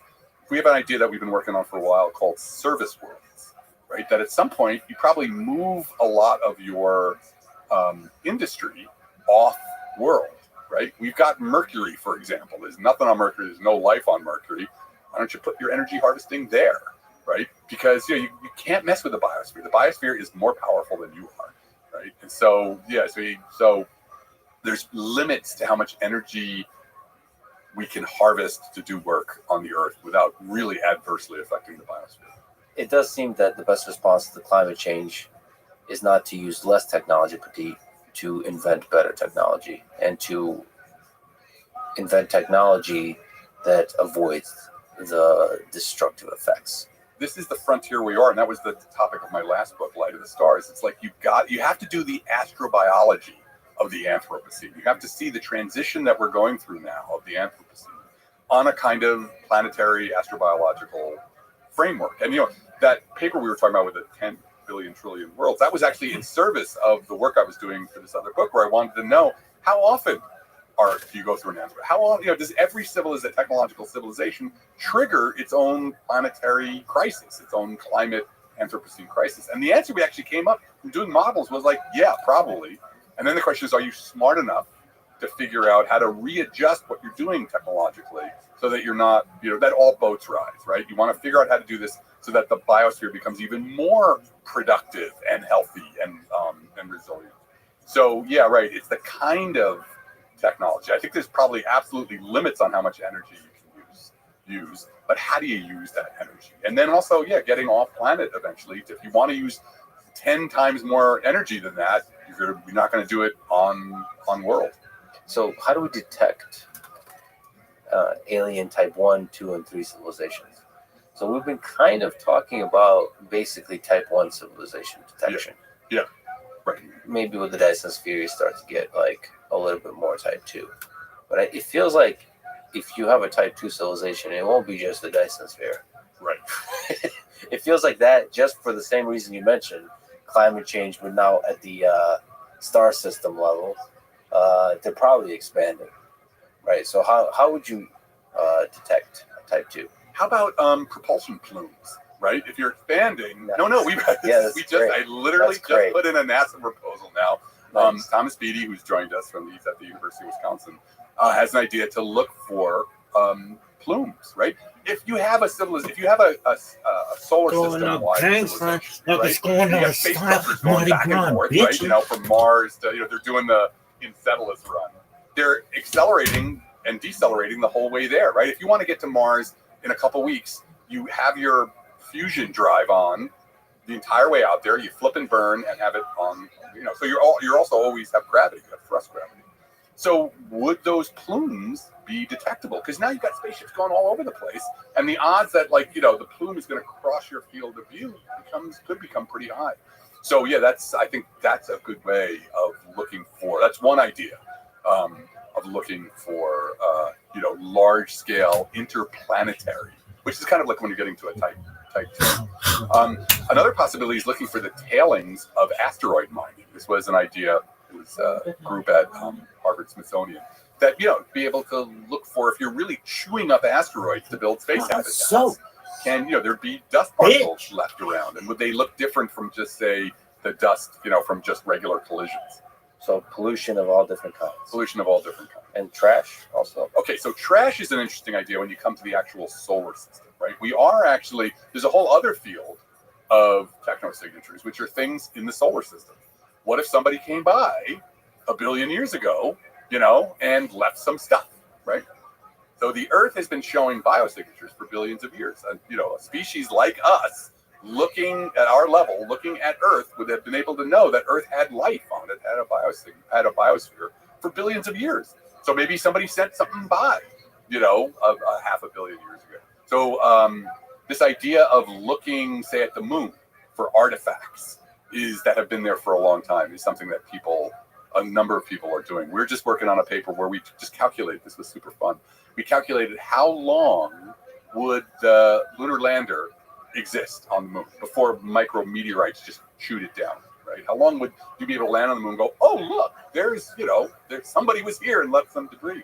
So there's this process called gardening, which is just a constant rain of micrometeorites.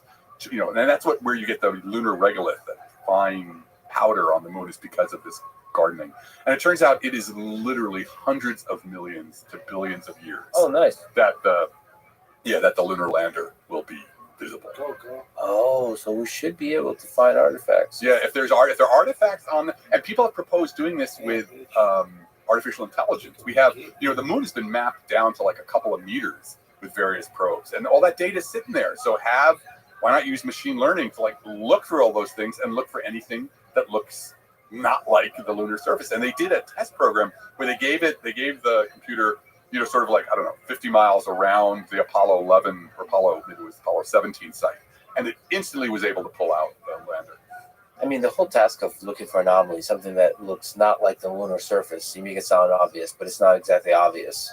Like, anomalies is really not, I mean, detect something that doesn't look right about this room. Yeah. It's actually really difficult. Really difficult. It's really difficult. And it's, you know, what's cool, it's a really information theoretic kind of proposal. You really have to use information theory to say, like, what's the background? What's, you know, how do I define something that I can say that looks weird? Yeah, maybe when you're looking at a spectrograph or something, like, it's still like, it's gonna look really weird potentially. Like, we're kind of hypothesizing all the things that humans would build, right? And how do we detect that, right? There could be really weird stuff. That's why there's this emphasis now on these agnostic signatures, right? So, actually, disequilibrium is a nice one. One way to define life is it is a system that is far from equilibrium, right? It's alive, right? As soon as it dies, it goes back to equilibrium. And so you can look at all chemicals in an atmosphere, even if you don't know whether these could be chemicals that you have no idea whether or not they have anything to do with life. But the degree of disequilibrium, the degree to which they show that atmosphere has not, you know, the chemicals have not all kind of like just gone down to, you know, they've all reacted away to an equilibrium state. You can actually tell that in very general ways using what's called the Gibbs free energy.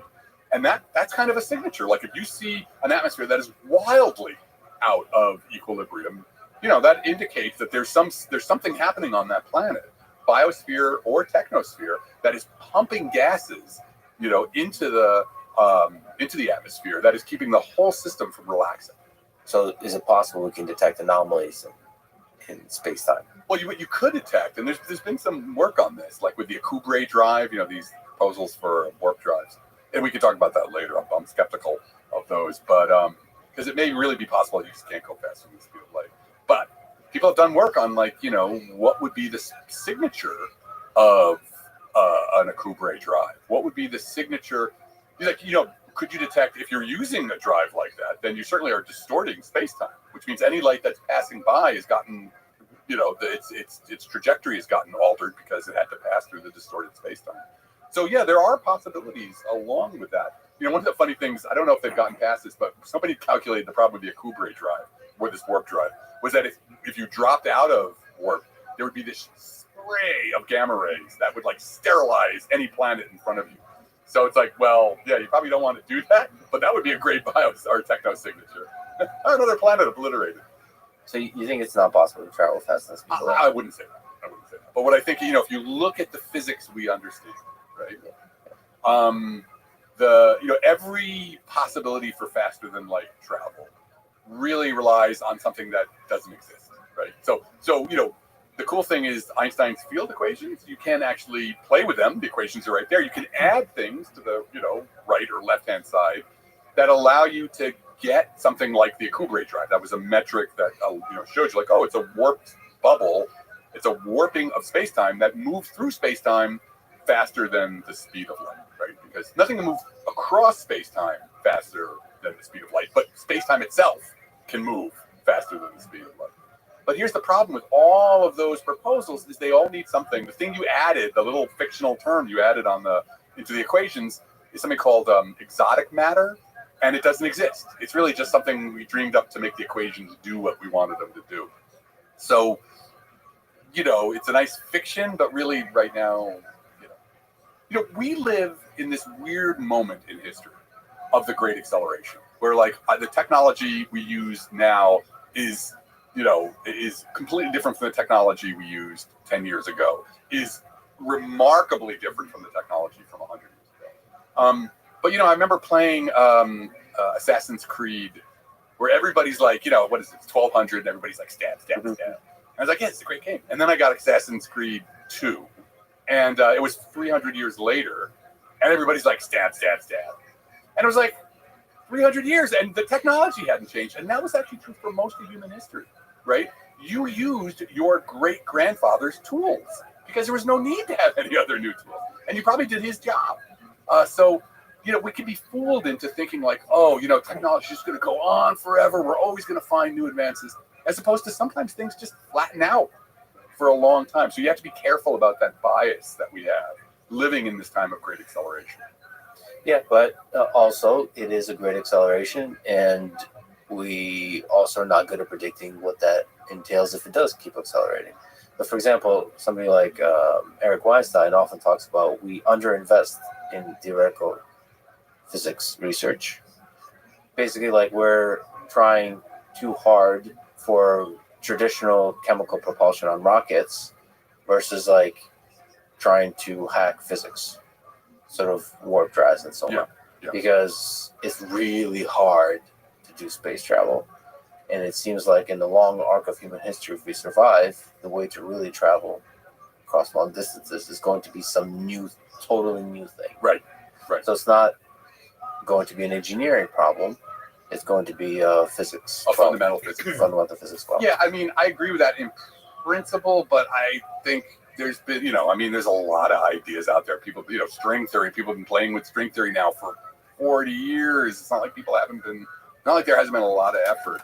And, and again, I'm not going to predict. I think it's entirely possible that we have, there's, incredible boundaries of physics that have yet to be poked through. In which case, then, all bets are off, right? Once you get sort of, fast interstellar travel, whoa, who knows what can happen. But yeah, I tend to be drawn to like science fiction stories that take the speed of light seriously. Like, what kind of civilization can you build where like it takes, 50 years to get to where you're going and 50 years back? Like, so I don't know. I mean, yeah, there's no way I'm going to say that we won't get warp drives. But as of right now, it's all fictional. It's, it's barely even a coherent concept. Well, it's also a really exciting possibility of hacking this whole thing by extending human lifespan or extending our notion of time, and maybe as dark as to say, but the value of an individual human life versus the value of life from the perspective of generations. Yeah. So you can have something like a generational ship that travels for hundreds of thousands of years. Yeah. And you're not sad that you'll never see the destination because you kind of have the value for the prolonged survival of humanity versus your own individual life. Yeah. It's a wild ethical question, isn't it? One of that book I told you about, Aurora, I love the book because it was such a sort of inversion of the usual. Because, I love science fiction. I've read so many generation ship stories. And they get to that planet. The planet turns out to be uninhabitable. It's inhabited, but it's uninhabitable for Earth because, again, he has this idea of like, life is particular to their planets. So they turn around and they come back.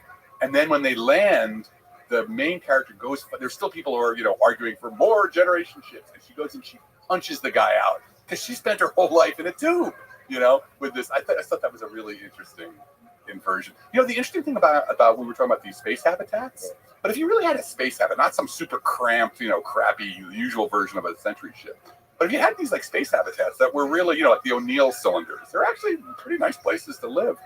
Put a thruster on those, like why keep them in the solar system? Maybe space is full of like these sort of traveling space habitats that are in some sense they're worlds in and of themselves. There's the show Silo, which raises the question of basically if you're putting on a generational ship, what do you tell the inhabitants of that ship? You might want to lie to them. Yeah. You might want to tell them a story that they believe. Right. Because there is the society, there's human nature. It's like, how do you maintain homeostasis of that little society? That's a fascinating technical question, the social question, the psychology question. The generation ship too, which I talked about in the book, the idea of you talked about the extending human lifetimes, or the stasis, the cryostasis, which is a mainstay of science fiction. You can basically put in suspended animation and such. None of these things we know are possible. But it's so interesting. This is why I love science fiction, the way it seeds ideas, right? All these ideas we're going to talk about because they've been staples of science fiction for 50 years. The whole field of cryogenics. Yeah, where are we at with that?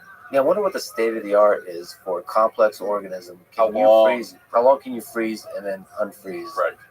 Maybe like with bacteria, you could do freeze. Oh, bacteria can last. This is the thing about panspermia, right? How long can a bacteria survive in a rock that's been blasted? If there's a comet impact across interstellar distances, that does seem to actually be possible. People have done those kind of calculations. It's not out of the realm of possibility. But a complex organism, multicellular, multisystemic or multisystems, right, with organs and such. Also, what makes an organism? I mean, it could, which part do you want to preserve? Because maybe for humans, it seems like what makes a personality. It feels like you want to preserve a set of memories. Like if I woke up in a different body with the same memories, I would feel like I would be the same person. Altered Carbon. That's a great series. I think it's on Netflix. It's that's a really great series. But that's exactly the idea of sleeves. Everybody's able to you can re-sleeve in another body, and it raises exactly sort of this question. It's not the greatest cyberpunk, but it's pretty good. It's got some great action sequences too. As we get better and better advancements in large language models that are able to be fine-tuned on you, it raises a question because to me they've already passed the Turing test as we traditionally have defined it. So if there's going to be an LLM that's able to copy you in terms of language extremely well, it's going to raise ethical and philosophical questions about what makes you you. Like what if there's a thing that can talk exactly like you? Like what is the thing that makes you you? Is it it's going to speak about your memories very effectively. This leads us to, if we're going to get to the blind spot, I'm of the opinion, heretical, or in some camps, that the brain is not the minimal structure for consciousness. It's the whole body. It's embodied in actually in some sense it's communities actually. So I don't. I mean, I could be wrong, but this is with this whole work that I did with Marcelo Gleiser and Evan Thompson, the philosophy of science, which is interesting because it leads to this question about maybe we should just download ourselves into computers, right? That's another story that one tells. I'm super skeptical about those, but that's one of the narratives about interstellar travel is just and that anybody we meet is going to be a machine anyway, whether it's downloaded bodies or it's just going to be artificial intelligence. Like there's the whole idea of how long does biological evolution last? Maybe it's a very short period before everybody goes to, or the machines take over and kill you, or it's some hybrid. What do you think aliens look like? So we talked about all the different kinds of biosignatures they might leave or technosignatures, but what would they look like when we show up? Are they going to have arms and legs? Are they going to be recognizable at all? Are they going to be carbon-based? Yeah, so great question. And this question gets to the heart of thinking about life, right? About what life is. And this is the physical part of that. There's also sort of the informational part of it.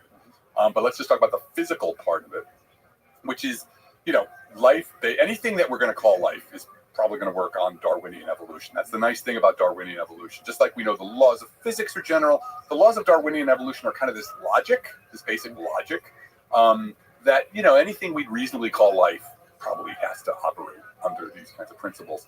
And so, evolution is about solving problems that, to survive, that the environment presents. And the environment is always going to present these problems in physical and chemical terms, so that you'd expect a kind of balance between what we call convergence, evolutionary convergence, and evolutionary contingency. So, if you got to move along a surface, a surface between a hard surface and air, then the idea of some kind of jointed stick, right, legs, makes sense. That you're probably going to trigger that. And, if you look at Earth's history, multiple times, multiple lineages that had nothing to do with each other are going to solve the problem of getting towards energy sources using some kind of, a stick-like apparatus. So that's about movement? Yeah, so that's one problem that has to be solved. One problem that has to be solved is they got to get to food, right? Another problem is they got to get away from predators.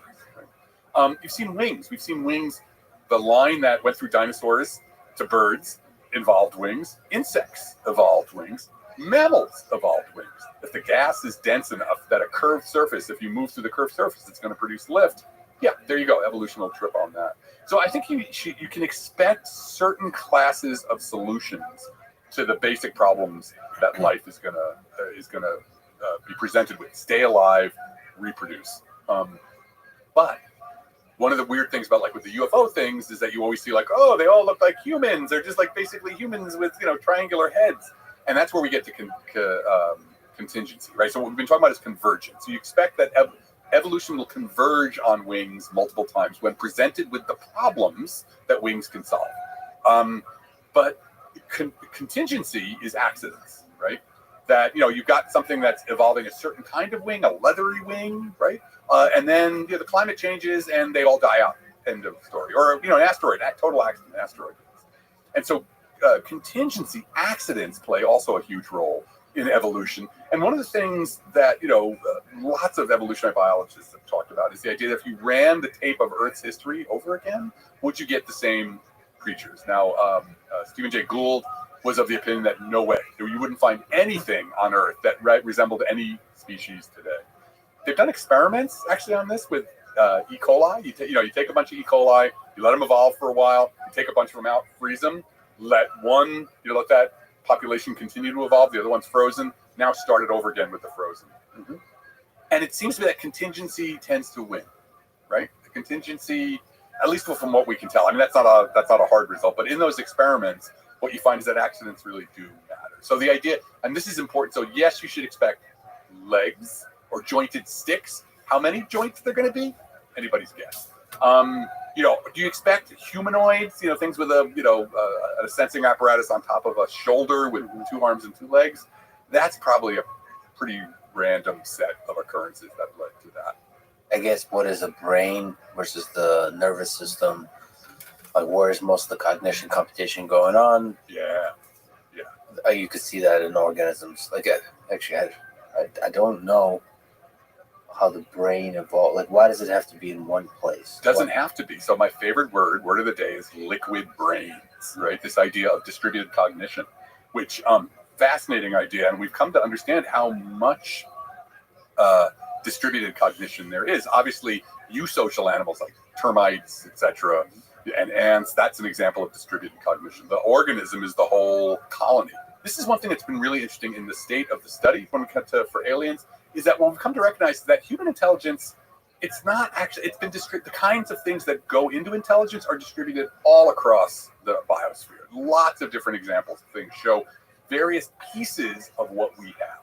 Jason Wright will describe it as like a deck of cards. The cards are all there. We got the hand that actually led to the kind of technological progress that we see. But the kinds of, the basic idea of using tools, the basic idea of recognizing each other eye to eye, all the things that we define as intelligence, you can find many places in many other places across many other lineages across the earth. So they could be very, very different with something like, maybe it's the hive mind idea, or bacterial colonies that actually manage to come to their own version of high cognition.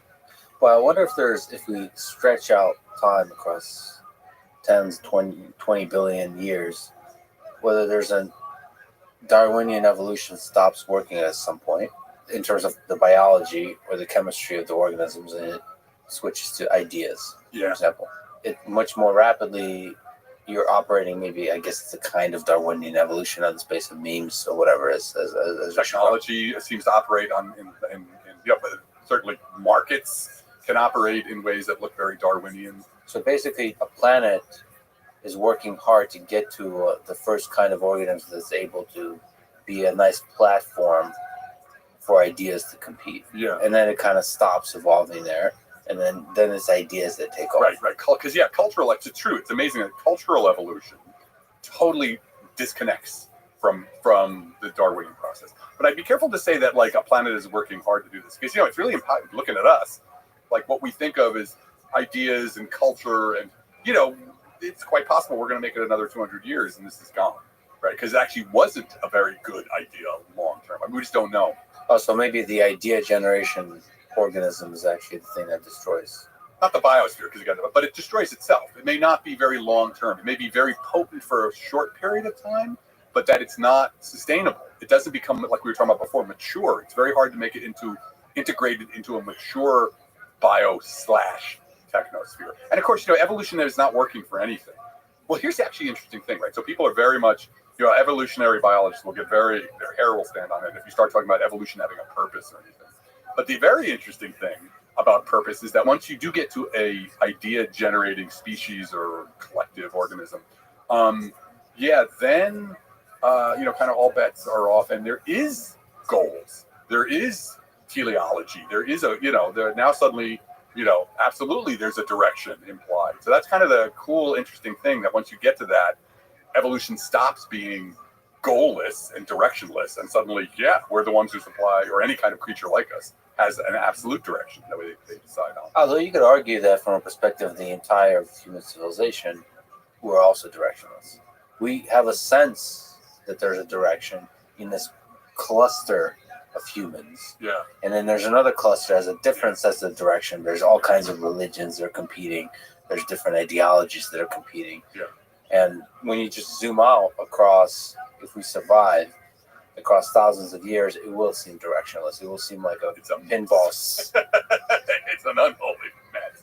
But but at some point, like the expansion into the solar system, like that would be both direction. I mean, depending on how you look at it, it was directional. There was a decision that the collective of human beings made to like anti-accrete, to start spreading out into the solar system. So there was definitely a goal there that may have been reached in some crazy sort of non-linear way, but it was still right. It's still a goal was set and it was achieved.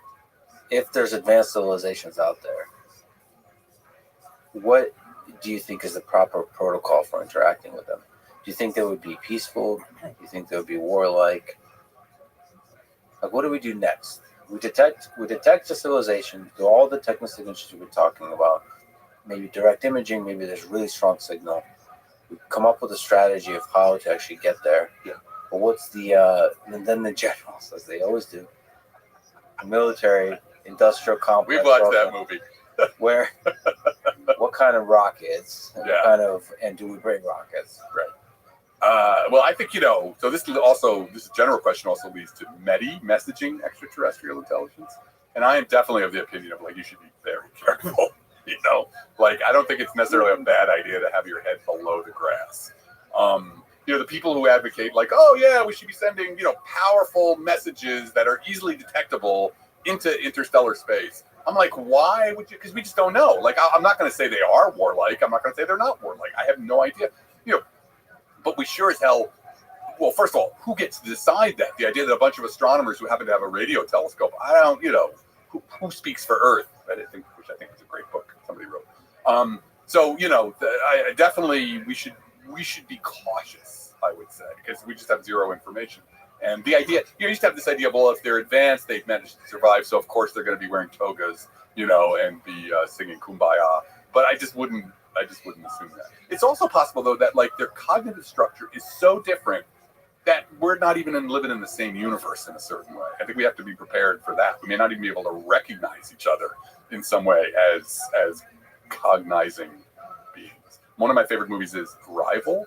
I don't know if you've seen that one. I really love that one because they have a different language, they have a different cognitive structure in terms of language, and they're literally kind of living in a different physics.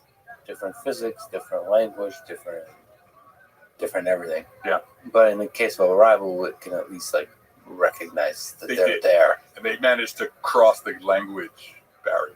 Yeah. So, but that's both sides have an interest in communicating, which you kind of suppose that an advanced civilization would have a curiosity. Because like, how do you become advanced without a kind of curiosity about the mysterious, about the other? But also, if they're long-lived, they may just be like, we're not interested. Like, we've done this. We're like, 10 billion years, or sorry, say 10 million years ago, we were really interested in this, in communicating with you, youngins, but now we're not at all. And that's just, one of the beauties of this, again, is how to think about this systematically, because you're so far past the hairy edge, right, of our experience of what we know, that you want to think about it, right? You don't want to be like, don't know, can't say anything, because that's not fun. But you also have to sort of systematically go after your own biases, right? So one of the things I loved about Arrival, too, was, Carl Sagan always had this idea, like, we'll teach them math. We'll teach them our math, then they'll teach us their math, and then, we'll be telling each other knock-knock jokes, and swapping cures for cancer. And, in the movie, like, they send a Carl Sagan guy in and a linguist, and the Carl Sagan guy fails immediately, right? And it's the linguist who understands that language is actually embodied. Language is not just something that happens in your head, it's actually the whole experience. And she's the one who breaks through. And it just points to the idea that how utterly different the cognitive structures, of a different species should be. So somehow we have to figure out how to think about it, but be so careful of our biases, or figure out a systematic way to break through our biases, and not just make science fiction movies. You know what I mean? Yeah. Yeah. Speaking of biases, do you think aliens have visited Earth? You mentioned that they could have visited and started civilizations, and we wouldn't even know about it if it was 100 million years ago. How could we even begin to answer this question? Gotta look, figure out ways to look. So I don't put it, it's not high on my list of, things that I think are probable, but it needs to be explored, and unless you look, you never know. So looking on the moon, look at where would we find, if aliens had passed through the solar system any time in the last 3 billion years, where might we find artifacts? Where might artifacts still be around? Earth, probably not, because of weathering and resurfacing. The moon's a good place. Certain kinds of orbits, maybe they parked a probe in an orbit that was stable, so you got to figure out which orbits actually you could put something there and it'll last for 1 billion years. So those are the kind of questions. I don't, like I said, it's not high on my list of thinking this could happen, but it could happen. I certainly can't, unless you look, you don't know. What about, speaking of biases, what about if aliens visiting Earth is the elephant in the room? Meaning like the potential of aliens, say, seeding life on Earth. You mean like in that directed panspermia? Directed panspermia, yeah. Or seeding some aspect of the evolution. Like 2001. Yeah. Yeah. It's a great story, but always with Occam's razor or whatever with science, if I can answer that question without that extra very detailed hypothesis, then I should. And the idea that evolution is a natural process, that's what I would go for first, right? That just seems, it's so much easier to do it that way than adding, because it's kind of a duos ex machina thing of like, oh, then the aliens came down and they solved that problem that you're trying to solve by just coming down and putting your finger on the scales. So to you, the origin of life is a pretty simple thing that doesn't require an alien. I wouldn't say that. It's not a simple thing, but it doesn't, I think, because, all you're doing is kicking the can down the road, right? The aliens formed, right? So you're just saying like, all right, I'm just kicking the can down the road to the aliens. What was their abiogenesis? Well, so from a different perspective, I'm just saying, it seems to me that there's obviously advanced civilizations everywhere throughout the galaxy and through the universe, from the Drake equation perspective. And then if I was an alien, what would I do?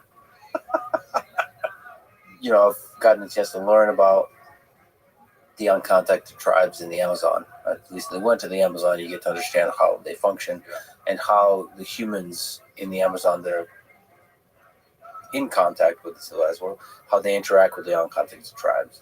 First of all, the uncontacted tribes are very violent towards the outside world, but everybody else tries to stay away from them. They try to kind of protect them, don't talk about them, don't talk about their location and all this kind of stuff. And I've begun to internalize and understand that perspective of why you're doing that. And if I was an alien civilization, I probably would be doing a similar kind of thing. And of course, there's always the teenager or the troll who's going to start messing with the stuff, or the scientist. Right. And so it's not, from our perspective, yes. And if you're in the Truman Show, like Occam's razor, but like also the Occam's razor from the perspective of the alien civilization, we have to have the humility to understand that interaction will be extremely difficult to detect. That will not be obvious. Right. I understand the logic of what you're saying, but the problem for me with that is that right there, first you have to assume that alien civilizations are common, which I'm not sure about it. That most of them may be dead, or they're not yet. Still, while I think that life is common, and again, this is just my biases, right? So now the problem is, how do we sort out sort of, the biases we're bringing or the assumptions we're bringing in from, from the sort of causal chain that comes out of that. I would first want to try and do this without, if we're looking at the origin of life or the evolution of life on Earth, I'd want to do it just on its own without asking for this other layer. Because it requires a bunch of these other assumptions, which also have their own sort of breaking of causal chains. Because I don't really like the idea that when you ask, what would you do if you were an alien?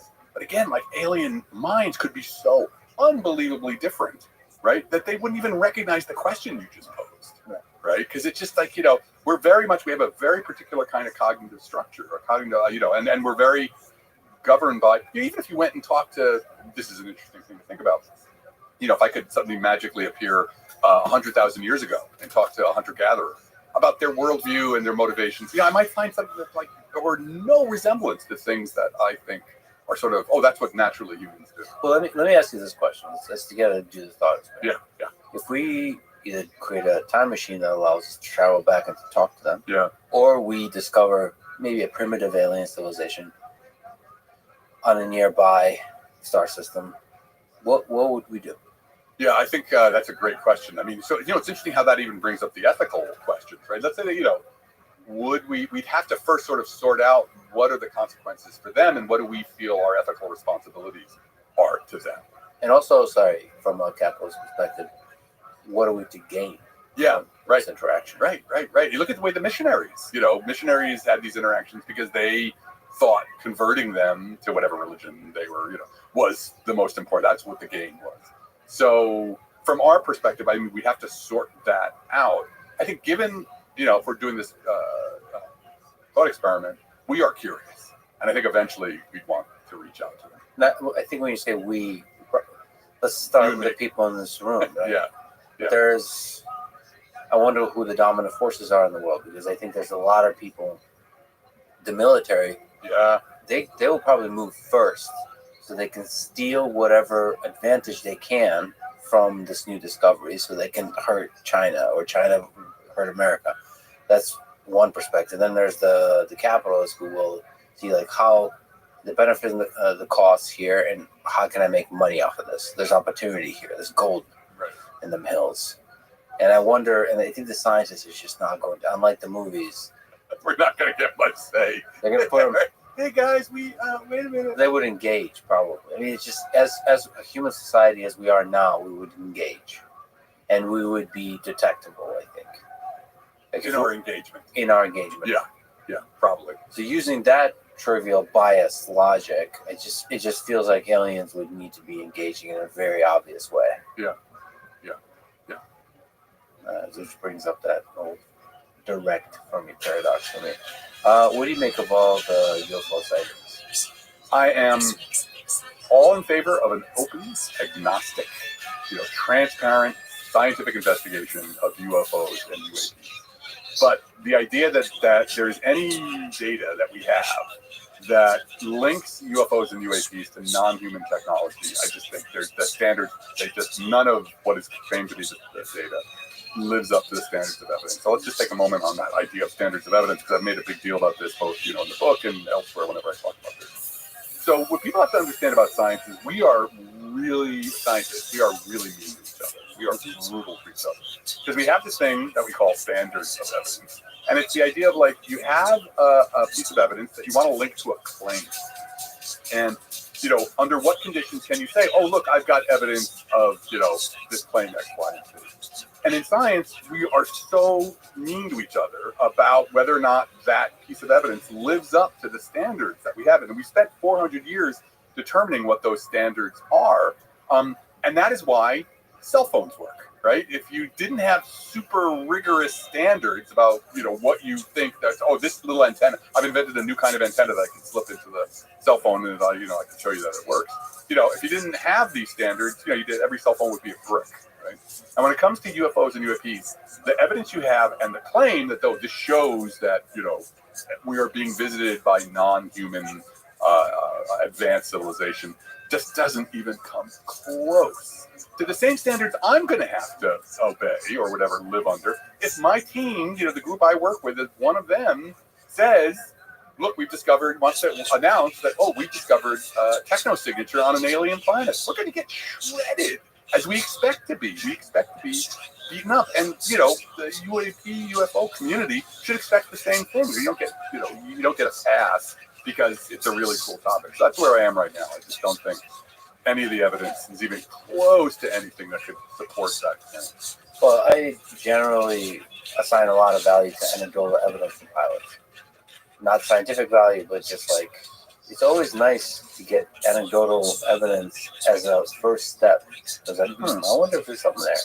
But unfortunately, with this topic, there's so much excitement around it. There's a lot of people that are basically trying to make money off of it. There's hoaxes, all this kind of stuff. So even if there's some signal, there's just so much noise. It's very difficult to operate it. So how do we get better signal?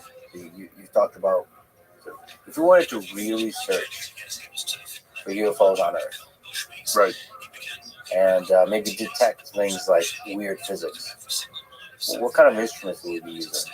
Yeah, so, in the book I talked about the idea, it's just really stupid, but, you want to look up, you want to look down, and you want to look all around. I think that's brilliant. I mean, it's simple, not stupid. It's like literally. Yeah, right. So you want to do ground-based detectors, upward-looking ground-based detectors of the kind we're already building for meteors, right? For tracking meteors.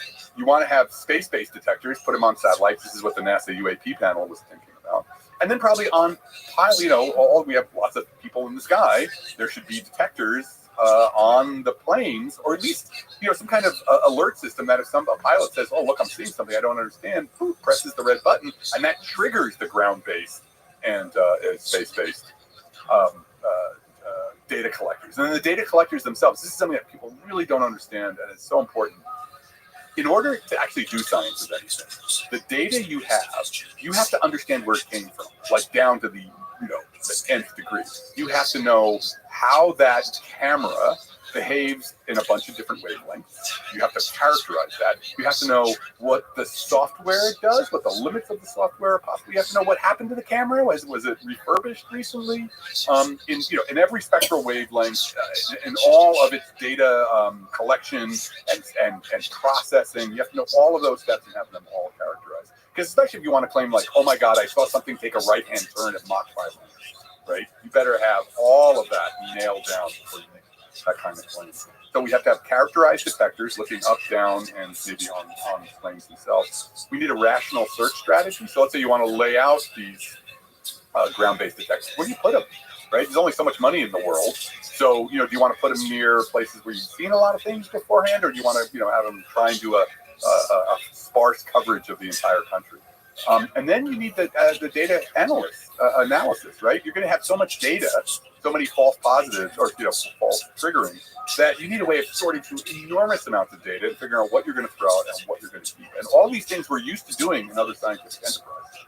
And without that, if we don't do that, we're going to be having the same damn argument about these things for the next 100 years. But if I asked you, I give you $1 trillion and asked you to allocate to one place, looking out, SETI, or looking at Earth, which should you allocate? Oh God, looking out. Because that's the best, as I always like to say, here's my codification. If you said, hey Adam, I'd like to find some Nebraskans, and I said, oh good, let's go to the Himalayas.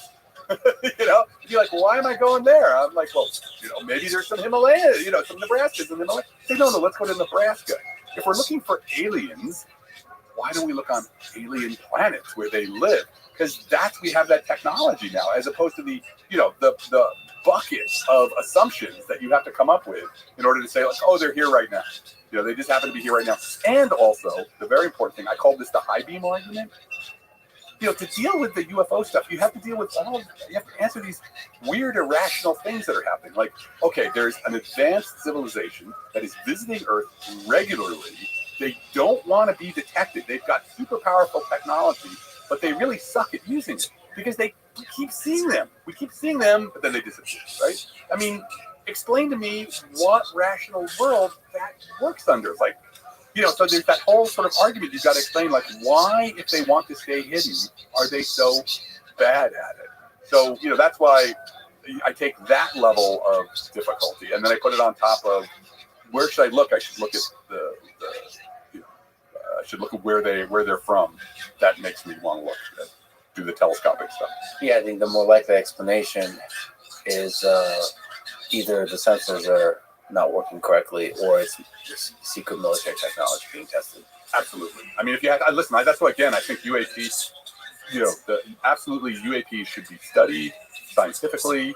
But if I had to make a bet, and it's just a bet, I would say this is pure state adversary stuff. When I did a New York Times op-ed for this in 2021, which blew up, and so I had a lot of people talking to me. While I was doing that, I sort of looked at the signals intelligence people, the SIGINT and EINT, electronic intelligence communities, and what they were saying about the New York Times articles and the various videos.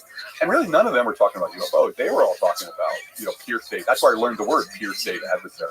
How, like, even simple drone technologies, you can, and you purposely want to do this. You want to fake signals into the electronic of your adversary, so they crank it up. So then you can just soak up all the electromagnetic radiation and know exactly what those advanced radars can do.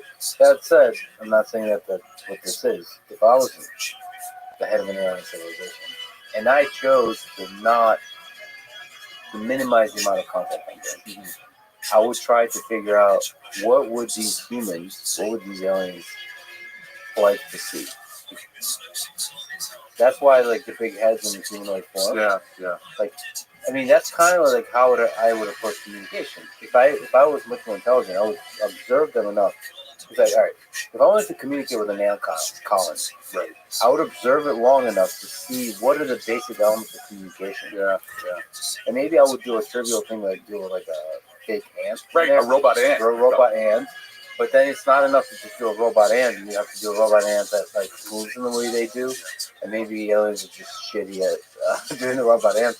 But no, I just wanted to make a case for that. This is the plot, actually, of a great science fiction book called Eon by Greg Bear. And the idea was like these sort of, this is actually where I became sort of more than agnostic, anti-medi. Because the idea is that, yes, our aliens come, they sort of make their arrival. And really their point is to get rid of us. It's the dark forest hypothesis. And what they do is they sort of literally, the way they present themselves is in this sort of classic UFO thing. And they do it, and they arrive at this was during the Soviet Union, they arrive at the USSR, they arrive in China, and they're kind of faking us out so that we never can organize ourselves against. So it was really, they did exactly kind of what you're talking about, but for nefarious purposes. Okay, let me ask the pothead question. Yet another pothead. The whole conversation. I'm sorry. Bombs before breakfast. It's science and pothead questions back and forth. Okay. What if aliens take a form that's unlike what we kind of traditionally envision in analyzing physical objects? What if they take the form of, say, ideas? What if real pothead is the consciousness itself, like the subjective experience, is an alien being? Maybe ideas is an easier one to visualize because we can think of ideas as entities traveling from human to human. When I made the claim that the most important, that finding life, any kind of life, would be the most important discovery in human history. And one of the reasons is, again, as I said, that life, if we're not an accident and there's other life, then there's probably lots of other life. And because the most significant thing about life is it can innovate, right? If I give you a star and tell you the mass and the composition, you can basically pretty much using the laws of physics tell exactly what's going to happen to that star over its entire lifetime. Maybe not the little tiny details, but overall, it's going to be a white dwarf, it's going to be a black hole, end of story. If I gave you a single cell and said what's going to happen in a few billion years, you'd never be able to predict a giant rabbit that could punch you in the face, right? A kangaroo. So life has this possibility of innovating, of being creative. So what it means is, and that's a part of a kind of a fundamental definition of what it means to be alive. It goes past itself. So give life enough time, and what are the end result? Like, there's like, that's why I love science fiction so much. At some point, does life reach a point where it climbs into the laws of physics itself? It becomes the laws of physics. Or, these sort of lie at the extreme limits of thinking about what we mean by reality, what we mean by experience. But I'm not sure there's much we can do with them scientifically. But they're open-ended questions about the open-ended nature of what it means to be alive and what life can do. Since you said it's the biggest question, which is an interesting thought experiment. What is the biggest scientific question we can possibly answer? Some people might say about what happened before the Big Bang, some big physics questions about the universe. I can see the argument for, how many alien civilizations or if there's other life out there. You want to speak to that a little bit? Like, why is it the biggest question in your? Why is it number one in your top five? Or? I've evolved in this, right? I started off as a theoretical physicist. I went into computational astrophysics and magnetohydrodynamics and star formation. But I always, I was a philosophy minor. I always had these sort of bigger questions sort of floating around the back of my mind. And what I've come to now is the most important question for physics is what is life? What the hell is the difference between a rock and a cell, fundamentally? And what I really mean by this is where I'm going to go non-traditional. is that really the fundamental question that is agency. What does it mean to be an autonomous agent? How the hell does that happen? It's so. I'm not a reductionist. I'm not somebody who's just like, well, you just put together enough chemicals and big bang boom, and suddenly it's something that really is going to demand a reconception of what nature itself is. And so, yeah, black holes are super cool. Cosmology is super cool. But really, this question of what is life, especially by viewing it from the inside, because it's really about the verb to be, right? Really, what is the most pressing philosophical question beyond science is the verb to be. What is being, right? This is what Stephen Hawking said when he talked about what puts the fire in the equation. The fire, right? The fire is this presence. And this is where it touches things like, whatever you want to say, the sacred, spirituality, whatever you want to talk about. My first book was about science and human spirituality. So it's like, so this question of life, what makes life as a physical system, so different is to me much, because it's, that's where being appears. Being doesn't appear out there, right? The only place it ever appears to any of us is us. So, I can do this kind of projection into this third person thing, but nobody ever has that God's eye view. That's a story we tell. This is where, this between us is where the verb to be appears. So this is something that you write about in The Blind Spot, why science cannot ignore human experience, sort of trying to pull the fire into the process of science. And it's the kind of critique of materialism. Can you explain the main thesis of this book? Yes. So the idea of the blind spot is that there is this thing that is using the blind spot as a metaphor, right? So the eye has an optic nerve, and the optic nerve is what allows vision to happen. So you can't have vision without the optic nerve. But actually, you're blind to the optic nerve. There's a little hole in your vision where the optic nerve is. And what we're saying is that science has something like this. There's something that without which science would not be possible. But that science, the way it's been configured, and actually when we mean the blind spot, I'll get into exactly what I mean, what it is, but it's not really science. It is a set of ideas that got glued onto science. It's a metaphysics that got glued onto science. And so what is that thing what is the blind spot? It's experience. It is presence. And by experience, I still have to be very careful because I'm not talking about being an observer. It's there's lots of words for it. There's direct experience. There is presence, being, the life world within the philosophy called phenomenology. There's the life world. It's this sort of raw presence that you can't get away from until you die. And who the hell knows? As long as you're around, it's there. And what we're saying is that is the way to say this. That is the precondition for the possibility of science. And the whole nature of science, the way it has evolved, is that it purposely pushed that out. It pushed that out so it could make progress. And that's fine for a certain class of problems. But when we try and go deeper, there's a whole other class of problems. The nature of consciousness, the nature of time, quantum mechanics, that comes back to bite us. And that if we don't learn how to understand that is always the background, that experience is always the background, then we just end up with these paradoxes and these yoga that require this intellectual yoga to get out of. I think you give a bunch of examples of that, like looking at temperature as a number. There's a very sort of objective scientific way of looking at that, and then there's the experience of the temperature. And how you build the parable of temperature, that we call it. So what is the blind spot? We use the term, it's a constellation. It's not just materialism. It's a constellation of ideas that are all really sort of philosophical views. They're not what science says, but because of the evolution of the history of science and culture, they got like pin the tail on a donkey. They were sort of pinned on and to tell us that this is what science says. So what is it? One is reductionism, that you are nothing but your nerve cells, which are nothing but the chemistry, which is nothing but, all the way down to quarks. That's it. So that's reductionism. The objective frame, that science gives us this God's eye view, this third person view of the world, to view the world from the outside. That's what science bequeaths to us, that view. Physicalism, that everything in the world is basically made of stuff. There's nothing else to talk about, right? That's all there is, and everything can be reduced to that. And then also the reification of mathematics, that mathematics is somehow more real than this.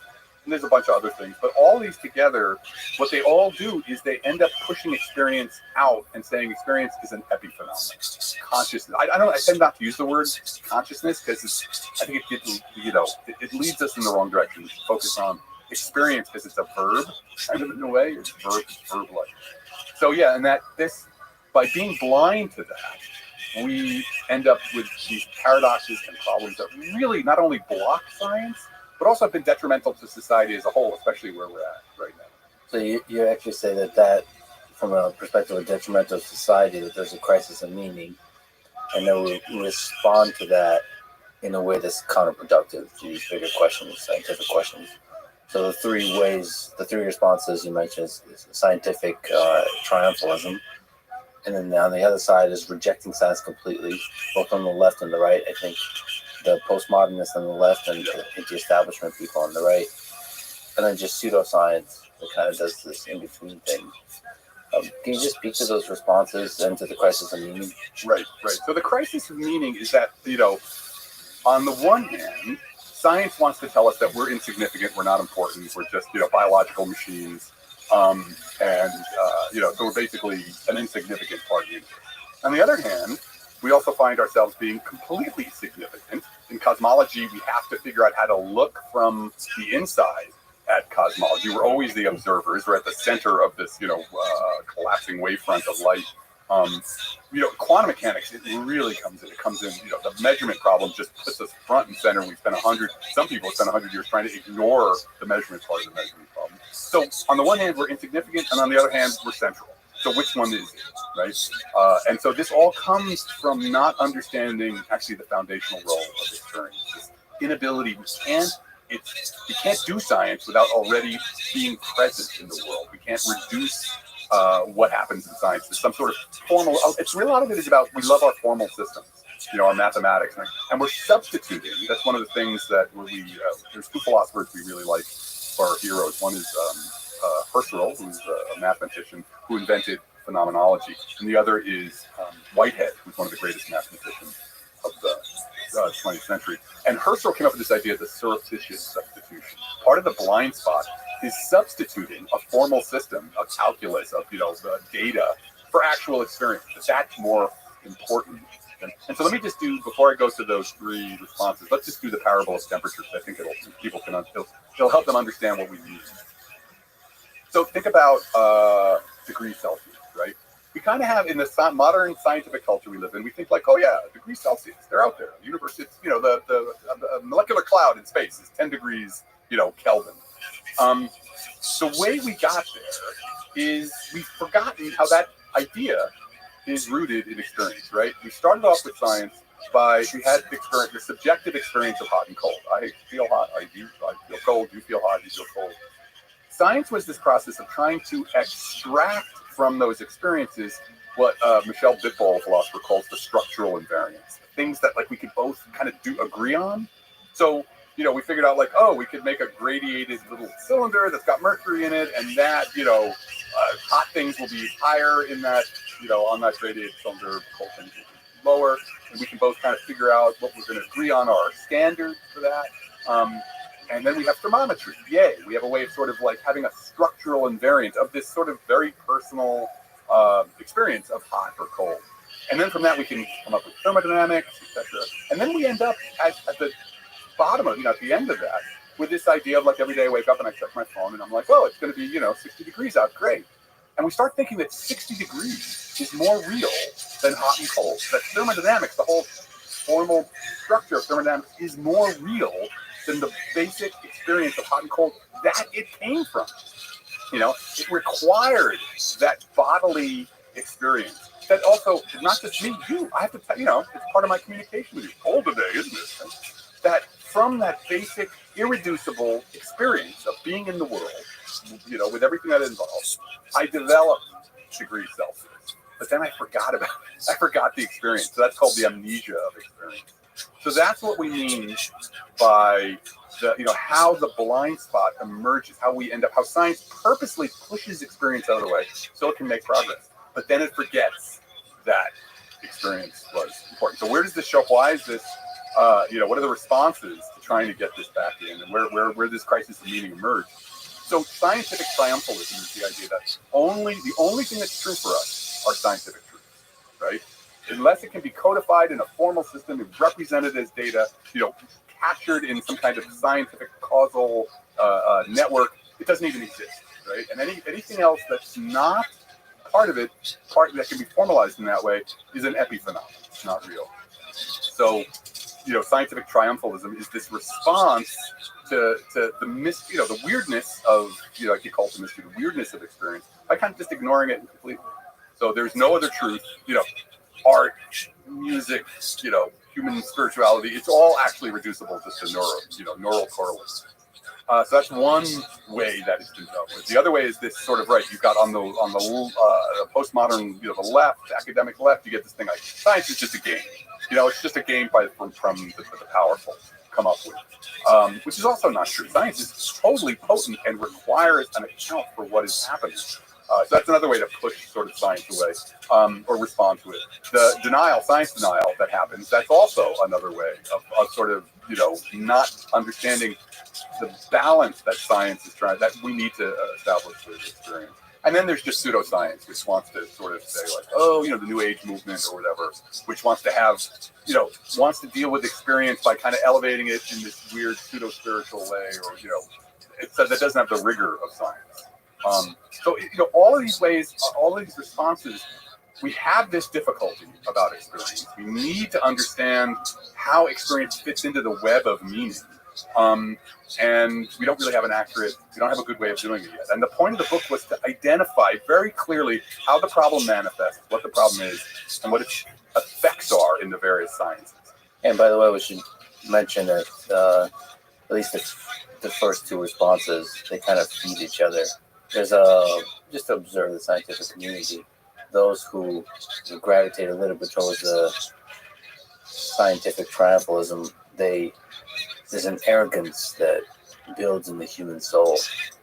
It has to do with PhDs, it has to do with saying on academic film, all of those things, and the human nature with the egos and so on, it builds. And of course, that nobody likes arrogance, and so those that reject science, that's the arrogance is fuel for the people that reject science. I absolutely agree. It just goes back, and it's this divide that builds. Yeah, no, that was a problem. Like when you saw, so like I said, my first book was about science and human spirituality. So I was trying to say that, like, science is actually, if we look at what happens in human spirituality, not religion. Religion's about politics, right? But about, for the entire history of the species, we've had this experience of, for lack of a better word, the sacredness. I'm not connecting this to God or anything. I'm just saying this experience of, like, the more. And then, with the new atheist movement, you got people saying that, like, anybody who feels that is an idiot. They just can't handle the hardcore science. When in fact, their views of the world are so denuded of it, they can't even see the role that experience plays and how they came up with their formal system.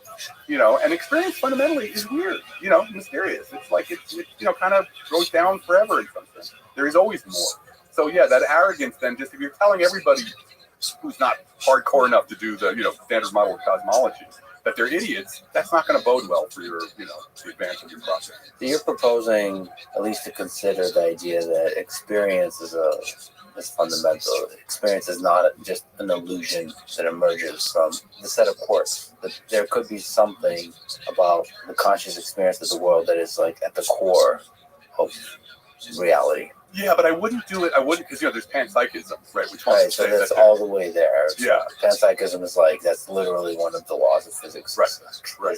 But see, what all those do is like just the idea of, say, like physicalism versus idealism, which are kind of the two philosophical schools you can go with. Physicalism says all that exists is physical. Idealism says all that exists is mind. We're actually saying, look, both of these, to take either of those positions is already to project out into that third-person view. Right? And that third-person view, we want to really emphasize, is a fiction. It's a useful fiction when you're doing science, right? If I want to do, like, the Newtonian physics of billiard balls on a pool table, great. I don't want to have to think about experience at all, right? But, if I'm asking deeper questions, I can't ignore the fact that there really is no third-person view. And that any story I tell about the world is coming from, it's not just first person, but it's literally, because I'm going to argue that experience always involves all of us. Experience always originates out of a community. you're always telling those stories from the perspective of already existing, of already being in experience. So whatever account we want to give is of the world is going to have to take that as experience as being irreducible and the irreducible starting point. So ultimately, like, we don't have an answer. Like, that's when people are like, well, what are you suggesting is the alternative? It's like, look, that's the good work of the next science to come. Well, our job was to point out the problem with this. But what we would argue is, and we're thinking about the next book, is this is really going to require a new conception of nature, right? That doesn't sort of jump right to that third person, that fictional third person view, and somehow figures out how to do science, recognizing that it always starts from experience. It always starts from this field of experience, or in phenomenology, the word is the life world, that you're embedded in. You can't unembed yourself from it. So how do you do? So one of the things that Whitehead said was, we have to avoid the bifurcation of nature. And what he meant by that is the bifurcation into like sort of scientific concepts, wavelengths. Think about like seeing a sunset. You can say like, oh look, it's just wavelengths, and scattering particles, and your experience of the redness, the actual experience of the redness, and all the other things. It's not just red. There's no quality. There's no pure redness. Everything that's happening in the experiential part is just an epiphenomena. It's just brain states or whatever. He said you can't do that. They're both real. They're both accounts. They both need to be integrated. And so that required, I think, a different conception of what we mean by nature. Is it something like incorporating in the physics, in the study of nature, the observer, the experiencing observer, or is that still also looking from a third person? I think that's what we have to figure out, right? And so actually, a great place to think about this is quantum mechanics, right? Because one of the things we're arguing is like, look, in the chapter that I wrote on, because I wrote this with Evan Thompson, who's a wonderful philosopher, and Marcelo Gleiser, who's a theoretical physicist. When I was writing the chapter on the origin of the blind spot, like sort of how this emerged out of history, the subheader was like, well, it made sense at the time, because it did. There was a reason why people adopted this third person, God's eye, deterministic view. This view of sort of like, the perfect clockwork of the universe. Yeah, it totally made sense. But by the time you got to the beginning of the 20th century, science itself was telling you like, And no place does this appear more than in quantum mechanics, right? Quantum mechanics slams you with the idea that of the measurement problem, the most important thing about quantum mechanics is you have a dynamical equation, the Schrodinger equation, which, you put in, like we talked about before, you have initial conditions, and now you got a differential equation, and you crank out the differential equation, and it makes predictions for the future, right? Exactly like Newtonian physics or its higher versions of Lagrange or Hamiltonians. But then this other thing happens where it's like, oh, by the way, as soon as you look at it, as soon as the measurement is made, I have a whole other set of rules for you. That's what we call the Born rule. And that was telling you right from the beginning that measurement matters, right? So when you're asking, like, how will we do this? Quantum mechanics is actually pointing to how to do it. So, there's been all these different interpretations of the quantum mechanics. Many of them try to pretend the measurement problem isn't there, go to enormous lengths, like the many worlds interpretation, literally inventing an infinite number of unobservable parallel universes to avoid the thing that quantum mechanics is telling them, which is that measurements matter. And then you get something like cubism, which is I'm going to advocate for, is a new interpretation of quantum mechanics, which puts the Born rule at the center, right? Instead of like focusing on the Schrodinger equation and the weird things that come out of it, like Schrodinger's cat and all that other stuff, it says, no, actually the real mystery is the Born rule. Let's think about the Born rule. And like you said, that puts the agent and information at the center of the whole thing. So that's not a thing you're trying to get rid of. That's the thing you're trying to integrate at the center of the thing. In quantum mechanics, it becomes super obvious, but maybe this same kind of thing should be incorporated in every layer of study of nature. Absolutely, that's exactly it. So one of the things that's really interesting to me. So I have a project. I'm part of a big project that Chris Fuchs and Jacques Vanier on cubism. So I've been part of that. And what I've been amazed by is the language they use. So what's cool about cubism is it comes from quantum information theory. It's a pretty modern version of thinking about quantum mechanics. And it's always about you have an agent who makes an action on the world, and then the information they get from that action through the experiment, that's the action on the world, updates their priors, updates their Bayesian, that's why it's called cubism, quantum Bayesianism. Updates how the information had gotten from the world. Now, this turns out to be kind of the same language that we're using in a project that's about the physics of life, where we have a grant from the Templeton Foundation to look at semantic information and the role of semantic information in living systems like cells. So, we have Shannon information, which is a probability distribution that tells you, basically how much surprise there is in a message. Semantic information focuses on meaning, right? Focuses on, and in a very simple way, just like how much of the information that the agent, the critter, is getting from the world actually helps it survive, right? That's the most basic idea of meaning, right? We can get all philosophical about meaning, but this is it. Does it help me stay alive or not? And the whole question of agency and autonomy that occurs in this setting of just asking about how do cells move up a chemical gradient to get more food kind of has the same feel, the same, sort of architecture as what's going on in quantum mechanics. So I think what you said is exactly it. How do we bring this sort of recognition that there's always us, the agent, or life, the agent, interacting with the world and drawing it, both giving information and passing information back as a way of doing science, doing hardcore science with experiments, but never forgetting that agency, which also means experience in some sense, is at the center of the whole thing.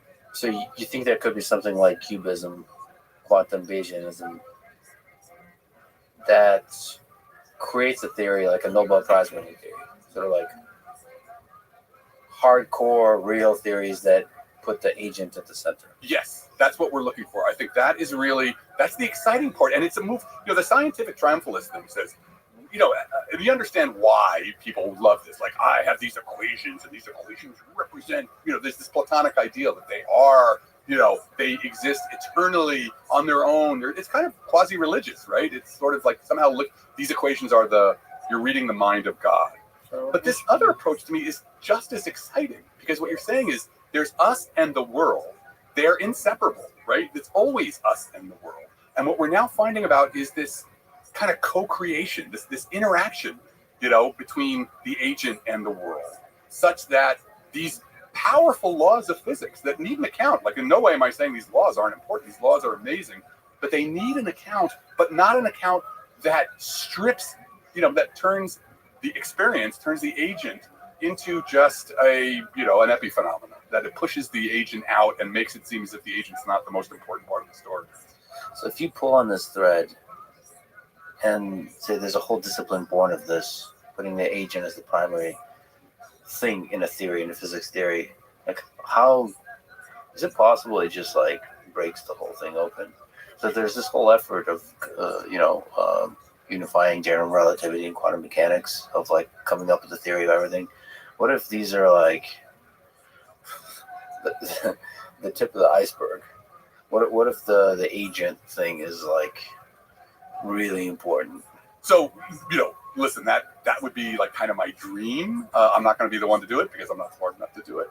But Marcelo and I have for a while have been sort of critical of where foundational physics has been for a while with string theory. I spent my whole life listening to talks about string theory real soon, and it's gotten ever more disconnected from, data, observations. There were people talking for a while that it's post-empirical. And I always wanted to write a paper or an article that was like physicists have been smoking their own stash, right? There's this way we've gotten used to, like, you have to out-weird the other person. But like, my theory is 38 dimensions. My theory is 22 dimensions, but it's got, psychedelic squirrels in it.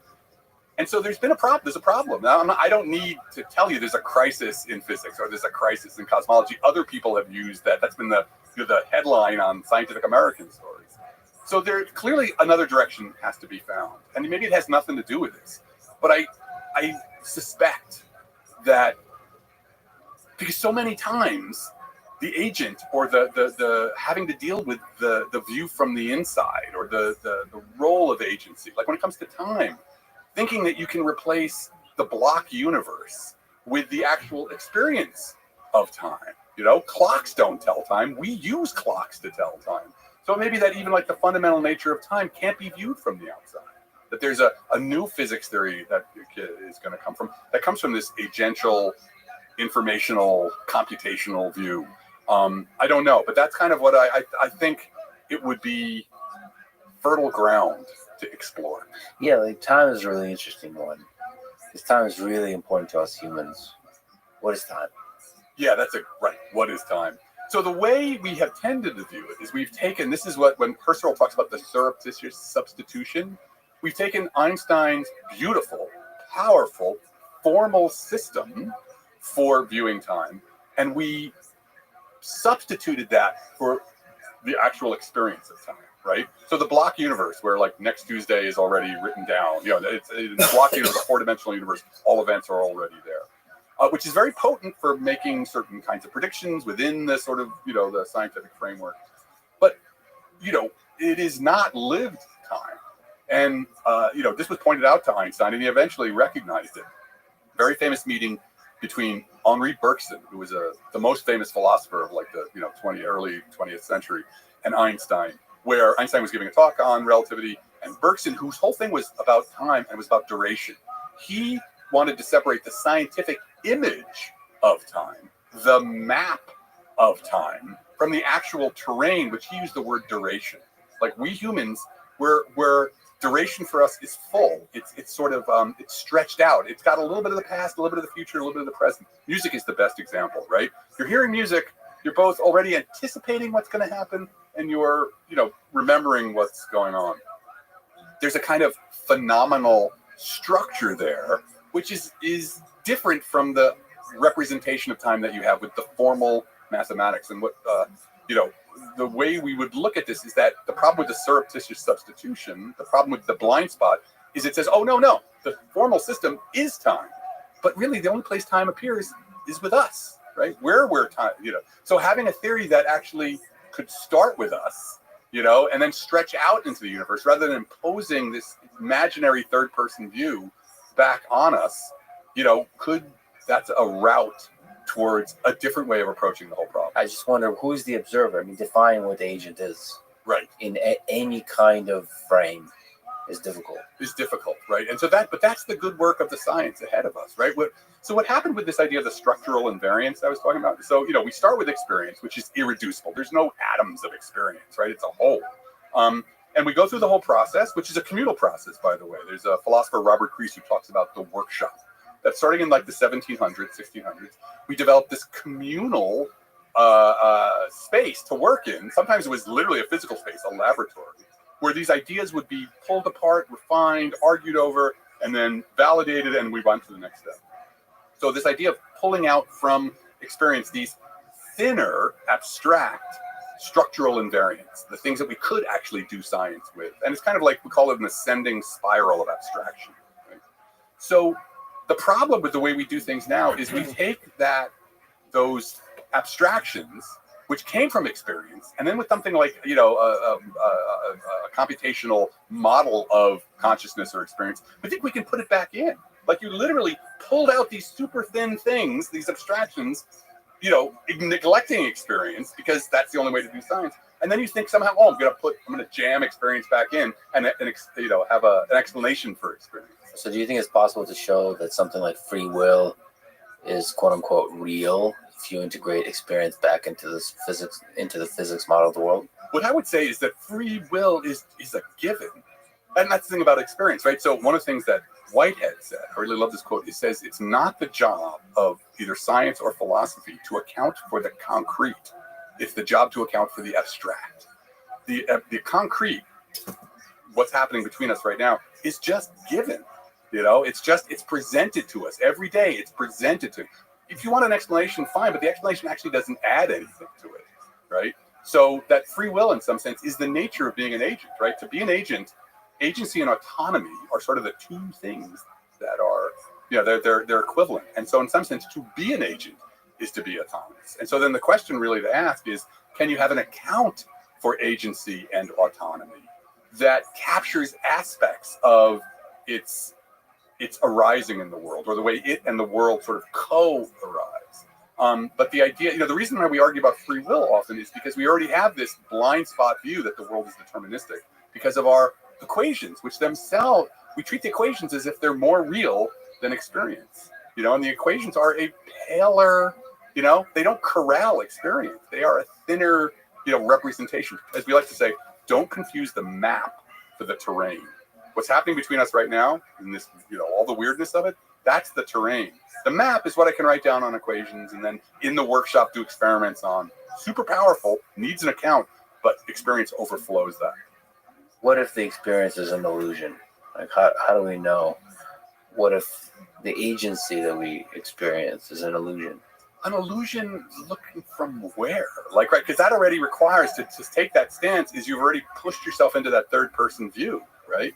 And so what we're saying is that third person view, which now you're going to say like, oh, I've got a whole other set of entities, of ontological entities, meaning, things that I think exist in God's living room in spite, that are independent of me and the community of living things I'm part of. So you're pushing it elsewhere.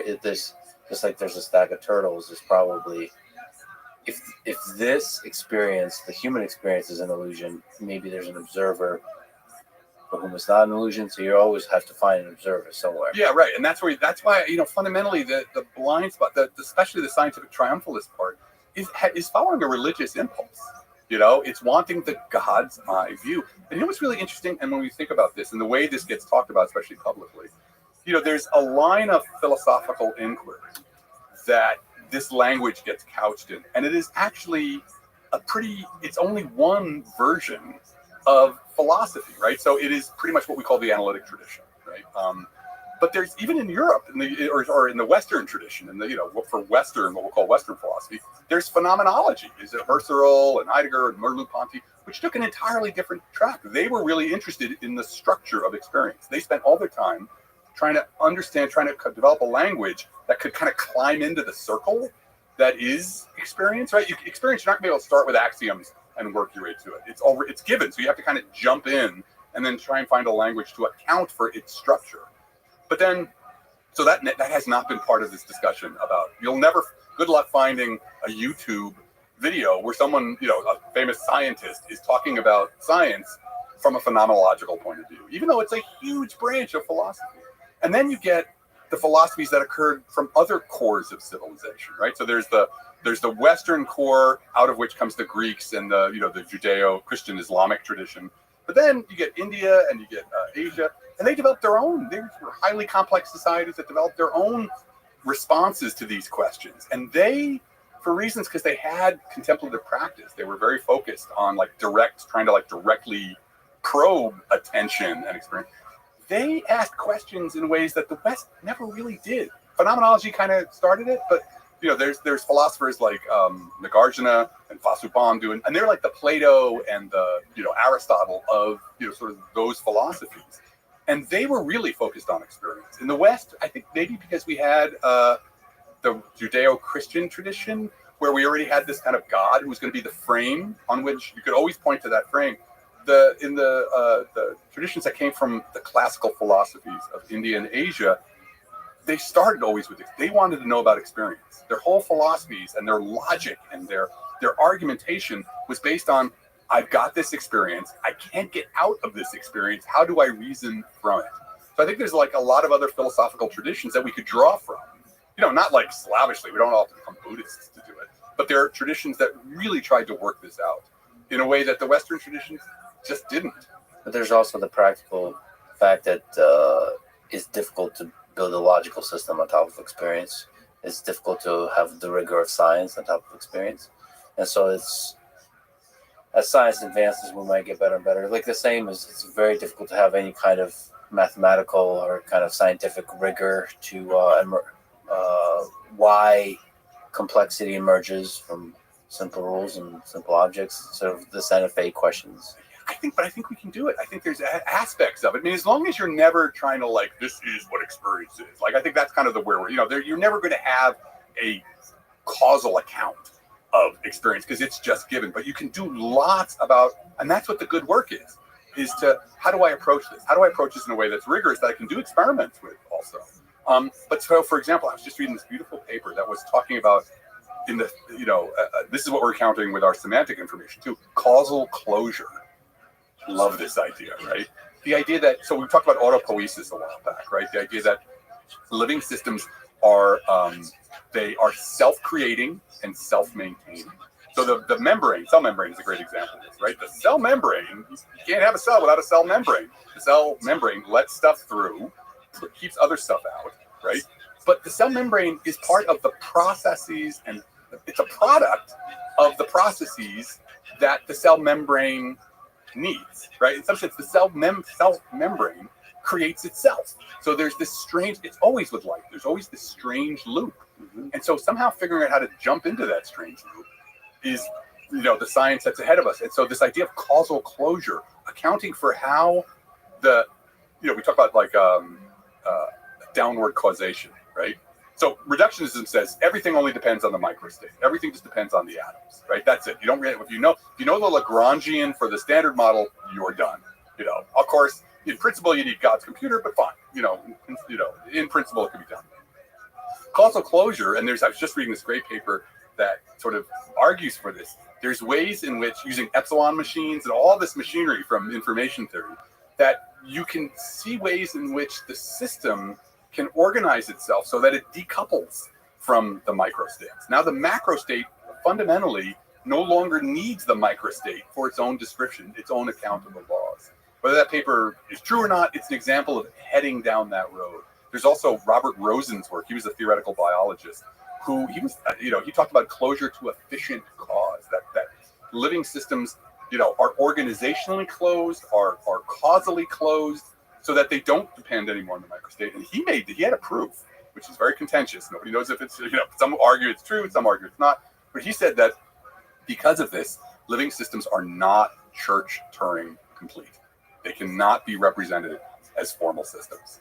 So, in that way, they're not axioms. Living systems will not be axioms. They can only be partially captured by algorithms. Now, again, people fight back and forth about whether or not his proof was, is valid or not. I'm giving you examples of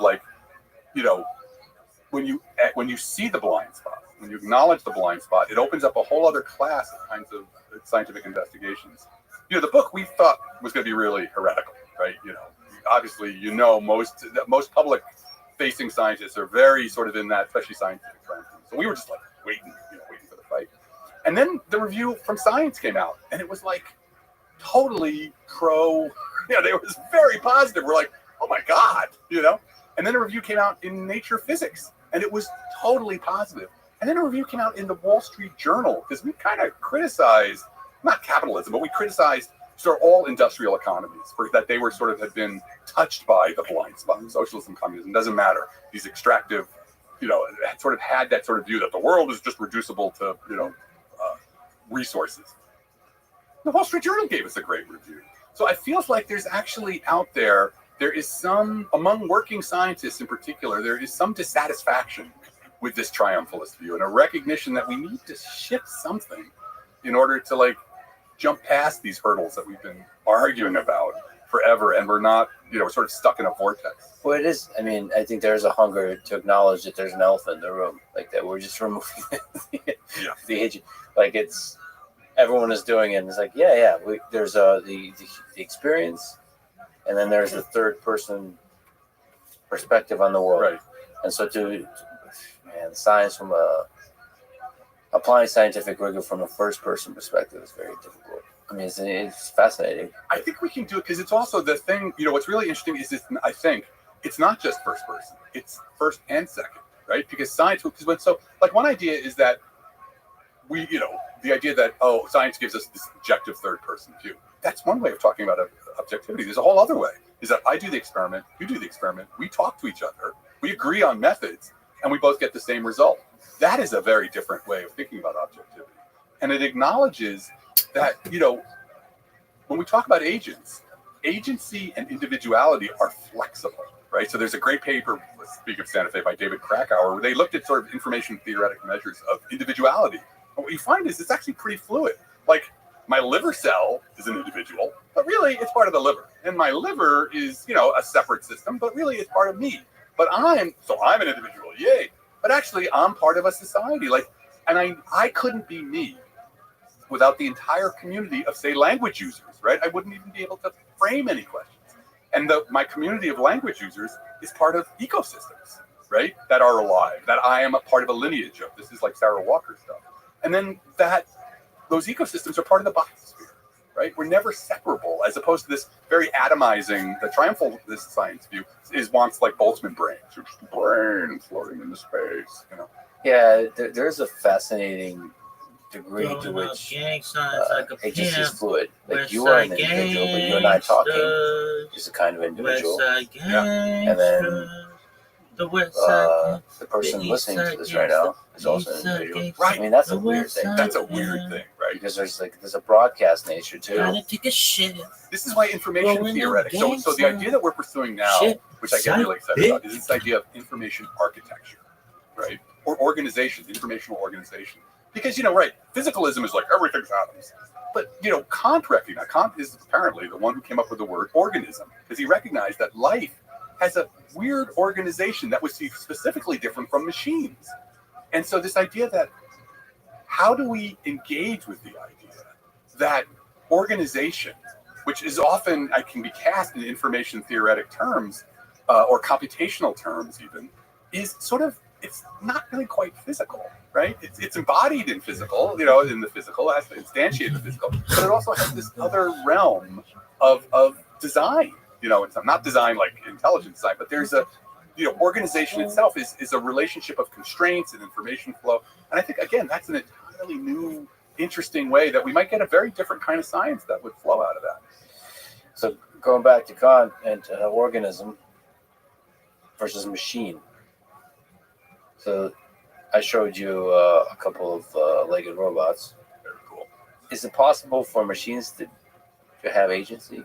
I would not discount that possibility. I think you know, there's no reason I would say that it's impossible that machines could, whatever it manifests, that strange loop that we're talking about, that autopoiesis. I don't think there's a reason to say it can't happen in silicon. I think whatever it would be very different from us. Like the idea that it would be like, oh, it would be just like us, but now it's instantiated. And I think it might have very different kind of experiential nature. I don't think what we have now, like the LLMs, are really there. I'm not going to say that it's not possible. I wonder how far you can get with imitation, which is essentially what LLMs are doing. So imitating humans. And I wouldn't discount either the possibility that through imitation you can achieve what you call consciousness or agency or the ability to have experience. I think for most of us humans to think, oh, that's just fake, that's copying. But there's some degree to which we humans are just copying each other. We just are really good imitation machines. We come from babies we were born in this world and we're just learning to imitate each other. And through the imitation and the tension in the disagreements in the imitation, we gain personality, perspective, all that kind of stuff. Yeah. I think so. I you know, it's possible, right? It's possible, but I think probably the view I'm advocating would say that one of the most important parts of agency is there's something called E4, the E4 theory of cognition: embodiment, inaction, embedding, and there's another one, extension. But so the idea is that you actually have to be in a body, which is itself part of an environment that is the physical nature of it and of the extension in with other living systems as well is essential. So that's why I think the LLMs are not going to, it's not just imitation. It's going to require, this goes to the brain in the vat thing. I did an article about the brain in the vat, which was really evidence. I was reporting on evidence where they did the brain in the vat argument, but they said, look, in the end, actually, the only way to actually get a real brain in the vat is actually to have a brain in a body. You know, it could be a robot body, you know, but you still need the brain in the body. So I don't think LLMs will get there because they can't, you really need to be embedded in a world. At least that's the E4 idea. The E4, the 4E approach to cognition argues that cognition does not occur solely in the head, but is also embodied, embedded, enacted, and extended by way of extracranial processes and structures. Though very much in vogue. 4E cognition has received relatively few critical evaluations. This is a paper. By reflecting on two recent collections, this article reviews the 4E paradigm with a view to assessing the strengths and weaknesses. It's fascinating. I mean, yeah, the branches of what is cognition extends far. and it could go real far. Right. There's a great story about an interaction between Jonas Salk, who was very much a reductionist, the great biologist, and Gregory Bateson, who was a cyberneticist. And Bateson always loved to poke people. And he said to Salk, where's your mind? And, Salk went, up here. And Bateson said, no, out here. And what he really meant was this extended idea. It's not just within your cranium to have experience. Experience in some sense is not a thing you have. It is a thing you do, right? You almost perform it in a way, which is why both actually having a body, but having the body itself be in a world with other bodies is, from this perspective, is really important. And it's very attractive to me. And, seeing, again, if we're really going to do science with them, we're going to have to have these ideas crash up against data, we can't just armchair it, or couch quarterbacking it. But I think there's a lot of possibility here. It's a very radically different way of looking at what we mean by nature. What do you make of the fact that this individual observer, you as an individual observer, only get a finite amount of time to exist in this world? Make you sad? No, actually, it doesn't make me sad. So full reveal. I have been doing contemplative practice in the Zen tradition for 30 years. Staring at a wall for 30 years.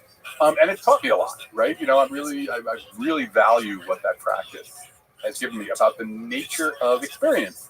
And one of the things it's taught me is I don't really matter that very much. This thing I call Adam Frank is really, it's kind of a construct. There's this process going on of which I am actually fundamentally, and that's super cool. But it's gonna go.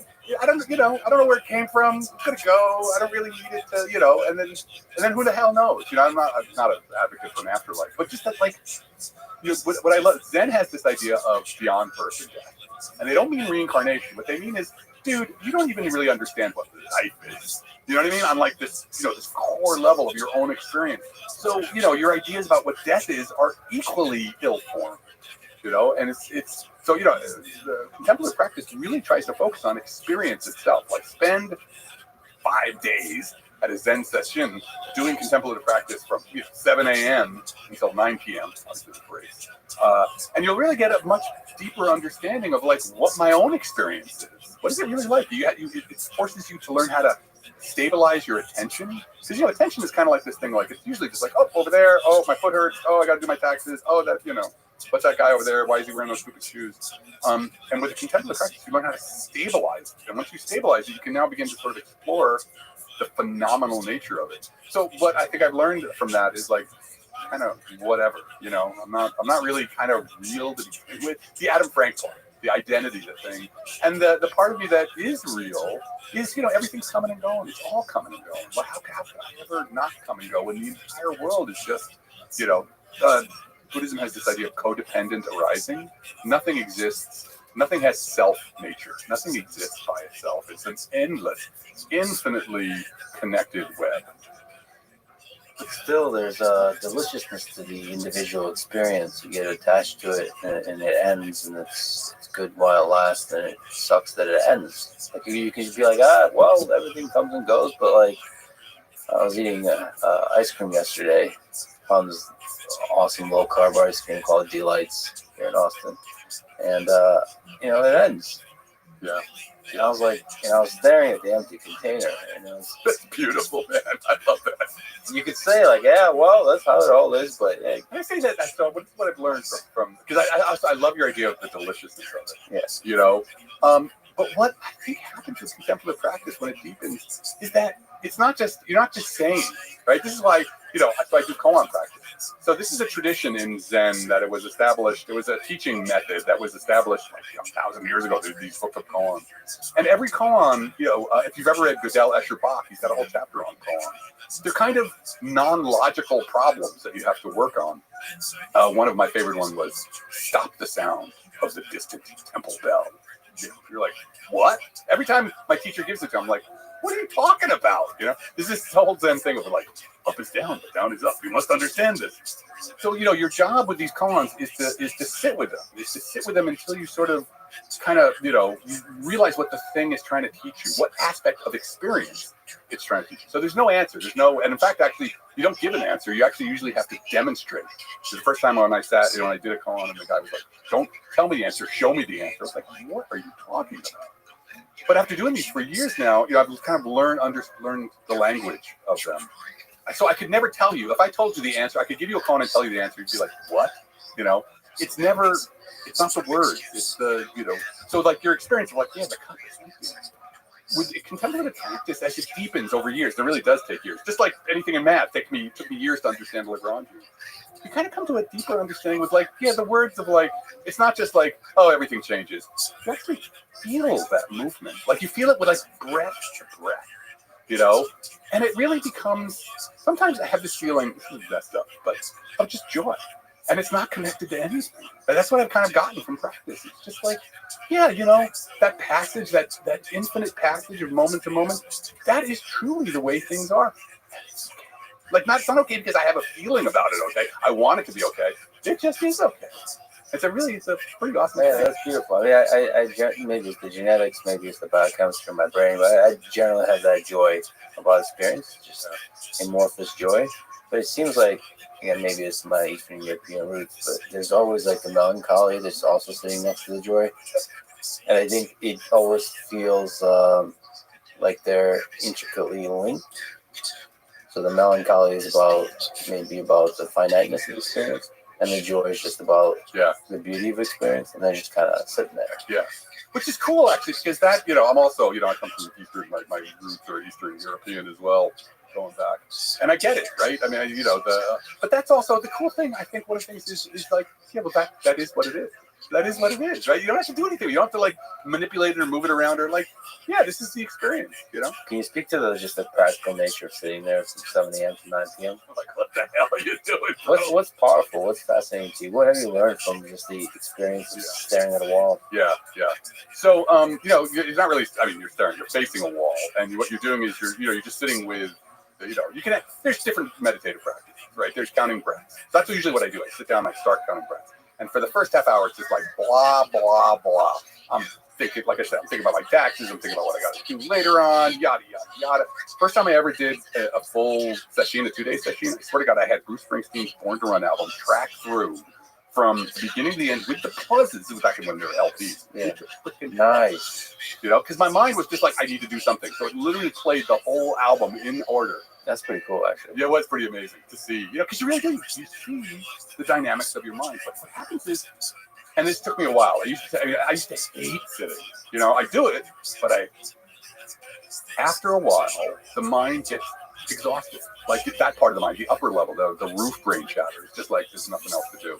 And then you get bored. And now I realize that's when something interesting is going to happen. Because you kind of like drop down. And now it's a very physical practice. People think you're just sitting there not thinking or thinking about not thinking. Actually, it becomes a very physical process where you're really just following the breath. You're kind of riding the breath. And it gets very quiet, And within that quietness, there's a path, because obviously there's been, Buddhism is always like, not about thinking. But there's a huge literature. So these guys are always about don't think. I've written all this stuff. But they're guideposts. They're like the finger pointing at the moon. And, there's the idea first, your mind is usually scattered, right? Like, right now when I walk out, I'm going to go get that Uber and every mind's going to be all over the place. But with sitting, first you concentrate the mind so that there's no more scattering anymore. The thoughts are still happening, but you're just not happening up there. You're not even paying attention to them. And then as time goes on, you unify the mind, which is this very powerful thing where kind of the self drops away, and there's just this presence. It's kind of like a raw presence. And that's often where the joy upwells from.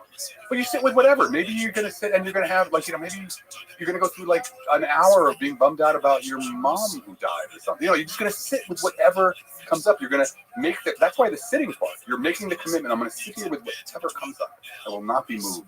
And then what you come away with, it actually, over time, it actually changes kind of who you are. Like, I'm still the asshole I was from New Jersey growing up, but I just have more space now for things, Yeah. Once Jersey, always Jersey. Always Jersey.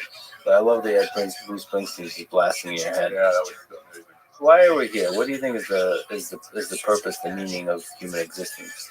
it's good that we just had the last conversation because I'm going to give this answer, which is so corny. It's love. And I'm not messing around because really, actually, what happens, so within Buddhism, there's the idea of the Bodhisattva principle. You're here to help. You're just here to help, right? Compassion. Like that's a really essential part of this path, of the Dharma path. And when I first started, I was like, I don't care about compassion. I'm here for knowledge, right? I'm here. I started contemplative practice because of the usual thing. I was suffering. I had, the reason everybody comes to things like this. Life was hard. I found stuff. But I also wanted knowledge. I wanted to understand the foundational nature of reality. So like compassion, whatever. But then I found out that you can't get that. You can't get those. You can't go to this without compassion. Somehow in this process, you realize that it really is about helping all sentient beings. That's the way they think. Just being here to help. So I know that sounds cornball, but especially for a guy from Jersey, which is like, the main thing is to get over. Like your job is to get over. But that's really what I found. It is actually, and that's what that joy. The joy. Some of that joy is just like this. One of the things I have when I have like really, there's a kind of experience I'll have in contemplative practice, which will carry out into the world, which is just this gratitude for the fact that the world gives you everything. There's a certain way, right? Just the blue sky and the breath. The world is just giving you itself completely unhindered. It holds nothing back. And that's kind of the experience. And then you kind of like, I need to be helpful. Who's not having this experience, So just love for the world as it is. Love for the world and all the beings who are suffering. Everybody's suffering. Your worst political opponent, they're suffering. And our job is just to try and drop our biases and our stories and see this fundamental level at which life is occurring. And hopefully there's many alien civilizations out there going through the same journey of suffering towards love. Yeah, that may be a universal thing about what it means to be alive. I hope so. Either that or they're coming to eat us. Especially if they're a type 3 civilization. Yeah, that's right. And they got really big guns.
That's why I think Bobby needed to draw the line in the sand years ago.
Well, this was a truly mind-blowing, fascinating, just awesome conversation, Adam. Thank you for everything you do, and thank you for talking. Oh, thank you. This was a lot of fun. Thanks for listening to this conversation with Adam Frank. To support this podcast, please check out our sponsors in the description. And now, let me leave you with some words from Carl Sagan. The cosmos is all that is, or ever was, or ever will be. Our feeblest contemplations of the cosmos stir us. There's a tingling in the spine, a catch in the voice, a faint sensation, as if a distant memory, or falling from a height. We know we are approaching the greatest of mysteries. Thank you for listening. I hope to see you next time.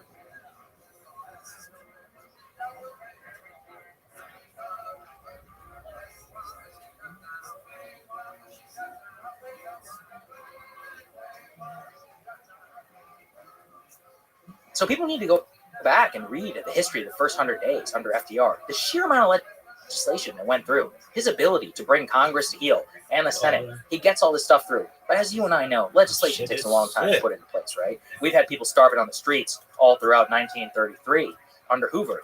The difference was Hoover was seen as this do-nothing joke who would dine 9-course meals in the White House, and he was a filthy rich banker. FDR comes in there and every single day has fireside chats, he's passing legislation, but more importantly, so he tries various different programs. Then they get ruled unconstitutional. He tries even more. So what does America take away from that? Every single time, if he gets knocked down, he comes back fighting.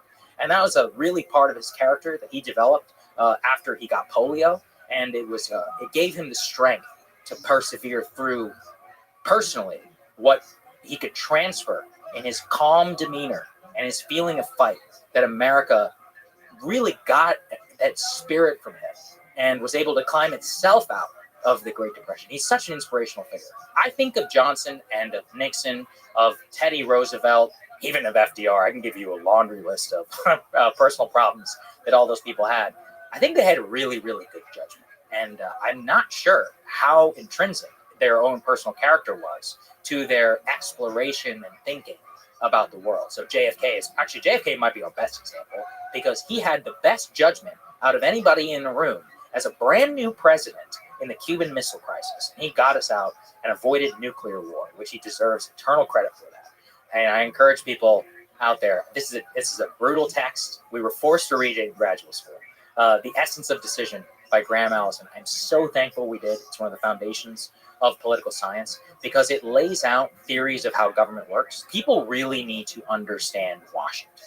Washington is a creature with traditions, with institutions that don't care about you. They don't even really care about the president. They have self-perpetuating mechanisms which have been done a certain way, and it usually takes a great shocking event like World War II to change really anything beyond the marginal. Every once in a while, you have a figure like Teddy Roosevelt who's actually able to take peacetime presidency and transform the country, but it needs an extraordinary individual to get something like that done. So the question around the Essence of Decision was the theory behind the Cuban Missile Crisis of how Kennedy arrived at his decision. And there are various different schools of thought, but one of the things I love about the book is it presents a case for all three: the organizational theory, the bureaucratic politics theory, and then kind of the great man theory as well. So there's you and I could sit here and I could tell you a case about PT 109 and about how John F. Kennedy experienced World War II and how he literally swam miles with a wounded man's life jacket strap in his teeth with a broken back, and he saved him, and he ended up on the cover of Life magazine, and he was a war hero.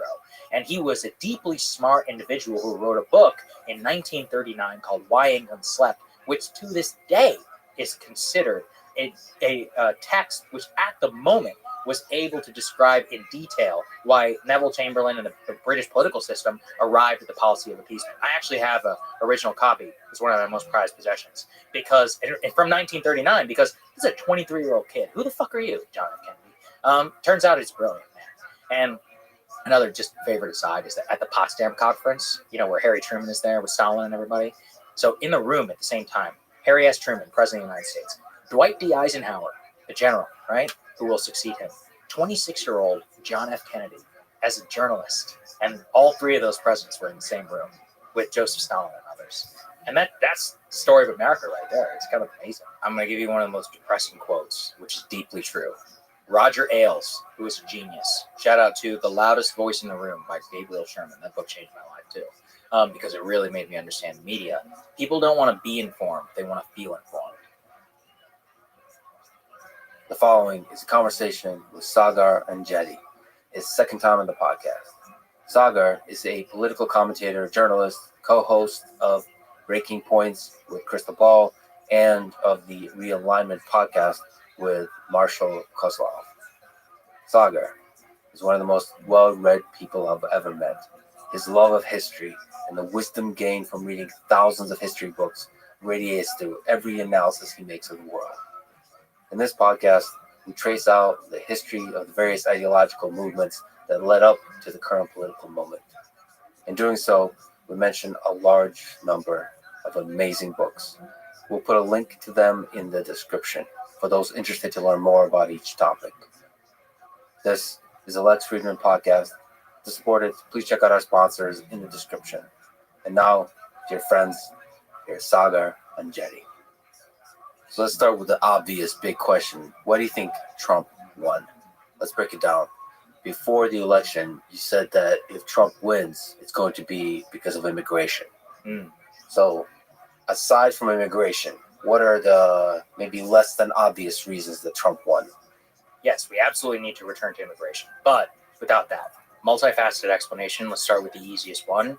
There has been a wave of anti-incumbent energy around the world. Financial Times chart recently went viral, showing for the first time, I think, since World War II, possibly since 1905. I need to look at the data set, that all anti-incumbent parties all across the world suffered major defeats. So that's a very, very high level analysis. And we can return to that if we talk about Donald Trump's victory in 2016, because there were similar like global precursors. That individual level in the United States, there's a very simple explanation as well, which is that Joe Biden was very old, he was very unpopular, inflation was high. Inflation is one of the highest determiners of people switching their votes and of putting their primacy on that ahead of any other issue at the ballot box. So that's that. But I think it's actually much deeper at a psychological level for who America is and what it is. And fundamentally, I think what we're going to spend a lot of time talking about today is the evolution of the modern left and its collapse in the Kamala Harris candidacy and eventually the loss to Donald Trump in the popular vote, where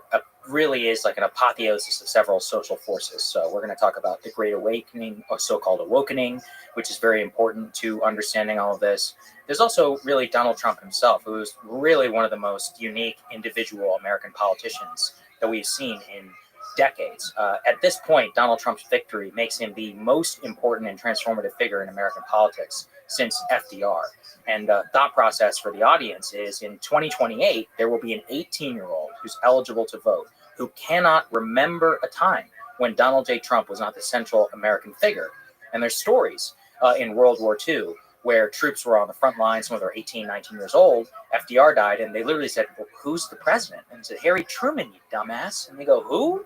They couldn't conceive of a universe where FDR was not the president of the United States. And, you know, Donald Trump, even during the Biden administration, he was the figure. Joe Biden defined his entire candidacy and his legacy around defeating this man. And obviously, he's failed. We should talk a lot about Joe Biden as well for his own failed theories of the presidency. So I think at a macro level, it's easy to understand. At a basic level, inflation, it's easy to understand. But what I really hope that a lot of people can take away is how fundamentally unique Donald Trump is as a political figure and what he was able to do to realign American politics really forever. I mean, in the white working class realignment originally of 2016, the activation really of a multiracial kind of working class coalition and of really splitting American lines along a single individual question of did you attend a 4-year college degree institution or not? And this is a crazy thing to say.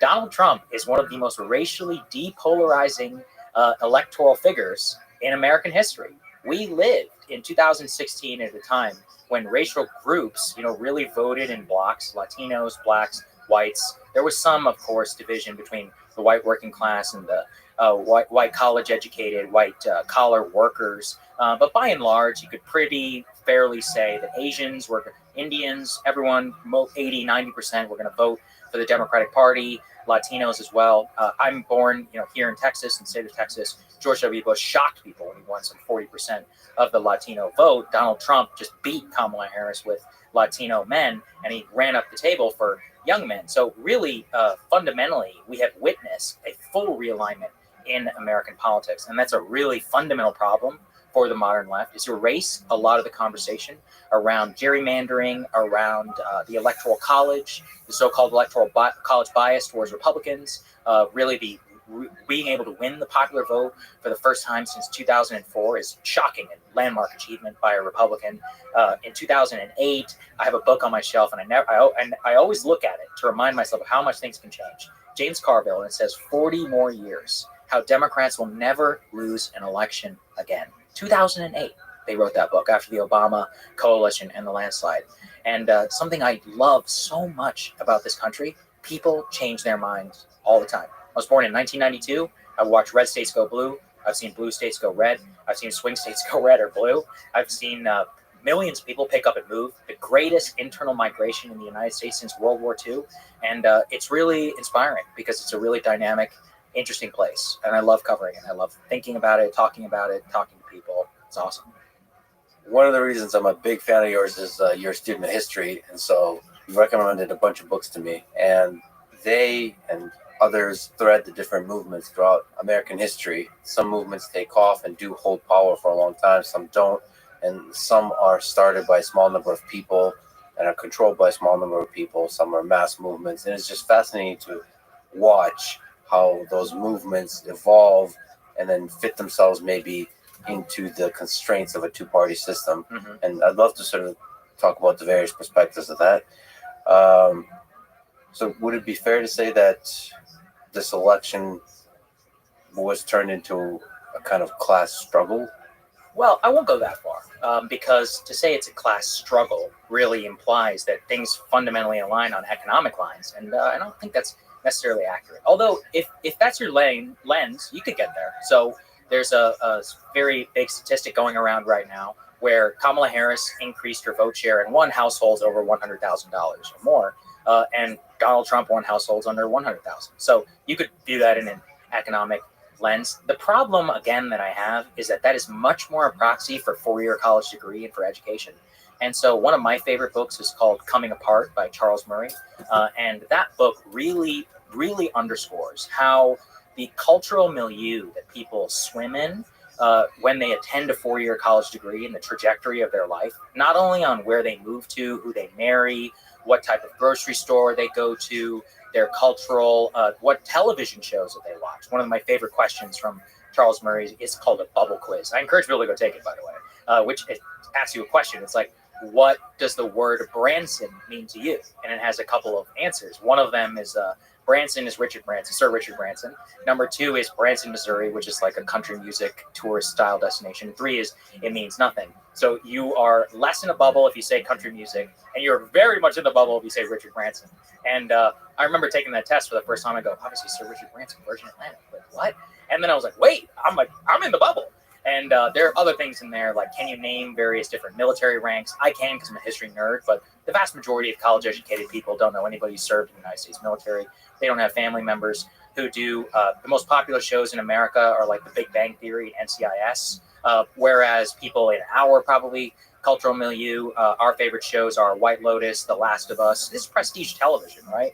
With a very small audience, but high income, high education. So the point is that culture really defines who we are as Americans, where we live. And rural, urban is one way to describe it. But honestly, with the work from home revolution and more rich people and highly educated people moving to more rural, suburban, or areas they traditionally weren't able to commute in, that's changing. And so really, the internet is everything. The stuff that you consume on the internet, the stuff that you spend your time doing, the type of books you read, whether you read a book at all, frankly, whether you travel to Europe, whether you have a passport, all the things that you value in your life, that is the real cultural divide in America. And I actually think that's what this revolution of Donald Trump was activating and bringing people to the polls, bringing a lot of those traditional working class voters of all races away from the Democratic Party along the lines of elitism, of sneering, and of a general cultural feeling that these people don't understand me and my struggles in this life.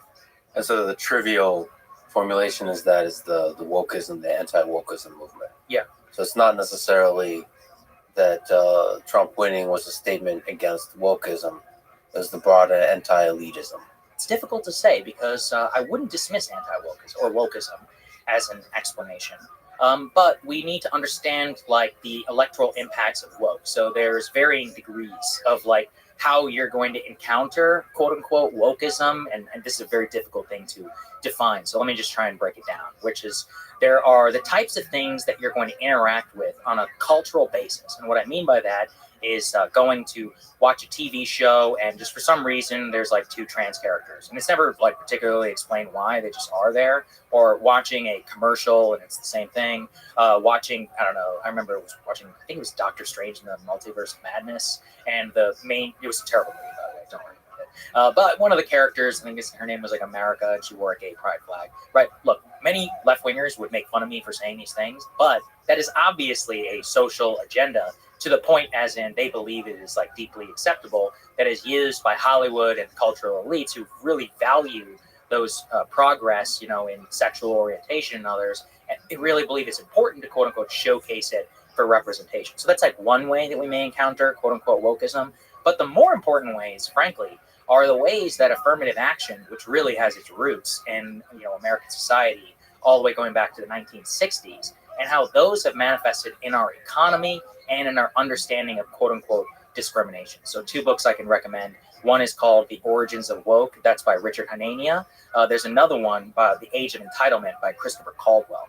And they make a very strong case that Caldwell in particular, that he calls it like a new founding of America, was the passage of the Civil Rights Act of 1964, because it created an entire new legal regime and understanding of race in the American character and how the government was going to enforce that. And that really ties in with another one of the books that I recommended to you about the origins of Trump by Jim Webb. And Senator Jim Webb, incredible man. He's so underappreciated. Intellectual, he was anti-war, and people may remember him from the 2016 primary, and they asked him a question I don't exactly remember about one of his enemies, and he's like, well, one of them was a guy I shot in Vietnam, and he was running against Hillary.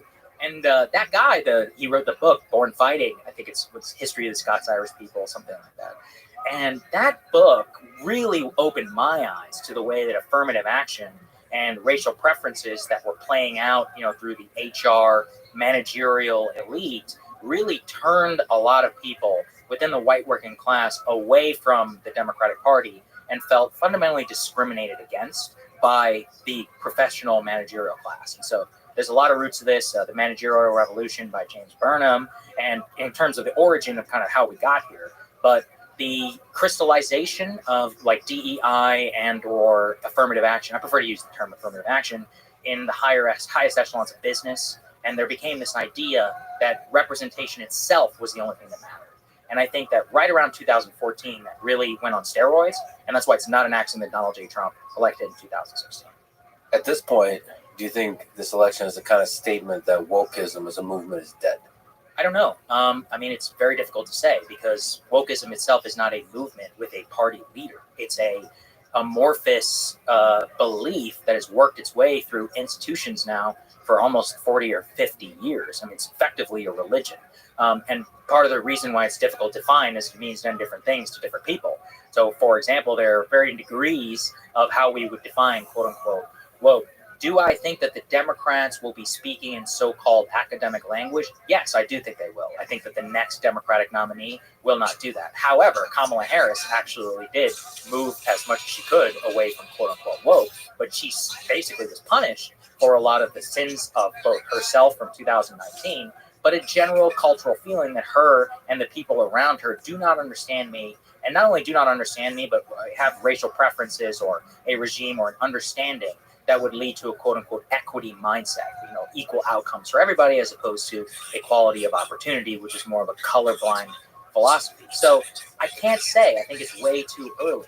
And, again, like you can not use the word Latinx, but do you still believe in an effective affirmative action regime, in terms of how you would run your Department of Justice, in terms of how you view the world, in terms of what you think the real dividing lines in America are? Because I would say that's still actually kind of a woke mindset, and that's part of the reason why the term itself doesn't really mean a whole lot. And we have to get actually really specific about what it looks like in operations. In operation, it means affirmative action. It means the NASDAQ passing some law that if you want to go public or something, that you have to have a woman and a person of color on your board. Like, this is just blatant and extraordinary racialism that they've enshrined in their bylaws. So you can get rid of ESG, that's great, but you can get rid of DEI, I think that's great, but it's really about a mindset and a view of the world, and I don't think that's going anywhere.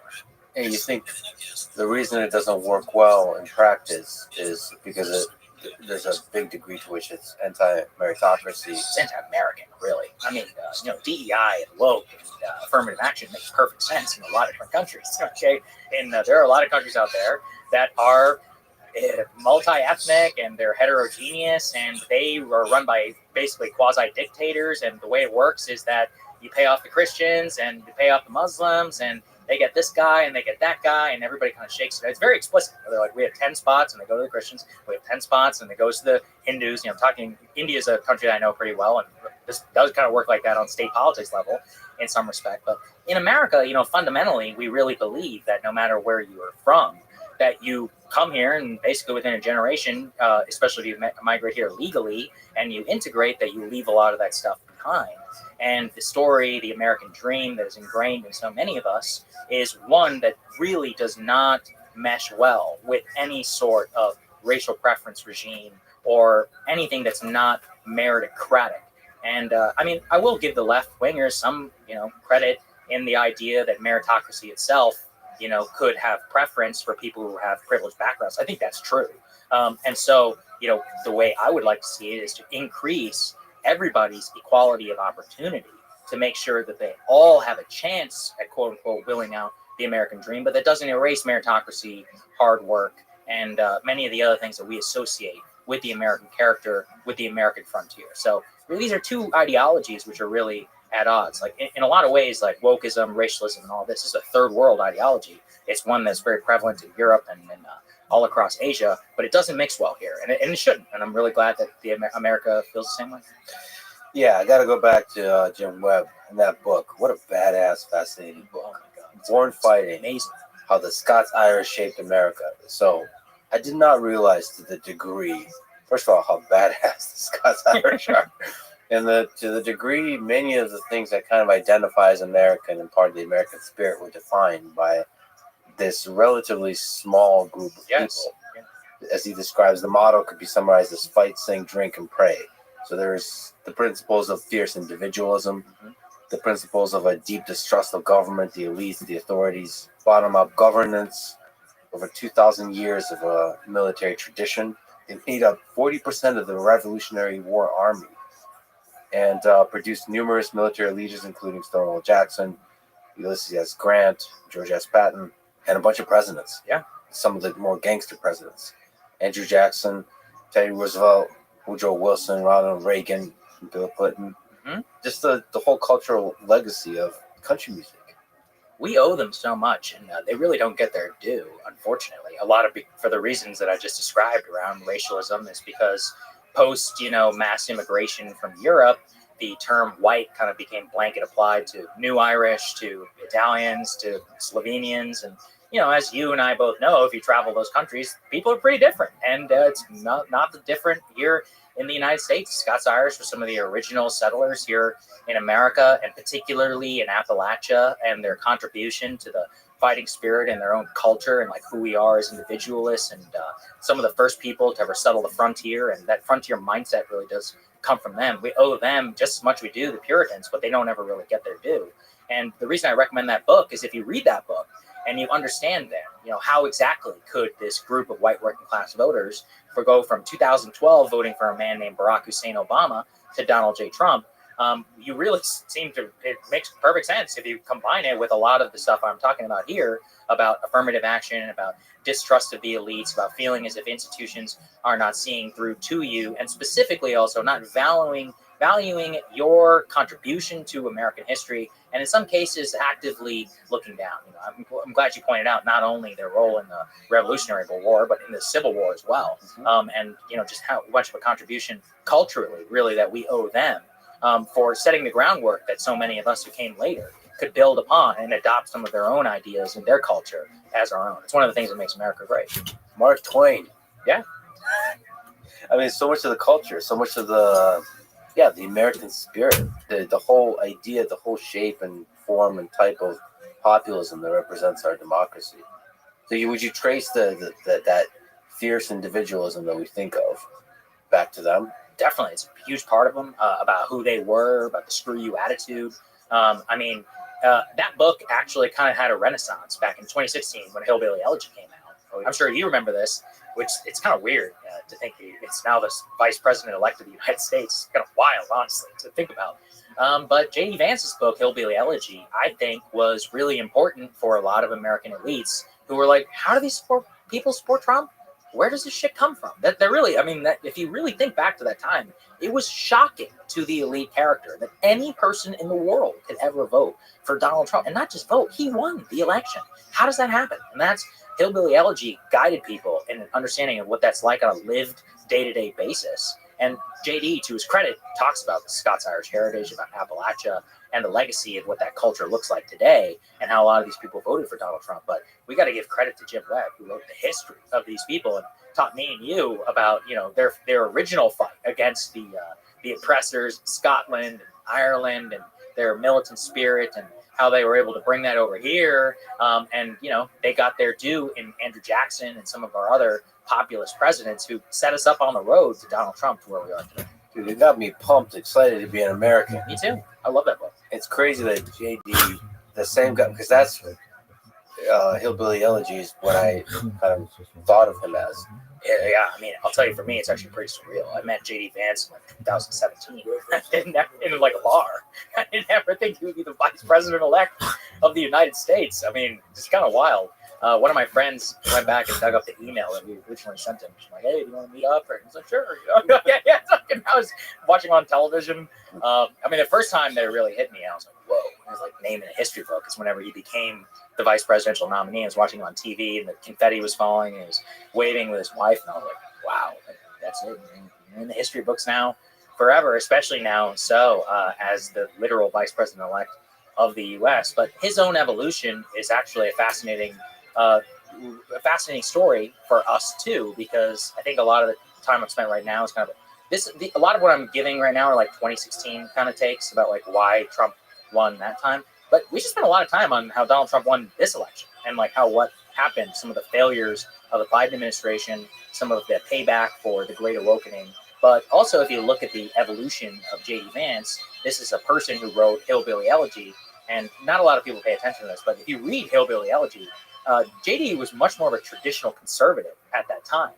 He was citing, I think the famous passages about like payday loans and why they're good or something like that. I don't know his position today, but I would assume that he's probably changed that. But the point is that his ideological evolution from watching somebody who really was more of a traditional Republican with a deep empathy for the white working class, then eventually become a champion and a disciple of Donald Trump, and to believe that he himself was the vehicle for accomplishing and bettering the United States, but specifically for working class Americans, really, of all stripes. And that story is really one of the rise of the modern left as it exists as a political project, as an ideology. It's also one of the Republican Party, which coalesced now with Donald Trump as a legitimate figure and as the single bulwark against cultural leftism and elitism that eventually was normalized to the point that the majority of Americans decided to vote for him in 2024. So let's talk about 2024. What happened with the left? What happened with Biden? What's your take on Biden? Biden is, I try to remove myself from it, and I try not to give big history takes while you're in the moment, but it's really hard not to say that he's one of the worst presidents in modern history. And I think the reason why I'm going to go with it is because I want to judge him by the things that he set out to do. So Joe Biden has been the same person for his entire political career. He is a basically C student who thinks he's an A student. the chip on his shoulder against the elites has played to his benefit in his original election to the United States Senate, through his entire career as a United States Senator, where he always wanted to be the star and the center of attention, and to his 1988 presidential campaign. And one of the most fascinating things about Biden and watching him age is watching him become even more of what he already was. And so book recommendation, it's called What It Takes. And it was written in 1988. And there's actually a long chapter on Joe Biden and about the plagiarism scandal. And one of the things that comes across is his sheer arrogance and belief in himself as to why he should be the center of attention. Now, the reason I'm laying all this out is the arrogance of Joe Biden, the individual and his character, is fundamentally the reason his presidency went awry. This is a person who was elected in 2020 really because of a feeling of chaos, of Donald Trump, of we need normalcy, decides to come into the office, portrays himself as a quote-unquote transitional president, slowly, begins to lose a lot of his faculties, and then surrounds himself with sycophants, the same ones who have been around him for so long, that he had no single input into his life to tell him that he needed to stop and he needed to drop out of the race, until it became truly undeniable to the vast majority of the American people. And that's why I'm trying to keep it as like him as an individual, as a president, because we can separate him from some of his accomplishments and the things that happen. Some I support, some I don't. But generally, a lot of people are not going to look back and think about Joe Biden and the CHIPS Act. A lot of people are not going to look back and think about Joe Biden and the Build Back Better bill or whatever, his Lena Khan antitrust policy. They're going to look back on him and they're going to remember high inflation. They're going to remember somebody who fundamentally never was up to the job, in the sense that again, book recommendation, Freedom from Fear by David Kennedy, is about the Roosevelt years. And one of the most important things people don't understand is the New Deal didn't really work in the way that a lot of people wanted it to, right? Like, there was still high unemployment. There was still a lot of suffering. But you know what changed? They felt that they had a vigorous commander-in-chief who was doing everything in his power to attack the problems of the everyday American. So even though things didn't even materially change, the vigor, that's a term that was often associated with John F. Kennedy and vigor, in the Massachusetts accent. We had this young, vibrant president in 1960. He was running around and he wanted to convince us that he was working every single day tirelessly. And when you have an 80-year-old man who is simply just eating ice cream and going to the beach while people's grocery prices and all this can go up by 25%, and we don't see the same vigor, we don't see the same action, the bias to action, which is so important in the modern presidency. That is fundamentally why I think the Democrats, part of the reason why the Democrats lost the election, and also why I think that he missed his moment in such a dramatic way. And he had the opportunity, he could have done it, if he wanted to, but maybe 20 years ago. But the truth is that his own narcissism, his own misplaced belief in himself, and his own accidental rise to the presidency ended up in his downfall. And it's kind of amazing because, again, if we look back to his original campaign speech, 2019, why I'm running for president. It was Charlottesville, and he said, I want to defeat Donald Trump forever, and I want to make sure that he never gets back in the White House again. So by his own metric, he did fail. It was the only thing he wanted to do, and he failed on it. You said a lot of interesting stuff. Yeah. Well, so one, FDR, that's really interesting. It's not about the specific policy. It's about like fighting for the people and doing that with charisma and just uniting the entire country for a particular. Is this the same with Bernie? Like, maybe there's a lot of people that disagree with Bernie that still support him because like we just want feels authentic.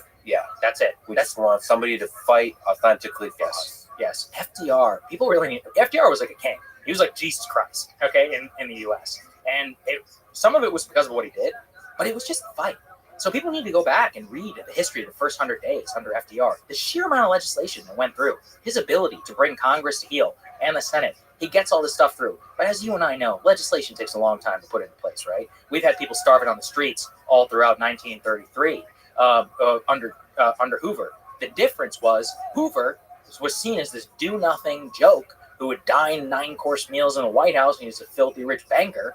FDR comes in there and every single day has fireside chats, he's passing legislation, but more importantly, so he tries various different programs. Then they get ruled unconstitutional. He tries even more. So what does America take away from that? Every single time, if he gets knocked down, he comes back fighting. And that was a really part of his character that he developed after he got polio. And it gave him the strength to persevere through personally what he could transfer in his calm demeanor and his feeling of fight that America really got that spirit from him and was able to climb itself out of the Great Depression. He's such an inspirational figure. He really is. And people think of him for World War II. Of course, we can spend forever on that. But in my opinion, the early years are not studied enough. 33 to 37 is one of the most remarkable periods in American history. We were not ruled by a president. We were ruled by a monarch. And people liked him. He was a dictator. And he was a good one. How you doing? Yeah. So, are you feeling any better?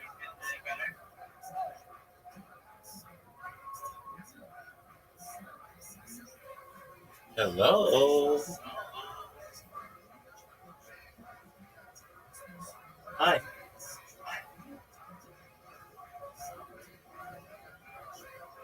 How are you?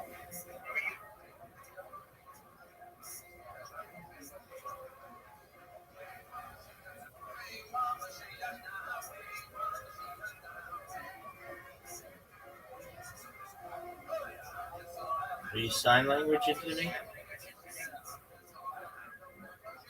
Girl, I only know a little bit of sign language.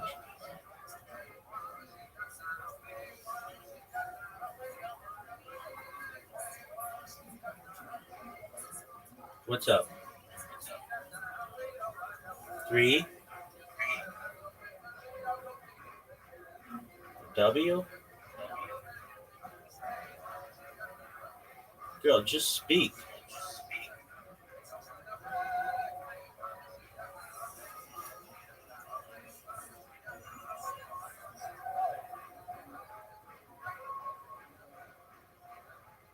Heart?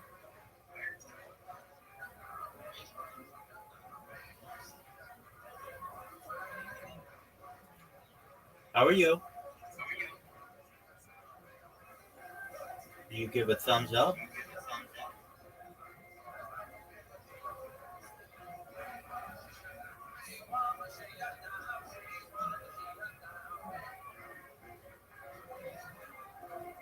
Yo, girl. Do you speak?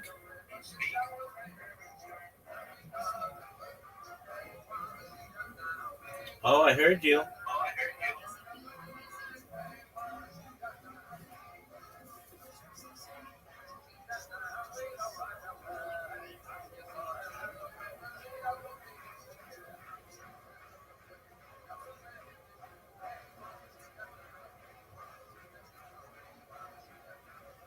Hello.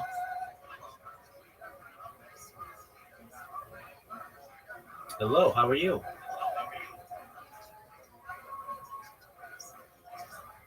I can't hear you, girl.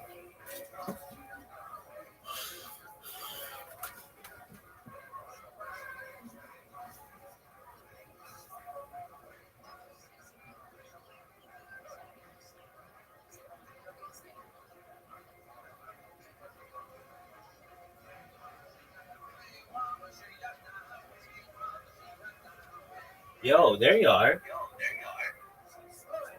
Uh-oh. No camera. No paparazzi. Too early for paparazzi.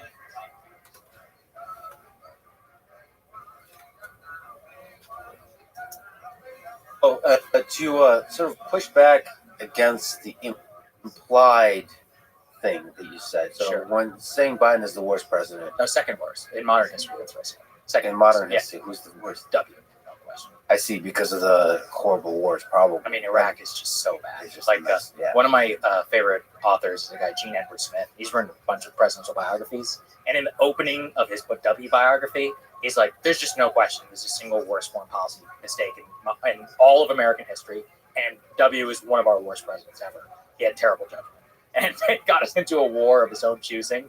It was a disaster, and it set us up for failure." By the way, we talked a lot about Donald Trump. Nobody is more responsible for the rise of Donald Trump than George W. Bush. But I could go off on Bush for a long time. Oh, we will. Yeah, We'll yeah. return there. So, as part of the pushback, I'd like to say, because I agree with your criticism of arrogance and narcissism against Joe Biden, the same could be said about Donald Trump. You're absolutely of arrogance. Yeah. So, and Yeah. I think you've also articulated that a lot of presidents throughout American history have suffered from a bad case of arrogance and narcissism. Absolutely, but sometimes for a benefit. You have to be a pretty crazy person to be to want to be president. I had put out a tweet that got some controversy.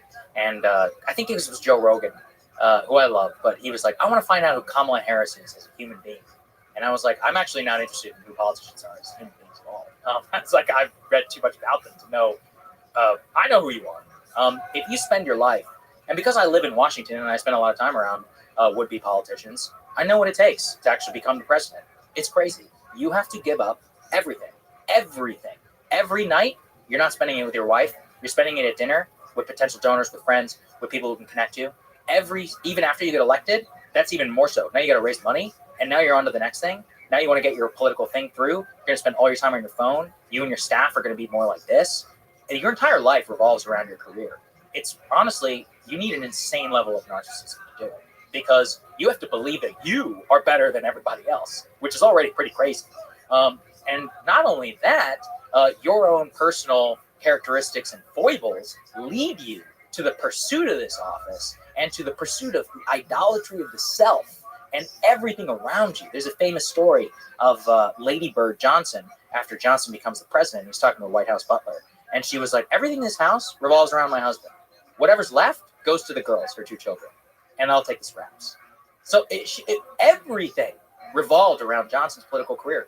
And his daughters, when they're honest, because they like to paper over some of the things that happened under him, but they didn't spend any time with him. Saturday morning was for breakfast with, Richard Russell, I forget.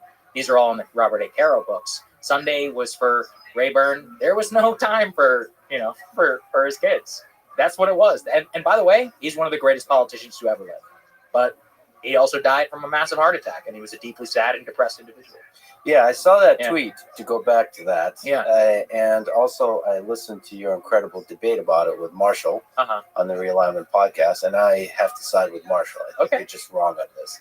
All right. Because I think revealing the character of a person is really important to understand how they will act in a room full of generals and full of... this gets to the judgment question. The judgment. And I think of Johnson and of Nixon, of Teddy Roosevelt, even of FDR. I can give you a laundry list of personal problems that all those people had. I think they had really, really good judgment. And I'm not sure how intrinsic their own personal character was to their exploration and thinking about the world. So JFK might be our best example, because he had the best judgment out of anybody in the room as a brand new president in the Cuban Missile Crisis. And he got us out and avoided nuclear war, which he deserves eternal credit for that. But how did he arrive to good judgment? Some of it certainly was his character, and we can go again, though, into his laundry list of that. But most of it was around being with his father, seeing some of the mistakes that he would make. And he was also had a deeply inquisitive mind, and he experienced World War II at the personal level after PT 109. So it is, look, I get it. I actually could steel man it. The response to what I'm saying is judgment is not divisible from personal character. But just because I know a lot of politicians and I've read enough with the really great ones, the people who I revere the most, there's really bad personal stuff basically every single time. But you're saying the judgment was good. Yeah, his judgment was great. On the Cuban Missile Crisis. Yes. Some of the best judgment and decision making in the history of America. Yes, and we should study a lot of it. And I encourage people out there. This is a brutal text. We were forced to read it in graduate school. The Essence of Decision by Graham Allison. I'm so thankful we did. It's one of the foundations of political science, because it lays out theories of how government works. This is also a useful transition, by the way, if we want to talk about Trump and some of his cabinet and how that is shaping up, because people really need to understand Washington. Washington is a creature with traditions, with institutions that don't care about you. They don't even really care about the president. They have self-perpetuating mechanisms which have been done a certain way, and it usually takes a great shocking event like World War II to change really anything beyond the marginal. Every once in a while, you have a figure like Teddy Roosevelt who's actually able to take peacetime presidency and transform the country, but it needs an extraordinary individual to get something like that done. So the question around the Essence of Decision was the theory behind the Cuban Missile Crisis of how Kennedy arrived at his decision. And there are various different schools of thought, but one of the things I love about the book is it presents a case for all three. The organizational theory, the bureaucratic politics theory, and then kind of the great man theory as well. So there's you and I could sit here and I could tell you a case about PT 109 and about how John F. Kennedy experienced World War II as this, I think he was like a first lieutenant or something like that, and how he literally swam miles with a wounded man's life jacket strap in his teeth with a broken back, and he saved him. He ended up on the cover of Life magazine, and he was a war hero. And he was a deeply smart individual who wrote a book in 1939 called Why England Slept, which to this day is considered a text which at the moment was able to describe in detail why Neville Chamberlain and the British political system arrived at the policy of appeasement. I actually have an original copy. It's one of my most prized possessions because from 1939, because he's a 23-year-old kid. Who the fuck are you, John F. Kennedy? Turns out it's brilliant, man. And another just favorite aside is that at the Potsdam Conference, where Harry Truman is there with Stalin and everybody. So in the room at the same time, Harry S. Truman, President of the United States, Dwight D. Eisenhower, the general, right, who will succeed him, 26-year-old John F. Kennedy as a journalist, some shithead journalist on the side, and all three of those presidents were in the same room with Joseph Stalin and others. And that's the story of America right there. It's kind of amazing. I love people to say that because you never know about who will end up rising to power. But are you announcing that you're running? No, absolutely not. Yeah, I don't have what it takes. I don't think so. I'm self-aware. Yeah. Well, maybe humility is necessary for greatness. Okay. So, actually, can we just linger on that book? Yeah. So, the book Essence of Decision, Explaining the Cuban Missile Crisis by Graham Allison, it presents three different models of how government works. The rational actor model, so seeing government as one entity, trying to maximize the national interest. Also seeing government as through the lens of the momentum of standard operating procedures, sort of this giant organization that's just doing things how it's always been done. And the government politics model of there's just these individual internal power struggles within government. And all of that is like a different way to view, and they're probably all true to a degree, of how decisions are made within this giant machinery of government. That's why it's so important, is because you cannot read that book and say one is true and one is not. You can say one is maybe more true than the other, but all of them are deeply true. And this is probably a good transition to Donald Trump, because, and I guess for the people out there who don't think I've been too obsequious, who will read my criticism, Trump said something very fundamental and interesting on the Joe Rogan podcast. Probably the most important thing that he ever said, which is he said, I like to have people like John Bolton in my administration because they scare people and it makes me seem like the most rational individual in the room. So at a very intuitive level, a lot of people can understand that, and then they can rationalize, while there are picks that Donald Trump has brought into his White House, people like Mike Waltz and others that have espoused views that are directly at odds with a quote-unquote anti-neocon, anti-Liz Cheney agenda.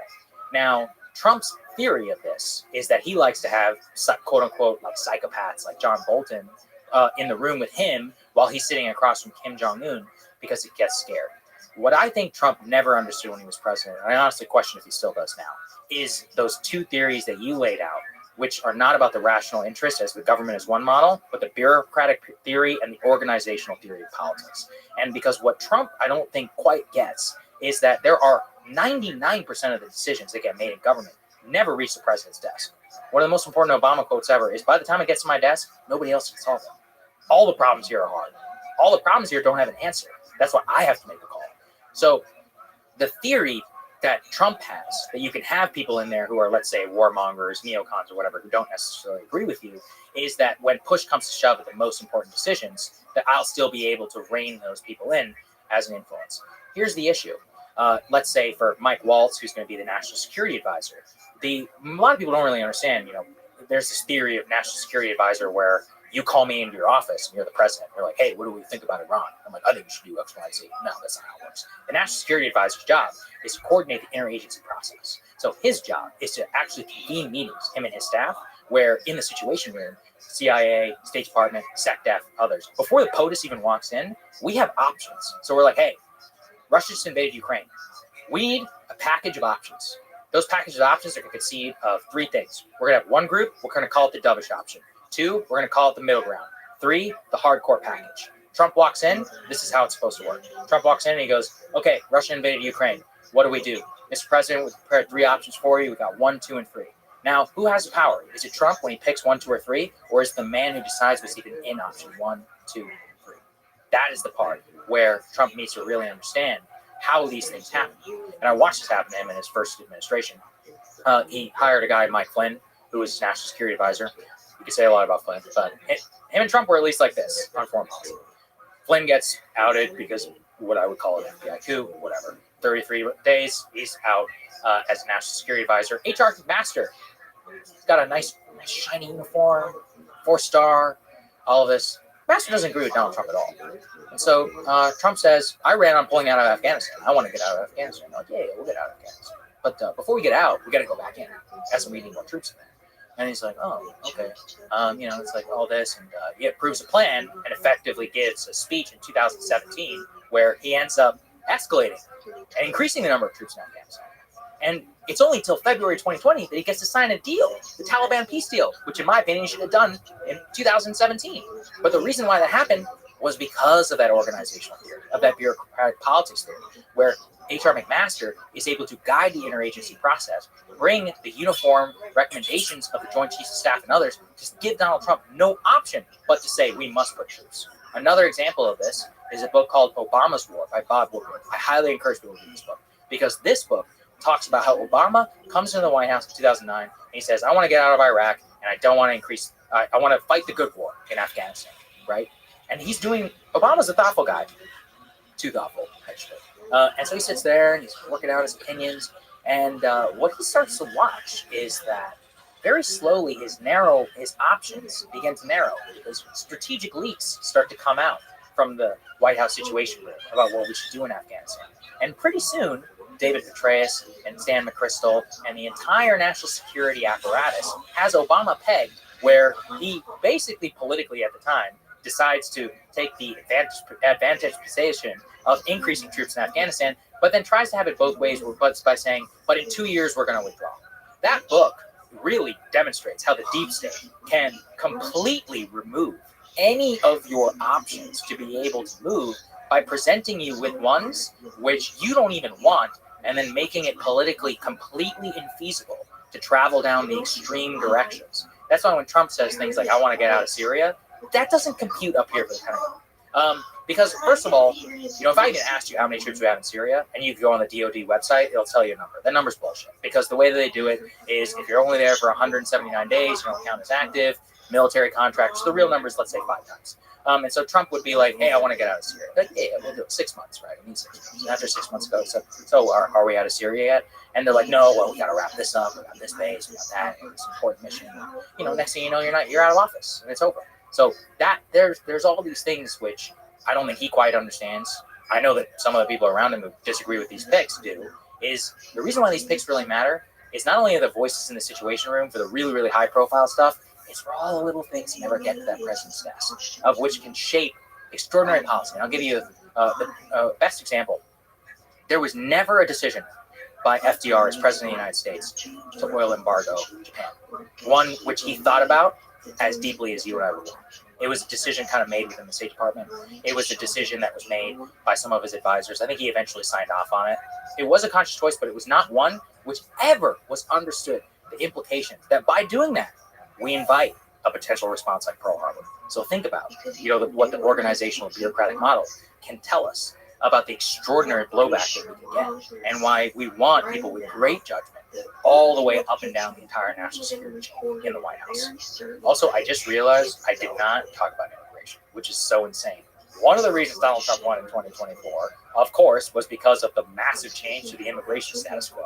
The truth is that it may actually be second to inflation in terms of the reason that Trump did win the presidency was because Joe Biden fundamentally changed the immigration status quo in this country. That was another thing about the Scots-Irish people and others that we need to understand, is that when government machinery and elitism and liberalism appears to be more concerned about people who are coming here in a disorderly and illegal process and about their rights and their ability to quote unquote pursue the American dream, while the American dream is dying for the native-born population, that is a huge reason why people are turning against mass immigration. Historically as well, my friend Raihan Salam wrote a book called Melting Pot or Civil War, and one of the most important parts about that book is the history of mass migration to the United States. So if we think about the transition from Scots-Irish America to the opening of America to the Irish, to mass European immigration, what a lot of people don't realize is it caused a ton of problems. There were mass movements at the time, the Know-Nothings and others in the 1860s, who rose up against mass European migration. They were particularly concerned about Catholicism as the religion of a lot of the new immigrants. But really what it was is about the changing of the American character by people who don't have the same traditions, values, and skills as the native-born population. And their understanding of what they're owed and their role in American society is very different from the way that people previously had. One of the most tumultuous periods of U.S. politics was actually during the resolution of the immigration question, where we had massive waves of foreign-born population come to the United States. We had them, integrated, luckily, actually, at the time, with the Industrial Revolution. So we actually did have jobs for them. One of the problems is that today in the United States, we have one of the highest levels of foreign-born population than ever before, actually, since that time, in the early 1900s, but we have all of the same attendant problems. But even worse is we don't live in an industrial economy anymore. We live in a predominantly service-based economy that has long, moved past manufacturing. Now, I'm not saying we shouldn't bring some of that back, but the truth is that manufacturing today is not what it was to work in a steel mill in 1875. I think we can all be reasonable and we can agree on that. And part of the problems with extremely high levels of foreign-born population, particularly unskilled, and the vast majority of the people who are coming here and who are claiming asylum are doing so under fraudulent purposes. They're doing so because they are economic migrants and they're abusing, asylum law to basically gain entrance to the United States without going through a process of application or merit. And this has all of its traces back to 1965, where the Immigration and Naturalization Act of 1965 really reversed and changed the status quo of immigration from the 1920s to 1960, which really shut down levels of immigration in the United States. In my opinion, it was one of the most important things that ever happened. And one of the reasons why is it forced and caused integration. It also forced, by slowing down the increase in the number of foreign-born population, it redeveloped an American character and understanding that was more homogenous and was the ability for you and me to understand despite the difference in our background. If you accelerate and you continue this trend of the very high foreign-born, unskilled population, you unfortunately are basically creating a mass, it's basically a non-citizen population of illegal immigrants, people who are not as skilled. I think I read 27% of the people who've come under Joe Biden illegally don't even have a college degree. That means that we're lucky if they're even literate in Spanish, let alone English. So there are major problems about integrating that type of person, even in the past, whenever we had a mass industrial economy. Now imagine today, the amount of strain that would put on social services if mass citizenship happened, to that population would be extraordinary. And even if we were to do so, I don't think it's a good idea, but even if we were to do so, we would still need to pair it with a dramatic change. And part of the problem right now is I don't think a lot of people understand the immigration system. The immigration system in the United States, effectively, they call it family-based migration. I call it chain migration. Chain migration is the term which implies that, let's say you come over here and you get your green card, you can use sponsorship and others by gaming the quota system to get your cousin or whatever to be able to come. The problem with that is, who is your cousin? Like, is he a plumber? Is he, is he a coder? That doesn't actually matter because he's your cousin, so actually has preference. The way that it should work is it should be, nobody cares if he's your cousin. What does he do? What does she do? What is she going to bring to this country? All immigration in the United States, in my opinion, should be net positive without doing fake statistics about, they actually increased the GDP or whatever. It's like, we need a merit-based immigration system. We are the largest country in the world. And one of the only Western countries in the world that does not have a merit-based, points-based immigration system, like Australia and or Canada. And I get it because a lot of people did come to this country under non-merit-based purposes, so they're really reluctant to let that go. But I do think that Biden, by changing the immigration status quo, and by basically just allowing, tens of millions, potentially tens of millions, at the very least 12 million new entrants to come to the U.S. Under these pretenses of complete disorder and of no conduct really broke a lot of people's understanding and even like mercy in that regard. And so that was obviously a massive part of Trump's victory. Speaking of illegal immigration, Mhm. what do you think about the border czar, Tom Homan? Tom Homan is a very legit dude. Got to know him a little bit in Trump 1.0. He is an original, like, true believer on enforcing immigration law as it is. Now, notice how I just said it that. That's a politically correct way of saying mass deportation. And I will point out for my left-wing critics in that, yeah, he really believes in the ability, in the necessity of mass deportation, and he has the background to be able to carry that out. I will give some warnings, and this will apply to Doge too. Czar has no statutory or constitutional authority. Czar has as much authority as the president of the United States gives him. Donald Trump, I think it's fair to say, even his critics, or even the people who love him, could say he can be capricious at times. And he can strip you or not strip you or give you the ability to compel. So Czar in and of itself is frankly a very flawed position in the White House, and it's one that I really wish we would move away from. I understand why we do it. It's basically to do a national security advisor, interagency convener to accomplish certain goals. That said, there is a person, Stephen Miller, who will be in the White House, Deputy White House Chief of Staff, who has well-founded beliefs, experience in government, and rock-solid ideology on this, but I think would also give him the ability to work with Homan to pull that off. That said, the corollary to this, and frankly, this is the one that I am the most mystified yet, is Kristi Noem as the Department of Homeland Security Secretary. So let me just lay this out for people, because people don't know what this is. Department of Homeland Security, 90% of the time, the way you're going to interact with them is TSA. You don't think about it.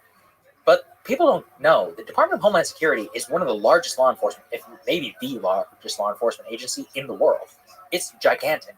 You have extraordinary statutory power to be able to prove investigations. You have Border Patrol, ICE, TSA, CBP, all these other agencies that report up to you. But most importantly for this, you will be the public face of mass deportation. So I was there in the White House briefing room last time around when Kirstjen Nielsen, who was the DHS secretary under Donald Trump, and specifically the one who enforced child separation for a limited period of time, she was a smart woman. She had long experience in government, and honestly, she melted under the criticism. Kristi Noem is the governor of South Dakota. I mean, that's great. You have a little bit of executive experience, but to be honest, I mean, you have no law enforcement background. You have no ability to, you have no, frankly, with understanding of what it is going to be like to be the secretary of one of the most controversial programs in modern American history. You have to go on television and defend that every single day, a literal job requirement under Donald Trump. And you will have to have extraordinary command of the facts. You have to have a very high intellect. You have to have the ability to really break through. And I mean, we all watched how she handled that situation with her dog and her interviews, and that does not give me confidence that she will be able to do all that well in the position. So, what do you think is behind that? So Crystal Falls theory on Breaking Point is that there's some kind of interpersonal, like, I didn't know. I should know this, but I didn't know any of the. Yeah. There was some cheating or whatever. There's a rumor, nobody knows if it's true, that Corey Lewandowski and Kristi Noem had a previous relationship and ongoing. Corey Lewandowski is a Trump official and that he maybe put her in front. I don't know. Is this like the Real Housewives of DC? Yeah, kind of. Although, I mean, it was the most open secret in the world. Allegedly, I don't know if it's true. Okay. I don't like to traffic too much in personal theories. But, I mean, in this respect, it might actually be correct in terms of how it all came down. I have no idea what he's thinking. I truly don't. I mean, maybe it's like he was last time. He said, I want a woman who's like softer and like emotionally and the ability to be the face of my immigration program. I mean, again, like I said, I don't see it in terms of her experience and her media. It's frankly like not very good. So you think she needs to be able to articulate, not just be like the softer face of this radical policy, but also be able to articulate what's happening, the reasoning behind all this. Yes, you need to give justification for everything. Here's the thing. Under mass deportation, the media will drag up every sob story known to planet Earth about this person and that person who came here illegally and why they deserve to stay. And really what the quasi thing is, that's why the program itself is bad and we should legalize everybody who's here illegally. Okay, so the thing is that you need to be able to have extraordinary oversight. You need a great team with you. You need to make sure that everything is being done by the book. The way that the media is being handled is that you throw every question back in their face and you say, you either talk about crime or you talk about the enforceability of the law, the necessity. I mean, I think articulated a very coherent case for why we need much less high levels of immigration to the United States. And I am the son of people who immigrated to this country. But one of the favorite phrases I heard from a guy named Mark Krikorian, who's a Center for Immigration Studies, is we don't make immigration policy for the benefit of our grandparents. We make immigration policy for the benefit of our grandchildren. And that is an extraordinary and good way to put it. And in fact, I would say it's a triumph of the American system. It's somebody whose family benefited from the immigration regime and was able to come here. My parents had PhDs, came here legally, applied, spent thousands of dollars through the process, can arrive at the conclusion that actually we need to care about all of our fellow American citizens. I'm not talking about other Indians or, other whatever. I'm talking about all of it. I care about everybody who is here in this country. But fundamentally, that will mean that we are going to have to exclude some people from the U.S. And another thing that the open borders people don't ever really grapple with is that even within their own framework, it makes no sense. So, for example, a common left-wing talking point is that it's America's fault that El Salvador and Honduras and Central America is fucked up. And so because of that, we have a responsibility to take all those people out because it's our fault. Or Haiti, right? But, if you think about it, America is responsible, and just being honest, for destroying and ruining a lot of countries. They just don't benefit from the geographic ability to walk to the United States. So, if we're doing grievance politics, Iraqis have way more of a claim to be able to come here than anybody from El Salvador who's talking about something that happened in 1982. So within its own logic, it doesn't make any sense. Even under the asylum process, people don't even know this. You're literally able to claim asylum from domestic violence. Okay? Imagine that. That is a local law enforcement and problem of people who are experiencing that in their home country. I know how cold-hearted this sounds, but maybe, honestly, it could be because I'm Indian. One of the things that whenever you visit India and you see a country with over 1 billion people, you're like, holy shit, this is crazy. And you understand both the sheer numbers of the amount of people involved, and also there is nothing in the world you could ever do to solve all problems for everybody.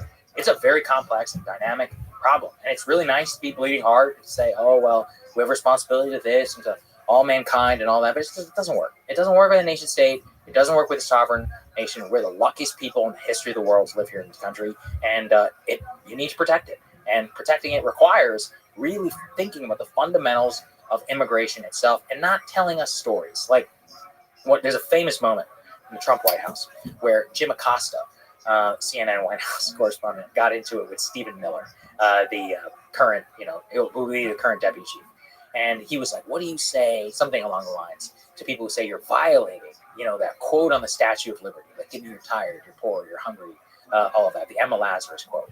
And Stephen very logically was like, what level of immigration comports with the Emma Lazarus quote? Is it 200,000 people a year? Is it 300? Is it 1 million? Is it 1.5 million?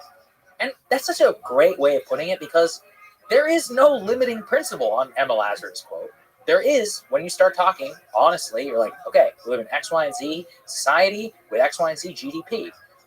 People who are coming here should be able to benefit for themselves and us, not rely on welfare, not, be people who we have to take care of after because we have our own problems here right now. And who are the population, the types of people that we can study and look at who will be able to benefit. And based on that, yeah, immigration is great. But there are a lot of economic, legal, and societal reasons for why you definitely don't want the current level. But another thing is, even if we turn the switch and we still let in 1.5 million people a year under the chain family-based migration, I think it would be a colossal mistake, because it's not rooted in the idea that people who are coming to America are explicitly doing so at the benefit of America. It's doing so based on the familial connections of people who already gamed the immigration system to be able to come here. I have a lot of family in India, and I love them, and some of them are actually very talented and qualified. If they wanted to come here, I think they should be able to apply on their own merit, and that should have nothing to do with their familial status of the fact that I'm a U.S. citizen. Like you mentioned, the book "Melting Pot or Civil War" by Raihan Salam, he makes an argument against open borders. The thesis there is a simulation should be a big part. Mhm. I guess there's some kind of optimal rate of immigration which allows for simulation. Yeah, and there are ebbs and flows. That's kind of what I was talking about historically, where, the truth is you could walk the streets of New York City in the early 1900s and late 1890s, and you're not going to hear any English. And I think that's bad. Really what you had was ethnic enclaves of people who were basically practicing their way of life just like they did previously, bringing over a lot of their ethnic problems that they had and even some of their cultural, unique capabilities or whatever, bringing it to America, and then New York City police and others are figuring out, what the hell do we do with all this? And it literally took shutting down immigration for an entire generation to do away with that. And there's actually still some. The point about assimilation is twofold. One is that you should have the capacity to inherit the understanding of the American character that has nothing to do with race. And that's so unique that I can sit here as a child of people from India and have such a deep appreciation for the Scots-Irish. I consider myself, American first. And one of the things that I really love about that is that I have no historical relationship to anybody who fought in the Civil War. But I feel such kinship with a lot of the people who did, and reading the memoirs and the ideas of those that did, because that same mindset of the victors and the values that they were able to instill in the country for 150 years later gives me the ability to connect to them. And that's such an incredible victory on their part. And that's such a unique thing.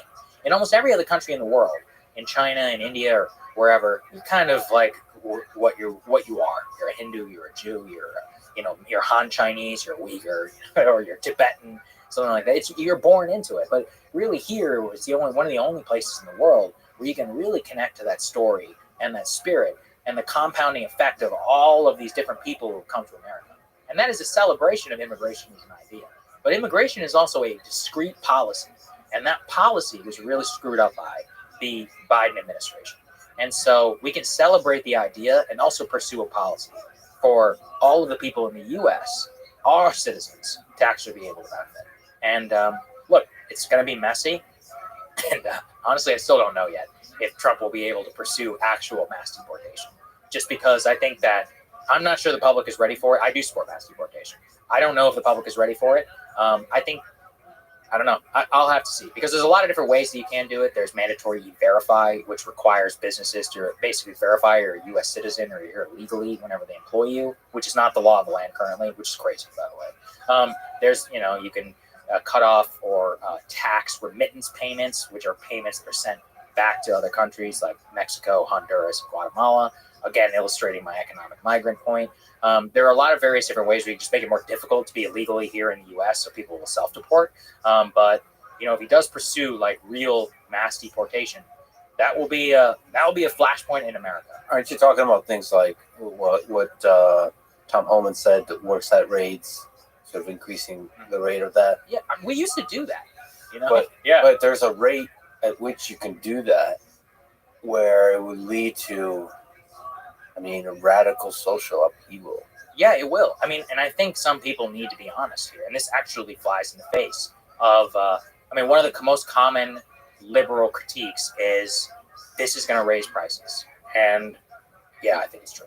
I think it's worth it. But that's easy for me to say. I'm making a good living. If you care about inflation, you voted for Donald Trump, and your price of groceries or whatever goes up because of this immigration policy, I think that needs to be extremely well articulated by the president, and of course he needs to think about it. The truth is America right now is built on cheap labor. It's not fair to the consumer, it's not fair to the immigrants, the illegal immigrants themselves, and it's not fair to the natural-born citizen. The natural-born citizen has his wages suppressed for competition by tens of millions of people who are willing to work at lower wages, that compete for housing, for social services. Just even, basic stuff at a societal level. It's not fair to them. It's definitely not fair to the other person, because, whenever people say, who's going to build your houses or whatever, you're endorsing this quasi-legal system where, uninsured laborers from Mexico, they have no guarantee of wages. They're getting paid cash under the table. They are living, 10 to a room. They're sending Mexican remittance payments back just so that their children can eat. I mean, that's not really fair to that person either. So that's the point. The point is that it will lead to a lot of social upheaval. But this gets to my Kirsty Nome point as well, is you need to be able to articulate a lot of what I just said. Because if you don't, it's going to go south real quick. The way that Vivek articulates this is that our immigration system is deeply dishonest. Like, we don't acknowledge some of the things you just said. Yeah, exactly. And he wants to make it honest. So if we don't do mass deportation, at least you have to be really honest about the living conditions of illegal immigrants, about basically mistreatment of them. Yes, it's true. I mean, if you support mass illegal migration, you're basically supporting tens of millions who are living lives as second-class citizens. That's not fair to them. I also think it's deeply paternalistic. So there's this idea that America has so ruined these Central American countries that they have no agency whatsoever, and they can never turn things around. What does that say about our confidence in them? One of the things they always say, they're law-abiding, they're great people and all that. I agree, okay? By and large, I'm not saying these are bad people, but I am saying, like, if they're not bad and they're law-abiding and they're citizens and thoughtful and all that, they can fix their own countries. And they did in El Salvador. That's the perfect example. Look at the dramatic drop in their crime rate. Bukele is one of the most popular leaders in all of South America. So that is proof positive that you can change things around despite perhaps legacy of U.S. intervention. So, to just say this idea that, because it's America's fault that they're screwed up, it takes agency away from them. Another really key part of this dishonesty, this really gets to Springfield and the whole Haitian thing, because everybody, beyond the eating cats and dogs, everybody does not even acknowledge, because when they're like, the Haitians are here legally, they need to actually think about the program. The program is called TPS, so let me explain that. TPS is called Temporary Protected Status. Note, what's the first word of that? Temporary. What does that mean? TPS was developed under a regime in which, let's say that there was a catastrophic, I think this is a real example, I think there was like a volcano or an earthquake or something, where people were granted TPS to come to the United States. And the idea was they were going to go back after it was safe. They just never went back. There are children born in the United States today who are literally who are adults, who are the descendants of people who are still living in the U.S. under TPS. That's a perfect example of what Vivek says is dishonest. You can't mass de facto legalize people by saying that they're here temporarily because of a program or because of something that happened in their home country, when the reality is that for all intents and purposes, we are acknowledging them as full legal migrants. So, even the term migrant to these Haitians in Springfield makes no sense, because they're supposed to be here under TPS. That's not, migrant implies permanency. So the language is all dishonest. And people don't want to tell you about the things I just said about chain migration. The vast majority of Americans don't even know that the immigration system works. They don't understand what I just said about TPS. They don't really understand the asylum law, where you can just literally throw up your hands and say, I fear for my life. And you get to live here for 4 or 5 years before your court date even happens. And, by that time, get a work permit or whatever. You can, get housing, like you just said, in substandard conditions. And you can kind of just play the game and wait before a deportation order comes. And even if it does, you never have to leave, because there's no ICE agent or whatever who's going to enforce it. So the whole system is nuts right now. We need complete systematic reform that burns it all to the ground. That said, so the image and the reality of a child being separated from their parents seems deeply un-American, right? Well, I mean, look, it gets okay. So, I'm not going to defend it, but I'll just put it this way. Do you hate children? Yeah, see, this is what I mean.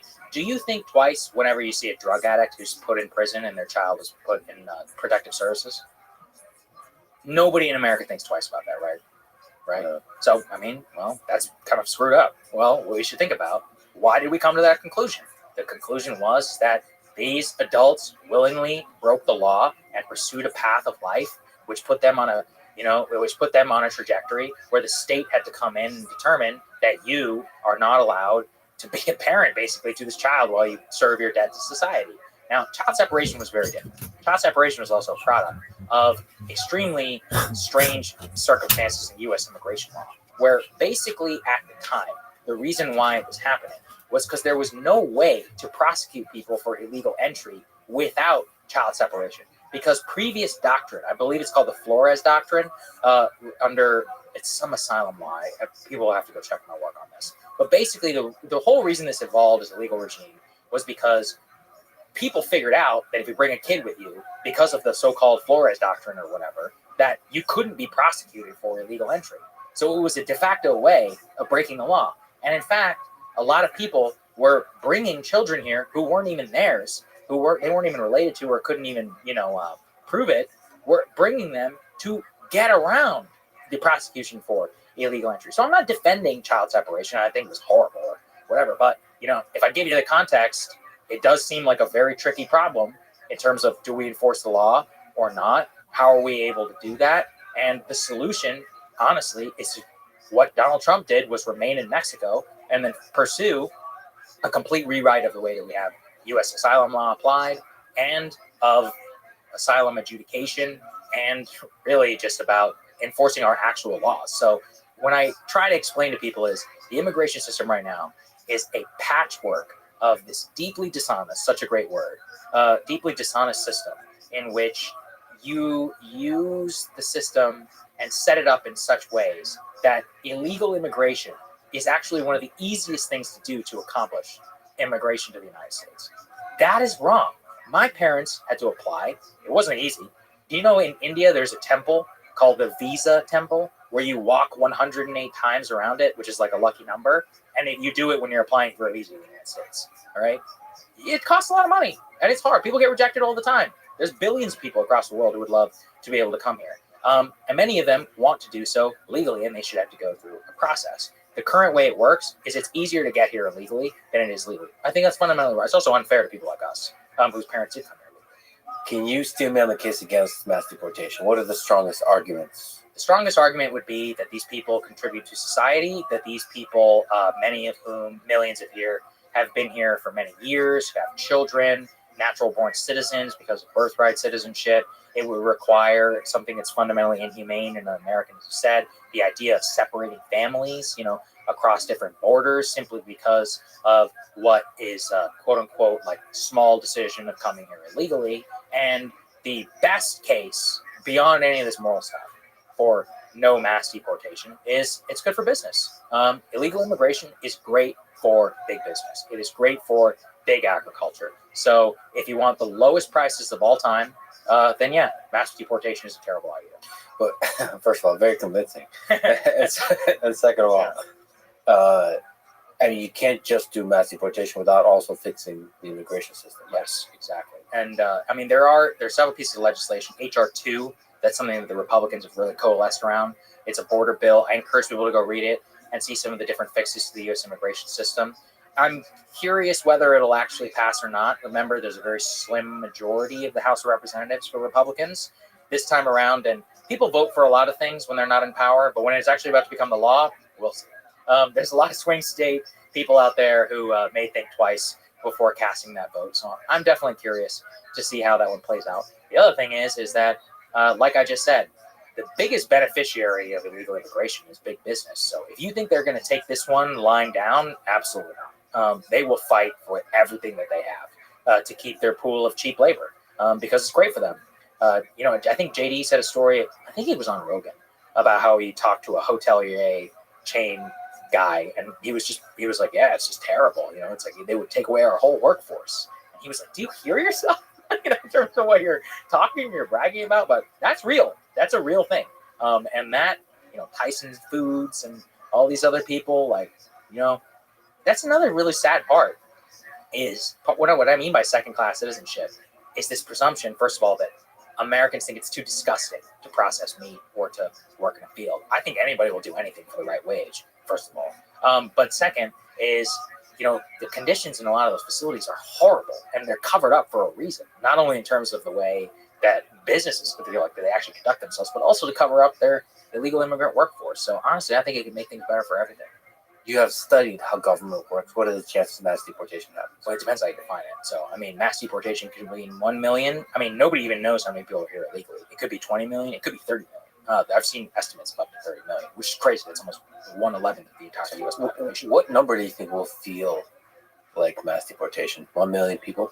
1 million people is a lot. I mean, That's a lot of think people. about it, it's a lot. I mean, but the crazy part is that's only 1/12 of what Joe Biden led for the country. So it's one of those that just to give people the scale of what it will all look like. Do I think mass deportation will happen? It depends on the definition. Will 1 million over 4 years? Yeah, I feel relatively confident.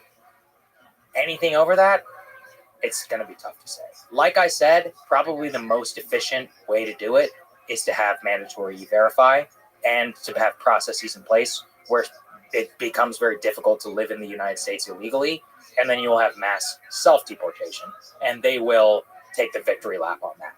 But actual, like, rounding millions of people up and putting them in deportation facilities and then arranging flights to God knows all across the globe, that's a logistical nightmare. It also costs a lot of money.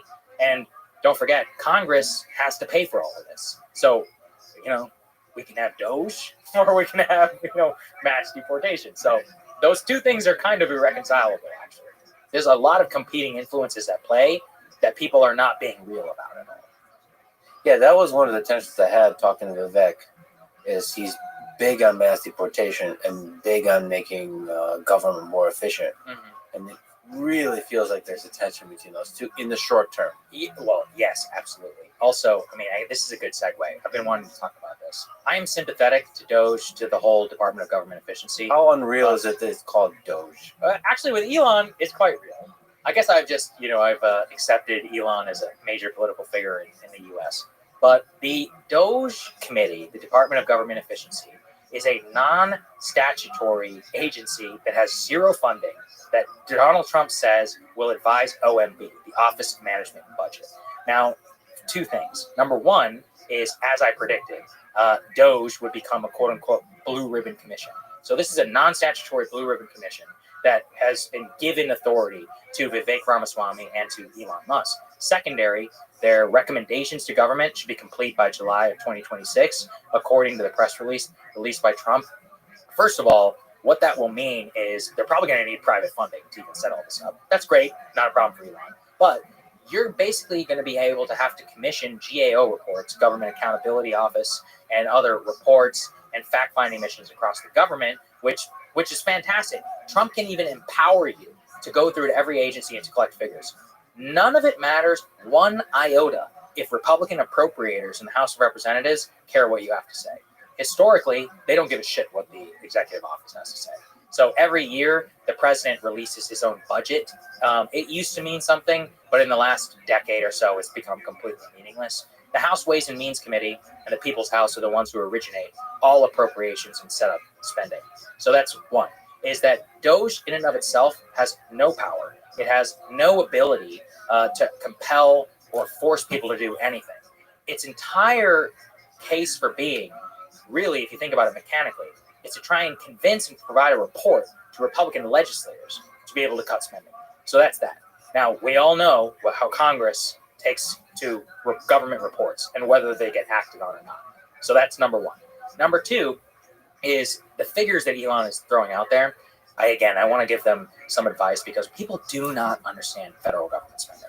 The absolute vast majority of government spending is entitlement programs like Social Security and Medicare, which are untouchable under Donald Trump and the most politically popular programs in the world, and military spending.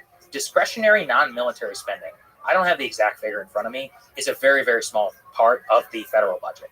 Now, within that small slice, about 90% of that 8 is bipartisan and is supported by like everybody. NOAA, the hurricane guys, like people like that. People who are flying into the eye of the hurricane, people who are government inspectors of X, Y, and Z. The parts that are controversial that you're actually able to touch, things like welfare programs, like food stamps, is an extraordinary small slice. So what's the number you put out there? 5 trillion, something like that. There is only one way to do that. And realistically, under the current thing, you have to radically change the entire way that the Pentagon buys everything. And I support that, but I just want to be very, very clear. But I haven't seen enough energy around that. There's this real belief in the U.S. that we spend billions on all of these programs. They're doing complete bullshit. But like the truth, the absolute vast majority of it is military spending and entitlements. Trump has made clear entitlements are off the table. It's not going to happen. So the way that you're going to be able to cut realistically military spending over a decade-long period is to really change the way that the United States procures military equipment, hands out government contracts. Elon actually does have the background to be able to accomplish this because he has had to wrangle with SpaceX and the bullshit that Boeing's been pulling for over a decade. But I really want everybody's expectations to be very set around this. Just remember, non-statutory, blue ribbon. So if he's serious about it, I just laid out all of these hurdles that he's going to have to overcome. And I'm not saying him and Vivek aren't serious dudes, but you got to really know this to be able to accomplish this. So you just laid out the reality of how Washington works. To give the counterpoint that I think you're probably also rooting for is that one is a statement like Peter Thiel said, don't bet against Elon. Sure. One of the things that you don't usually have with Blue Ribbon is the kind of megaphone that Elon has. True. And I would even set the financial aspects aside.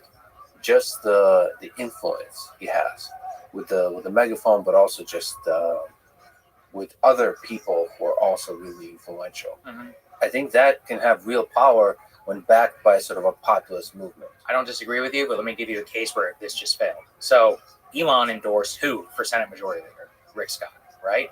Who got the least amount of votes in the U.S. Senate for GOP leader? Rick Scott. John Thune is the person who got it.